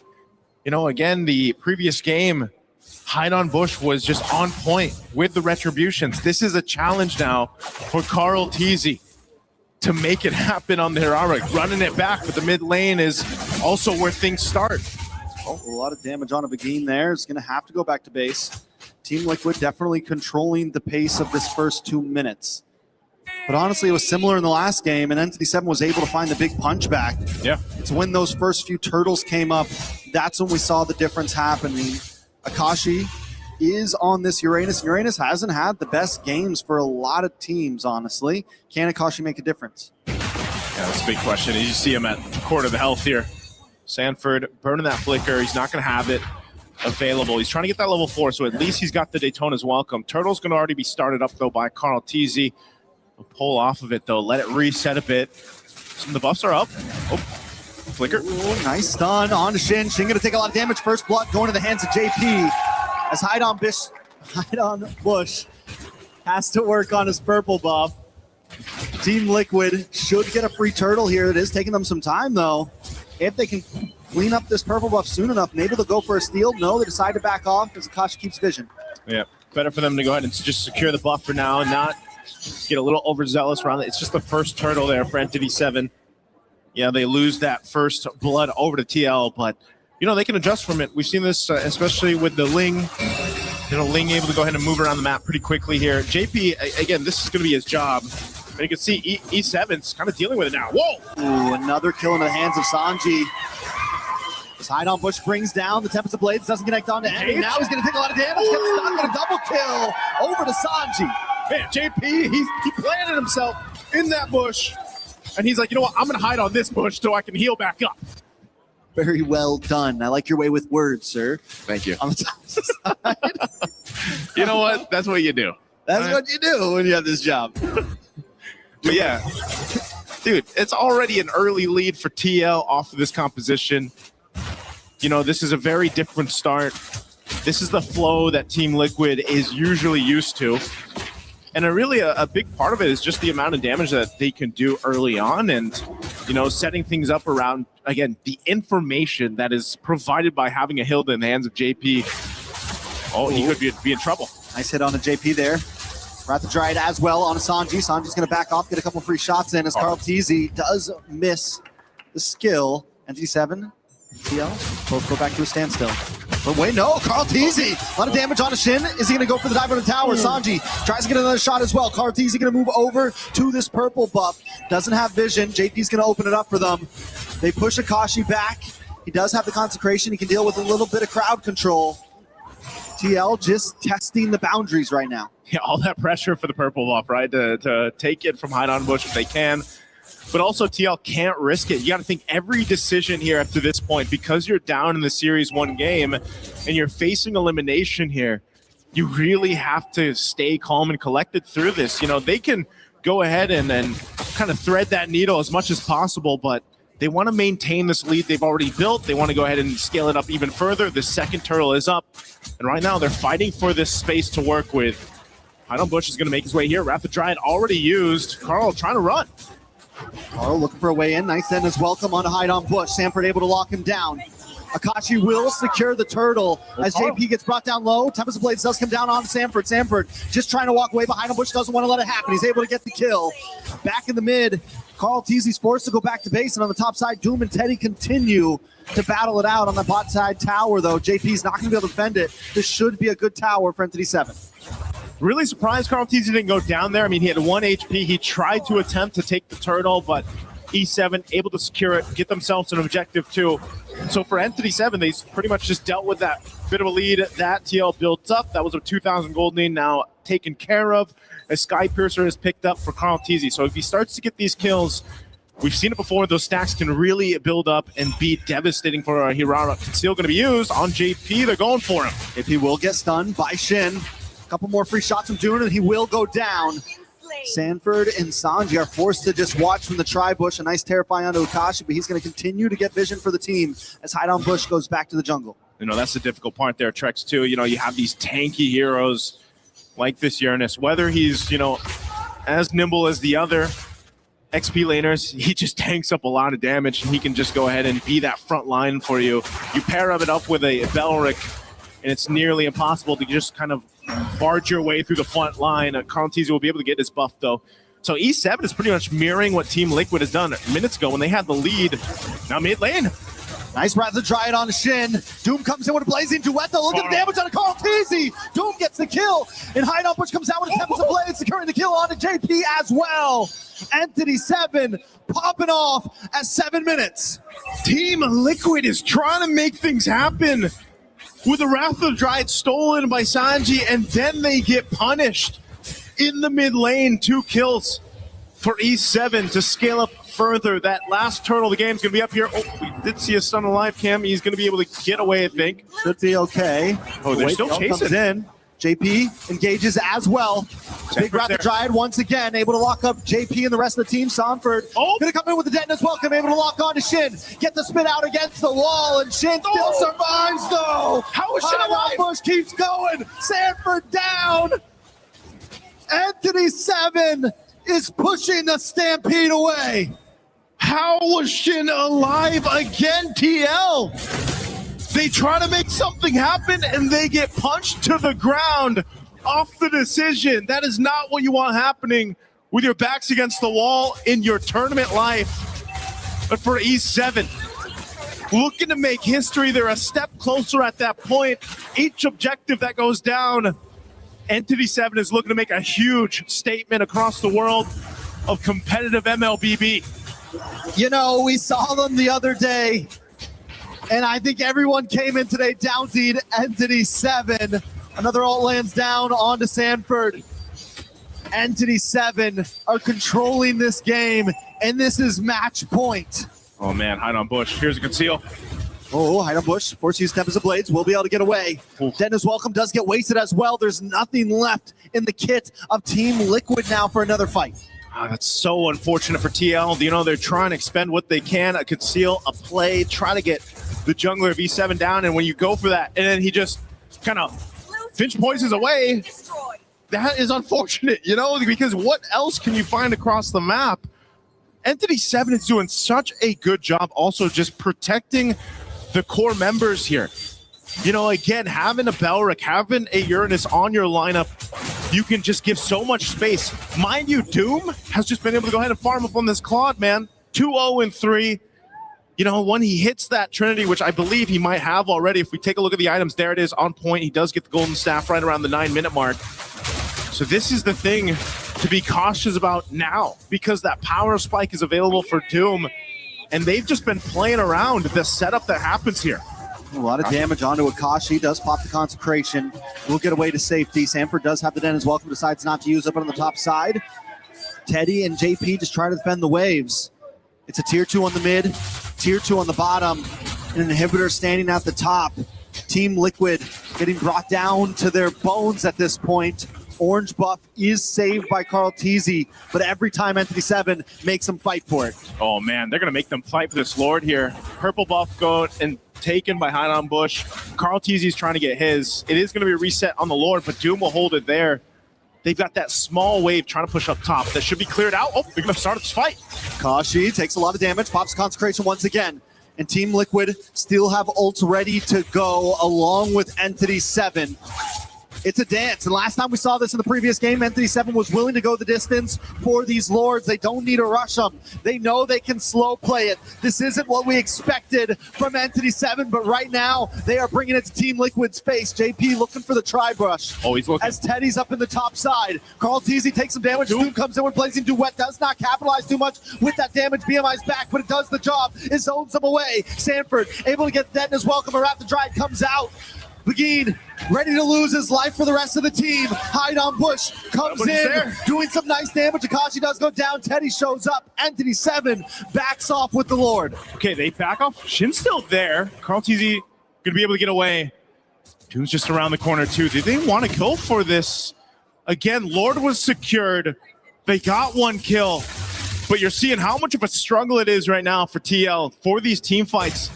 They still need a lot of time to kind of catch up here. Once again, E7 finds themselves with a healthy gold lead to work with against the defending MSC champions here, the Filipino champions.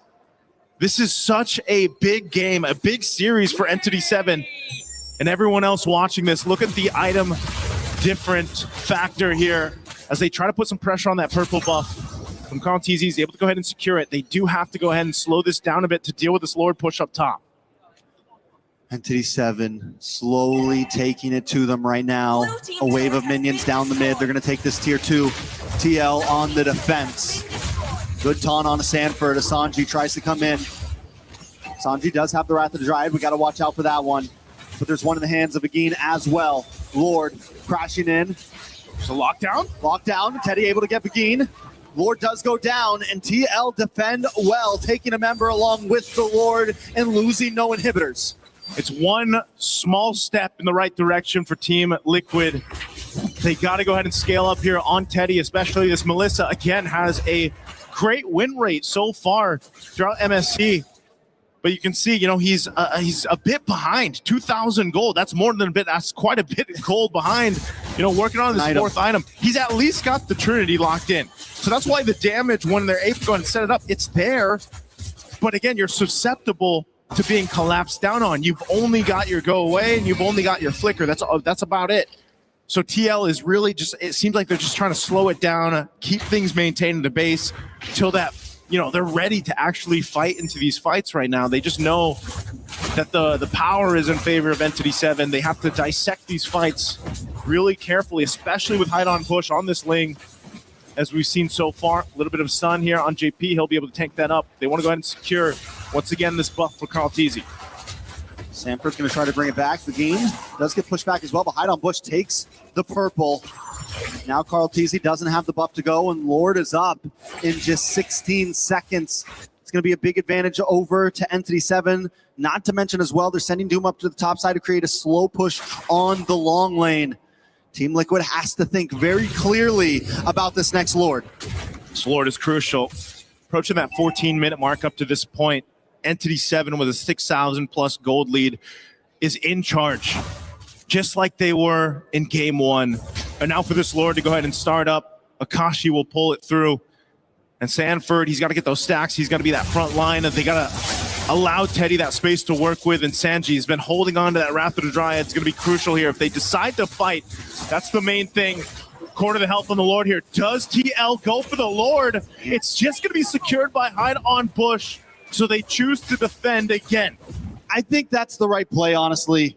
The thing about Team Liquid's draft is they do have good protection against a siege. They can huddle up. They want to try to fight in those little corners. When Entity 7 has to come through, they'll have the Wrath of the Dryad in response. They'll have the Detna's welcome, and they'll have Teddy just getting free shots from the base. That's where they need to look for the big mistake, or that's where they at least need to buy some more time to get to this 18, 20-minute mark to where gold is at a standstill. And again, if this Lord making its way up top, Entity 7 with a 7,000 gold lead, maybe that's lucky for them as they approach the base. TL trying to clear this out. Again, they've got some key items picked up. Wind of Nature too for Teddy, so they can fight this if they need to lock it down here into the base. Lord's going to charge in up top. Entity 7 looking to take out a base turret. Conceal going to be used here. Conceal is used. Entity 7 breakthrough. TL's tournament life on the line. One more fight could end it all. Carl Teasy tries to look for the engage. Begin as well, entering through the Lord, crashes in. Doom forced back by the Muddles. Entity 7 just looking for towers. They know they can't brute force their way in right now. And with that, that'll be a successful defense for TL. Yes, they lost 2 base turrets, but given the situation, how far behind as a team they are, they hold on to 1. They potentially buy themselves a minute and a half or so to go ahead and catch up.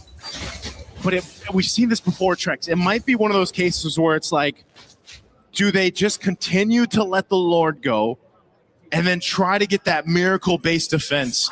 At some point, though, especially when we get to that Evolve Lord territory, it's almost better just to go for that play in the Lord, you know, and not let it come down to your base defense. This might honestly be the one that they're going to have to fight for. Without 2 inhibitors, it's a very tough defense because, yes, they have the capability with Teddy now, especially having the Wind of Nature and everything.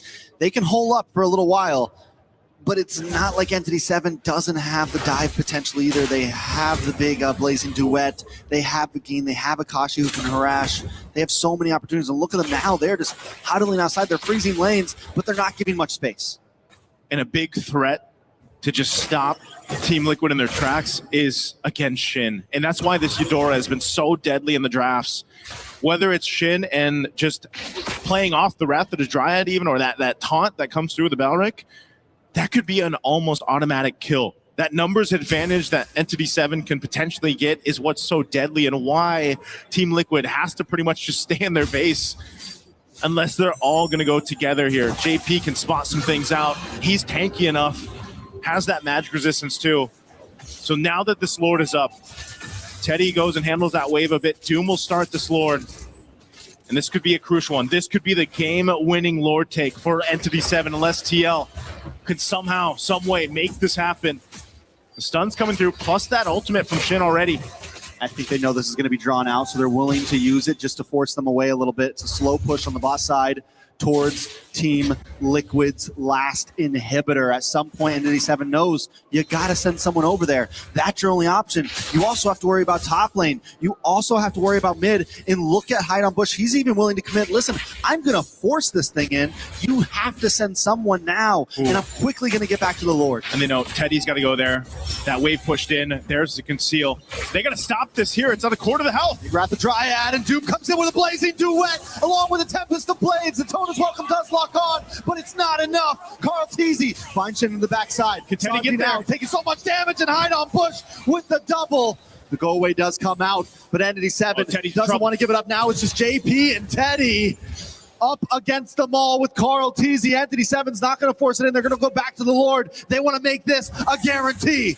Entity 7 will be able to get this Lord. What a team fight. What a macro play to push that bottom wave. Make sure Teddy got it, and he was too late to the fight. So they collapsed down. Yes, TL's still going to be able to defend, but man, they expended a lot. Look at those battle spells. They're still down here. They got waves to deal with. And eventually Entity 7 will be looking to take down this base turret and take down the tournament lives here of TL. I'm going to say this, Entity 7 better finish this here. I'm surprised they didn't go for the ending a second ago. No go away on Teddy. But once again, just to remind everyone, Team Liquid on tournament life. This could be the last Lord push we see from them. Can they make the Hail Mary play? Oh, they're going for it. Oh, TZ gets taken out by Shin, diving too deep. Are they just trying to buy time though as rest of Entity 7 pushes in a big blazing duet on Sanji? The Lord connects onto the base. Teddy, 1v1 against 2, but he gets the shutdown, the go away. Teddy is popping off right now, but isn't enough to save the day as the rest of Entity 7 closes in. A tempest of blades to seal the deal, and Entity 7 comes halfway across the world to prove a point, to prove that the hunt's not over. The hunt wasn't over from the start. Everybody watching this is going to be in shock. Team Liquid Philippines will not move forward in MSC here at EWC 2026. Again, it's been full of surprises, Trex. This might be the biggest one yet. For those that don't know, Entity 7 came from the Development League of South America, worked their way on, took the MCT Amer champion, and now are sitting on the stage taking out the previous MSC champions. Some people shared their thoughts if Entity 7 should be here in the tournament. Well, I'm pretty sure now it's been quieted and the doubters are not there anymore, because talk about adding one to the list, to the hunt. Tough loss here for Team Liquid Philippines and all the supporters that they've had up to this point, man, and still will have moving forward, but it leaves you wondering what went wrong. What happened here from the drafts, from the execution? Is the meta again that big of a difference matter and a factor now where teams are just adjusting quicker? It's an onion. The meta is unraveling piece by piece before us, and some teams are adapting quickly, some are adapting slowly. But let's go over to the stage. Rose, take it away.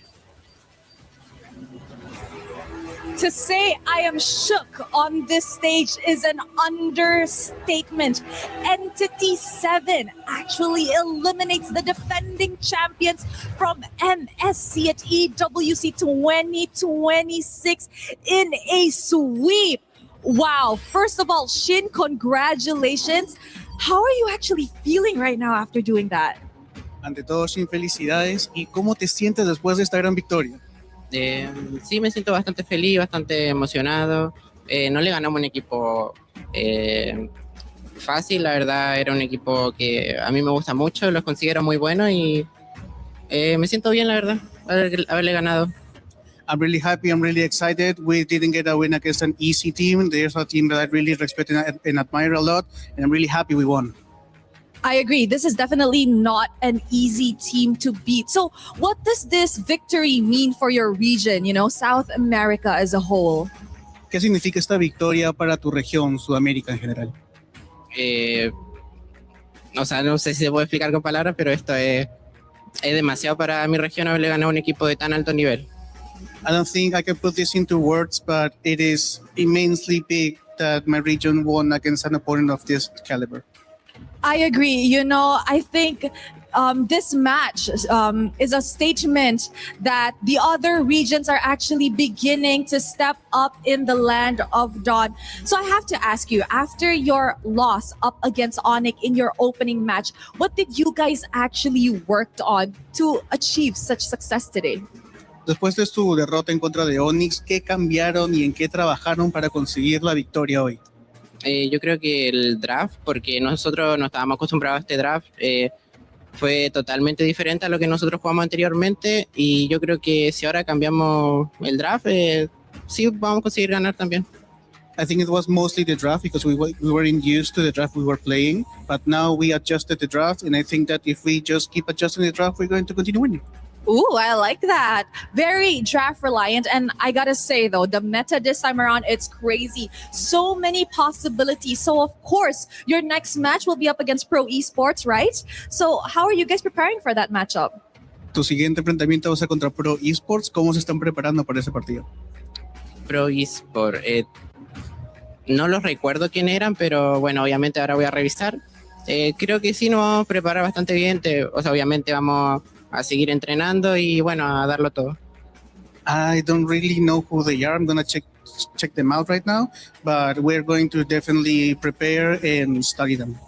Okay, now perfect. Before we crush some keys and some dreams, I want you to give a message to the South Americans watching back at home and supporting Entity 7's journey here at MSC. Quieren que des un mensaje para todas las personas en Sudamérica que los están apoyando. Bueno, que nos sigan apoyando. Yo había visto cuánto porcentaje teníamos y no mucha gente confió en nosotros, pero bueno, al final dimos una sorpresa y ganamos. Please continue supporting us. I saw how much percentage we have and not many people were with us, but please, those who are there, continue supporting us. Oh, so wholesome. And you know what? Are you ready to crush some keys? Are you ready? ¿Estás listo para romper unas llaves? Yes. All right, can we please have Entity 7 here? First up, who will be the one crushing the keys? Can I have a, volunteer who wants to push the lever? ¿Quién quiere? He wants to go? Okay, let's go, guys. Follow me. Let's go crush some keys over at the Key Crusher. Oh, my. They are now considered the underdogs of the tournament after beating and eliminating Team Liquid in defending their title. Can we please have the LED to open up so we could actually proceed to crush some keys? All right.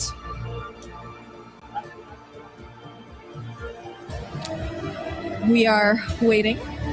A little bit of a suspense. I think everybody was really shocked at what has played out just now in the Land of Dawn.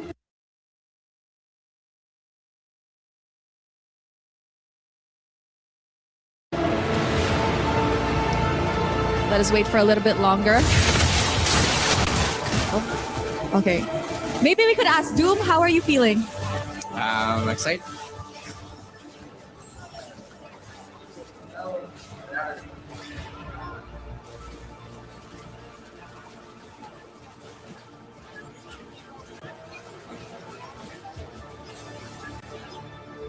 Right now. I love it. All right, guys, it is time to crush some keys. There was a little bit of a difficulty just now, but don't worry, all is set, all is well. You may go, don't worry. All right, guys. Entity 7, you can go closer and watch. Feel free. All right? In 3, 2, 1, Entity 7 officially eliminates Team Liquid from MSC at EWC 2026.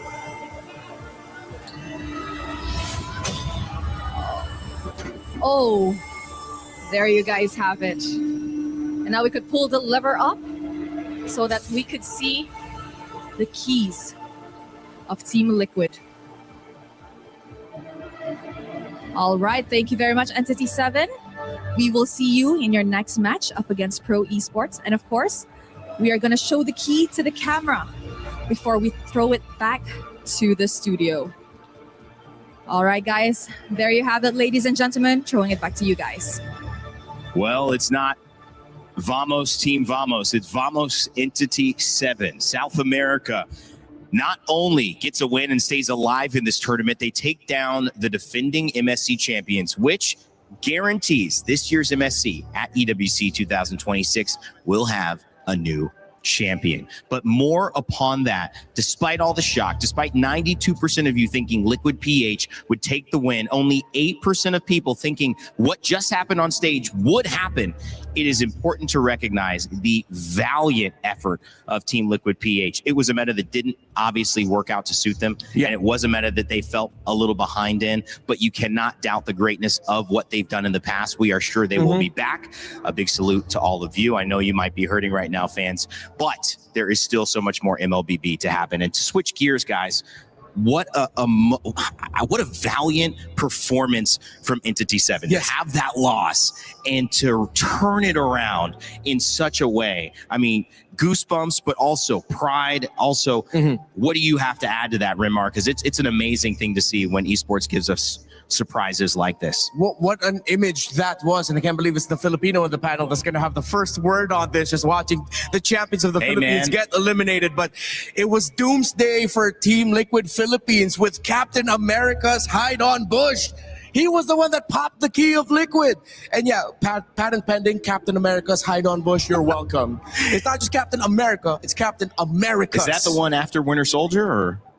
I don't know. I'm not sure with where we are at. Which one is that? Is that the spin-off? Or? But this is their moment. This is their movie. I'm pretty sure even they're wondering, wait, are we dreaming right now? You can see that a lot of them were coming off of that like, yeah. I can't believe it. Did that just happen? No, you go up and do the handshake. I don't want to do it. Who wants to do it? Yeah. Because the truth be told, I don't even think that Entity 7 believed that maybe, hey, this could be it. This could be their moment. It just happened. Yeah. And I know with our community, we focus on a lot of what could have been and what could have been different, what could have been changed. I hope we take this moment as an MLBB community to look at Entity 7 and raise them up. I agree. We don't know how longer else they'll be able to stay in this tournament, but what they did today was legendary. Hey man, it's the GOAT's gift. That's why when you are playing up against GOATs, he expects the best. And Entity 7 this time around, they say, you know what? We will rise to the challenge. We're going to take it to you. And at first, you might have been able to say the draft. All right, they got him on game one. That draft looked pretty good. You guys both said, wow, I'm feeling a little worried for Liquid. But in that second game, it was much more even. And it was an execution masterclass from what I see. Every single moment there was a Lord that needed to be fought over. Entity 7 had areas covered. Every single time there was a potential fair 5v5, someone was pushing a bottom lane or pushing a top lane, slowing the minion wave and forcing Liquid PH to then turn around and go, wait, we can't fight this 5. We got to go deal with that. Rimar, what did you see? Because it was so many levels that Entity 7 performed well. Yeah, it was 2 moments. We've already discussed the draft, and I think we can touch on the draft a little bit as the game is going on. Now, Gideon, I will need your help for this one. So there's 2 big plays wherein Liquid forced things that, if it went well, looks great. But the fact that Shin and, can't believe it's the 2 picks, the Eudora and the Claw that I've been dogging on all day long and all MSC long, that actually ended up delivering the difference. Look at what Shin is going to do here. StaGe will go in with the Flicker IMU steal of the Belleric ultimate, gets 2. They are going to be able to get 2 of their carries, the Claude and the Eudora. But look at where in the map Teddy is, just a little bit too far from the start of this. Now, if this was set up with Teddy much closer, that would have been great for Liquid, and that would have been a big win for them. But as we play out the sequence, Shin is going to do something great here. Carl TZ already uses the Falling Maple. Shin flickered off to the side, and then watch here, just has the stun ready for Carl TZ. As Carl TZ comes out of the Falling Maple, Carl TZ gets stunned up, comboed, blasted, as Doom and the rest of Entity 7 can answer. Again, this was started because Liquid found the